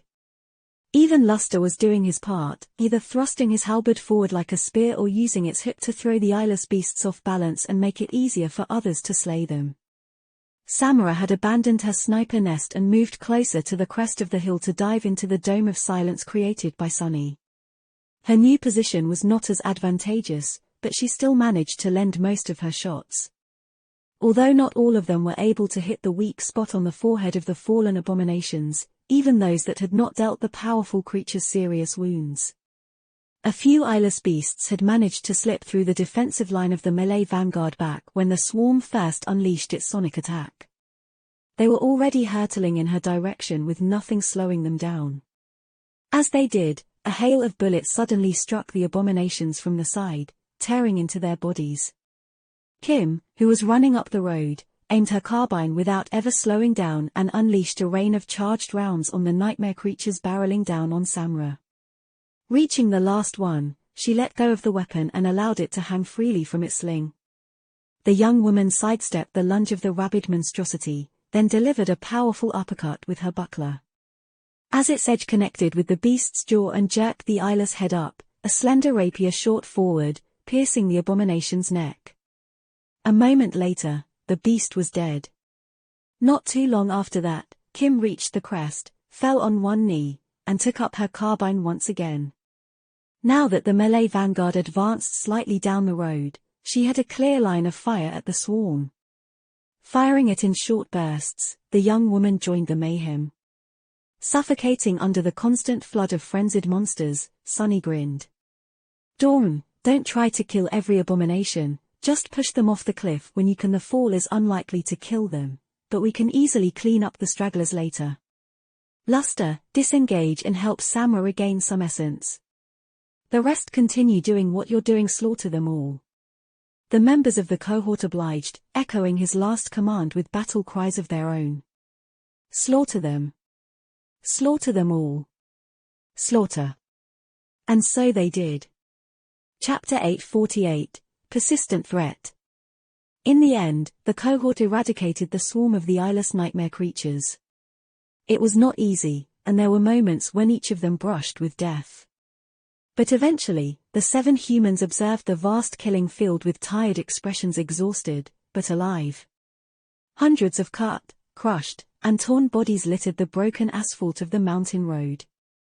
Blood flowed down the hill, pooling into crimson puddles at its base. The carcasses of the fallen abominations towered above the corpses of their lesser ilk like mounds of rotten eat. Looking at the ghastly sight, Sunny felt very happy that the army supplied them with actual food. Right now, he was very reluctant to go back to the familiar diet of only eating monster meat. With a sigh, he turned away and glanced at his ragged band of soldiers. Despite the fact that their battle was over, time was still of the essence. Luster, go inform the army command that the road is secured, then bring the rhino to the crest and park it on the slope. The rest of you, rest while you can. Oh, and also, good work. The members of the cohort looked at each other, lively smiles appearing on their tired faces. We did do all right, didn't we? With that, they walked away from the massive mangled bodies and sprawled on the ground, steam rising from their blood-covered armors into the cold air. Soon, the rhino arrived, its headlights painting a much more morbid picture of the recent battleground. The soldiers rested and recovered their essence. Since no one was seriously injured, Quentin was in no hurry to tend to the wounded. No one stood guard, as well, since Sunnis shadows could fulfill that role better than any human. Everything seemed to be peaceful and safe. However, he was not fooled. Down in the valley, the ugly rift in the fabric of reality was still pulsing with eerie darkness, silently calling to Sunny. The gate was still open.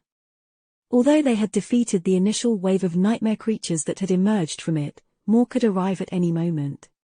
The first wave was usually the most dangerous, but not always. It ordinarily consisted of the abominations that had been close to the seed of nightmare when it bloomed, but as long as the gate remained open, more monsters could wander through it into the real world. In fact, Sunny suspected that nightmare creatures experienced a call that was very similar to the one that Awakened felt. It drew them from the reaches of the dream realm toward the blooming seed. Those that had been near it arrived first, but many more could eventually come. That was why if a gate could not be closed, it had to be contained and constantly monitored by the government forces at least near or within the population centers.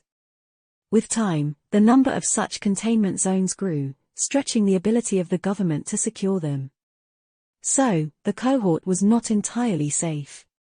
He stared at the eerie rift for some time, feeling the call slowly eating away at his sanity.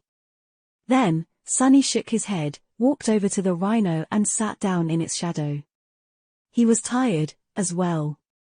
It was time to sort out the results of the battle. Summoning the runes, he thoughtfully studied them. Name Sunless. True name Lost from Light. Rank Ascended. Class Devil. Shadow Cause 47. Shadow Fragments 1246400. Curses. Despite the scope and ferocity of the recent battle, he had only received 30 or so shadow fragments from it, 4 for killing the Gate Guardian, the rest for slaying the fallen abominations.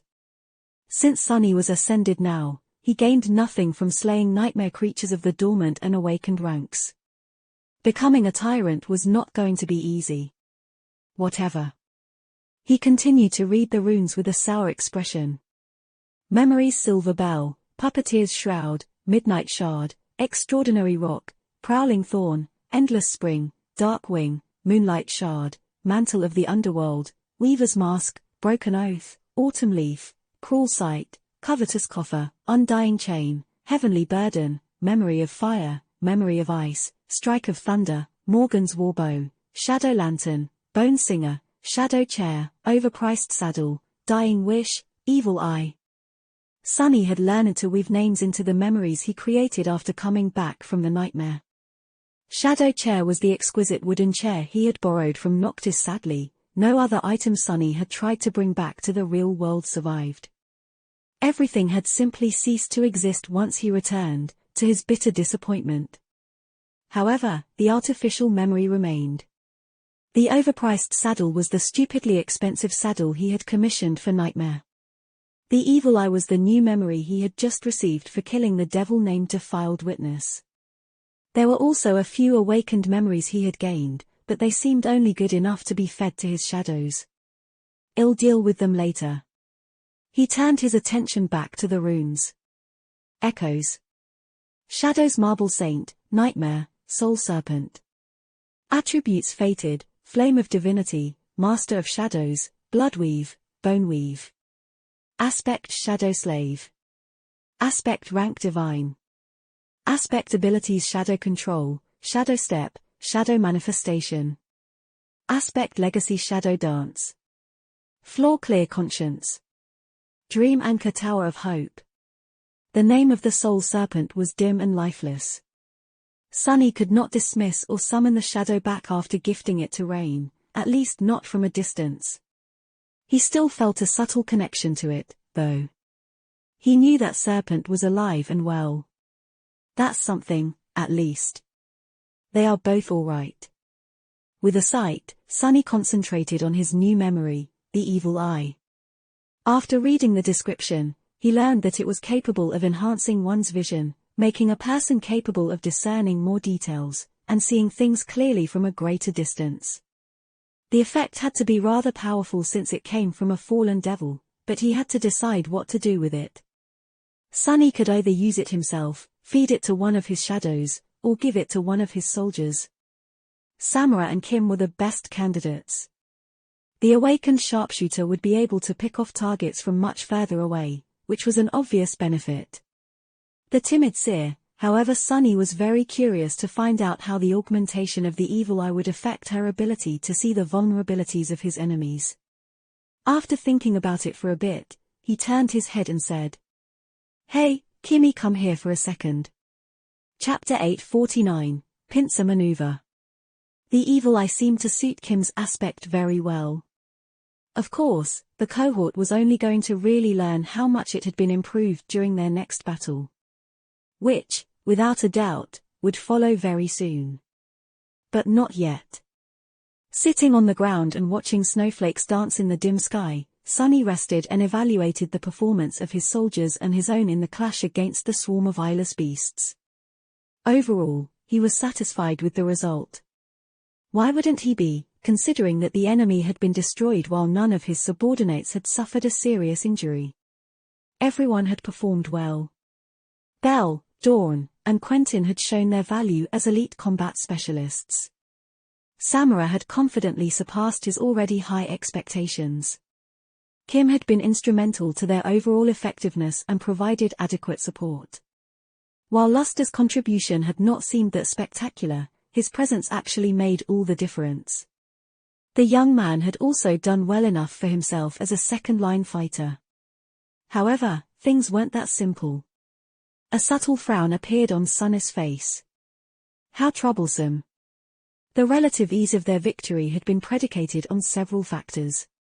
Firstly and most importantly, control over the terrain and the proper use of its advantages. Secondly, the immediate elimination of the fallen commander of the swarm without the defiled witness. None of the nightmare creatures had possessed fearsome unnatural powers. The vile abilities that devils and abominations of higher classes possessed added an element of unpredictability to every battle. It was that instability that made any kind of strategy and planning unreliable. This time, Sunny had been able to remove the threat and maintain tactical superiority, but what about the next? He doubted that every future battle would be as orderly. Lastly, the cohort had not held back and unleashed its full power to destroy the swarm. Sunny had avoided using his trump cards, but his reserves of essence were now depleted by more than a half. His soldiers were in an even worse situation. It was going to take a couple of days for them to recover, maybe less if Luster was involved. Sunny did not regret going all out, since it allowed him to create a benchmark of what the cohort was capable of. However, he had a nagging suspicion that they would not be allowed the luxury of carelessly burning through their essence in the future. Who knew when the next combat engagement would come? There was no guarantee that the cohort would receive the time they needed to recharge.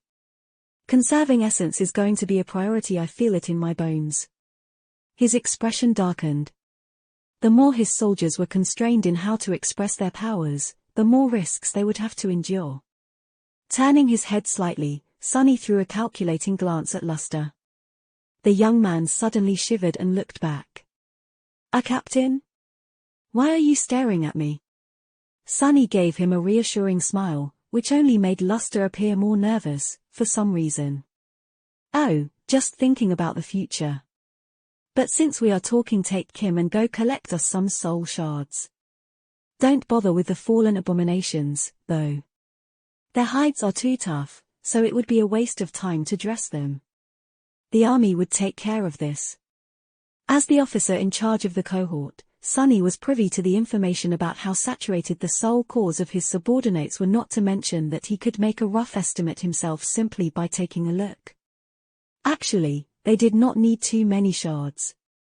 Dawn and Samara had long reached full saturation, while Belle and Quentin were extremely close to it. Only Luster and Kim lagged behind a bit due to their age. The cohort was going to reach its full potential sooner rather than later. As Luster and Kim left, chaperoned by one of his shadows, just in case, Sunny leaned on the hull of the Rhino and closed his eyes. After spending years in the deadly and unpredictable expanse of the Dream Realm, he knew not to miss the rare and precious opportunities to rest. For a while, the small mountain valley was calm and silent.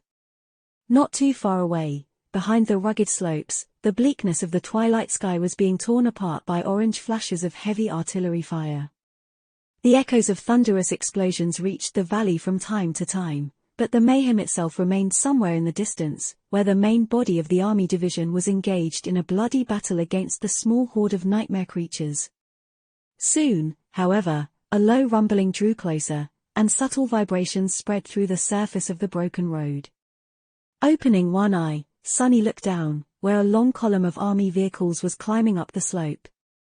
At its front, a squad of war platforms marched, their wide metal feet sending cracks through the asphalt with each step. A few of the smaller ones were holding rifles not unlike the coil gun wielded by Samra. Of course, in their giant hands, the massive rifles looked small and lightweight, like modest sidearms at most. The battalion whose path the cohort had been ordered to secure finally arrived. They were going to follow the road and flank the horde of abominations, finishing the pincer maneuver. This probably meant that Sonny and his soldiers were done with their short respite. Soon, the towering war platforms reached the crest of the hill where Rhino was parked, lingered there for a moment, and continued down into the valley. The army vehicles and members of the mechanized infantry arrived next, accompanied by a good number of awakened.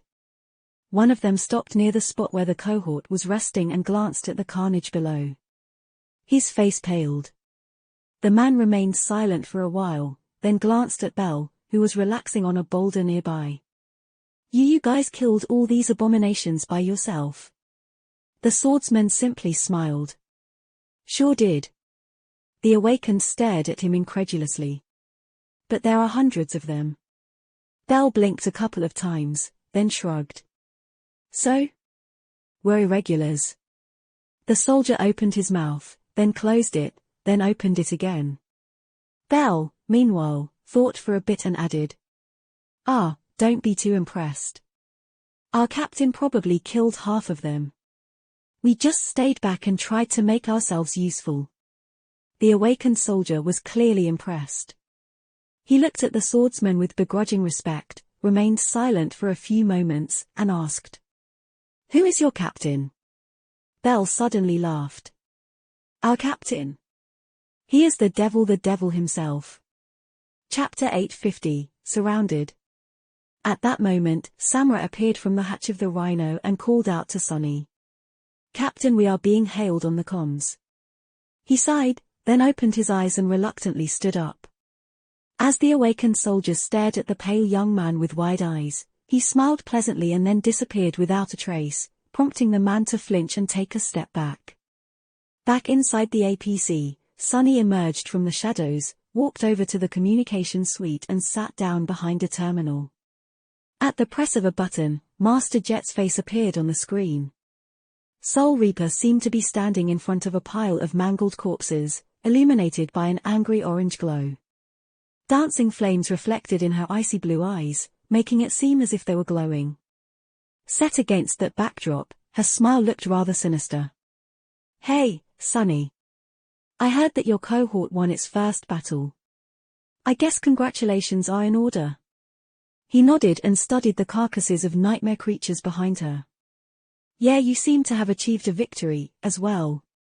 What's the situation like with the other divisions?" The field army had separated into 7 divisions after reaching the Antarctic Center, or was it brigades? Sonny was still a bit confused about the hierarchy of army units. In any case, one of them had stayed behind in Falcon Scott, while the other 6 had deployed south and were currently on the move. Each consisted of 10 to 15,000 soldiers and was accompanied by 700 awakened or so. Master Jet shrugged. "It's not too bad yet. The irregulars are doing their job as well. For now, everything seems to be going according to plan. What about you? How did your cohort perform?" Sonny sighed. "Not bad. We mopped up the opposition easily enough. However, we wasted a lot of essence. If the intensity of the conflict picks up, I'm not sure if I can employ the same strategy again." She nodded. "It will definitely pick up, so good thinking." At that moment, something thundered from the dynamics, and the image on the screen became noisy for a few moments. Soul Reaper lowered her communicator and looked somewhere to the side with a resentful expression. She pursed her lips, then said in a neutral tone, "Anyway, I have to go. Follow the flanking battalion for now and help them deal with the horde that's blocking your division from advancing south. Don't exert yourself and your soldiers, though. Take it easy and conserve your essence." Sonny smiled. "Will do." Master Jet glanced at him briefly and nodded. "Good luck, Sonny." He sighed. Good luck to you, too. However, the signal had already cut, turning the screen black. All that remained was his pale reflection. Sonny lingered for a few moments, then shook his head and headed toward the exit hatch of the Rhino. Nothing much had changed outside. The sky was still cold, dim, and illuminated by the distant cannonade of human artillery. In the valley below, the Army engineers were setting up autonomous observation posts around the active gate and laying explosive charges around it. While humanity could not close every gate, it had learned to diminish their threat in various ways over the years. Encasing them in cement or burying the rift under tons of soil were just a couple of methods to slow down the emerging nightmare creatures at least a little. Another group of support personnel was already cleaning up the road and harvesting the soul shards. Sonny could have made a point about securing his share of the spoils, but it was too much hassle. The results would be tallied and converted to an appropriate amount of contribution points, anyway. Plus, Luster and Kim were already back with their trophies. Stepping out of the APC, Sonny looked at his soldiers. Gather up. As the cohort assembled around him, he pointed to the glimmering crystals. Those with unsaturate cores, share the soul shard among yourself and absorb them. We have 10 minutes to get ready to move out. Our next task is to support the assault on the flank of the bunch of abominations making a ruckus on the other side of the mountain. Only dormant abilities and passive enchantments this time, so don't get too rowdy. Once the threat is eliminated, we can get some sleep. Understood? There were no questions. 10 minutes later, the Rhino joined the column of the army vehicles and rolled forward, in the direction where the flashes of light and the sounds of explosions were coming from. The flanking battalion passed the small valley, climbed high up the slope of the mountain, then crested a narrow pass and came in view of a massive battle below. Around 2,000 nightmare creatures were pressing down on the defensive line of a well-organized human force. The soldiers were not in a hurry to attack and concentrated on keeping the abominations away from themselves. The barrage of explosive shells, squall of slugs unleashed by the towering war platforms and countless soldiers of the mechanized infantry, and several hundred awakened were doing a good job of containing the raging horde. Looking at the chaotic battlefield from above, Sonny grimaced. At this distance, the 6 nightmare gates that had disgorged the horde were already whispering into his ears. This is going to get old really fast, isn't it? The army command soon sent them a packet of information, marking down priority targets in the mass of abominations and transferring other important data. As the battalion formed to start the assault on the flank of the enemy force, Sonny studied it all and then pointed at an especially ugly monstrosity. That will be our target. We must take this gate guardian down. You guys help me clear the path to the big bastard, then stay back. Sure, Master Jet had told him to take it easy, but Sonny was not going to miss a chance to earn a few shadow fragments. His eyes gleamed with bloodlust, making the members of the cohort shift uncomfortably. Soon, the preparations were done, and the flanking force attacked. At the same time, the main body of the division changed its routine, initiating a charge of their own. Pressed between the two, the horde of nightmare creatures stood no chance. Of course, the battalion attacking from the slope of the mountain and the irregulars accompanying it got it much worse than the rest of the human force. Nevertheless, the resistance of the abominations was quickly crushed, and they were ruthlessly eradicated. Sonny managed to take down another gate guardian, as well. As the exhausted soldiers celebrated the decisive victory, he scowled deeply, and then looked south. The whispers assaulting his mind were growing stronger and stronger. A moment later, the ground shook, and the fabric of reality seemed to split open in the distance. Sonny closed his eyes for a moment. 1, 2, 3. As he watched with a weary expression, several new nightmare gates suddenly tore a path into the waking world. Then, even more. The shocked soldiers rushed to get back into formations while countless abominations were appearing from the rifts, flooding the air with their frenzied howls and shrieks. Worse still, one of the gates opened directly behind the army, putting it into an encirclement. Standing on top of the corpse of the massive guardian, Sunny sighed and shook his head dejectedly. This is going to be a long day. Well, of course it would be. Since they were in Antarctica, this day was going to last for another few weeks, and then turn into a night that would last for many months. He had a feeling that this endless night would feel even longer. Chapter 851, No Holds Barred. 7 New Gates. A flood of nighttime. Our creatures. Thousands of tired soldiers who had hoped for a well-deserved reprieve after the long and furious battle, only to have that hope snuffed out in an instant.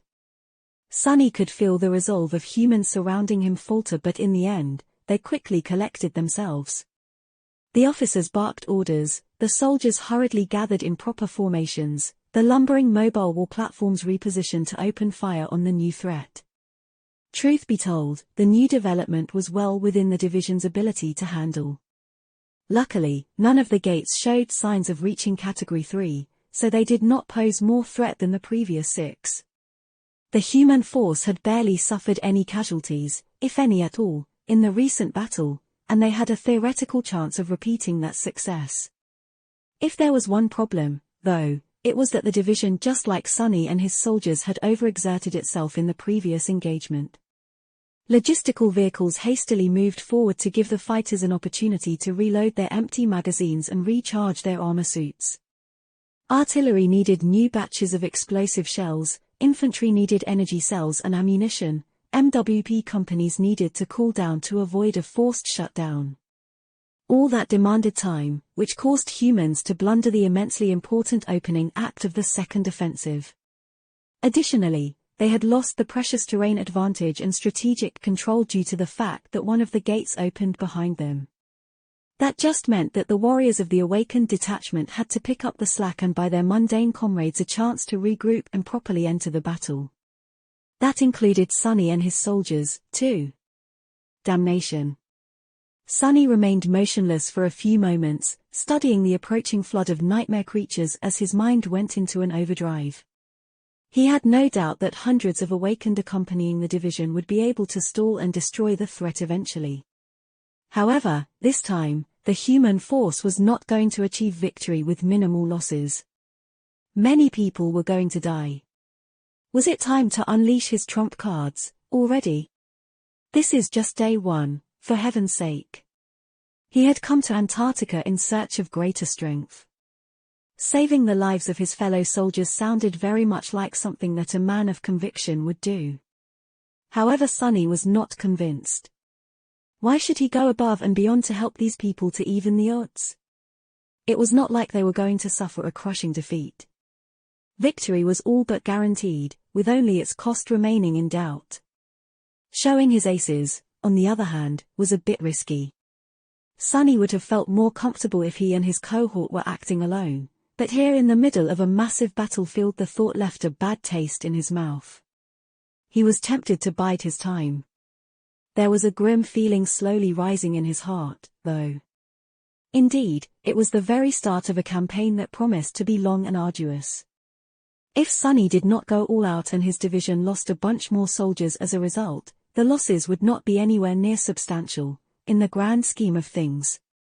However, what would happen if a bunch of soldiers died tomorrow, too, and then the day after that, and the day after that? Pretty soon, there would be no one left to fight by his side. And that was a big problem. Suddenly, a simple and chilling realization struck his mind. Sunny's eyes widened slightly. The thing he had come to understand was so straightforward that it bordered on obvious. Antarctica was not a place where one could hold back. Even though the chain of nightmares was far away from reaching its full magnitude, everyone had to exert themselves to the absolute limit already, or face eventual and inevitable destruction. In fact, even that might not be enough. Sunny gritted his teeth. He had known that this cataclysm was going to be a dreadful trial, of course, but now it became starkly clear that even Sunny had underestimated the true scope of the disaster. Theoretical understanding was very different from actual knowledge. Standing on top of the corpse of a mighty gate guardian, he sighed, and then glanced at his soldiers. That gate over there seems to be bringing our old eyeless friends to the real world. Since we already know how to handle them, it will be our next target. As one of the very few masters in the division and a captain of the first irregular company to boot, Sonny had a larger responsibility than most. It was a given that his cohort would have to lead the charge on one of the 7 gates. However, he couldn't be in several places at the same time. The gate that had opened behind the human formation, the one that posed the most threat and prevented the division from presenting a united front, thus constraining every soldier on the battlefield, was too far away from his position, and so the irregulars had no hope of reaching it in time. Someone else would have to handle it. Move out Samura, change position to get a clear line of fire on the designated gate. Kimmy, stay close to Luster and assist him in covering the vanguard's back. Stay alive, kill them all. Without wasting any more time, the cohort rushed forward to meet the onslaught of frenzied abominations. Hundreds of awakened joined them, creating a buffer between the nightmare creatures and the line of mundane soldiers, buying time for the division to form an effective response. A dozen seconds after they left, however, something moved in the shadow of the massive carcass. Suddenly, a terrifying black steed emerged from it, carrying a fearsome dark rider. The rider observed the battlefield with cold indifference, and then sent her destrier into a gallop. Their eyes burned with infernal red flames. Nightmare and Saint were heading away from the approaching abominations toward the hastily assembled battle formation of human soldiers.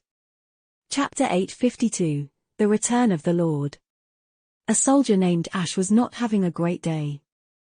Early into the battle, his powerful exoskeleton armor suit sustained damage to one of its knee joints. Although he could still fight and shoot his rifle, not to mention more than willing to face the abominations despite having his mobility severely reduced, the command judged that the risk was not worth it. As a result, he had to abandon his fellow infantrymen and retreat to the supply train of the division, where a team of techs tried to repair his suit as fast as possible. Sadly, they weren't fast enough.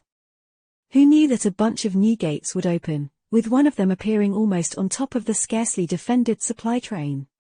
While the techs and other non-combatants desperately tried to retreat closer to the main formation, Ash and a small number of soldiers that happened to be nearby had no choice but to face the advancing nightmare creatures alone. They unleashed a torrent of bullets at the monsters, but there were just too many of them. Even when he emptied his shoulder-mounted launcher to send a hail of miniature rockets into the mass of rabid abominations, the surprisingly potent explosive load his missiles carried failed to make any difference. He had managed to slaughter a number of dormant bastards with that salvo, but those of them that were awakened. You needed an awakened to kill another awakened. All mundane soldiers knew that, more or less. Slowly, Ash's blood turned cold in his veins. Bad, bad, bad. An officer's shout reached his ears through the communication system of the armor suit, barely legible because of all the distortion produced by the massive gates. Tack bayonets. Attach bayonets. That was the order that every soldier dreaded. Ash resolutely pressed a button on the side of his rifle. A moment later, a powerful alloy blade slid from underneath its barrel, turning the weapon into an improvised spear. Come then, wretches. Despite his bravado, Ash felt more and more like he was not going to live to see the next day or whatever it was that counted as a day in the damned southern quadrant.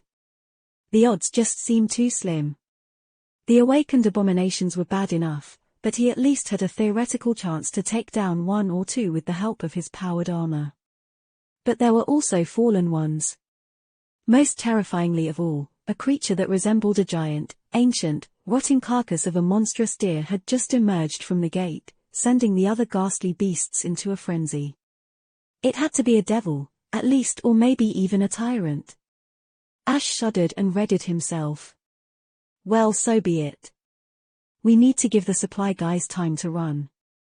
These bastards are going to learn what humans are capable of. Hell, who knows, maybe reinforcements will arrive in time.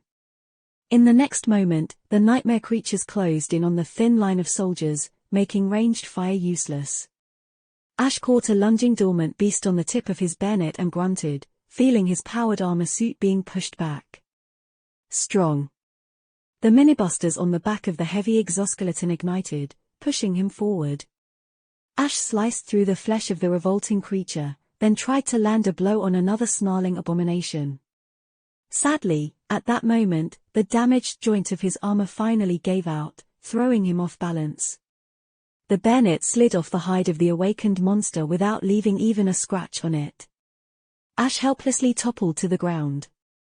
Before he could move, sharp fangs closed on his shoulder, easily crushing the tempered alloy of his armor and the complicated internals of the powered suit. A terrible pain tore through his side. "Didi, I am going to die." He looked up and stared at the ugly snout of the monster that was going to kill him, his eyes wide. And then, the monster's head exploded into bloody chunks. Ash blinked as a visage out of a nightmare flashed past him. It was a black horse carrying a human rider that wore an intricate onyx armor. At least, the rider looked like a human. Or a demon, perhaps. It was the black steed's hoof that had crushed the nightmare creature's head. Without ever slowing down, the demonic knight continued forward, killing numerous abominations in passing. Suddenly, the pressure on the mundane soldiers reduced.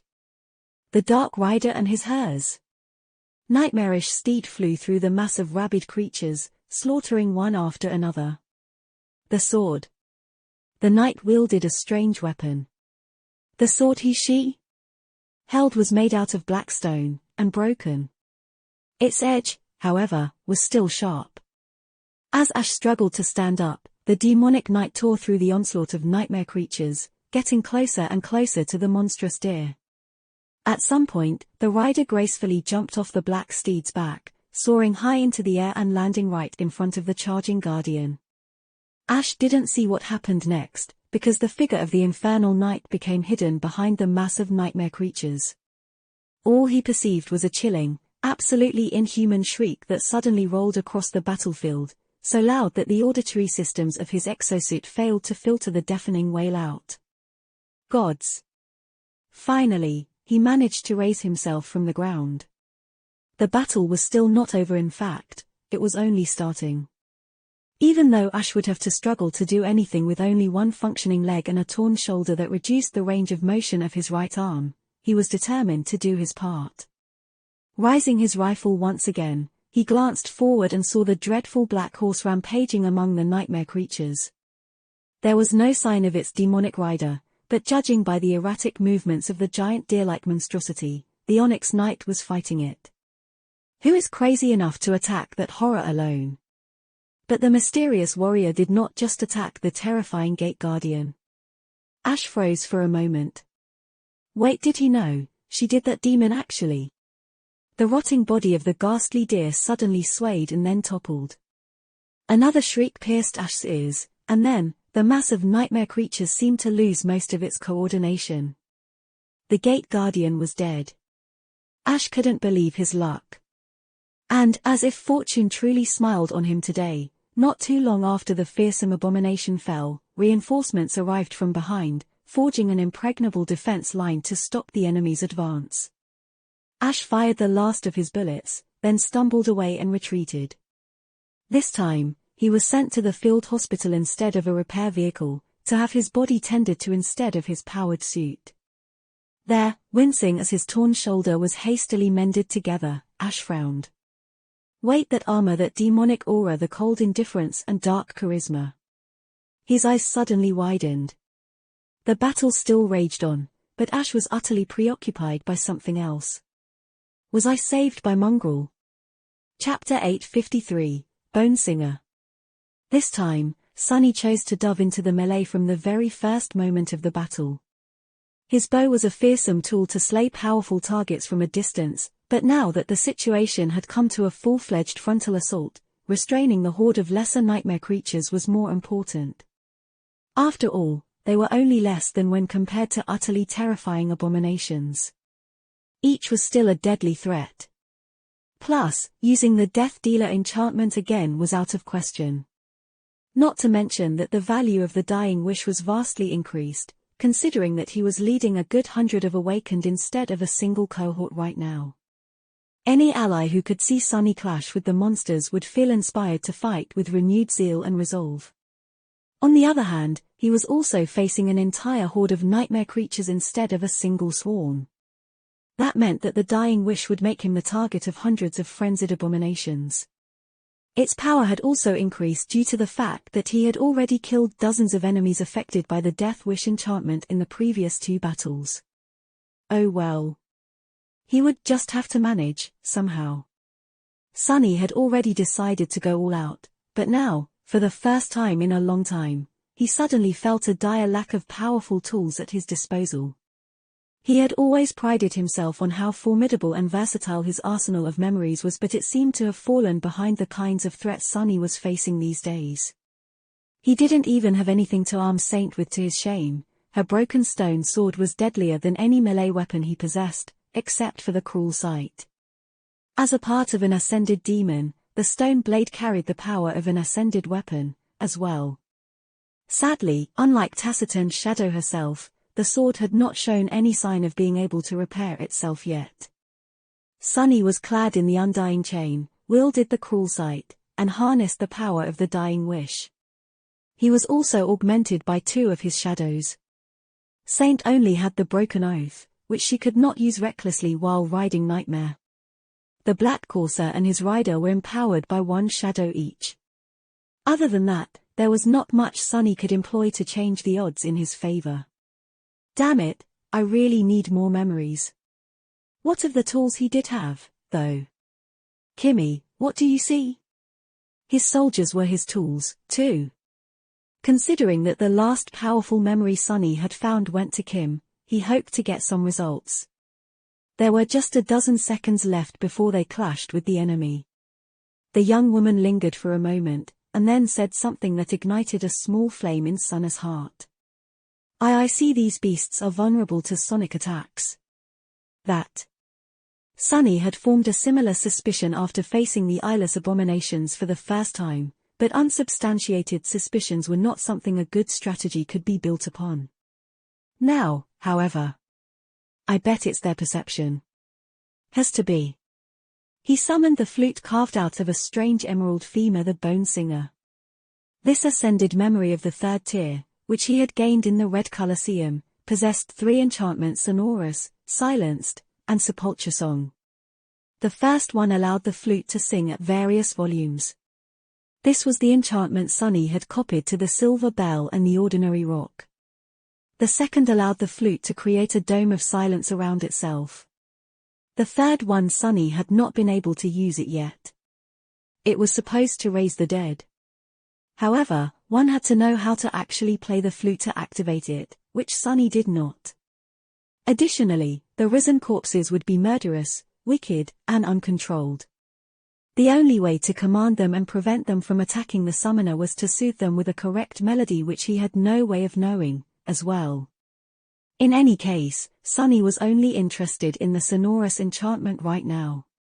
Commanding the flute to sing as loud as it could, he saturated it with his essence and then threw the bone instrument to Luster. Play it. The young man caught the emerald flute and stared at it with a startled expression. But, Captain, I have no idea how to. Sunny was already turning back to the tide of abominations. Just blow into the hole, damn it. Luster hesitated for half a second, then obediently brought the Bone Singer to his lips. A moment later, a deafening, discordant, ear-piercing whistle exploded from the flute, spreading far and wide.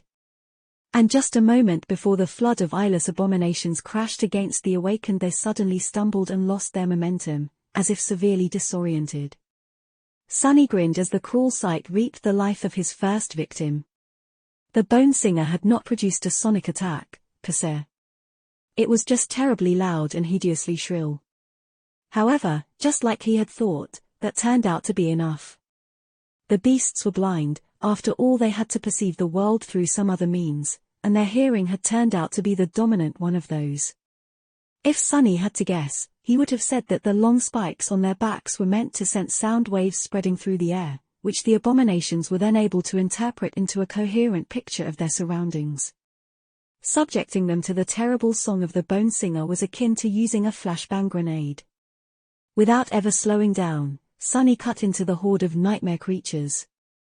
Driven into a murderous frenzy by the Dying Wish, hundreds of them rushed forward to tear him apart only to die by his blade. Sunny had fully unleashed his powers. Dancing between the abominations like a dark deity, he slaughtered them without stop. Now that Sunny did not have to control the shape of the battlefield, he used shadow manifestation to enhance his own might. Dark tentacles rose from the ground to ensnare and rip his enemies apart. From time to time, 2 additional limbs appeared on his body, piercing the abominations or slicing their bodies with adamantine claws. The cruel sight shrieked like a banshee every time it cut the air. Over the years, Sunny had been subjected to all kinds of attacks and tortures. The dark mirror enchantment of the Samba spear had long accumulated a vast library of elemental damage types. He had just never had a reason to use any except for divine flame and soul attacks. Things were different now. Soon, piles of corpses and rivers of blood surrounded him. The more abominations attacked him, the more he was able to kill. The sight of the slaughter was both terrifying and eerily beautiful. The awakened detachment of the human division faced the onslaught of the nightmare creatures, shuddered, but managed to hold the horde off for a few precious minutes. Then, the mundane soldiers of the first evacuation army joined the fray. Supported by the destructive might of their high-tech armaments, the awakened changed their tactic and went on the offensive. Sunny led one of the charges. With his cohort serving as the tip of the spear, almost 100 warriors cut deep into the horde and moved to where the Gate Guardian was hiding. It was another fallen devil, similar to the one Sunny had killed a few hours before. This one, however, seemed slightly smaller, and yet more powerful. It was a female. Stay back. As the distance to the dreadful abomination grew shorter, Sunny commanded his soldiers to keep away and dove through the shadows, appearing near the Gate Guardian. Once again, the creature's eyelids trembled, as if about to open. Somehow, he knew that he would be in terrible danger if he ever looked into those eyes.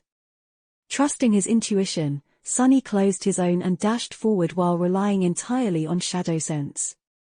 A small lantern hanging from his belt suddenly came to life, and a flood of darkness shrouded everything around. In the embrace of shadows, Sunny suddenly felt a mortifying chill assault his senses. The defiled witness was looking at him. A moment later, a bright flash tore the darkness apart.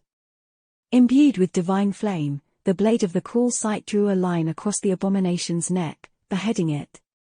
As the decapitated corpse fell to its knees, the bestial head flew away, enveloped in white flames. Not long after that, the battle was finally over. Chapter 854, Perfect Alibi. What a day. Sunny tiredly dragged his body back to the rhino, wincing in disgust at all the bodies littering the ground. Why did nightmare creatures have to be so ugly? Why, do you prefer to be surrounded by pretty corpses? That would probably be even worse. War was ugly, and maybe just maybe it was actually a redeeming quality. His soldiers followed him, just as exhausted. No one was seriously wounded, which was the best result Sunny could have hoped for. However, they were in no mood to speak. Other fighters of the First Army, however, felt differently. A buzz of voices surrounded them. The division was in the process of regrouping after the unexpectedly strenuous confrontation with not one, but 2 entire hordes of abominations. The logistics of the whole process were pure hell, which was only made worse by the strong interference produced by the gates. The gates in the immediate area around the human force, separated merely by a few kilometers each, there were now 15 of them. 7 had opened at some point in the past, and 8 more opened simultaneously just a few hours ago. The idea of something like that happening would have seemed preposterous before, but with the chain of nightmares descending upon the southern quadrant, nothing was impossible anymore. Sunny shook his head. At least he collected plenty of fragments today, as well as earning himself some reputation. Anyone who had seen him fight had to be impressed. And why wouldn't they be? Sunny had personally slain 3 Gate Guardians today. There was one problem, though. As he walked through the battlefield, he couldn't help but overhear bits and pieces of various conversations. Damn, these irregulars are no joke. Have you seen their captain? The man is a demon, I heard. No, I saw him tear the head off a fallen devil's body with his bare hands. Wait, really? Although, now that I look at him it's easy to believe. That giant guy with a sledgehammer, right? No, you idiot. The pale kid you know, the one who looks like a haunted vintage doll. Man, who cares about some captain? Haven't you heard? Heard what? That gate behind us, do you know who cleared it? It was Mongrel, Lord Mongrel himself. No way he's in Antarctica. Sonny blinked. What? The more he listened to what the soldiers were talking about, the more he heard the damned nickname. Mongrel, Mongrel, Mongrel. Are they all insane? Sure, Saint's armor looked somewhat similar to the mantle of the underworld, but everything else was different. Firstly, and most importantly, she was clearly a woman while he was obviously a man.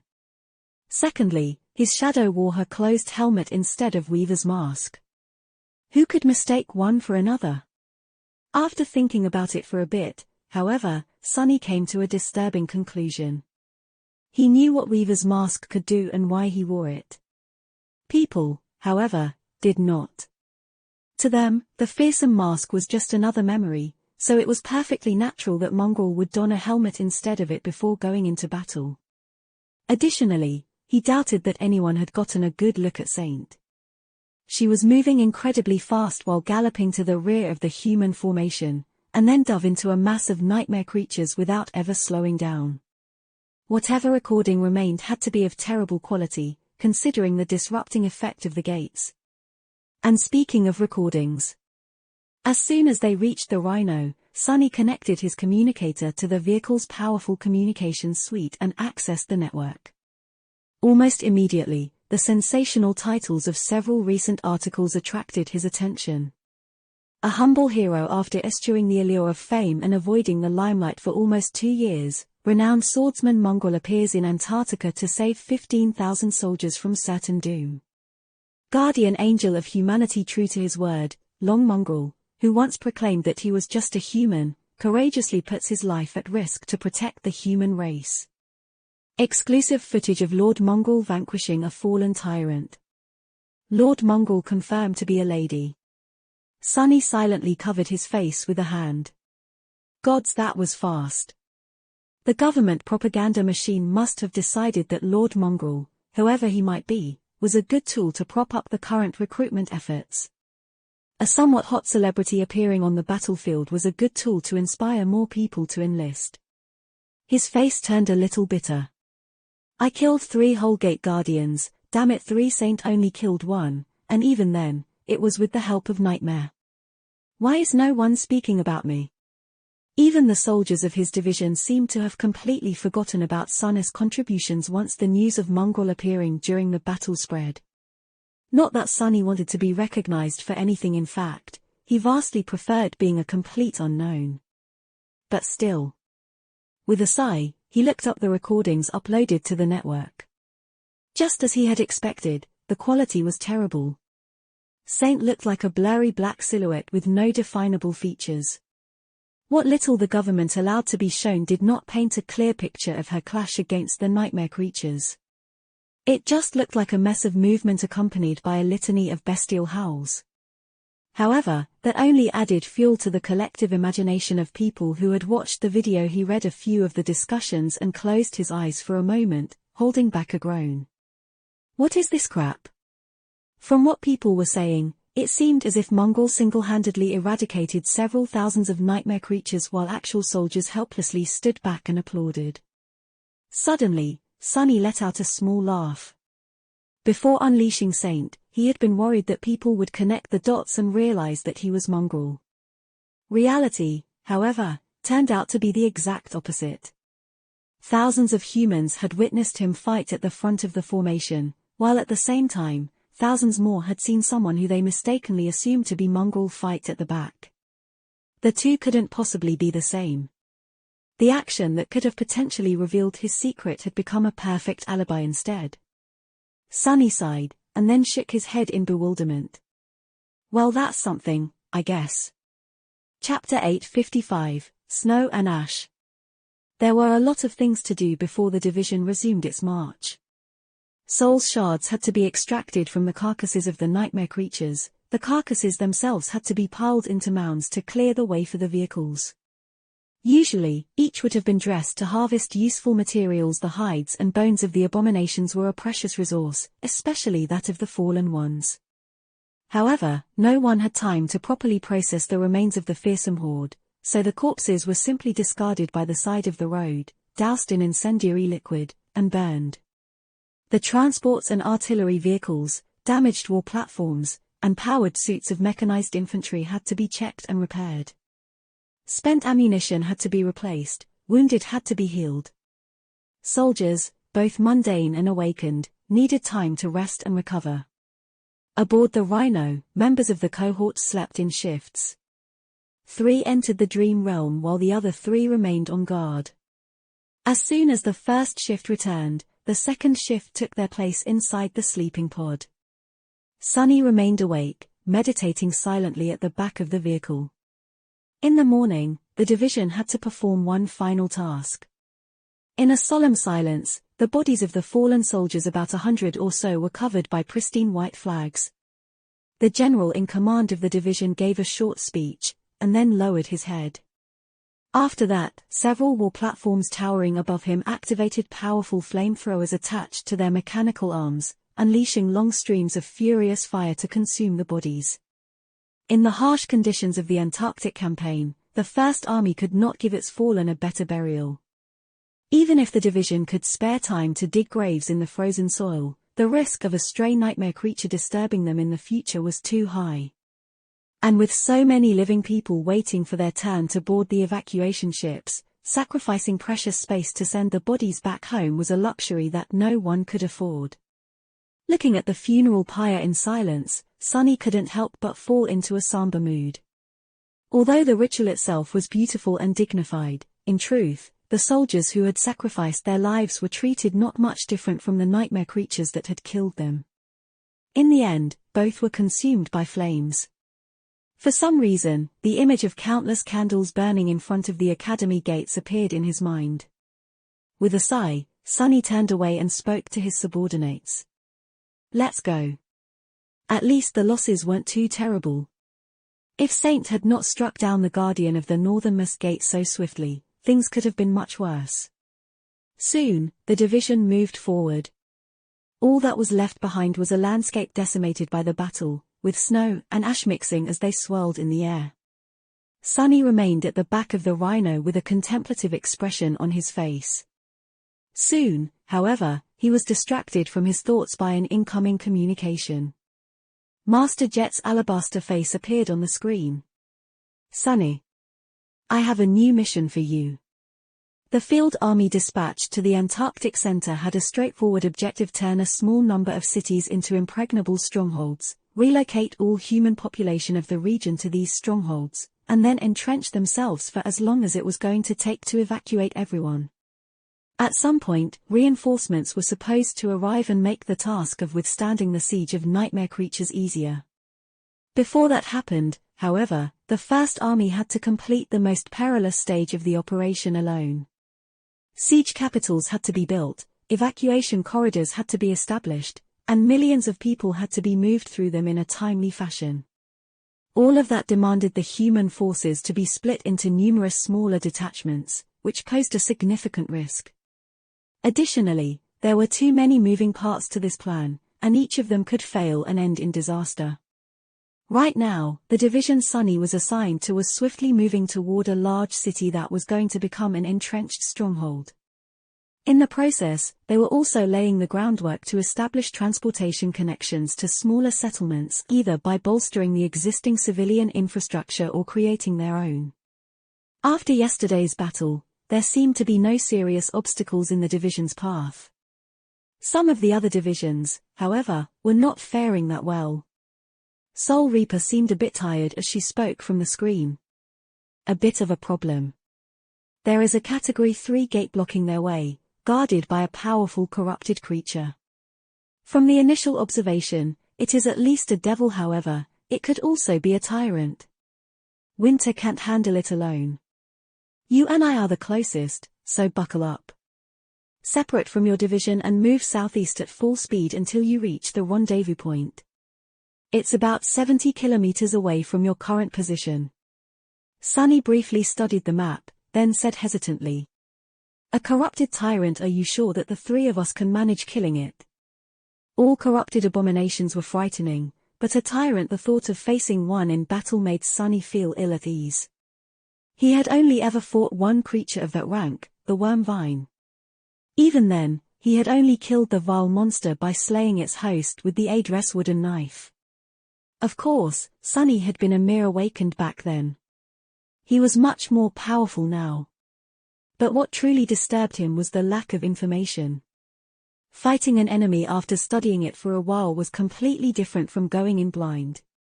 He probably had a slim chance against a corrupted tyrant if there was ample time to prepare. As it stood, though, Master Jet did not seem to share his concerns. She grinned darkly, and then shook her head. The three of us is enough. However, this time, we won't be fighting alone. Someone else will be joining the fun. Sunny raised an eyebrow. Who? Soul Reaper leaned forward a little. A saint. Chapter 856, Alien Landscape. The first evacuation army was accompanied by 3 saints. One was loyal to the government, while the other two had been sent by the great clans. Unofficially, Vela and Song had refused to participate in the Southern Quadrant campaign. Officially, however, they still had to keep up appearances. For that reason, each had provided a token force to support the evacuation effort, and the 2 saints in question were in charge of these forces. Sunny did not know who these Transcendent were. All he knew was that the government had wisely chosen to separate them, sending one to East Antarctica, while the other ended up in the Antarctic Center. And now, apparently, that latter was coming to aid the irregulars in vanquishing a powerful corrupted abomination. He was not sure how to feel about that. On one hand, the help of a saint was more than welcomed. On the other hand, one of the reasons he had decided to participate in the Antarctica campaign was to get away from the great clans and their machinations. Now, it seemed that he just couldn't escape coming in contact with the sovereigns and their forces. Curse it all. With a sigh, Sunny sent Luster the coordinates of the rendezvous point and walked over to the pilot's cabin. We have new orders. Get to this location as fast as possible. The young man yawned, studied the coordinates for a bit, and then nodded. Aye, sir. He lingered for a moment. Oh, by the way, what's there? Sunny shrugged with a nonchalant expression. A corrupted tyrant. Something like that. Luster paled, stared at him with wide eyes, and suddenly grew very quiet.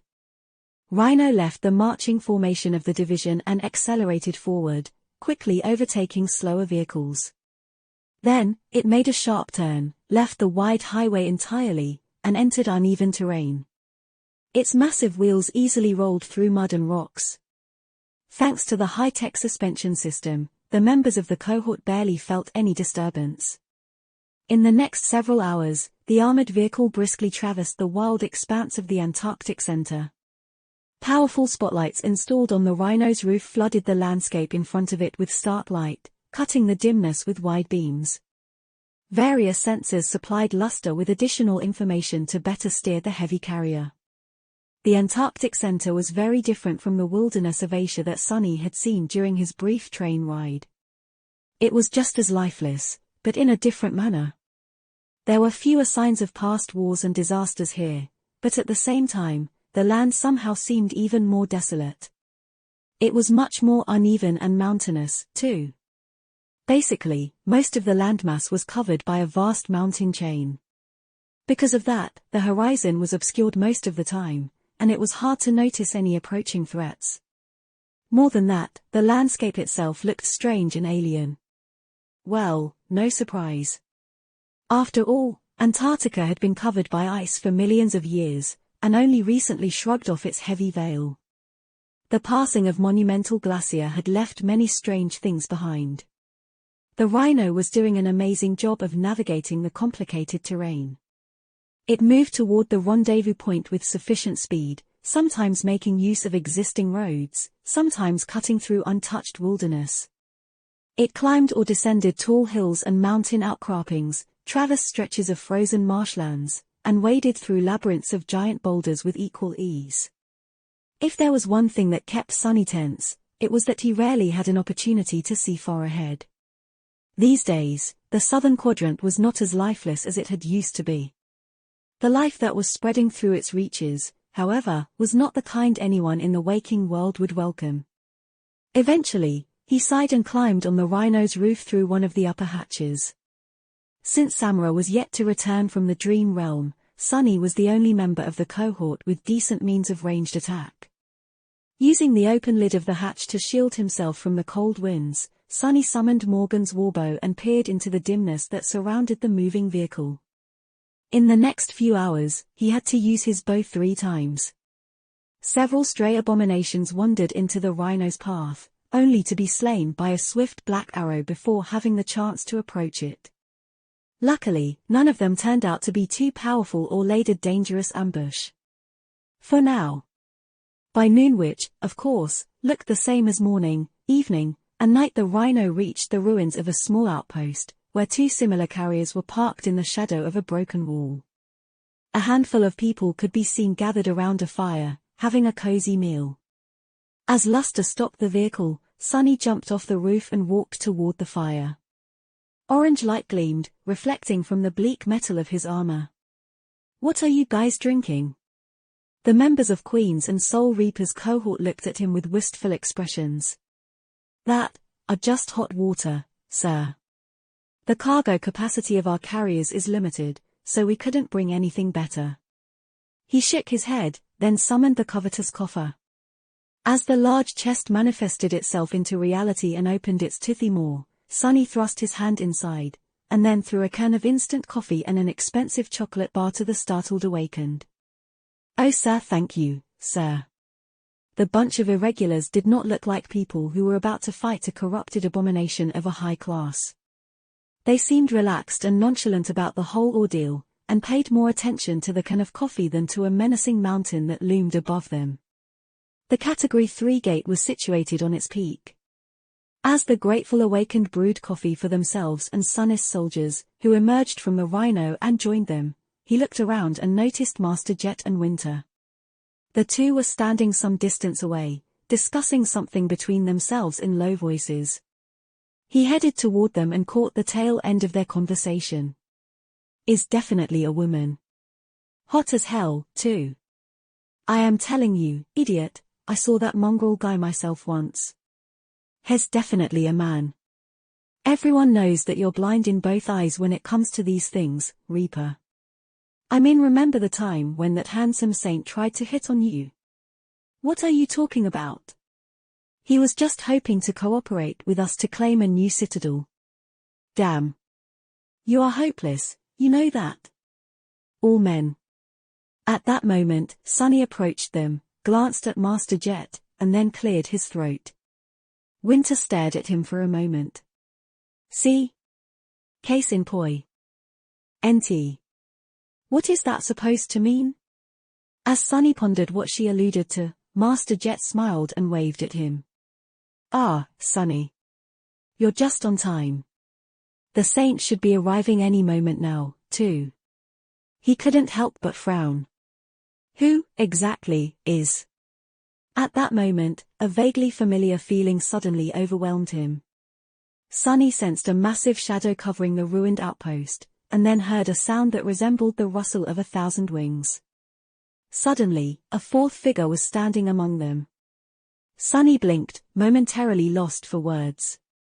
Saint Tyrus. "What are you doing here?" In front of his stood none other than Skytide of the White Feather Clan. Chapter 857, Jade Beetle. The woman standing in front of Sonny was tall and slender, with long hair that fell down in a gentle cascade of pale gold. Her posture was perfectly straight, and her cold face was dazzlingly beautiful. Skytide was wearing a suit of light steel armor, with pauldrons and greaves decorated with stylized feathers. The gaze of her stern amber eyes was piercing and heavy, while her strange vertical pupils resembled that of a bird of prey. Snowflakes swirled and danced in the air, as if trying to get closer to her. Sunny was rather startled to see the familiar transcendent. Saint Tyrus. What are you doing here? Sky-Tide glanced at him. Master Sunless, it is good to see you again. I am glad to find you in good health. As for why I am here, isn't it obvious? I have come to hunt the beast. He shifted awkwardly. No, I meant why are you here, in Antarctica? She stared at him expressionlessly. White Feather Clan has been tasked with supporting the evacuation effort in the southern quadrant. Oh. Suddenly, a few things clicked into place. Back when Sky-Tide had killed Saint Cormac to protect Sunny and Cassie, she told them that she would be punished by the great clan Vela. She had also told them that they would not dare to penalize her too severely. It seemed that having the chained Isles taken away was not enough of a punishment for the willful saint. Vela had to make a gesture by sending a token force to Antarctica, and so, the White Feather Clan had drawn the short straw. It seemed that they had lost their idyllic domain and were banished to the cold reaches of the war-torn continent, at least for the time being. Looking around, Sunny suppressed a sad sigh. The dark and inhospitable land surrounding them was a far cry from the Empyrean beauty of the sanctuary of Noctis. He felt a bit guilty about the whole thing. Sky-Tide did not seem to mind, though, or at least hid her displeasure perfectly. Master Jet, meanwhile, looked at them with curiosity. Ah.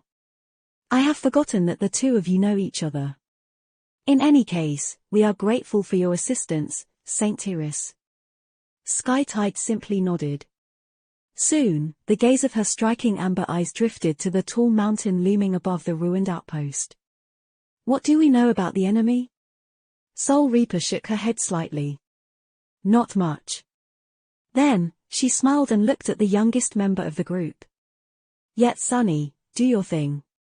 Do your thing, do your thing. What kind of request is that? As Sunny grumbled silently, his shadows nimbly scaled the slopes of the mountain.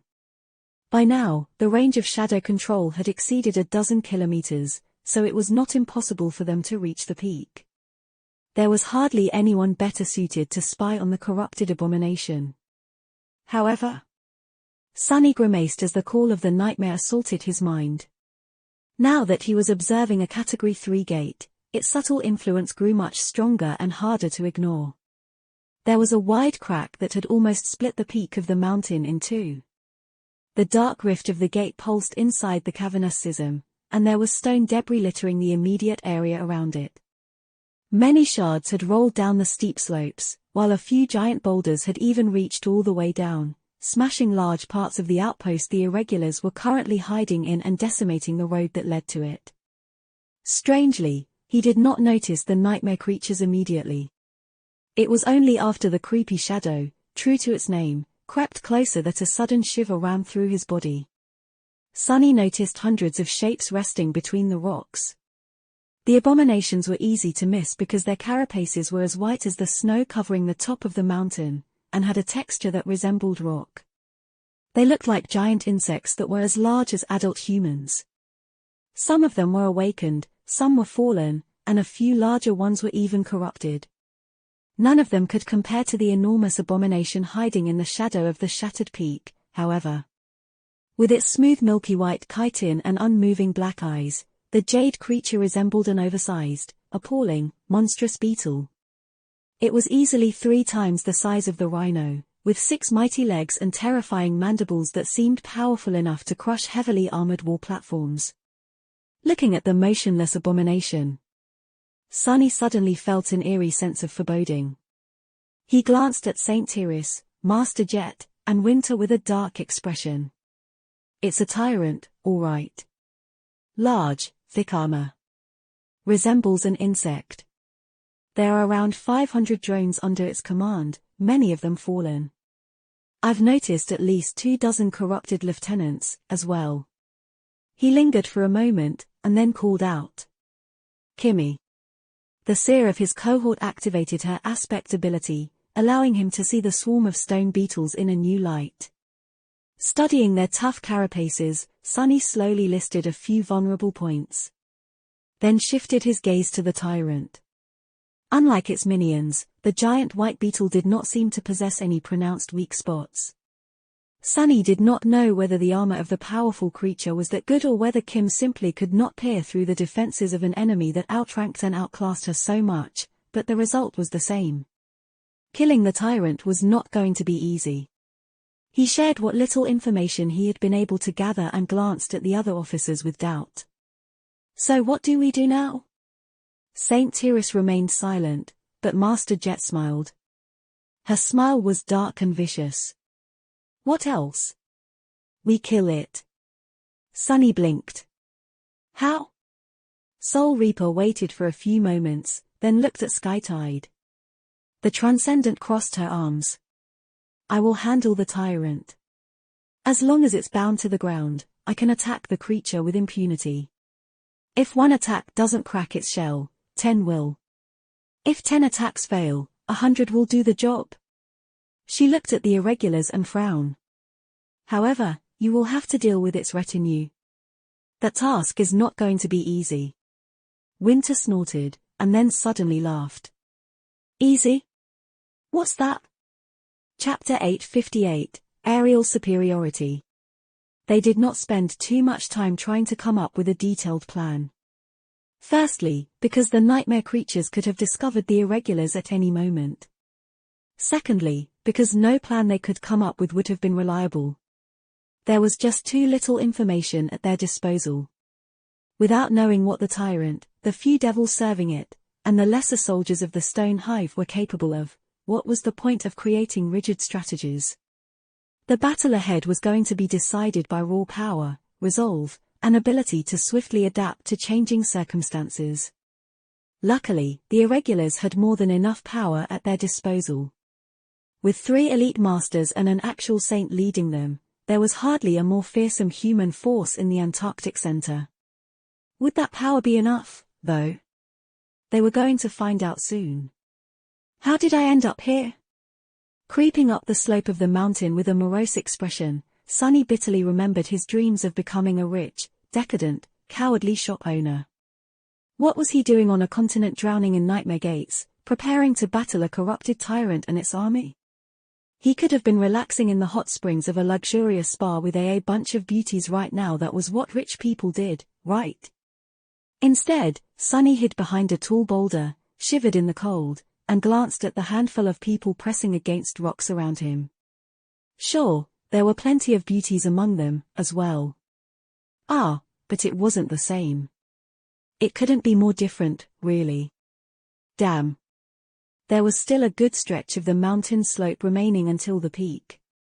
That high, the air was not devoid of oxygen yet, but it surely tasted different. None of the awakened would be hindered by the slight hypoxia or suffer from the high-altitude illness, of course, but it still required some adjustment. Sunny sighed and watched as Saint Tyrus calmly walked forward. A swarm of sparks surrounded her hand, and then coalesced into a long javelin. At the same time, Winter summoned a strange silver bow and 2 arrows. She knocked one on the string of the bow and waited. A shadow hiding at the peak of the mountain watched as one of the hideous insects wandered to the edge of a protruding rock outcropping and froze, its long antennae twitching in the wind. Sunny frowned. I think we're noticed. Before he could warn anyone, however, Skytide took one last step, raised her javelin and silently threw it into the dark sky. Her throw caused the snow around Saint Tyrus to be cleared away by the gale of crushing wind. The rocks beneath her feet cracked. In the next moment, a thunderous roar of a sonic boom rolled across the mountains as the javelin accelerated toward the peak with terrifying speed. It streaked across the sky like a radiant star, and then collided against the tyrant's carapace with devastating force. The milky white chitin did not shatter, though. The javelin shattered instead. As Saint Tyrus tilted her head a little, Winter shot an arrow almost straight up. It flew into the sky and then exploded with brilliant radiance, flooding the gloomy slope with bright light. Illuminated by it, the nightmare creatures hiding behind the rocks moved. They ran forward with surprising agility and then jumped, twisting their bodies into tight spheres. Hundreds of these spheres then rolled down, approaching the hiding irregulars like with terrible speed. Sunny felt his heart growing heavy. Because of how similar the carapaces of the stone hive soldiers were to actual rock, it seemed as if the mountain itself was falling on them. And that wasn't all. The tyrant moved forward and opened its maw, disgorging a cloud of darkness from it. The cloud flowed down like an avalanche of volcanic ash, swallowing the figures of rolling drones as it overtook them. Bad. Sunny did not know what the black avalanche consisted of, but his intuition was screaming that inhaling, or even being touched by the black ash was deadly to humans. At that moment, Sky Tide suddenly disappeared, and a massive shape shot forward from their formation. A giant bird of prey with white feathers and talons forged of lustrous steel appeared above the mountain, gaining speed as it flew into the sky. Her body was wreathed in a radiant mantle of dancing lightning bolts. As Saint Tyrus moved her enormous wings, the cloud of black ash was torn apart by the hurricane winds and dissipated long before reaching the irregulars. She soared high into the dim sky and then plummeted down, aiming to savage the jade beetle with her terrifying beak. The two monstrous creatures collided, and the tyrant jumped back with an ear-piercing screech. A beam of darkness escaped from its maw, but Sky Tide was already rising into the sky as she circled to deliver another devastating attack. The bolts of lightning gathered on her body and then shot forward, colliding with the dark beam. It seemed to weaken considerably and missed the swift saint, disappearing into the somber expanse of cold heavens. A net of lightning descended from above and bit into the milky white jade chitin of the tyrant. A devastating thunderclap battered it like a physical attack. Tyrus folded her wings and fell down again, leaving deep grooves on the enemy's armor with her talons. The whole mountain shook from the ferocious force of their clash. Comparatively uninjured, but hopelessly outmatched by the flying opponent, the jade beetle seemed almost aggrieved. Its black eyes stared at the silhouette of the colossal bird with an indescribable, inhuman emotion. And then, the tyrant straightened. Its carapace suddenly seemed to split in the middle and move aside like a giant gate. From beneath it, for long, translucent wings emerged and then blurred, causing the massive creature to rise into the air. It would have been an eerily beautiful image if it wasn't so dreadful. Looking from below, Sunny gritted his teeth. Well crap. Chapter 859, Summit. The corrupted tyrant and Sky Tide were of the same rank, but there was an abyss of 4 entire classes separating them. Nevertheless, Saint Tyrus had been confident in her ability of defeating the perverse creature. As long as it was bound to the ground. That was what she had told them. Watching the giant insect spread its 4 translucent wings and soar into the somber sky, both grotesque and eerily beautiful at the same time. Sunny froze for a moment. Then, he looked back down. Nothing ever went according to plan. That was just the reality of things, and the irregulars had been prepared to face unforeseen circumstances from the very start. Saint Tyrus was going to have to manage, somehow, on her own. The rest of them had their own trial to face. He couldn't spare attention to the titanic battle happening above. Hundreds of nightmare creatures were bearing down upon the 3 cohorts of irregulars like an avalanche. Contracted into balls of white chitin, the soldiers of the stone hive were rolling down the mountain slope with tremendous speed, all their vulnerable spots safely protected. Their advance could be easily seen in the light of winter's radiant arrow. Among them were awakened, fallen, and even corrupted abominations. Beasts, monsters, demons, and even devils. The air this close to the summit of the mountain was cold and thin, and unlike the previous battle, humans held an unfavorable position below the enemy. Worse still, Sunny had yet to recover from yesterday's exertion. He had barely half of his essence left. Saint and Nightmare were mending themselves in the dark flames of his soul after the clash with the powerful Gate Guardian. Things weren't looking good. Whatever. More fragments for me. As he thought that, Winter sent a second arrow into the sky. It disappeared into the darkness and then seemed to explode into 1,000 brilliant shards. Her aspect was a strange one. From what Sunny knew, it combined some sort of powerful combat augmentation with an affinity to revelation. Winter was both a warrior and a seer. As a result, she never missed. That was not an exaggeration, just a frightening and bizarre fact. She had literally never missed a shot since becoming an awakened. It did not matter what weapon Winter used, be it a bow, a sling, a throwing dagger, or simply a rock. They always struck true. Of course, simply being able to hit the target did not always mean victory. What made her truly formidable was an extensive arsenal of enchanted arrows that she had accumulated over the years. Master Winter was basically a walking artillery unit. As the 1,000 brilliant shards rained from the sky, each revealed itself to look like a small silver arrow. They bit into the massive rolling abominations, shredding their carapaces and finding their way through the smallest cracks in the chitin armor. Instantly, fetid blue lymph flowed onto the snow-covered rocks. A moment later, another arrow was already narked on the string of Winter's bow, with several more already manifesting themselves from a whirlwind of sparks. Each appeared exactly as the previous one was sent flying. Shooting the bow with unnatural speed, she unleashed a squall of death on the massive descending nightmare creatures. Every arrow was unique, but absolutely deadly. Studying the nimble, calculated, and lethal movements of the older master, Sunny couldn't help but sigh. So that's what a professional looks like. He had a long way to go if he hoped to reach this realm of archery. Soon, the other ranged fighters among the irregulars joined the fray. Almost all members of Winter's own cohort were sharpshooters of some kind, so it easily outshone the rest in this phase of the battle, reaping dozens of abominable lives. Often, the awakened marksmen aimed at the breaches in the white carapaces that the rain of arrows summoned by Winter had created. As blue runes ignited on the silver limbs of her bow, she grinned. Show them hell, whoever kills the most gets a hug, ha ha. The information about the weak spots of the Stone Hive soldiers that Kim and Sunny had provided also helped. Soon, he heard a familiar electric whine and saw a powerful explosion bloom among the abominations, ripping a few of them apart. Samara was adding her prodigal firepower to the deadly onslaught of the ranged specialists. Sunny, however, restrained himself from using a bow. In this battle, he needed to conserve his essence as much as possible. Plus, he was meant to play a different role. The tide of abominations was almost upon them. Sunny. He turned around and saw Master Jet running at him.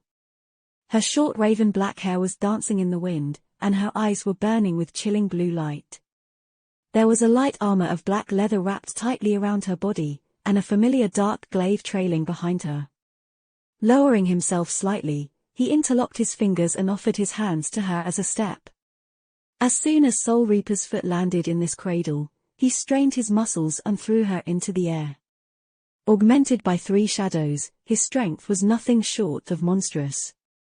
Boosted by Sunny, Jet flew forward as if she was an arrow herself.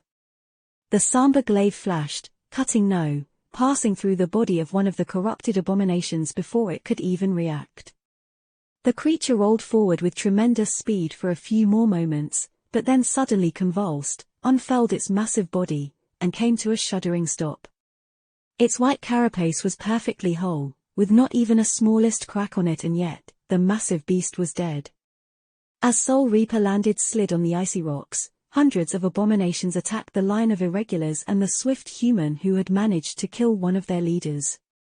The massive balls of white chitin instantly unfurled into terrifying insect-like abominations and lunged at their victims, their sharp mandibles clicking and their segmented legs scraping against the stones.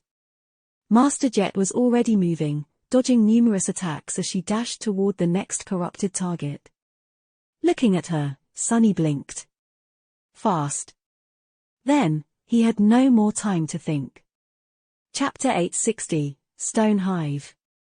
Even though the archers managed to kill and wound a lot of nightmare creatures, there were still enough of them left to bury the irregulars under a mass of chitinous bodies. Master Jet's sudden advance divided their attention and lessened the pressure on the rest of the human force, but that was not her primary goal.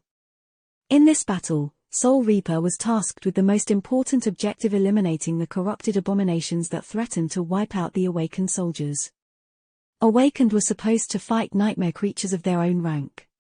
Facing a fallen abomination was usually a recipe for disaster, and only a small amount of human warriors could be confident in defeating an overbearing foe like that. Killing a creature of a higher rank was a rare enough accomplishment that it could substantially change one's reputation. Still, it was not impossible. Sunny himself, as well as every other survivor of the Forgotten Shore, had slain plenty of beings that they had no business fighting. That was what made them so abnormal in the terrible crucible of the Forgotten Shore. Only the strongest of the strongest survived. Of Ku RSE, there were plenty of equal talents among the rest of the awakened, and the elites chosen to become irregulars were among them. But they stood no chance against the corrupted. The power gap of 2 ranks was just too insurmountable. In the rarest of circumstances, a victory could still be possible, but usually, awakened would not even be able to leave a scratch on the bodies of these monsters. No conventional weapon could harm them, either. That was why the corrupted lieutenants of the Stone Hive had to die first. Considering that these revolting insects possessed immensely durable armor, Soul Reaper had been chosen to strike them down. Her dreadful aspect, after all, allowed her to ignore all forms of physical protection. That did not mean that the rest of the irregulars were going to get it easy. Even without the strongest abominations, the rest of the hive was more than capable of tearing the few humans apart unless humans destroyed them first. This time, the terrain they had to fight on did not give the irregulars any advantages. They could not create a layered formation where melee fighters held the enemies off in the front while the archers pelted them with arrows from the back. The small human force was destined to be instantly surrounded. That was where Sunny came in. Most of the irregulars created a defensive line slightly higher up the slope, while the ranged specialists continued to shoot arrows and other projectiles over their heads. Their line bent like a crescent moon so that the abominations could not attack them from the sides. He alone stood behind the formation, holding the cruel sight and breathing deeply. Sunny's task was simple. To not let even a single nightmare creature attack the human force from the back. Let's go. The tide of Stone Hive soldiers broke against the single blade of Soul Reaper's glaive, collided against the defensive line of irregulars, and spilled over it. He saw a mass of abominations slide past him from the sides, slow down, then turn around and scurry back up the slope.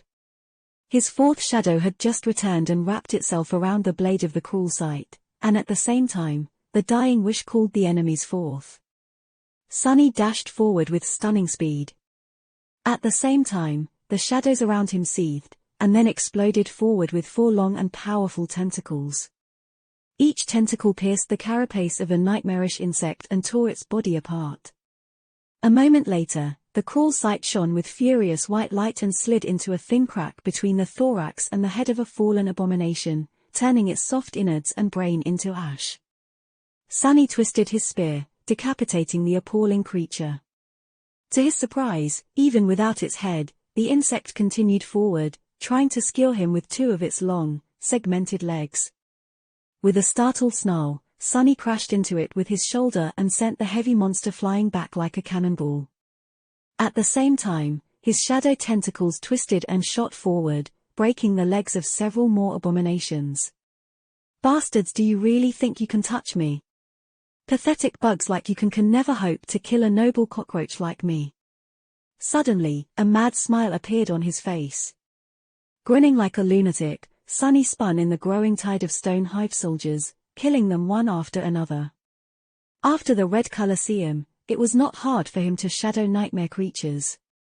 Even though bestial abominations like these did not possess sentience, let alone refined battle techniques, they still had unique instincts, behavioral patterns, and character. As such, he could mirror and predict their attacks just as well as that of humans. In fact, it was much easier. But also much, much harder. It was not difficult to peer into the essence of their ferocious combat instincts and adopt them, but doing so put him in terrible peril. It was hard to not lose himself. It was hard to remain human. Luckily, there was an anchor that held that which made Sunny a person together, his true name. Lost from light. With its help, he could always return from the formless depths of Shadow Dance, no matter how far he dove into its strange embrace. Stone like chitin cracked and shattered. Blow lymph shot into the air. Broken mandibles and segmented limbs rolled away, severed by the ruthless blade of the cruel sight. For now, Sunny managed to prevent any nightmare creatures from getting past him. Most fell into a murderous frenzy because of the dying wish and aim to kill him and no one else, and the few that managed to shrug the effect off were dragged back and killed by the long and malleable shadow tentacles. There were more and more abominations attacking him, though. And among them, much more powerful creatures suddenly appeared. An ominous feeling brushed against Sunny's mind. What the hell? He could have sworn that an especially large insect had been barreling toward him just a moment ago. For tumorous growths of darkness within its body revealed that the giant abomination was a fallen devil. But now, it was gone. Where is it? Before Sunny could find an answer, the mountain slope beneath his feet suddenly split open. And from it, a hungry maw appeared, too close and swift for him to escape. Chapter 861, Entombed. The ground split open, and the head of a massive insect appeared from beneath. Sunny was thrown off balance, and much worse, there was no time for him to dodge the sudden attack. He could not even use Shadow Step. Crap. Before he could do anything, the maw of the fallen devil closed around one of his legs. Sharp mandibles scraped against his greave, smearing revolting mucus all over the bleak steel of the undying chain. The good news was that his transcendent armor turned out to be too tough to be bitten through by the damned abomination. No matter how hard the creature pressed with its jaws, the armored greave refused to bend or be pierced. It also withstood the corrosive effect of the liquid oozing from the insect's maw. Perhaps things would have been different if Sunny did not possess such a high divine affinity, but with the brilliant will enchantment reinforcing his armor, it reached a stupendous level of durability. The bad news, however, was that Sunny was completely immobilized. Even if the fallen devil could not bite off his leg, there were countless other abominations that were already dashing forward to press the attack and rip him apart. Every armor had its cracks, and the undying chain was no different. Let go, you filthy bug. Sunny reversed his grip on the cruel sight and thrust it down. His strike was so powerful that the incandescent blade pierced all the way through the impregnable chitin of the insect, cracking the thick plate protecting its forehead and melting parts of it away. Despite the terrible wound, the devil refused to die. Even with its listless black eyes turning into liquid and evaporating, it rose from the ground and then viciously jerked the upper part of his torso, swinging Sunny into the ground. No matter how tough his armor was, at this point, human bones would have shaped and shattered. However, Boneweave stubbornly held his femur and tibia together. It hurt like hell, though. Ugh. Slamming into the rocks, Sunny stubbornly thrust his spear deeper into the devil's head and then briefly glanced at the approaching soldiers of the stone hive. Following his command, the shadow tentacles shot forward and crushed a few closest ones. At the same time, two dark hands appeared from his lower torso and grabbed the devil's jaws, trying to pry them apart. It was of no use. The creature was just too strong. The fallen devil possessed a wicked intelligence, too. Seeing that neither its bite nor its slam managed to damage the thorny opponent, it decided to change tactics. Instead of trying to savage the enemy, the glant insect simply clenched its jaw tighter and then dove into the ground, pulling Sunny with it. The solid stone parted around them like liquid. Not good. Like every human, Sunny harbored a deeply rooted fear of being buried alive. And this was exactly what was happening. Pulled dozens of meters into the solid stone, he was going to be buried under its crushing weight if the devil let go. Perhaps that was exactly the bastard's plan. Before that could happen, however, Sunny snarled and thrust the cruel sight even deeper, pushing it into the body of the devil as far as he could. At the same time, he commanded the spear to assume its maximum length, and then send all four of his shadows from his body onto the somber blade. Augmented by them, the divine flame summoned by the dark mirror enhancement suddenly grew even hotter. For a moment, it seemed as though the giant insect became illuminated from within. A blinding light escaped from the cracks of its carapace, and then, the devil contorted in a terrible convulsion. Just a few seconds later, it was immolated from within, turning into nothing but an empty, blackened shell. You have slain a fallen devil, Stone Titan Flea. Your shadow grows stronger. Sunny shuddered, feeling his heart turn cold. That's great, but the devil was dead, and so, its unnatural power dissipated. The stone surrounding them turned back into its solid state, encasing Sunny in a cold, inescapable coffin. There was no light, no room to move, no air to breathe. Even with a master's prodigious might, digging himself out was impossible. A creeping horror entered Sunny's mind. Luckily, he was not just any master. Stretching his shadow sense upward, Sunny simply used Shadow Step and emerged from a stretch of darkness above ground. The cold air of Antarctica had never felt so sweet. The inhospitable, dim sky had never looked so beautiful.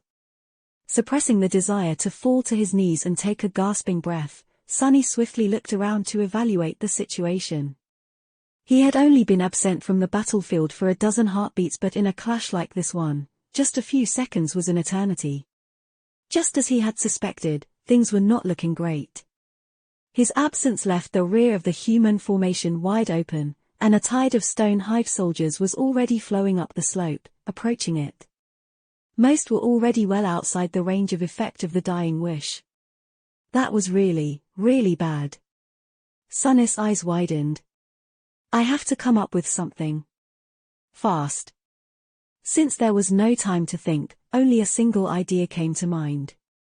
It could lead to a lot of unforeseen circumstances, but forced to act immediately, he did not see any other choice.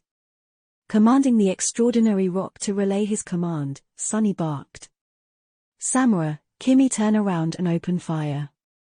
At the same time, he dismissed his armor. As both of his soldiers unleashed a haul of bullets at the flood of abominations advancing from the back, the undying chain disappeared into a swarm of sparks.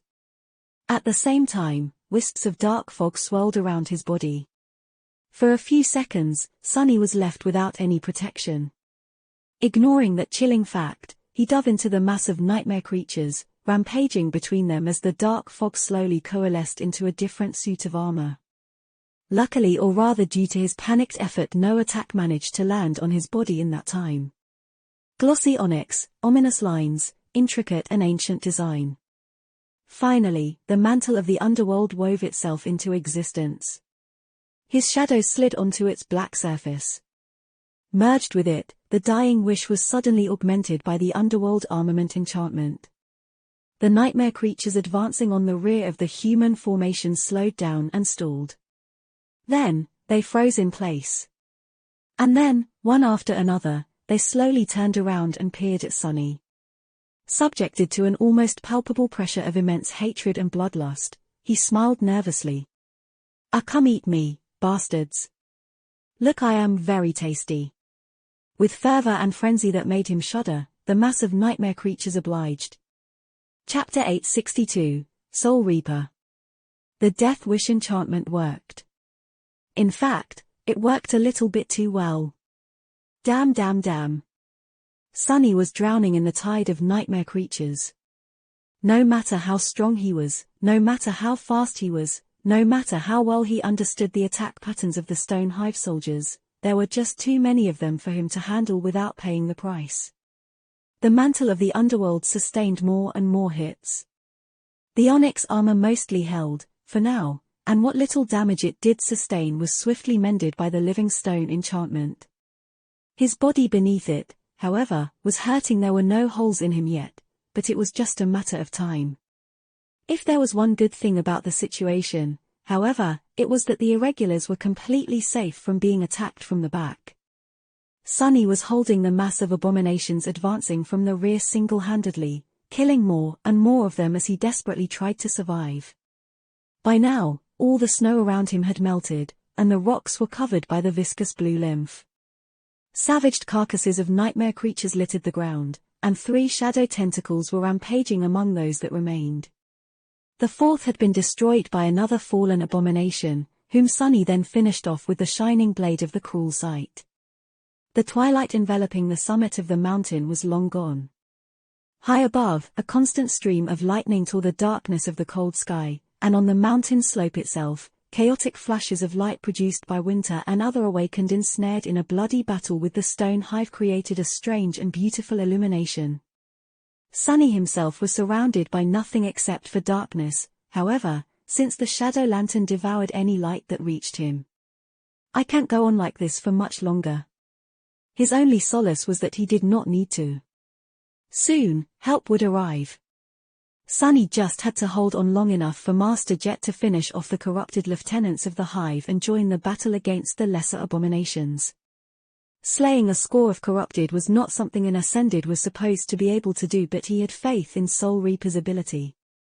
After all, even saints were wary of fighting her. Speaking of Colonel Jet.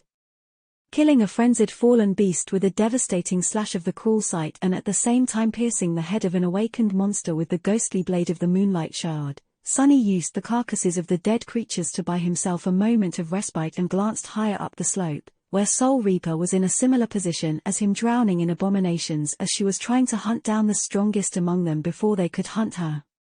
Master Jet was moving with murderous purpose and terrifying speed, dodging the storm of attacks as she descended upon one corrupted after another, the blade of her glaive ignoring all physical armor as it viciously struck directly at their darkness-infested soul cores. All of it was very bizarre, and also gave him a better understanding of why Soul Reaper was so feared by other awakened.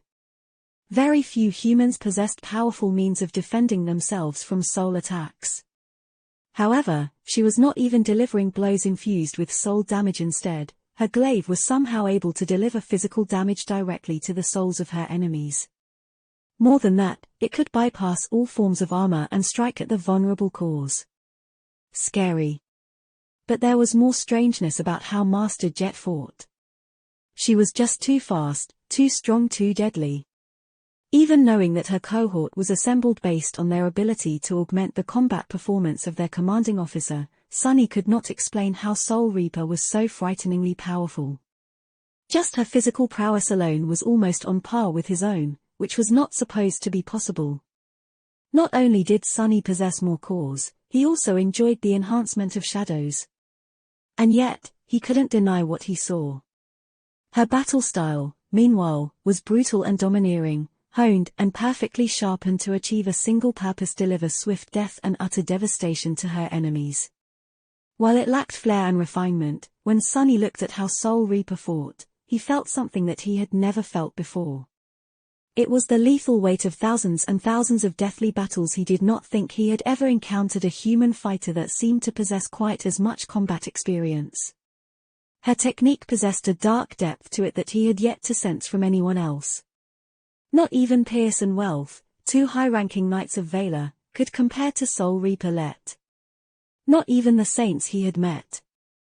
It made sense, in hindsight. Saints serving legacy clans might have been more powerful, but they led a very different life than someone like Master Jet. The government was always short on personnel and resources, and so, every capable fighter serving them had to do more. Considering that Soul Reaper was possibly the most capable of them, she had to also be one of the most active government operatives.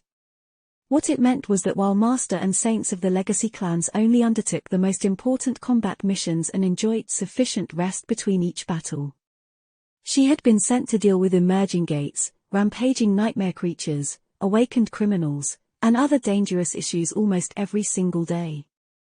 No wonder Master Jet always seemed a bit sleep-deprived. Battle after battle, day after day, considering that she had entered government service more than a decade ago, that would indeed make Soul Reaper the most seasoned human fighter Sunny had ever met, at least in terms of pure number of combat encounters and confirmed kills. Strangely, not even the other irregular captains seemed as accomplished in battle and slaughter, despite being older than Jet. Suddenly, he was overcome by burning curiosity. I wonder if I can shadow her combat technique. At the level of masters, a battle style was more than just a set of moves combined with a special mental framework. Due to how intricate their control of essence was, a style also included unique patterns of essence reinforcement. Knowing that he only had a split second left before his own battle would continue, Sunny strained his eyes and peered beneath the surface of Master Jet's mortal shell. After reaching the third step of Shadow Dance, his ability to observe and understand the flow of essence had vastly improved, and so. However, what he saw left him shaken and disturbed. Chapter 863, Fractured. Sunny had seen souls that were radiant and full of light, and he had seen souls that were being consumed by a spreading corruption. However, he had never seen a soul like Jet's. It was lightless and shrouded in darkness, almost like his own. A single powerful core burned in its depths, superposed against her heart. The core itself was strange, bizarre, and filled him with an eerie sense of profound unease. The ethereal orb was irregularly shaped and much larger than it was supposed to be, grossly overshadowing the size of other ascended cores he had witnessed. Its surface was covered by a net of deep, twisting cracks. No, not quite. It was more like the whole core was assembled from numerous shards, as if it had been shattered once and then crudely assembled back into an uneven sphere. Some shards seemed to match each other, while others did not fit well, bringing a sense of chaos to an already flawed and fractured, disfigured construct of Soul Reaper's core. However, there was also a certain order and beauty to the ugly disharmony of it. The patchwork sphere of broken shards shone with furious, radiant light. It was brimming with a stunning amount of soul essence, which was much more than an ascended should have possessed. However, unlike most cores, this one's radiance was not uniform. Instead, most of the light was concentrated in its depths, while the outer edges were dark and dull. More than that, thin streams of light were constantly flowing through the cracks of the shattered core and dissipating into nothingness. They were like water slowly seeping out of a cracked vessel. Despite that, Master Jet's essence did not seem to be diminishing. Instead, as Sunny watched, the strange soul core only grew brighter. What the? At that moment, Soul Reaper had just slaughtered another corrupted abomination. This one had taken her longer to put down, since as a monster, it possessed two cores. Each had to be destroyed with separate strikes. As soon as both perished, however, the creature twitched and collapsed to the ground. Then, something strange happened. When the corrupted insect died, a flood of tainted essence seemed to rush into Master Jet's fractured core. The remnants of the fetid darkness permeating it were then burned away by the furious light, and soon, a stream of pure radiance flowed into the brilliant center of the shining sphere. Sunny was left very puzzled by what he had just seen and a little bit troubled, as well. I guess there really are all kinds of bizarre aspects. He was one to talk. His own soul was not exactly the picture of normalcy. In any case, distracted by the unusual nature of Master Jet's soul core, Sunny had missed his chance to study her battle technique. All he managed to notice was that her flesh was saturated by essence to a much larger degree than usual. It was as if, unlike all the other awakened, Soul Reaper's ability to reinforce herself with essence was not limited by the modest capacity of human flesh, or at least had a limit so high that it put the rest of them to shame. That would partially explain why she was so strong and fast despite possessing only a single core. This just went to show that having multiple cores was not an absolute advantage. There were a lot of strange and unimaginable powers out there, many of which could achieve the same result through different means. However, they wouldn't be as versatile. Would I be able to win against her in a fight? Sunny was not sure. He was reasonably confident in his ability, but then again, as someone who often achieved victory through being underestimated, he did not want to fall into the same trap. Even if he won, what would be the cost? Losing one or two cores was not going to kill him, most likely, but being left with a crippled soul was small consolation for victory. Maybe that was why saints were reluctant to fight Soul Reaper despite being much more powerful than her, and why many people treated her with fear and resentment. Sunny would have loved to ponder on these issues, but sadly, his time was up. The Stonehive soldiers were already jumping over the carcasses he had used to hide behind, and their frenzy was just as murderous as before. Gripping the cruel sight, he lunged forward and pushed it into the tough carapace of another enemy. Hundreds of nightmare creatures descended upon the three cohorts of the irregulars.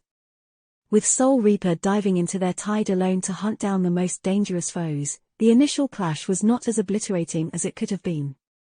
Supported by Queen and her sharpshooters, the melee fighters held, but were instantly surrounded.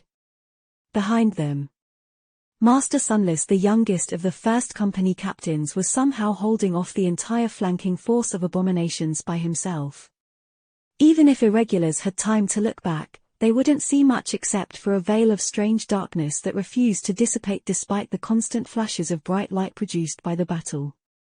All they could perceive were the deafening shrieks of dying nightmare creatures and the cracking noises of parting chitin that resounded from the depths of unnatural darkness, as well as smell the sickening stench of burning flesh.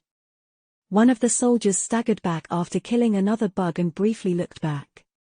At that exact moment, a disfigured body of a massive fallen beast flew out of the darkness and crashed onto the rocks, splattering fetid blue lymph all over the mountain slope. It was more or less torn into two halves. Not cut.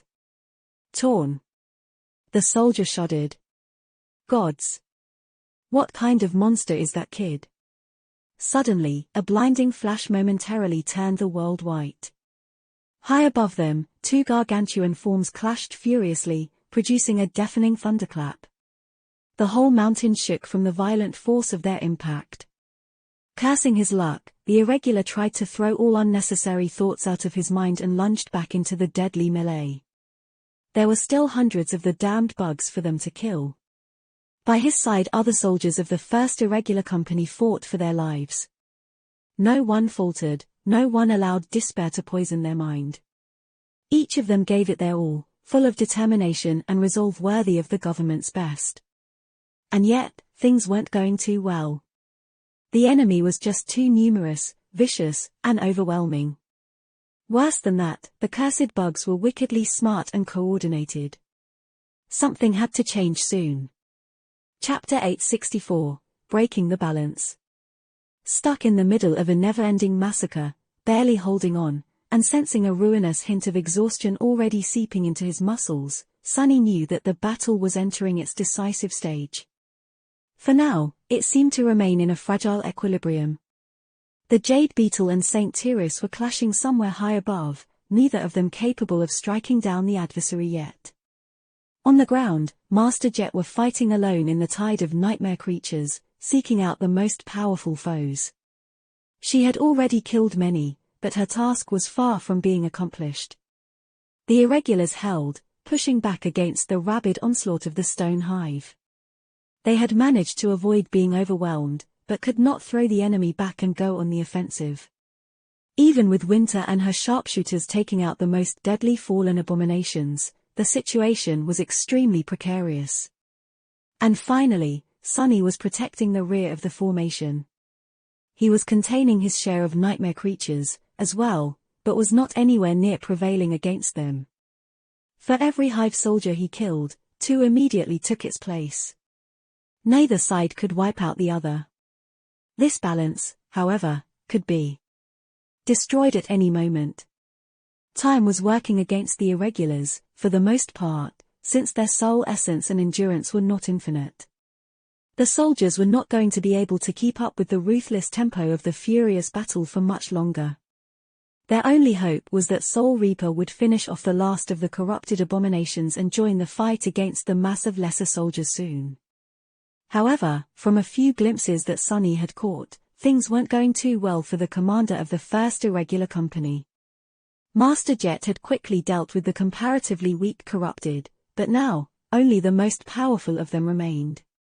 More than that, the Stonehive seemed to have understood how much of a threat this single human represented. With each second, it was getting harder and harder for Soul Reaper to move and attack her targets. She would probably be able to kill them all eventually, but was that going to be fast enough? Currently, Sunny was not sure. I need to do something. He had extinguished the divine flames burning within the blade of the cruel sight to conserve essence, and was now fighting against the frenzied abominations with nothing but its somber silver steel. Mounds of corpses surrounded him, and more creatures were jumping over their fallen brethren. Every second to lunge at the hateful human. But what can I do? How was he supposed to break the balance of the battle in favor of the human force? He had already done his best to gain the upper hand in his own section of the battlefield and failed. Preventing the soldiers of the Stone Hive from advancing at the rest of the irregulars was all that he could achieve here.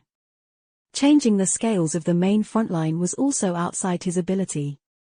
If Sunny chose to join the awakened fighters, they would gain a boost of inspiration from the dying wish. However, they would also be forced to split their focus and defend against attacks from two directions. Whatever benefit he could bring would be invalidated by the increased pressure. Assisting Master Jet was out of the question, although Sunny was more than capable of slaying a corrupted abomination or several. It would take him some time. Not to mention that to achieve real results, he was going to have to abandon his position behind the formation of the irregulars. So then only one component of the battle remained. Dodging an especially fierce attack of a bloodthirsty bug, he used one of the shadow tentacles to suddenly pull himself away from the advancing enemies and pierced the body of a somewhat startled abomination a dozen meters further down the slope instead. Then, he briefly looked up. Two giant shapes were entangled with each other high in the dark skies. Arcs of lightning danced between them, and rivers of caustic black ash were flowing through the air like clouds. His face turned grim. It's too strong. I can't kill it. Can't kill it fast enough. But then again, did he need to? Deciding something. Sunny sighed and threw the cruel sight into the maw of a lunging abomination. Then, he closed his eyes and tried to forget about the fact that he was surrounded by a swarm of nightmare creatures, each of them driven crazy by the desire to tear him apart. The shadows unleashed from the small lantern that was tied to his belt suddenly surged forward and formed a barrier around him. Even the tentacles that had been slaughtering Hive soldiers dissipated and merged into its dark walls. Within the barrier, Sunny summoned Morgan's warbow. As a swarm of scarlet sparks appeared in the air, a heavy blow shook the shadow cage he had constructed around himself. Then, another, and another, and another. Soon, countless strikes were raining on it, making the surface of the barrier shake and crack. Sunny had made the cage as durable as he could. Infused with his ascended essence, it was much more resilient than the armored hull of the mighty battleship he had once helped preserve. And yet, just a few breaths later, it was already crumbling. Wide cracks appeared on its surface, and then a sharp chitin blade shot through one of them, scraping against the onyx surface of the mantle of the underworld and throwing Sunny back. However, it was enough. As the black bow appeared in his hand, Sunny commanded the shadow cage to transform itself. Immediately, it lost solidity and substance instead. Long and sharp spikes shot forward from the barrier in all directions. A few abominations were skewered by them, but most were only stalled for a moment as deep scratches appeared on their carapaces. Not paying them any attention, Sunny looked up and drew his bow. Soul arrow. Death dealer. This time, a lustrous arrow that appeared to be made out of pale gold appeared on the string. Its wide broadhead, which was perfect for slicing flesh and dealing devastating wounds, was radiating a soft golden radiance. As time seemed to slow down, Sunny took aim, wrapped his shadows around the arrow, and then sent it soaring into the sky. Flying through the darkness, the arrow reached its target almost instantly. The target, of course, was the corrupted tyrant. However, Sunny was not aiming to kill it. He knew all too well that a creature like that would not be destroyed by a single strike, no matter how much essence he poured into it. The golden arrow did not strike the milky white chitin, or pierce the creature's eye. Instead, it hit one of its translucent wing, tore through it, and then bit deep into the base of another one. At the same time, Sunny activated a third enchantment. Burden of Peace enchantment description. After soul arrows pierce the flesh of an enemy, their weight can be drastically increased. Lodged deep into the jade beetle's flesh, the golden arrow suddenly grew as heavy as a ship's anchor. Far below the monstrous tyrant. Sunny smiled in satisfaction. Try and fly away now, bastard. Chapter 865, Lucky Shot. Sunny was not powerful enough to casually slay a corrupted tyrant yet. Defeating one was not outside the realm of possibility for him anymore, but it would require a good amount of meticulous study and preparation. Even then, challenging a nightmare creature of such immense power meant dire risk to his life. However, Sunny did not really need to kill the Jade Beetle. All he really needed to do was to break the balance of power between the monstrous tyrant and Skytide. Something like that was more easily said than done, but Sunny had several advantages that very few people possessed. He had a bow created by the best forge masters of the great clan Vaylor, or maybe even King Anvil himself. That bow demanded immense strength to be drawn, but was capable of sending arrows much further, and imbued them with much greater force. He had the Death Dealer enchantment, a rare divine affinity that translated into highly destructive soul arrows, and the ability to see through the darkness devouring the cold sky of Antarctica. More importantly, he had enough power and ability to buy himself enough time to make a good shot. As a result, the divine arrow he had sent tore through one of the tyrant's wings and dealt modest damage to another. Just like that, 2 of the 4 wings of the Jade Beetle were wounded. That alone might have not robbed it of the ability to fly, but combined with the weight of the burden of peace, the result severely reduced the creature's mobility in the air. Sadly, it did not plummet to the earth as Sunny had hoped. But it was enough to give Saint Tyrus a crucial advantage. Using the window of opportunity created for her by Sunny's arrow, she lunged into a recklessly committed attack without wasting a single moment. Slashed at the 2 untouched wings of the Jade Beetle with her steel talons, Skytide finally managed to break them. Then, she delivered a terrible blow with her beak and threw the abomination down. Wounded and barely able to keep its weight in the air, the corrupted tyrant was ruthlessly sent into a perilous fall. The Jade Beetle tried to slow down the speed of it, but failed. A few moments later, the massive body hit the slope of the mountain with a thunderous crash. However, Sunny was too busy to see any of this. Because, while his arrow had managed to turn the tables of the titanic clash in the skies, he had to survive the consequences of that success, somehow. Sunny had to burn through a lot of essence to have a hope of dealing serious damage to the corrupted tyrant, and so, his reserves were now very close to being empty. He had discarded the cruel sight to summon Morgan's warbow and buy himself enough time to create the shadow cage, and so, he was now more or less unarmed in front of the swarm of nightmare creatures. He had wrapped the soul arrow in 3 of his 4 shadows, and so, they needed time to return. Ever worse, making the fateful shot left him open to enemy attacks for far too long. Even before Skytide delivered her vicious strike, Sunny was already dearly regretting his actions. Dismissing both the warbow and the distant cruel sight, he then summoned the latter back. However, the Samba spear would only appear after several precious seconds, leaving him not much choice but to face the avalanche of chitin and sharp mandibles with his bare hands, or the short and thin blade of the moonlight shard at best. Instead of using the ghostly stiletto, though, Sunny simply commanded one of the wild shadows surrounding him to flow into his hands and turn into a dark Odachi. Manipulating the shape of shadows was not a straightforward task. Forming a simple tentacle was the easiest, since it was not too far removed from the natural state of the shadows. However, the more precise, specific, and compressed the shape was, the more concentration and essence it took to achieve it. A sword hard enough to withstand the rigors of battle and sharp enough to cut through the flesh of the enemies was not easy to create.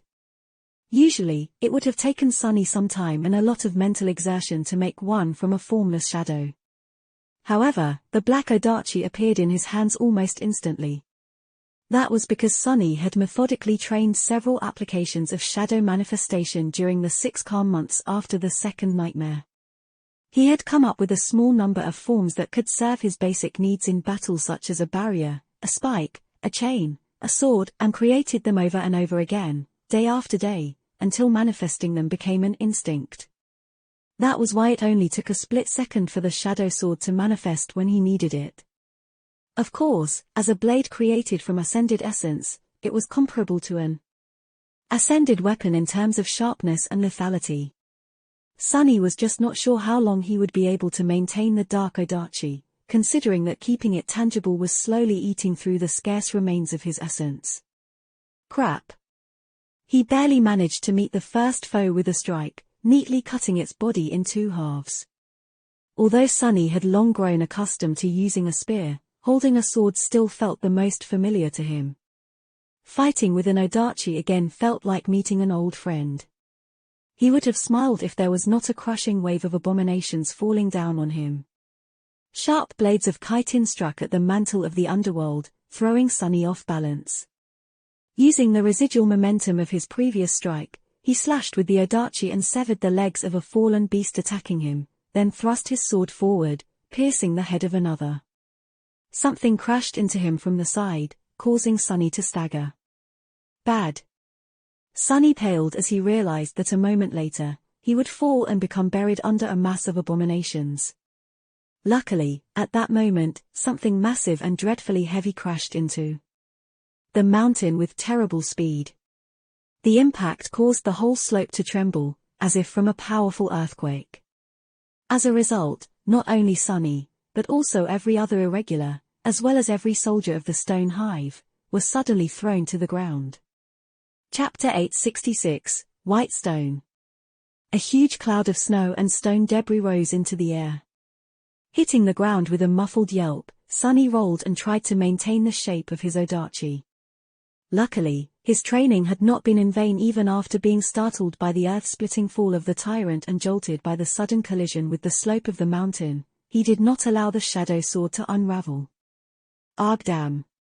Slightly disoriented, Sunny sat up and looked around, expecting to see monstrous insects rushing to finish him off. To his relief, the soldiers of the stone hive were in a similar position as him despite possessing 6 legs and a center of gravity that was much lower to the ground relative to their height. They were all sprawled on the cold rocks, trying to get up. Actually, there were surprisingly few of them around him. Those that were alive, at least crushed corpses littered this particular stretch of the slope, flattened so thoroughly that it was hard to recognize the shape of the chitin-clad abominations. Sunny strained to regain his wits and frowned. Did I do that? The damage seemed too exaggerated to be done by Sunny or his shadow tentacles. He couldn't see very far, either, because a wall of white stone was blocking his view.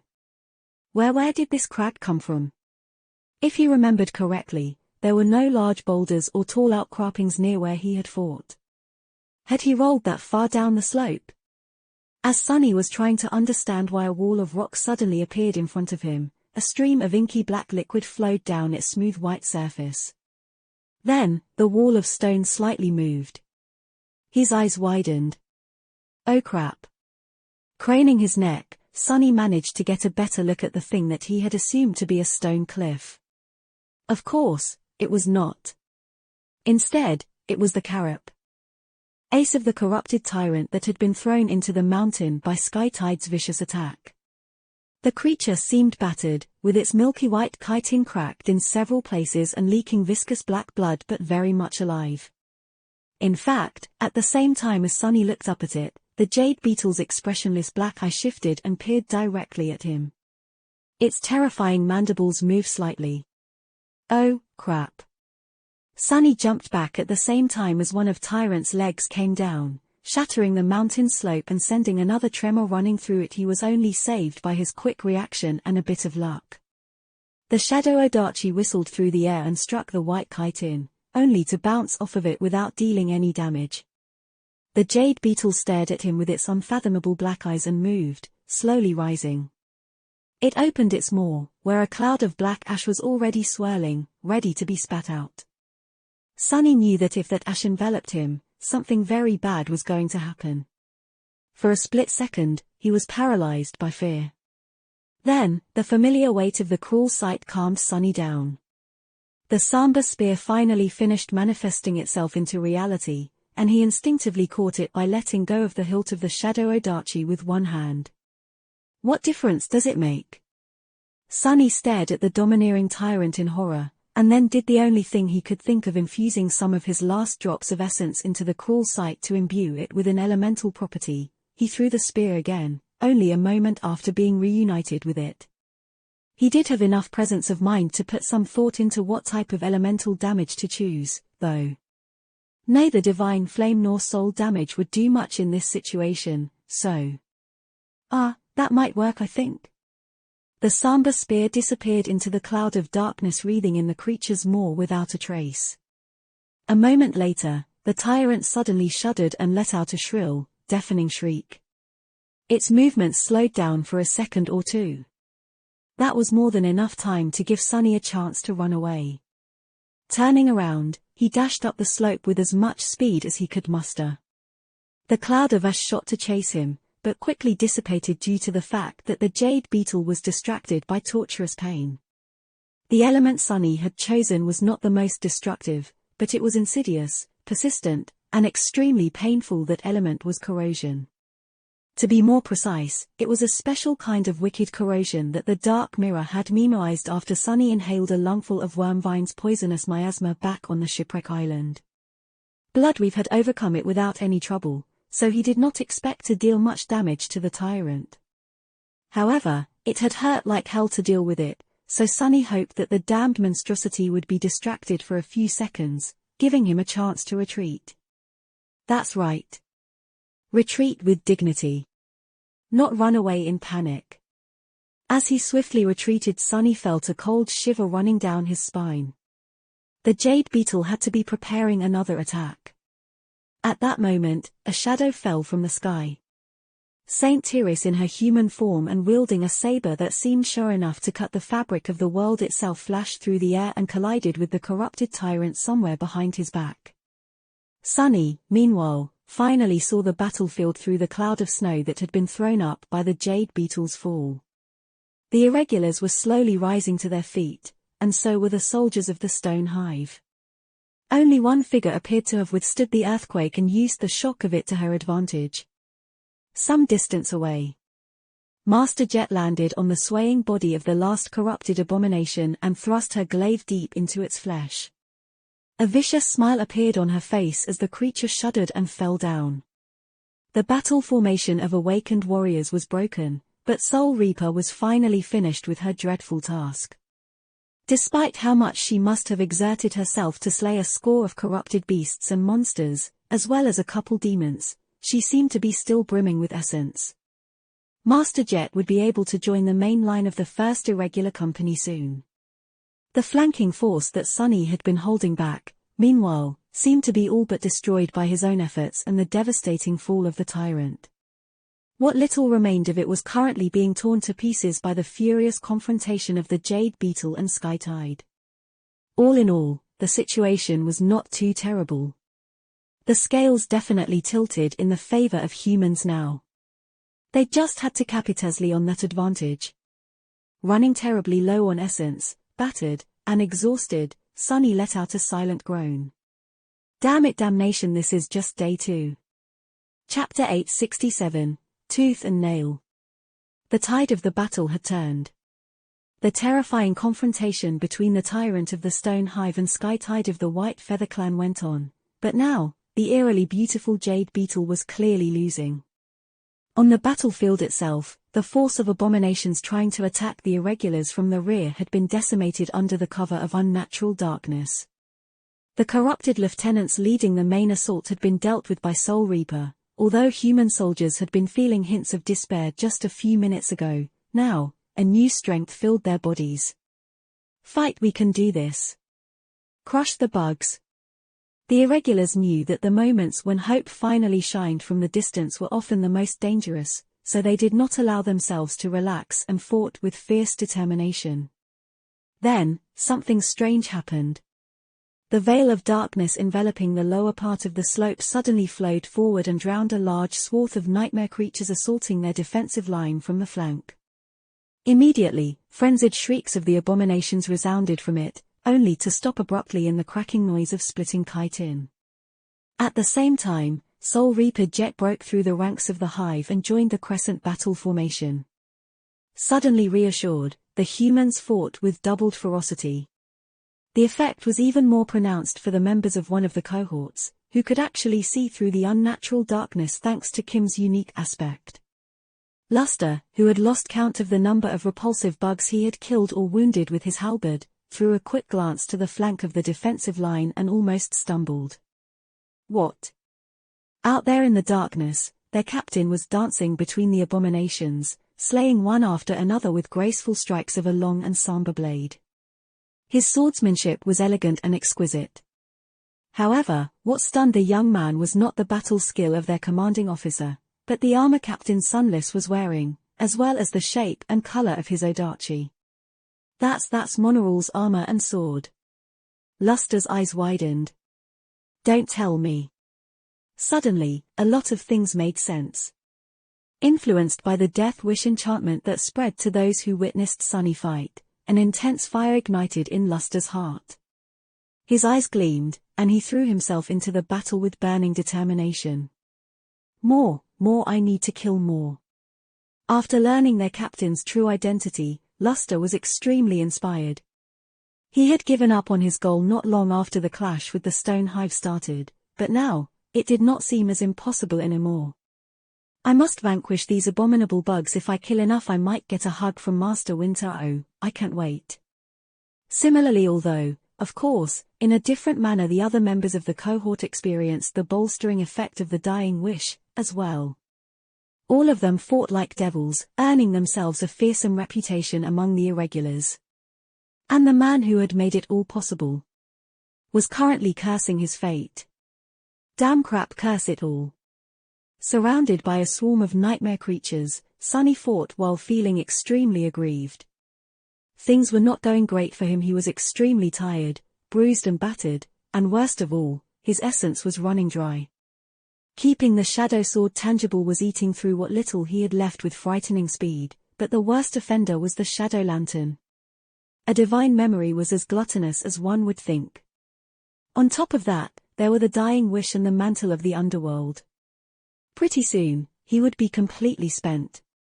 Sadly, he could not dismiss the veil of shadows, since doing that would reveal his identity as Mongrel to a lot of strangers. The members of his own cohort had already seen enough, most likely, but he somewhat trusted them to keep his secret. Due to the fact that Sunny had kept them alive through several dire battles, the bonds of loyalty were already forming between the 6 soldiers and their captain. He had to dismiss something, though. The first thing to go was the dying wish.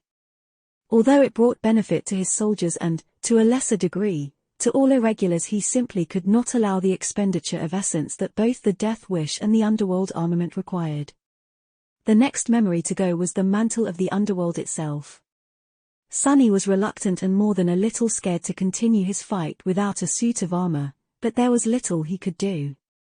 Without sufficient essence to feed the living stone, many cracks appeared on the stone-like onyx surface of the mantle. Not only had it lost some of its protective quality, but there was a risk that the ancient armor would receive too much damage and succumb entirely. It was also growing heavy without the effects of the Feather of Truth enchantment.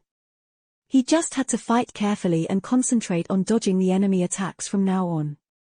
Even if he made a mistake or two, a couple wounds were not going to kill him.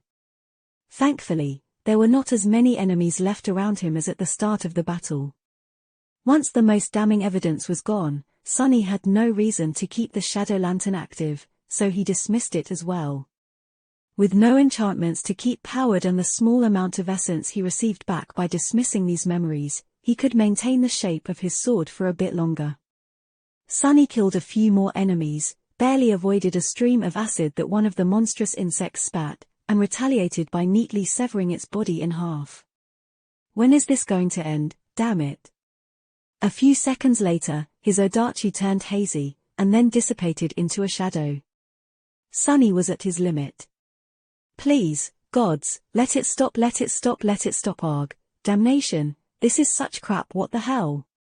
What kind of damned situation is this? With nothing better to do, he grabbed a severed chitin blade of one of the abominations and used it as a makeshift sword. At that moment, the veil of shadows created by the shadow lantern finally dissipated. The irregulars saw a stunning image. Wearing no armor and only clad in a torn black bodysuit, Captain Sunless hammered a severed limb of an enemy into the carapace of a fallen abomination. The white chitin split, and the creature let out a painful shriek. With indescribable fury and resentment burning in his eyes, the young master bared his teeth and punched the beast with his naked fist, crushing its head. The veteran soldiers shuddered. Such righteous wrath. Master Sunless must really hate nightmare creatures, huh? Sunny, meanwhile, kicked the fallen beast away and let out a trembling breath. Phew, that was close. How did I even survive that last attack? At that moment, something imperceptible changed on the battlefield. The stone hive, which had been unified and deviously intelligent before, suddenly seemed to lose much of its coordination. At the same time, the spell suddenly whispered into Sunny's ear. You have slain a corrupted tyrant, remnant of the Jade Queen. Your shadow grows stronger. You have received a memory. He blinked. What? What had just happened? It seemed that the persistent corrosion, which the crawl site had learned to reflect thanks to the wormvine's miasma, turned out to be more powerful than Sunny had thought. Much more likely than that, though, was that it just happened to finish off the mighty abomination after it had been brought to the very edge of death by Skytide, but before she could deal the killing blow. What were the chances of that? 1 in a million? Standing above the dead fallen beast, Sunny grinned. I guess I'm lucky today. Chapter 868, Reputation. After the death of the tyrant, the battle did not last long. The stone hive had already lost many soldiers, as well as its most powerful champions. Without the guiding sentience of its ruler, the lesser creatures seemed to lack most of their intelligence and coordination. Feeling this weakness, the exhausted irregulars advanced and slaughtered them without a hint of hesitation. With Soul Reaper rampaging at the front of the formation, the number of the monstrous insects quickly dwindled. Then, Saint Tyrus joined the battle and more or less wiped out the remaining abominations single-handedly. Skytide seemed to have received several wounds in her fight with the remnant of the Jade Queen, but it did now slow her much. Moving between the giant insects like wind, almost too swift to be seen with a naked eye, she disposed of all the remaining nightmare creatures in mere seconds. Her saber cut through their impregnable white carapaces as if they were made out of water. Just like that, suddenly, silence settled over the summit of the mountain. The soldiers looked at each other in confusion, struggling to believe that that bloody battle ended so abruptly. Then, when the sweet understanding dawned on them, the irregulars lowered themselves to the ground with relieved sighs, drained of all strength. Everyone was too exhausted to move and needed a few minutes to rest and collect their thoughts. Tired smiles appeared on their faces. Sunny found a patch of rock that was not covered by fetid blue lymph and plopped on it, as well. He was utterly spent. As the excitement of the battle died down, his thoughts turned slow and lazy. I'm hurt all over. He felt a pleasant satisfaction. Not only had they won a hard fight, but he also received a fair share of shadow fragments. Better yet, there was a transcendent memory of the 5th tier he was yet to take a look at. For a moment, he wanted to summon the runes immediately, but then gave up on that idea. He was too tired to think properly right now. The memory could wait until the cohort was safely back aboard the Rhino. For now, Sunny was content to just sit on the ground and rest. As he did, his shadow naturally took a look around. The summit of the mountain had been transformed. The snow had melted or turned into blue sludge, the slope itself was littered with hundreds of dead nightmare creatures and deep cracks. The gate still pulsed with darkness at the very peak, but one side of the deep schism it filled had collapsed and crumbled down. Further down the slope, the massive carcass of the jade beetle lay on the cold stones. It seemed that the final stage of its battle with Saint Tyrus had taken them away from the battlefield. As a result, it was now pretty far from the stretch of the slope where Sunny had fought with the flanking force of the hive. Only corpses of awakened and fallen creatures remained. Some were cut apart, some were torn apart by the shadow tentacles, and many were utterly crushed by the fall of their ruler. Of course, the irregulars did not know that, since that area had been covered by the veil of darkness summoned by the shadow lantern.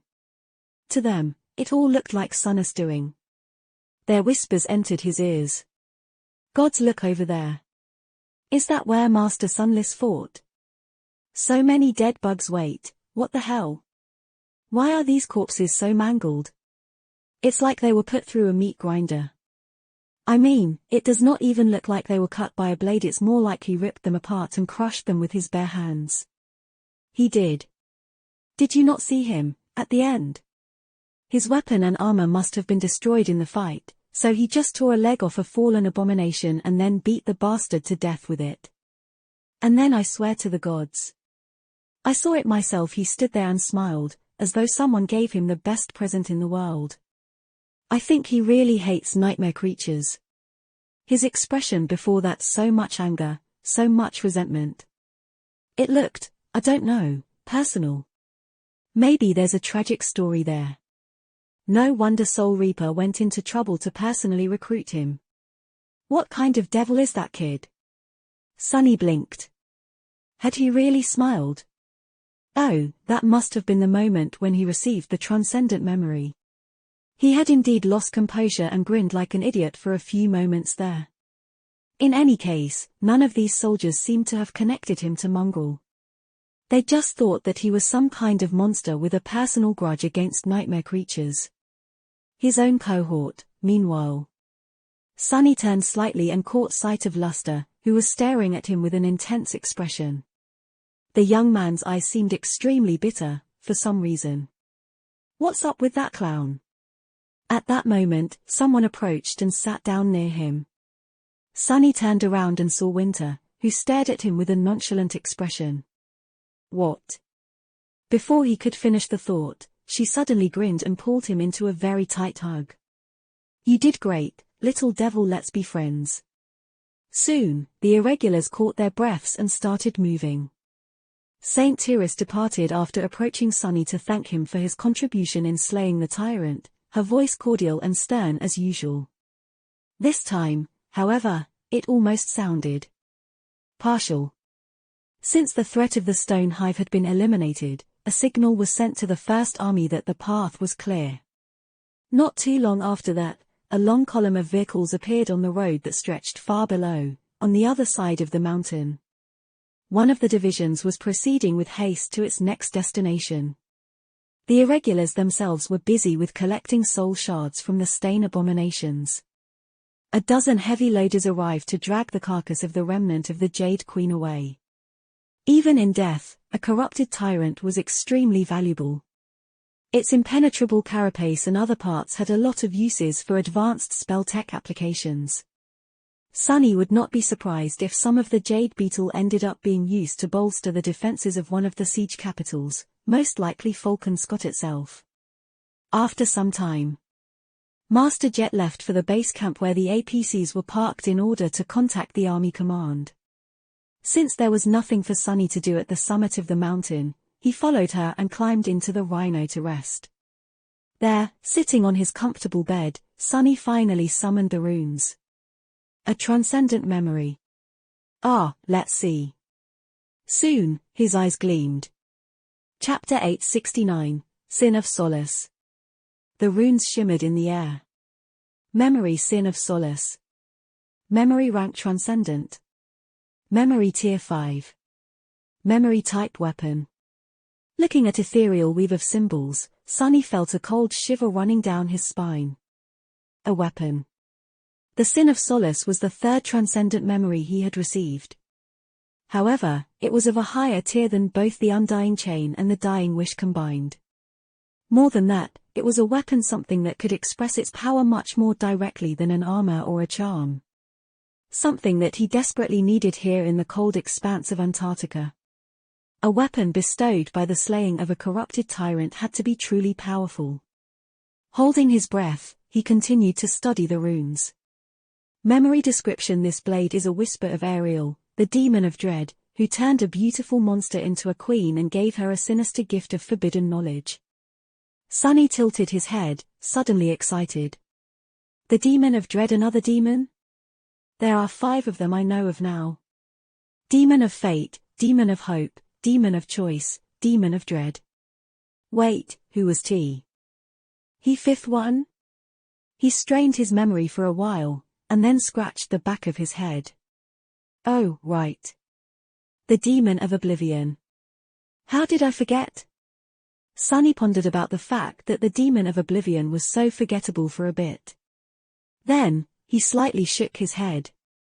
In any case, if this memory was connected to a demon, it had to be immensely powerful. His heart started to beat faster. Memory enchantment, sinister whisper, perfect jade, omen of dread, hideous truth, cursed. Sunny blinked. Wait, what? Cursed? What did that mean, cursed? Somewhat disturbed, he decided to read the description of the last enchantment first. Soon, an ugly expression appeared on his face. Cursed enchantment description: this blade slowly drives its wielder mad. What the hell? His new shiny transcendent weapon had come with side effects. What kind of crap is this? Since when do memories have flaws? Mad, it wants to drive me mad? Well, see who goes mad first, damn it. Glancing at the runes with resentment, Sunny decided to study the other enchantments before coming to conclusions. Sinister whisper enchantment description: this blade can deal both physical damage and mental damage to those that it cuts, destroying not only their bodies, but also their minds. The mental damage persists like a curse, even after a single cut. He grunted. How insidious.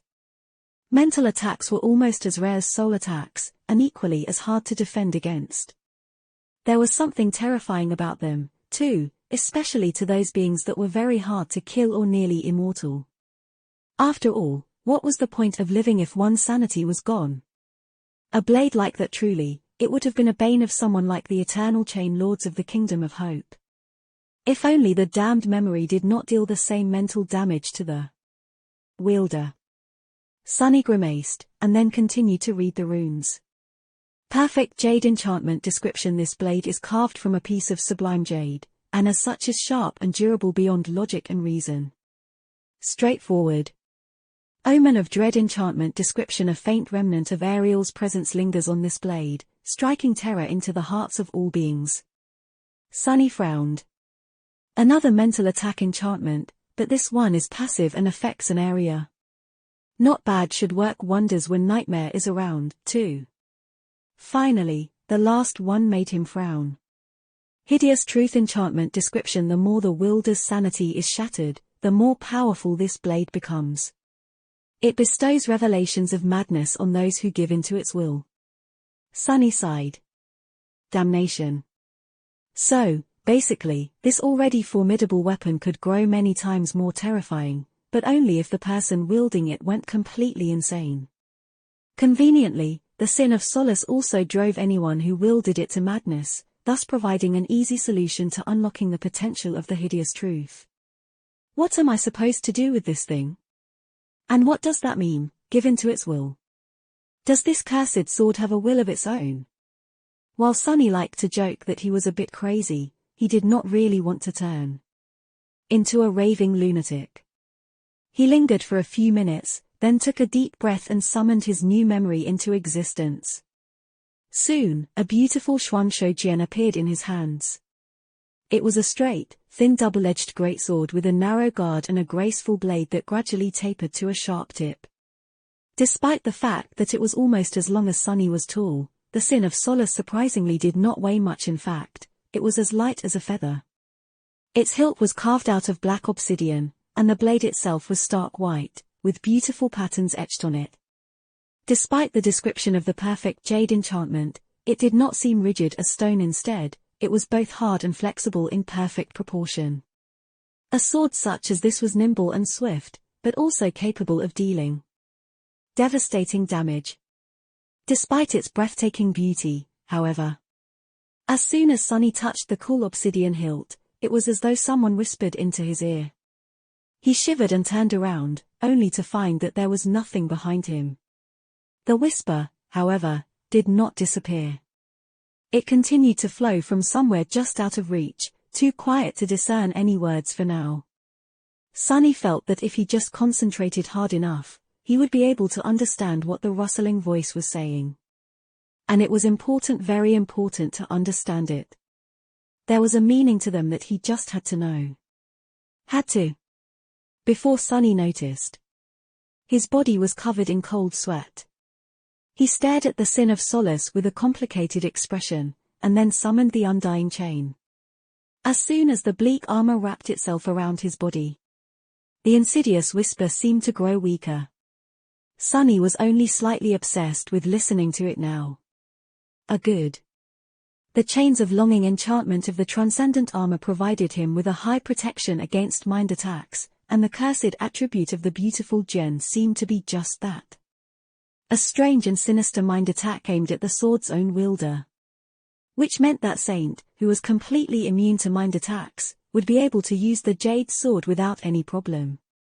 Sunny was sufficiently certain what he would be able to withstand the tantalizing whispers if need be, as well. It was a small price to pay for being able to wield such a frightening transcendent weapon. If push comes to shove, I can afford to lose a bit of sanity, too. I mean, what's wrong with going a little mad? Been there, done that. Chapter 870, To-Do List. Dismissing the beautiful sword, Sunny breathed a sigh of relief. The insidious whispers assaulting his mind disappeared, leaving only a lingering sense of chill and unease behind. The pressure of the call was already enough to drive a person insane. Adding the curse of the Sin of Solace to this burden was not for the weak of heart. Well, whatever. I'll just let Saint use it for now. He was impressed by the cursed blade, though. Its fundamental properties were already fearsome enough, considering that this transcendent weapon's sharpness and durability were further enhanced by the perfect jade enchantment. It also synergizes well with Nightmare's Dreadlord attribute and the Mantle of Fear ability. What made it so alluring to Sunny was the mental damage it dealt, though. Mind attacks were an insidious thing.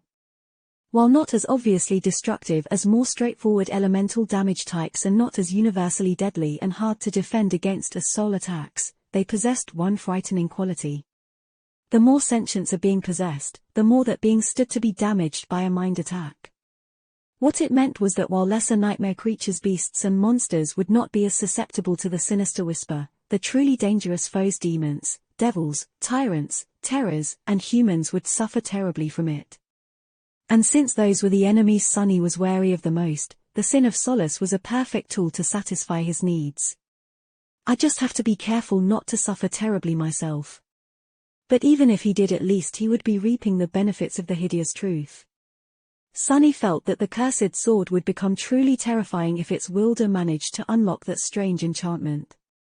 At its full force, maybe the Sin of Solace would be powerful enough to strike down even great nightmare creatures. Or supreme humans. With a wistful sigh, Sunny decided to check his progress in other areas, since he already had the runes summoned. Shadow Fragments 870-4000. Not bad after being stuck at 744-4000 for half a year. He had gained more than 100 fragments in just 2 days. If this continued, Sunny would become a tyrant in a not-so-distant future. Of course, if he continued to fight at that intensity every day, he would also probably be dead by then. Somewhat reassured, he shifted his gaze to the mantle of the underworld. Vanquished foes 45556000. The monumental task of satisfying the requirement of the Prince of the Underworld enchantment was nearing its final stage. With how many nightmare creatures ran rampant in Antarctica, Sunny would certainly be able to complete it soon. Now that his identity as Mongrel was, most likely, known to the members of his cohort, there should be no problem wearing the mantle more often. He still did not know how the onyx armor would grow after the limit was reached, but hoped to see something incredible. Then, Sunny concentrated on his shadows, starting with Saint. Shadow Fragments 101200. Saint was already halfway to becoming a saint. Or a transcendent demon, to be more precise. He could not even imagine how powerful she would be once he collected enough memories or echoes to feed to his loyal knight. Still, 100 or so ascended memories was not a small amount. Luckily, he could also use memories of lesser ranks, although the process would be much slower in that case. Finally, he read the runes describing Nightmare. Shadow Fragments 14600. He sighed. To be honest, Sunny had not been very diligent about feeding his steed. For some reason, the Black Courser required much more fragments to ascend than Saint had needed, maybe because he was already a terror, or maybe because Saint had come from a race created by Nether, the prince of the underworld. In any case, Sunny felt that helping her become transcendent was more important than elevating Nightmare to an ascended terror. Especially considering that his terror ability, Dream Curse, was still locked. And speaking about that ability, at least there had been more progress on that front. Nightmares required 112-1000. His steed had already subjugated more than 100 nightmares, both making himself stronger and growing closer to unlocking the Dream Curse. Of course, the task was still far from being over, but Sunny had a feeling that there would be a lot of progress soon. Antarctica was in the throes of a cataclysm that had become known as the Chain of Nightmares, after all. It was bound to breed a lot of them. Better yet, up until now, the Black Steed had been limited to only subjugating nightmares of masters simply because awakened humans did not dream. Awakened nightmare creatures did, however. Which meant that Nightmare would be able to plant seeds of fear into their souls, and then visit the dreams of those abominations that had survived the encounter to harvest them. Maybe I should let him loose more often. And that was that, more or less. His own shadow fragments, that of Saint and Nightmare, the Prince of the Underworld enchantment, and the Dream Curse. These were the things he needed to concentrate on. Then there were other things: his arsenal of memories, the power of his cohort, and the equipment of its members. Oh. And he also had to survive, somehow. I probably will. Sunny had made a lot of progress, but there was a lot more progress still to be made. Luckily, Antarctica was just the place to make it. It had an inexhaustible reserve of nightmare creatures of all kinds, with numerous new ones soon to arrive. As long as one could stay alive, there were countless opportunities for growth. Master Jet had been right. This campaign was going to shift the balance of power across all of humanity. Many new champions would emerge, many renowned warriors would become even stronger. Many would die. Thinking about that, Sunny suddenly felt somber. Now, he was even more convinced that the great clans would not be able to stay away from the Chain of Nightmares for long. He just had to make the best of it before they arrived. Then. Chapter 871, Wild Imaginations. 1,000 duels, undefeated. He even went against Morgan of Valor before ascending. No way. What do you mean, no way? The recordings are all over the network, dude. No, Luster is right. I don't know much about the dreamscape, but it is a fact that he contained a manifesting gate as an awakened. Alone. I also heard that he is a bastard son of a saint from the House of Night, maybe. Even of Nightwalker himself. Actually, some say that he was created in a secret government laboratory from the DNA of powerful nightmare creatures. But the research was abandoned, with all records destroyed, because he was the only test subject who did not go completely mad. I've heard that he is a woman, though. Does he look like a woman, you idiot? Well, now that you say it, he is strangely petite. Has anyone seen Captain undressed? Belle. Did you get hit in the head during the last battle? Keep your voices down, you'll wake him up. Already awake, Sunny was laying on his comfortable bed and listening to his subordinates gossip at the front of the steadily moving rhino. His expression was hard to describe. These fools. He had expected that much from Luster, but Kimmy. Not to mention Belle. Belle was supposed to be their reasonable senior, damn it. With a sigh, Sunny rose, threw a neutral glance at the suddenly quiet trio, and then went to the kitchen to make some coffee. He poured himself a cup of the fragrant drink, added some synthetic sugar to it, then sat down in the lounge area of the APC and took a delighted sip. Throughout all of it, 3 pairs of eyes were following his every move. Sunny shifted slightly, then looked at them in return. What? Is there something on my suit? His black bodysuit had already repaired the tears it received in the battle against the stone hive. Its smart fabric was truly something else. The more Sunny wore it, the more he understood how well designed this unusual uniform was. One could argue whether it was dapper or not, but overall, he was extremely satisfied with his new equipment. Hearing his question, Kim and Luster suddenly looked away with furtive expressions. No. It's nothing. Oh, you look great today, Captain. Sunny raised an eyebrow. Belle, meanwhile, continued to stare at him with a strange expression. For some reason, Sunny suddenly felt an impulse to cover his chest with an arm. He frowned. Anything you want to ask? The swordsman simply nodded and smiled. Yeah, Captain, are you mongrel? Luster and Kim flinched and looked at him with horror. Sunny, meanwhile, scowled. Who are you calling a mongrel, bastard? Belle shook his head. No, I mean are you Lord Mongrel? You know, that guy. Damn. As expected. Truth be told, the moment the question had been asked, he had no choice but to answer. Sunny just stalled a little to collect his thoughts. He shrugged. Oh. Yeah, that's me. Then, Sunny took a sip of his coffee with an absolutely nonchalant expression. Luster and Kimmy, meanwhile, were staring at him in shock. Their eyes were as wide as saucers. For a few long moments, there was nothing but dead silence. Sunny enjoyed his drink for a bit, and then scratched the back of his head. But don't tell anyone. It's a secret. I wasn't really supposed to become known to the public, you know. Their expressions slowly changed. A hint of grave understanding appeared in their eyes. The 3 looked at each other, and then Kim resolutely nodded. Of course, Captain, we will keep silent about who you really are. Well.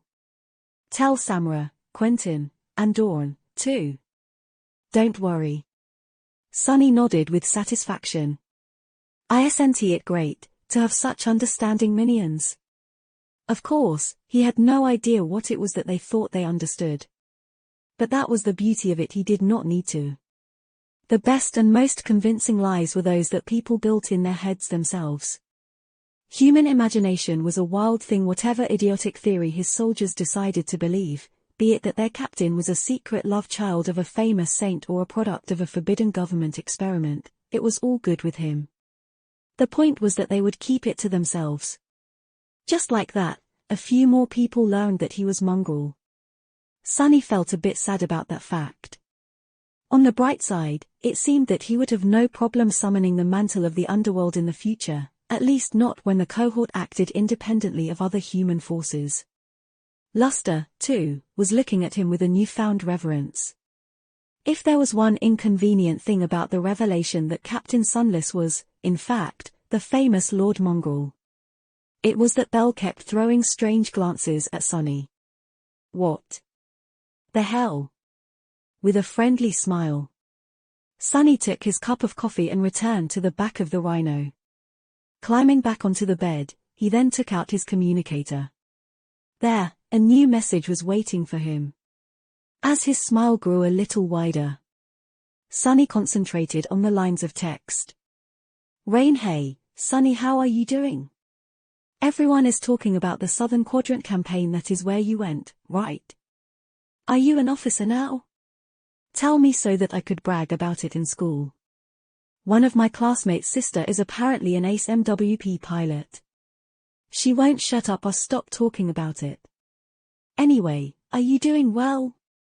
The news says that everything is going great, but my dad seems very stressed. I don't think I've ever seen him so tense. Oh, I am doing well, myself. A few kids in my class stopped coming to school, so I guess they are at the Awakened Academy now. But I am not showing any symptoms, yet.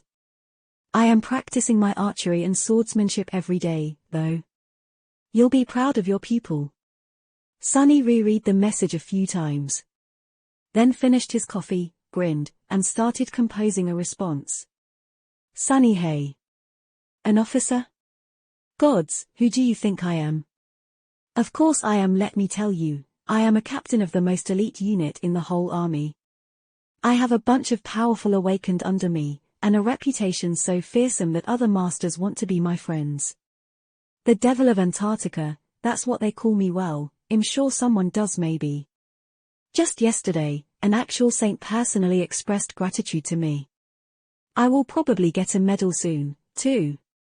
Oh, I am also in charge of a cutting-edge armored personnel carrier called the Rhino.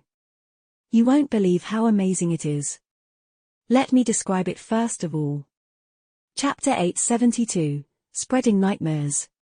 The initial several weeks of the Antarctica campaign were the most intense, at least for now.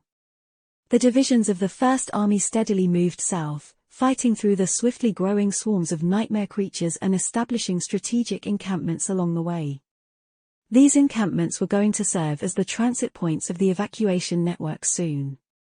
Moving through them, all the population of the Antarctic Center was going to be relocated to the siege capitals to await eventual salvation.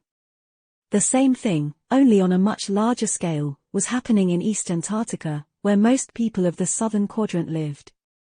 As days went by, the chain of nightmares grew more rampant.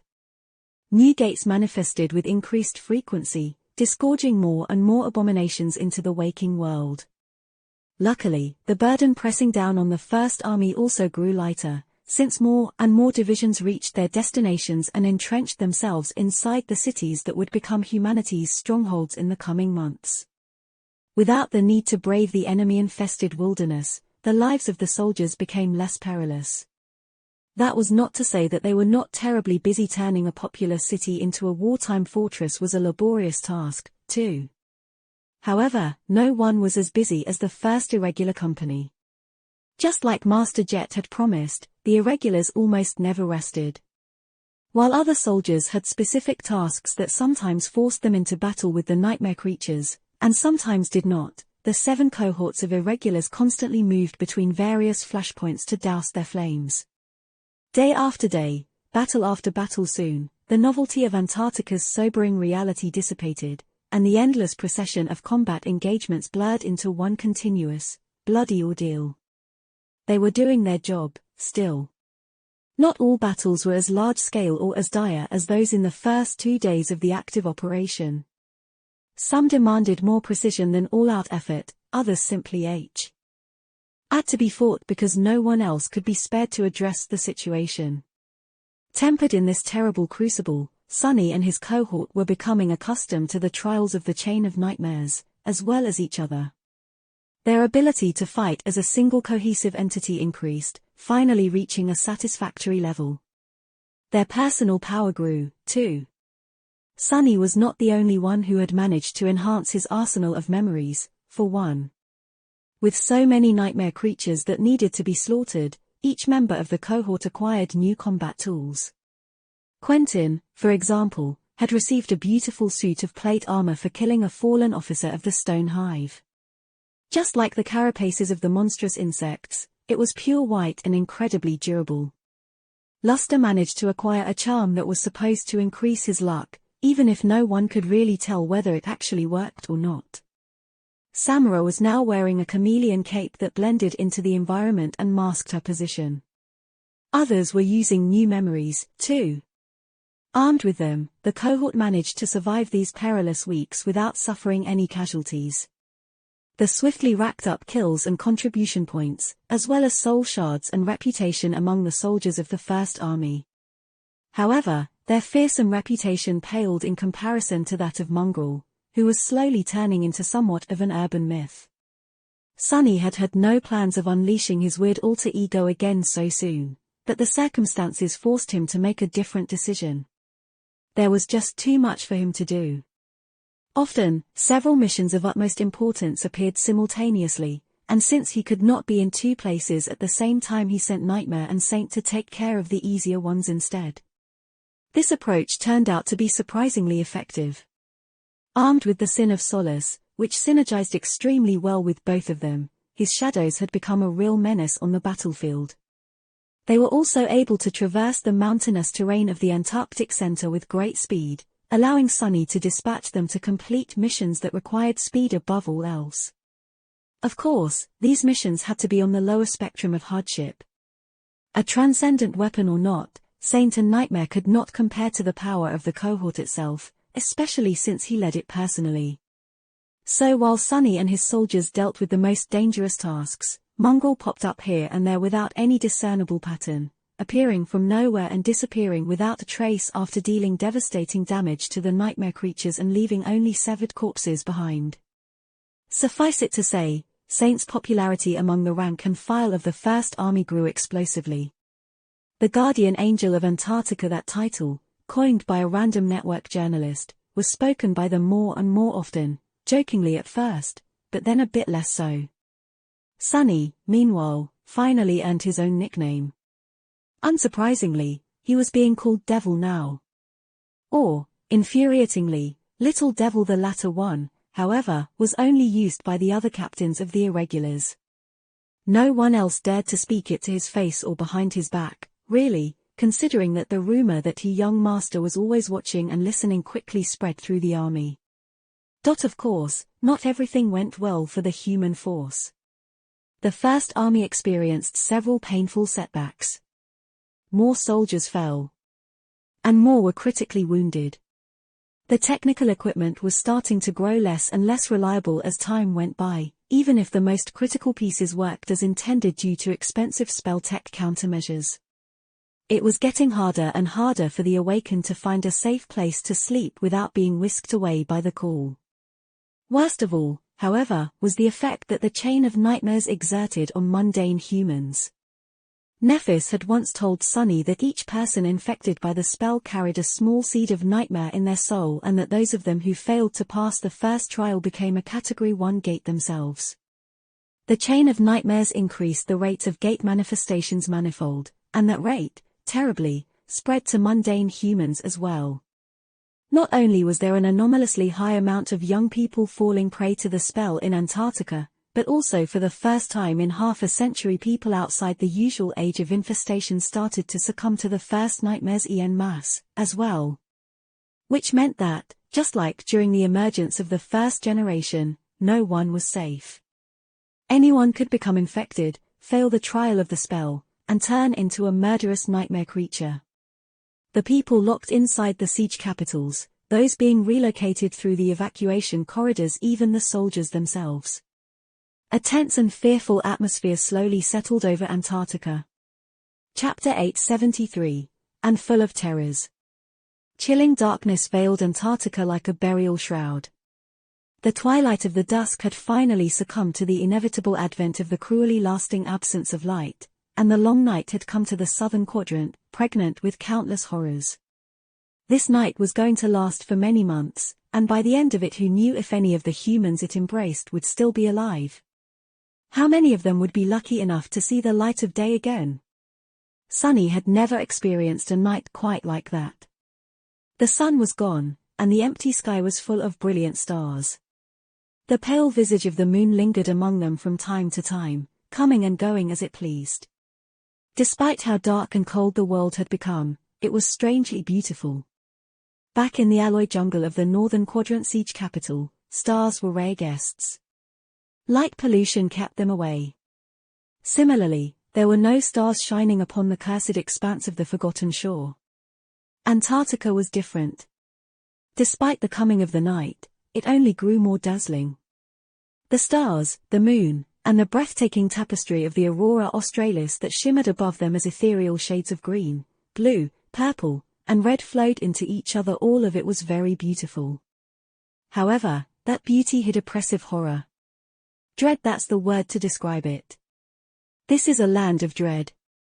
Sunny and his cohort were walking through the encampment of the first evacuation army, their armor covered in dents and painted by the blood of the nightmare creatures they had recently killed. The tense and tired soldiers hurried to get out of their way, throwing intense looks at the irregulars. Look, it's the devils, they're here. Thank the gods. Recently, they had become a comforting sight for the rank and file of the First Army. Wherever irregulars appeared, problems seemed to disappear and the number of casualties drastically fell. Of course, these victories had a cost. It's just that the soldiers weren't the ones paying it. With a grim expression on his face, Sonny glanced at Dawn, who was limping and seemed barely able to walk. The giant man's face was pale and covered in cold sweat. He had received a severe wound in the last battle. Even with Quentin's help, Dawn was going to be out of commission for at least several days. Which meant that they would be short a man should a new mission arrive. The campaign was still on track, but it was getting more dire with each day. The air in the encampment was full of fear and tension. More and more nightmare creatures poured into the waking world, and now that darkness reigned Antarctica unopposed, any area that was not illuminated by powerful spotlights could be hiding a deadly threat. Even then, the spotlights tended to flicker and break down spontaneously, which made even artificial light unreliable. People were constantly on edge and afraid of every shadow. After all, most couldn't see through them like Sonny. Even worse, danger lurked not only in the darkness outside, but also inside the fortified encampments. The spell was spreading through the ranks of mundane humans like a plague, and anyone could turn into a rampaging monster if left alone for too long. There was no real safety anywhere. If things are like that after just 1 month, how are we going to last the whole year? Shaking his head, Sonny looked ahead and caught a glimpse of the rhino. His eyelids suddenly grew heavy. He really needed rest. Despite the glum atmosphere in the camp, objectively, things were going reasonably well for the field army dispatched to the Antarctic Center. It had already advanced almost all the way to the southern edge of the narrow landmass. All but one division, the one Sonny and his cohort were assigned to, had already reached their destinations and were in the process of converting them into siege capitals. Evacuation networks had been established, with fortified transit outposts placed near the strategic points. Constant patrols maintained protected corridors for the armored convoys to ferry the civilians from smaller settlements into the handful of human strongholds. Up north, the relocation was already in full swing. Here in the south, however, it was only starting still. The first phase of the operation was well on its way. Maybe we'll get to relax behind a thick wall of a siege capital soon, too. Climbing into the rhino, Sonny glanced at Kim. Status? She studied her military communicator. Army Command designated this camp as a green zone. Last check was 13 minutes ago. He nodded. A green zone was one with no gates close enough to affect the dream realm anchors of the awakened. People could sleep safely within its confines. Okay. Quentin, tend to Dawn. Kimmy, Luster, Samara, and Belle enjoy the first sleep shift. I'll stand watch until you guys return. They nodded and soon disappeared inside the sleeping pods. Quentin got busy dealing with Dawn's injury, using both his aspect and an extensive medkit. Sonny, meanwhile, walked over to the command and communication suite and sat behind a console. He lingered for a moment, and then summoned his runes. Shadow Fragments 1332400. Shadow Fragments 1332000. Nightmares required 209-1000. And finally, Vanquished Foes 55236000. He had achieved a lot in the past month. So much, in fact, that exhaustion had seeped into his very bones. Sonny had long lost count of how many nightmare creatures he had slain, but it had to be a couple of thousands, at least. Even more if he counted those that Saint and Nightmare had hunted down. Mantle of the Underworld will probably be first. Even though he could not wear the onyx armor in every battle, its counter was swiftly approaching the limit. Sonny sighed, and then dismissed the runes. Almost simultaneously, the symbol of an incoming communication appeared on the console's screen. He closed his eyes for a moment. Looks like a new mission is here, after all. Chapter 874, One Last Mission. A moment later, a familiar face appeared on the screen.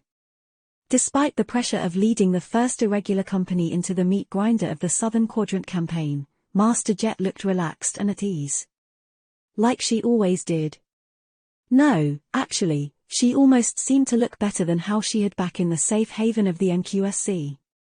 It was as though the exhaustion that everyone in Antarctica felt could not touch her. The perpetual dark circles under her eyes were gone, and her whole presence appeared strangely invigorated. Sunny had a suspicion of why. Soul Reaper flashed him a bright smile. "Hey, Sunny. How is it going?" He simply nodded. "We cleared that fallen nest. Dawn was wounded, though. He'll need a few days to recover." In the past month, his relationship with Master Jet had gradually changed. They grew a bit closer and more familiar with each other. That sense of camaraderie could only be forged by fighting side by side in numerous battles, and was only enhanced by the exceedingly rare background they shared. Wasn't it funny to see two outskirt rats leading the elite government awakened into battle? However, at the same time, after observing Soul Reaper in combat more, Sunny felt that he had come to understand the nature of her flaw. And it was a grim one, for sure. A long time ago in a different lifetime, almost before even the Forgotten Shore, Sunny had heard from Teacher Julius that Master Jet was feared by many awakened. As the old man had put it, her problematic personality destroyed any chance she might have had of ever becoming a saint. Actually, the exact words he had used were, "Who would want to help a psychopathic killer become a saint?" Later, Sunny had learned more about the unspoken rules of the awakened society and came to believe that these rumors were just a pretense to justify the suppression of the sovereigns. A product of the contempt proud legacies felt toward a clanless nobody from the outskirts who dared to become stronger than them, and refused to bend the knee to their power. But now he was not so sure. Sunny had seen that Jet possessed a bizarre ability to absorb the soul essence of those that she killed. He had also witnessed her powerful, but fractured core that constantly leaked essence like a broken vessel. Later, he also observed that she seemed to lack the ability to naturally regenerate essence, as all awakened could. And so, he now suspected that Soul Reaper's flaw forced her to constantly pursue murder. It seemed that killing was the only way for her to prevent her fractured core from becoming lifeless and empty. That would actually explain a lot of things, from the true reason she had chosen to come to Antarctica to why a girl from the outskirts, someone who had never been treated like a human by the government, would decide to become a dedicated government operative. Working for the authorities might not have been the most glamorous job, but if there was one thing it did not lack, it was an endless amount of targets that had to be killed. So maybe those who treated Soul Reaper Jet like a person obsessed with killing were not wrong. They were just mistaken about the reason for her morbid obsession. Which posed a question: could he really trust her? What would happen if Soul Reaper's essence was running low, and Sunny was the only one around? If he was correct in his suspicion, of course. While Sunny was thinking about that, Master Jet grinned and waved her hand in front of the camera. In it was a strange charm. No, actually, it was just a mundane piece of jewelry. The thing looked like a golden circle with 4 stars engraved on it, beautiful filigree surrounding them, and a purple ribbon attached to the top. "What the hell is that?" Noticing his confusion, she shook her head. "Gods, Sunny. Don't you know what that thing is? This is the Transcendent Star of Valor, the highest military decoration one can receive. It's your medal, fool. I finally managed to get the Army Command to issue it." Sunny blinked. "Oh. That's great."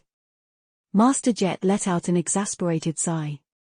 "It comes with a very sizable contribution point reward, too." Instantly, his expression livened. "Oh, that's great." Finally satisfied, Soul Reaper nodded. "It took some convincing to make happen. Anyway, I'll hold on to it until we meet in person. About that, plans changed a little, so you'll have to complete one more mission before that happens. Ah, but don't worry. This one is a calm one, so your man will have plenty of time to recover." Sunny stared at her with a dubious expression. Master Jet summoned the map of the Antarctic Center and highlighted several points on it. "The division you're with is not going to proceed further south, since there are no big population centers there. However, there is a very important research installation at the southernmost point of the landmass. It's about 400 kilometers away from your current position. Sunny studied the map.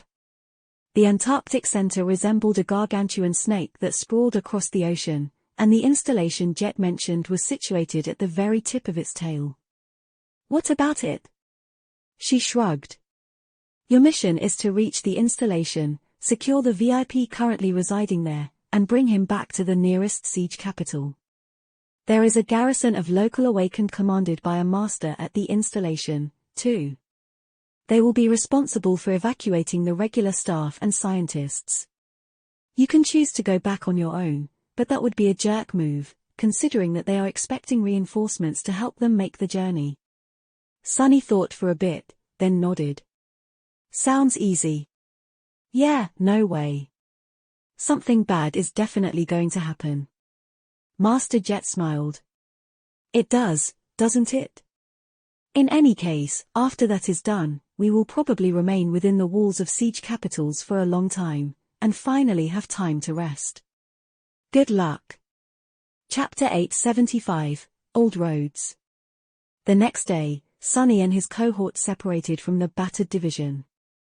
The mass of vehicles and soldiers marched down the broad highway, heading to a large city that was situated behind the mountain peaks to the cast. The Rhino, meanwhile, continued south.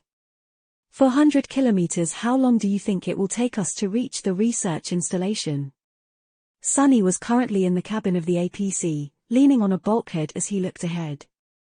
Luster glanced at him from the pilot's seat and shrugged hesitantly. Hard to say, sir. The terrain here is really rough, and we'll need to climb over many mountains before reaching the coastal plain. There are some old roads here and there, with tunnels that can serve as convenient shortcuts. But since no one took care of them for half a century, it's mostly a stone labyrinth. So several days at the least. Maybe even a week if we want to be really careful and lower the risk of stumbling into a horde of nightmare creatures. He hesitated for a few moments, and then added. Of course, I can get us there in a day if we leave the mountains and drive along the coastal thoroughfare. Since most of the Antarctic Center was mountainous in nature, moving across its expanse with speed was somewhat of a problem. It would have been much faster by air, but no one was suicidal enough to use an aircraft in these circumstances. The reason was very simple: it was impossible to load enough armor on a flying vehicle. Not only would its electronics and navigation be swiftly fried by the interference of the gates, but even worse than that, countless nightmare creatures in a 100-kilometer radius would be able to see and take the aircraft down. Since very few awakened could fight effectively in the air, being swarmed by winged abominations or taken down by a hail of ranged attacks from the ground was their worst nightmare. Still, that did not mean that there were no means of traversing the Antarctic Center quickly. Since the terrain was much more flat near the coast, there was a convenient highway running along the shore of the cold ocean. It's just that traveling by it was not exactly safe, especially these days. The ocean, too, was overflowing with nightmare creatures. All kinds of horrors hid beneath its restless surface. Sunny sighed. No, let's not go anywhere near the coast. Avoid those old tunnels, too. Just take your time and take us over the mountains, Luster. Dawn needs time to recover, anyway. The young man smiled. Yes, sir, will do, sir. Sunny gave him a bleak look and shook his head. Ever since the revelation of his identity as Mongrel, Luster had been acting as an overly enthusiastic sycophant. It was honestly a bit bothersome. Well, all right then. He walked back to the back of the Rhino and sat down to meditate. In the past month, the importance of replenishing one's essence had become painfully clear to all awakened in Antarctica. There were just too many nightmares creatures around and too many battles that had to be fought. Maintaining one's reserves was often the difference between life and death. It was also an inescapable restriction that defined how often and how well one could fight. Sunny's essence capacity was roughly 4 times as vast as that of almost any other master, but the rat. At which his soul restored it was only twice as fast. As a result, he needed 3 to 4 days to fully replenish it. Sleep, rest, and meditation helped, but who had time to rest in Antarctica? All of them had to get accustomed to fighting while suffering from a dire deficit of essence. That was another reason why the campaign grew harder as days went by, and why everyone was exhausted. His cohort was in a much better spot than most thanks to Luster, but Sonny himself had not been able to make use of the young man's extraordinary aspect. Luckily, they were not supposed to fight any serious battles in the next few days. That was already a blessing. Keeping his eyes closed, Sonny rested as his shadow scouted the route ahead. The rhino climbed the steep slopes of the mountain chain with agility that was surprising for a machine of that size. The Aurora Australis shimmered with ethereal lights in the black sky above it, but the mountains themselves were shrouded in darkness. Driving a heavy APC up and down the treacherous slopes at night was not for the faint of heart. Since one small mistake could send it plummeting down from a deadly height. Still, Luster seemed to be doing fine. He even had his lucky charm summoned, rubbing it from time to time with a nervous look. Everything seemed calm. Slowly but surely. They were moving toward their destination. Sonny made an effort to memorize as much of the landscape as he could, knowing that they might be coming back the same way after picking up the VIP at the research installation. The southern edge of the Transantarctic Mountains was, indeed, a real labyrinth. Tall peaks rose into the sky, with remnants of broken roads clinging to their slopes.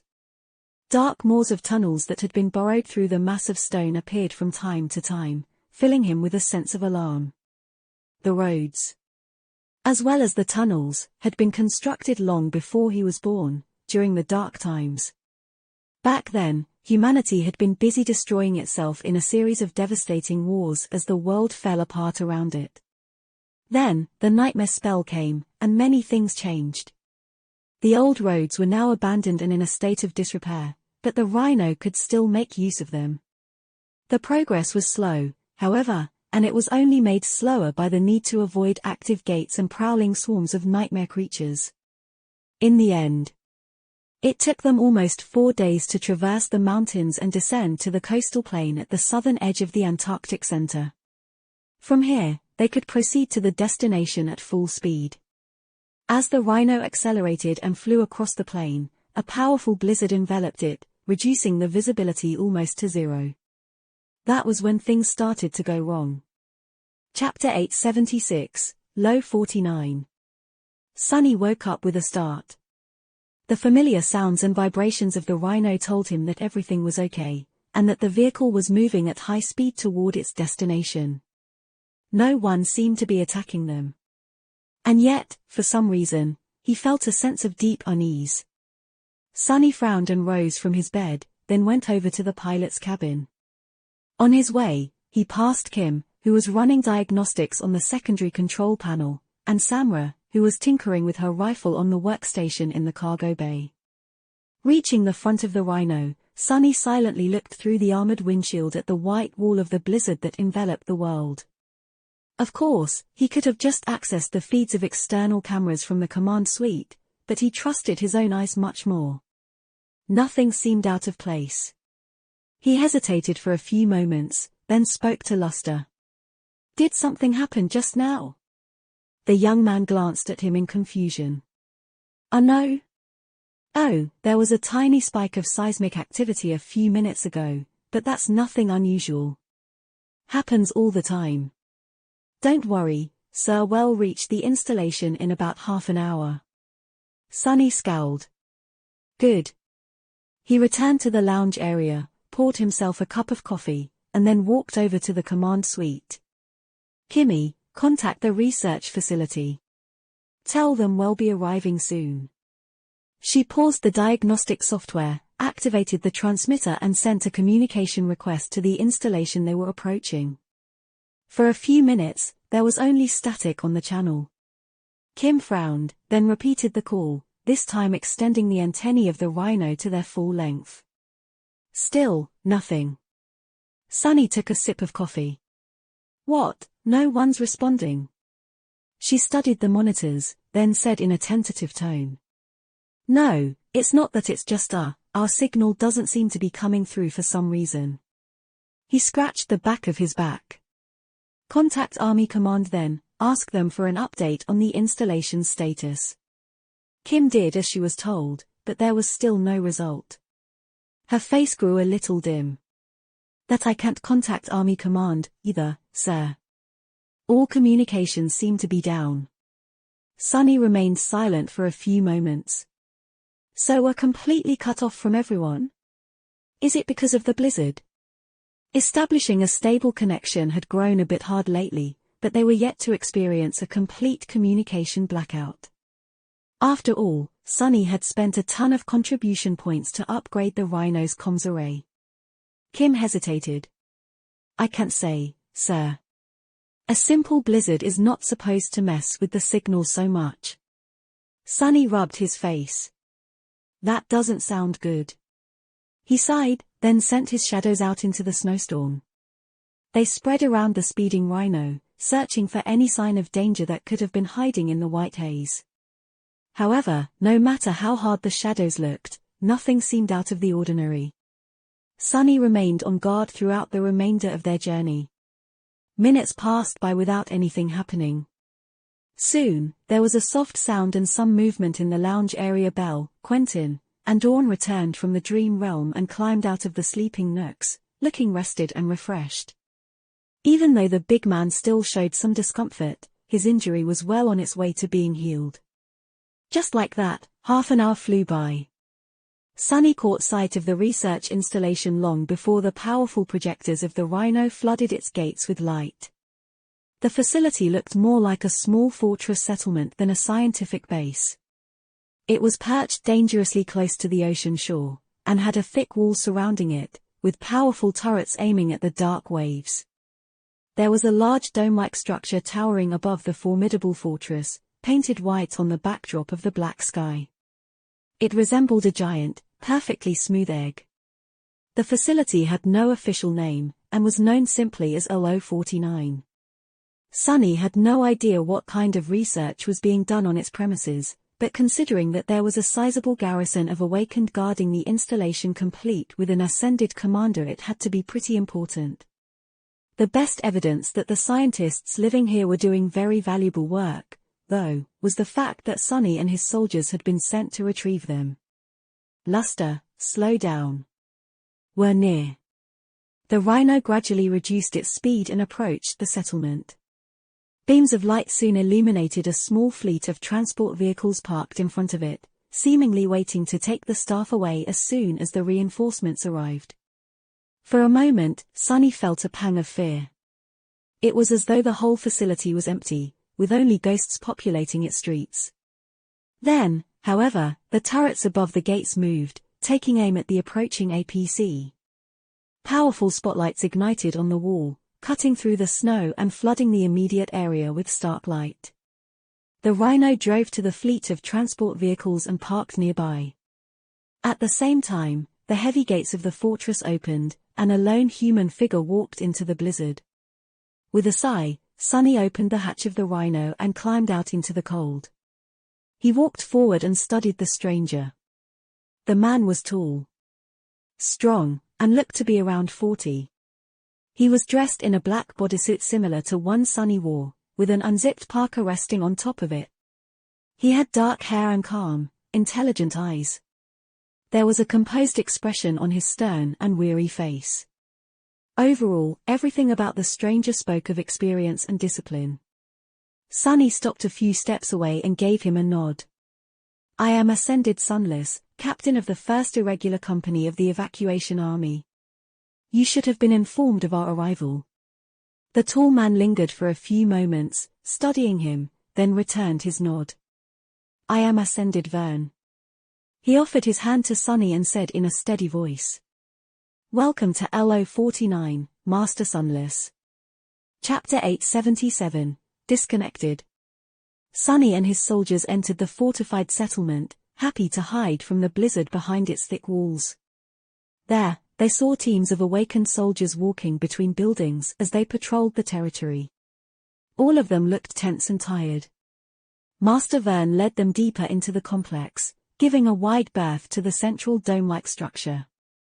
His gait was steady and confident. I have around 100 awakened under my command, as well as close to 1,000 mundane soldiers. There are about 500 scientists and civilian staff members under our protection. Things were going fine until recently, but, as you can imagine, all of us can't wait to get away from the ocean. Sunny raised an eyebrow. We're going fine? Vern grimaced. Yes. Several gates manifested nearby, but our garrison and defenses were more than enough to keep the nightmare creatures away. However, there have already been instances of people succumbing to the spell within the walls. We suffered a few casualties because of that. He lingered for a moment, and then asked, "How is the situation outside?" Sunny shrugged. "Pretty bleak, but more or less under control. Don't worry, we scouted a good path through the mountains on the way here. Leading a convoy back shouldn't be impossible. There is just one problem." Vern stopped and looked at him with a somber expression. "The communications. You lost contact with Army Command too?" Sunny blinked. "Yeah. Wait, too. You're cut off from the Army network as well." The local ascended remained silent for a second, then nodded. "All communications ceased around 4 to 3 minutes ago. We have failed to establish a new connection, for now." Sunny frowned. He could reluctantly accept that the Rhino lacked the ability to pierce through the growing interference field enveloping Antarctica. However, a facility like LO-49 should have had an immensely powerful communication array. If even they could not connect to the outside world. Something is very wrong here. He did not know the reason for that sudden blackout, but just the consequences of not being in contact with Army Command were troublesome. They were supposed to check in with Master Jet and receive further instructions after reaching their destination. Sunny glanced at Vern. "That is really weird. No offense, but a remote research facility in the middle of nowhere, suddenly losing contact with the outside world as we approach it's all a bit creepy. This blackout wouldn't have anything to do with what the scientists are doing here, would it?" The tall ascended smiled with the corner of his mouth. "I can see how you would think that. However, let me assure you, the research being conducted in this installation is perfectly safe. I am not much of a scientist myself, but what they do here is purely theoretical. There are no practical experiments being conducted at the premises, so there's nothing that could have gone wrong. The worst that could have happened is someone making a mistake on a spreadsheet and being reprimanded by the old man." Sunny studied his face, found it sufficiently sincere, and shrugged. "Well, if you say so. The old man you mentioned is the VIP I am supposed to deliver to safety?" Vern nodded. "Yes, the chief researcher. He is a bit eccentric, but means well most of the time. I was about to introduce you to him." Sunny sighed. "Lead the way, then. But we should probably solve the communication problem before that." Sunny didn't like being blind, and becoming cut off from Army Command was similar to losing his sight. Without the information about what was happening throughout the Antarctic Center, he felt more vulnerable than he would have preferred. Neither the Rhino nor the communication center of this research facility were currently able to establish a connection with the outside world, but there were other ways to achieve what he wanted. They were awakened, after all, and awakened were free to travel between two worlds. Even if hundreds or thousands of kilometers separated him and his cohort from Army Command and the other cohorts of the First Irregular Company, out there in the dream realm, that distance did not matter. As long as two awakened were anchored to the same citadel and visited it at the same time, they could freely exchange information even if the technological means of communication had broken down in the real world. Knowing that, he glanced at Vern and asked a very important question. "What's the status in this place?" Vern hesitated. It was green 4 to 3 minutes ago. Of course, with no Army Command, there would be no updates on the condition of gate interference and the potency of the call surrounding the base. However, awakened and especially masters could make a judgment on that matter themselves. They were the ones affected by the call, after all.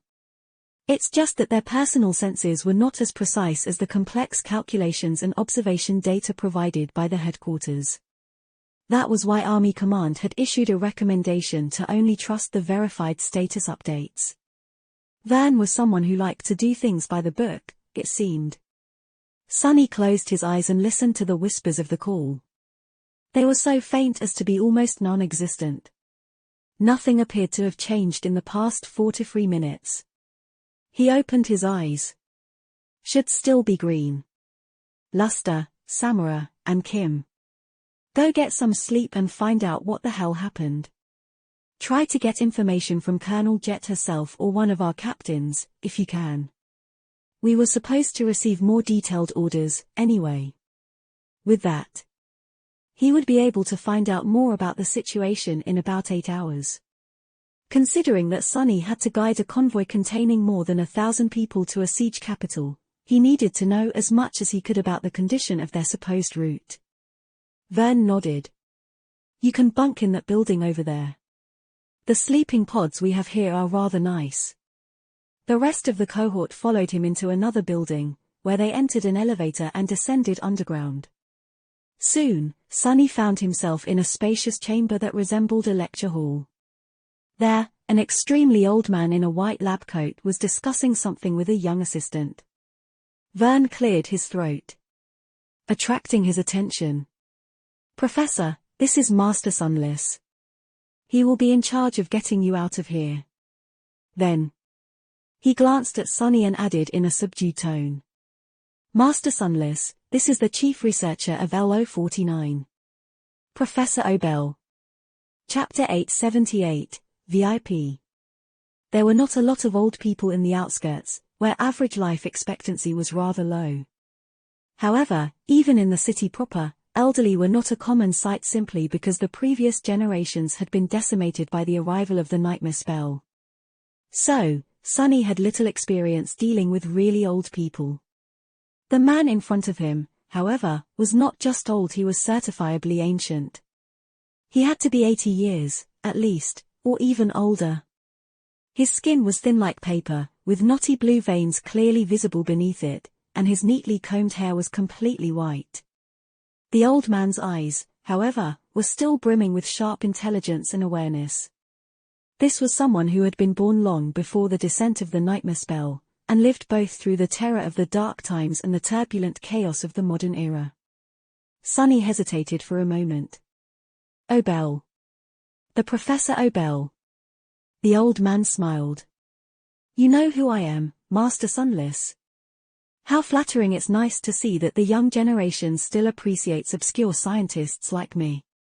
His assistant, a young woman with dark hair that was gathered in a bun and eyes full of attitude, sneered. Indeed. I thought all awakened only know how to swing a sword. Sonny gave her a deadpan stare. For your information, I am a researcher and lecturer back in the academy, with several academic publications under my name. I only swing a sword when there's a reason to. The assistant blinked, then looked down in embarrassment. Oh. Professor Obel let out a good-natured chuckle. Don't be rude, Beth in any case will be in your care then, Master Sunless. He looked at Sonny with curiosity, and then asked. What department are you assigned to in the academy, if you don't mind me asking? Sonny shrugged. Wilderness survival. My specialty is dream realm exploration and the history of dead languages. Professor Obel raised an eyebrow. Oh? Do you, perhaps, know a brat named Julius? Sonny stared at him in bewilderment. Our teacher Julius? Of course. He is my mentor, after all. But I wouldn't call him a brat. With all due respect. The old man laughed. He is to me. Julius used to be my student, you know, before awakening and choosing a different field of expertise. How is that rascal doing?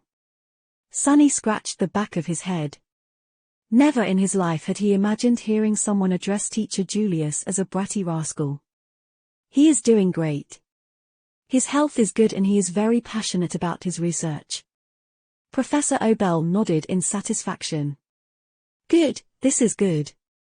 Then Master Sunless, what happens now? Are we leaving LO-49 already? His assistant frowned and looked across the chamber, where lots of scientists were busy copying data on external storage devices and running around in something that resembled panic. Sonny shook his head. That we can't contact Army Command right now, so it's hard to say. There will be news in around 8 hours. That is the earliest we can leave, but depending on what information comes back, there can be a delay. The young woman Beth sighed with relief. Ah, great. I was afraid we will have to abandon a lot of data. We will continue preparations for departure, then. A few moments passed in awkward silence. Finally, she looked at Sonny in confusion. Are you not going to leave? He grinned, then shook his head. You're in my care now, so I'll stick around. If the professor suddenly dies on my watch, well, I can say goodbye to a lot of contribution points that would be very sad. Beth stared at him with indignation, then scoffed and left to help the scientists pack things up. At the same time, Master Vern bowed slightly and took his leave, saying that he had a lot to do. Belle, Dawn, and Quentin left, as well. Professor O'Bell watched them go and sighed. Don't mind my assistant, Master Sunless. All of us are on edge these days. Sonny shrugged. Understandable. After a while, he looked at the old man and asked. So, Professor, what exactly are you researching here? Also, LO-49, that's a strange name for a facility. The old man smiled. The name? Oh, it's just an abbreviation. Lunar Observatory 49, that is what it means. Have you not noticed the telescope dome when you arrived? Sonny coughed. An observatory. So that was the purpose of that weird dome-shaped structure. Sonny had thought that it was some kind of strange magical construct, but it was just a mundane observatory. To his defense, he had never seen one of those before, at least not in real life. Ah, yes. I did notice a dome. You're studying the moon? Professor O'Bell laughed. Goodness, no. Around 100 of these observatories were built when the nightmare spell first appeared, but most of them are now sealed and abandoned. This one had its telescope dismantled and was repurposed as a research facility, though. Sonny frowned, feeling like he was missing something. Wait, why were these observatories constructed? And why were they abandoned? The old man glanced at him with curiosity. Why, they were constructed to observe the moon, of course. There were human settlements on the moon in the past, you know, not that that is important. What is important is the nightmare spell. Sonny shook his head.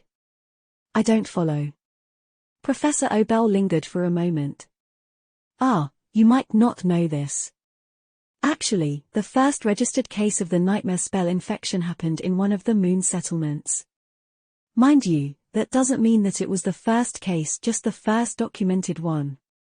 No one really knows where the spell came from, but many point to Luna as its origin, or at least the point of contact. So, of course, there was a strong desire to study the moon many decades ago. Sonny looked at him with a wary expression. Really? Wait, so what did people find out? The old man shook his head. Nothing. As it turned out, staring at the moon for too long can lead to some very, very dire consequences. After many casualties among the researchers, the LO program was discontinued, and the observatories were sealed. I would advise you not to look at the moon too closely, young man. Actually, it's better not to think about it at all. Sonny remained silent for a long time. Eventually, he said. All right, I guess that answers one of my questions. But what about the other? If you are not studying the moon, what are you researching here? Professor O'Bell smiled. Oh. That is very simple. We are studying the nightmare spell. More precisely, we are trying to understand its causality. Chapter 879, Signs of Lightning. Sonny glanced at the old scientist with interest. Causality? Do you mean its reason? Professor O'Bell smiled. No, Nothing so philosophical. What I mean is that we are exploring the cause and effect of various phenomena having to do with the spell, as well as correlations between them. Of course, our study mainly has to do with the nightmare gates, but since nothing exists in isolation, we need to consider the system in its entirety. Sunny considered his words for a while. Is this how you make the Abel scale work? The old man shook his head with an amused look. That thing? No, not quite. The so-called Abel scale is a primitive work that I and many talented colleagues of mine created in the early days of the spell. It is relatively effective for what it is supposed to do, but the solution is purely practical. It can track and predict manifestation events, but does not shine a light on how and why they are happening. Back then, we had no time to ponder such things. We needed to come up with an immediate and effective measure, limited as it might be. He sighed, and then said in a wistful tone. You see, a caveman can observe lightning and know that being hit by lightning is dangerous. Therefore, he can learn to recognize the signs of an approaching thunderstorm and take shelter from it. However, without understanding the principles of why and how lightning appears, a caveman cannot invent a lightning rod, build a Faraday cage, or harness the power of electricity. So, that is how our work here differs from the Abel scale. That old solution is simply a tool to recognize the signs of a thunderstorm and assign a numerical value to the probability of a lightning striking in a particular spot, while we are trying to understand its principles. Sunny listened to the elderly scientist attentively. When else would he get a chance to converse with someone so learned and knowledgeable? Luckily, Professor Abel seemed to either be fond of educating young people in general, or was simply in a talkative mood. Deciding to use this chance to learn something new, Sunny asked. How does the Abel scale work, anyway? The old man chuckled. It's not too complicated. You are familiar with a pulse that the manifestation of a nightmare gate produces, right? Depending on the category of a gate, it differs in potency and characteristics, spreads over a certain radius, and affects a certain volume of space. The more powerful the gate, the greater the impact.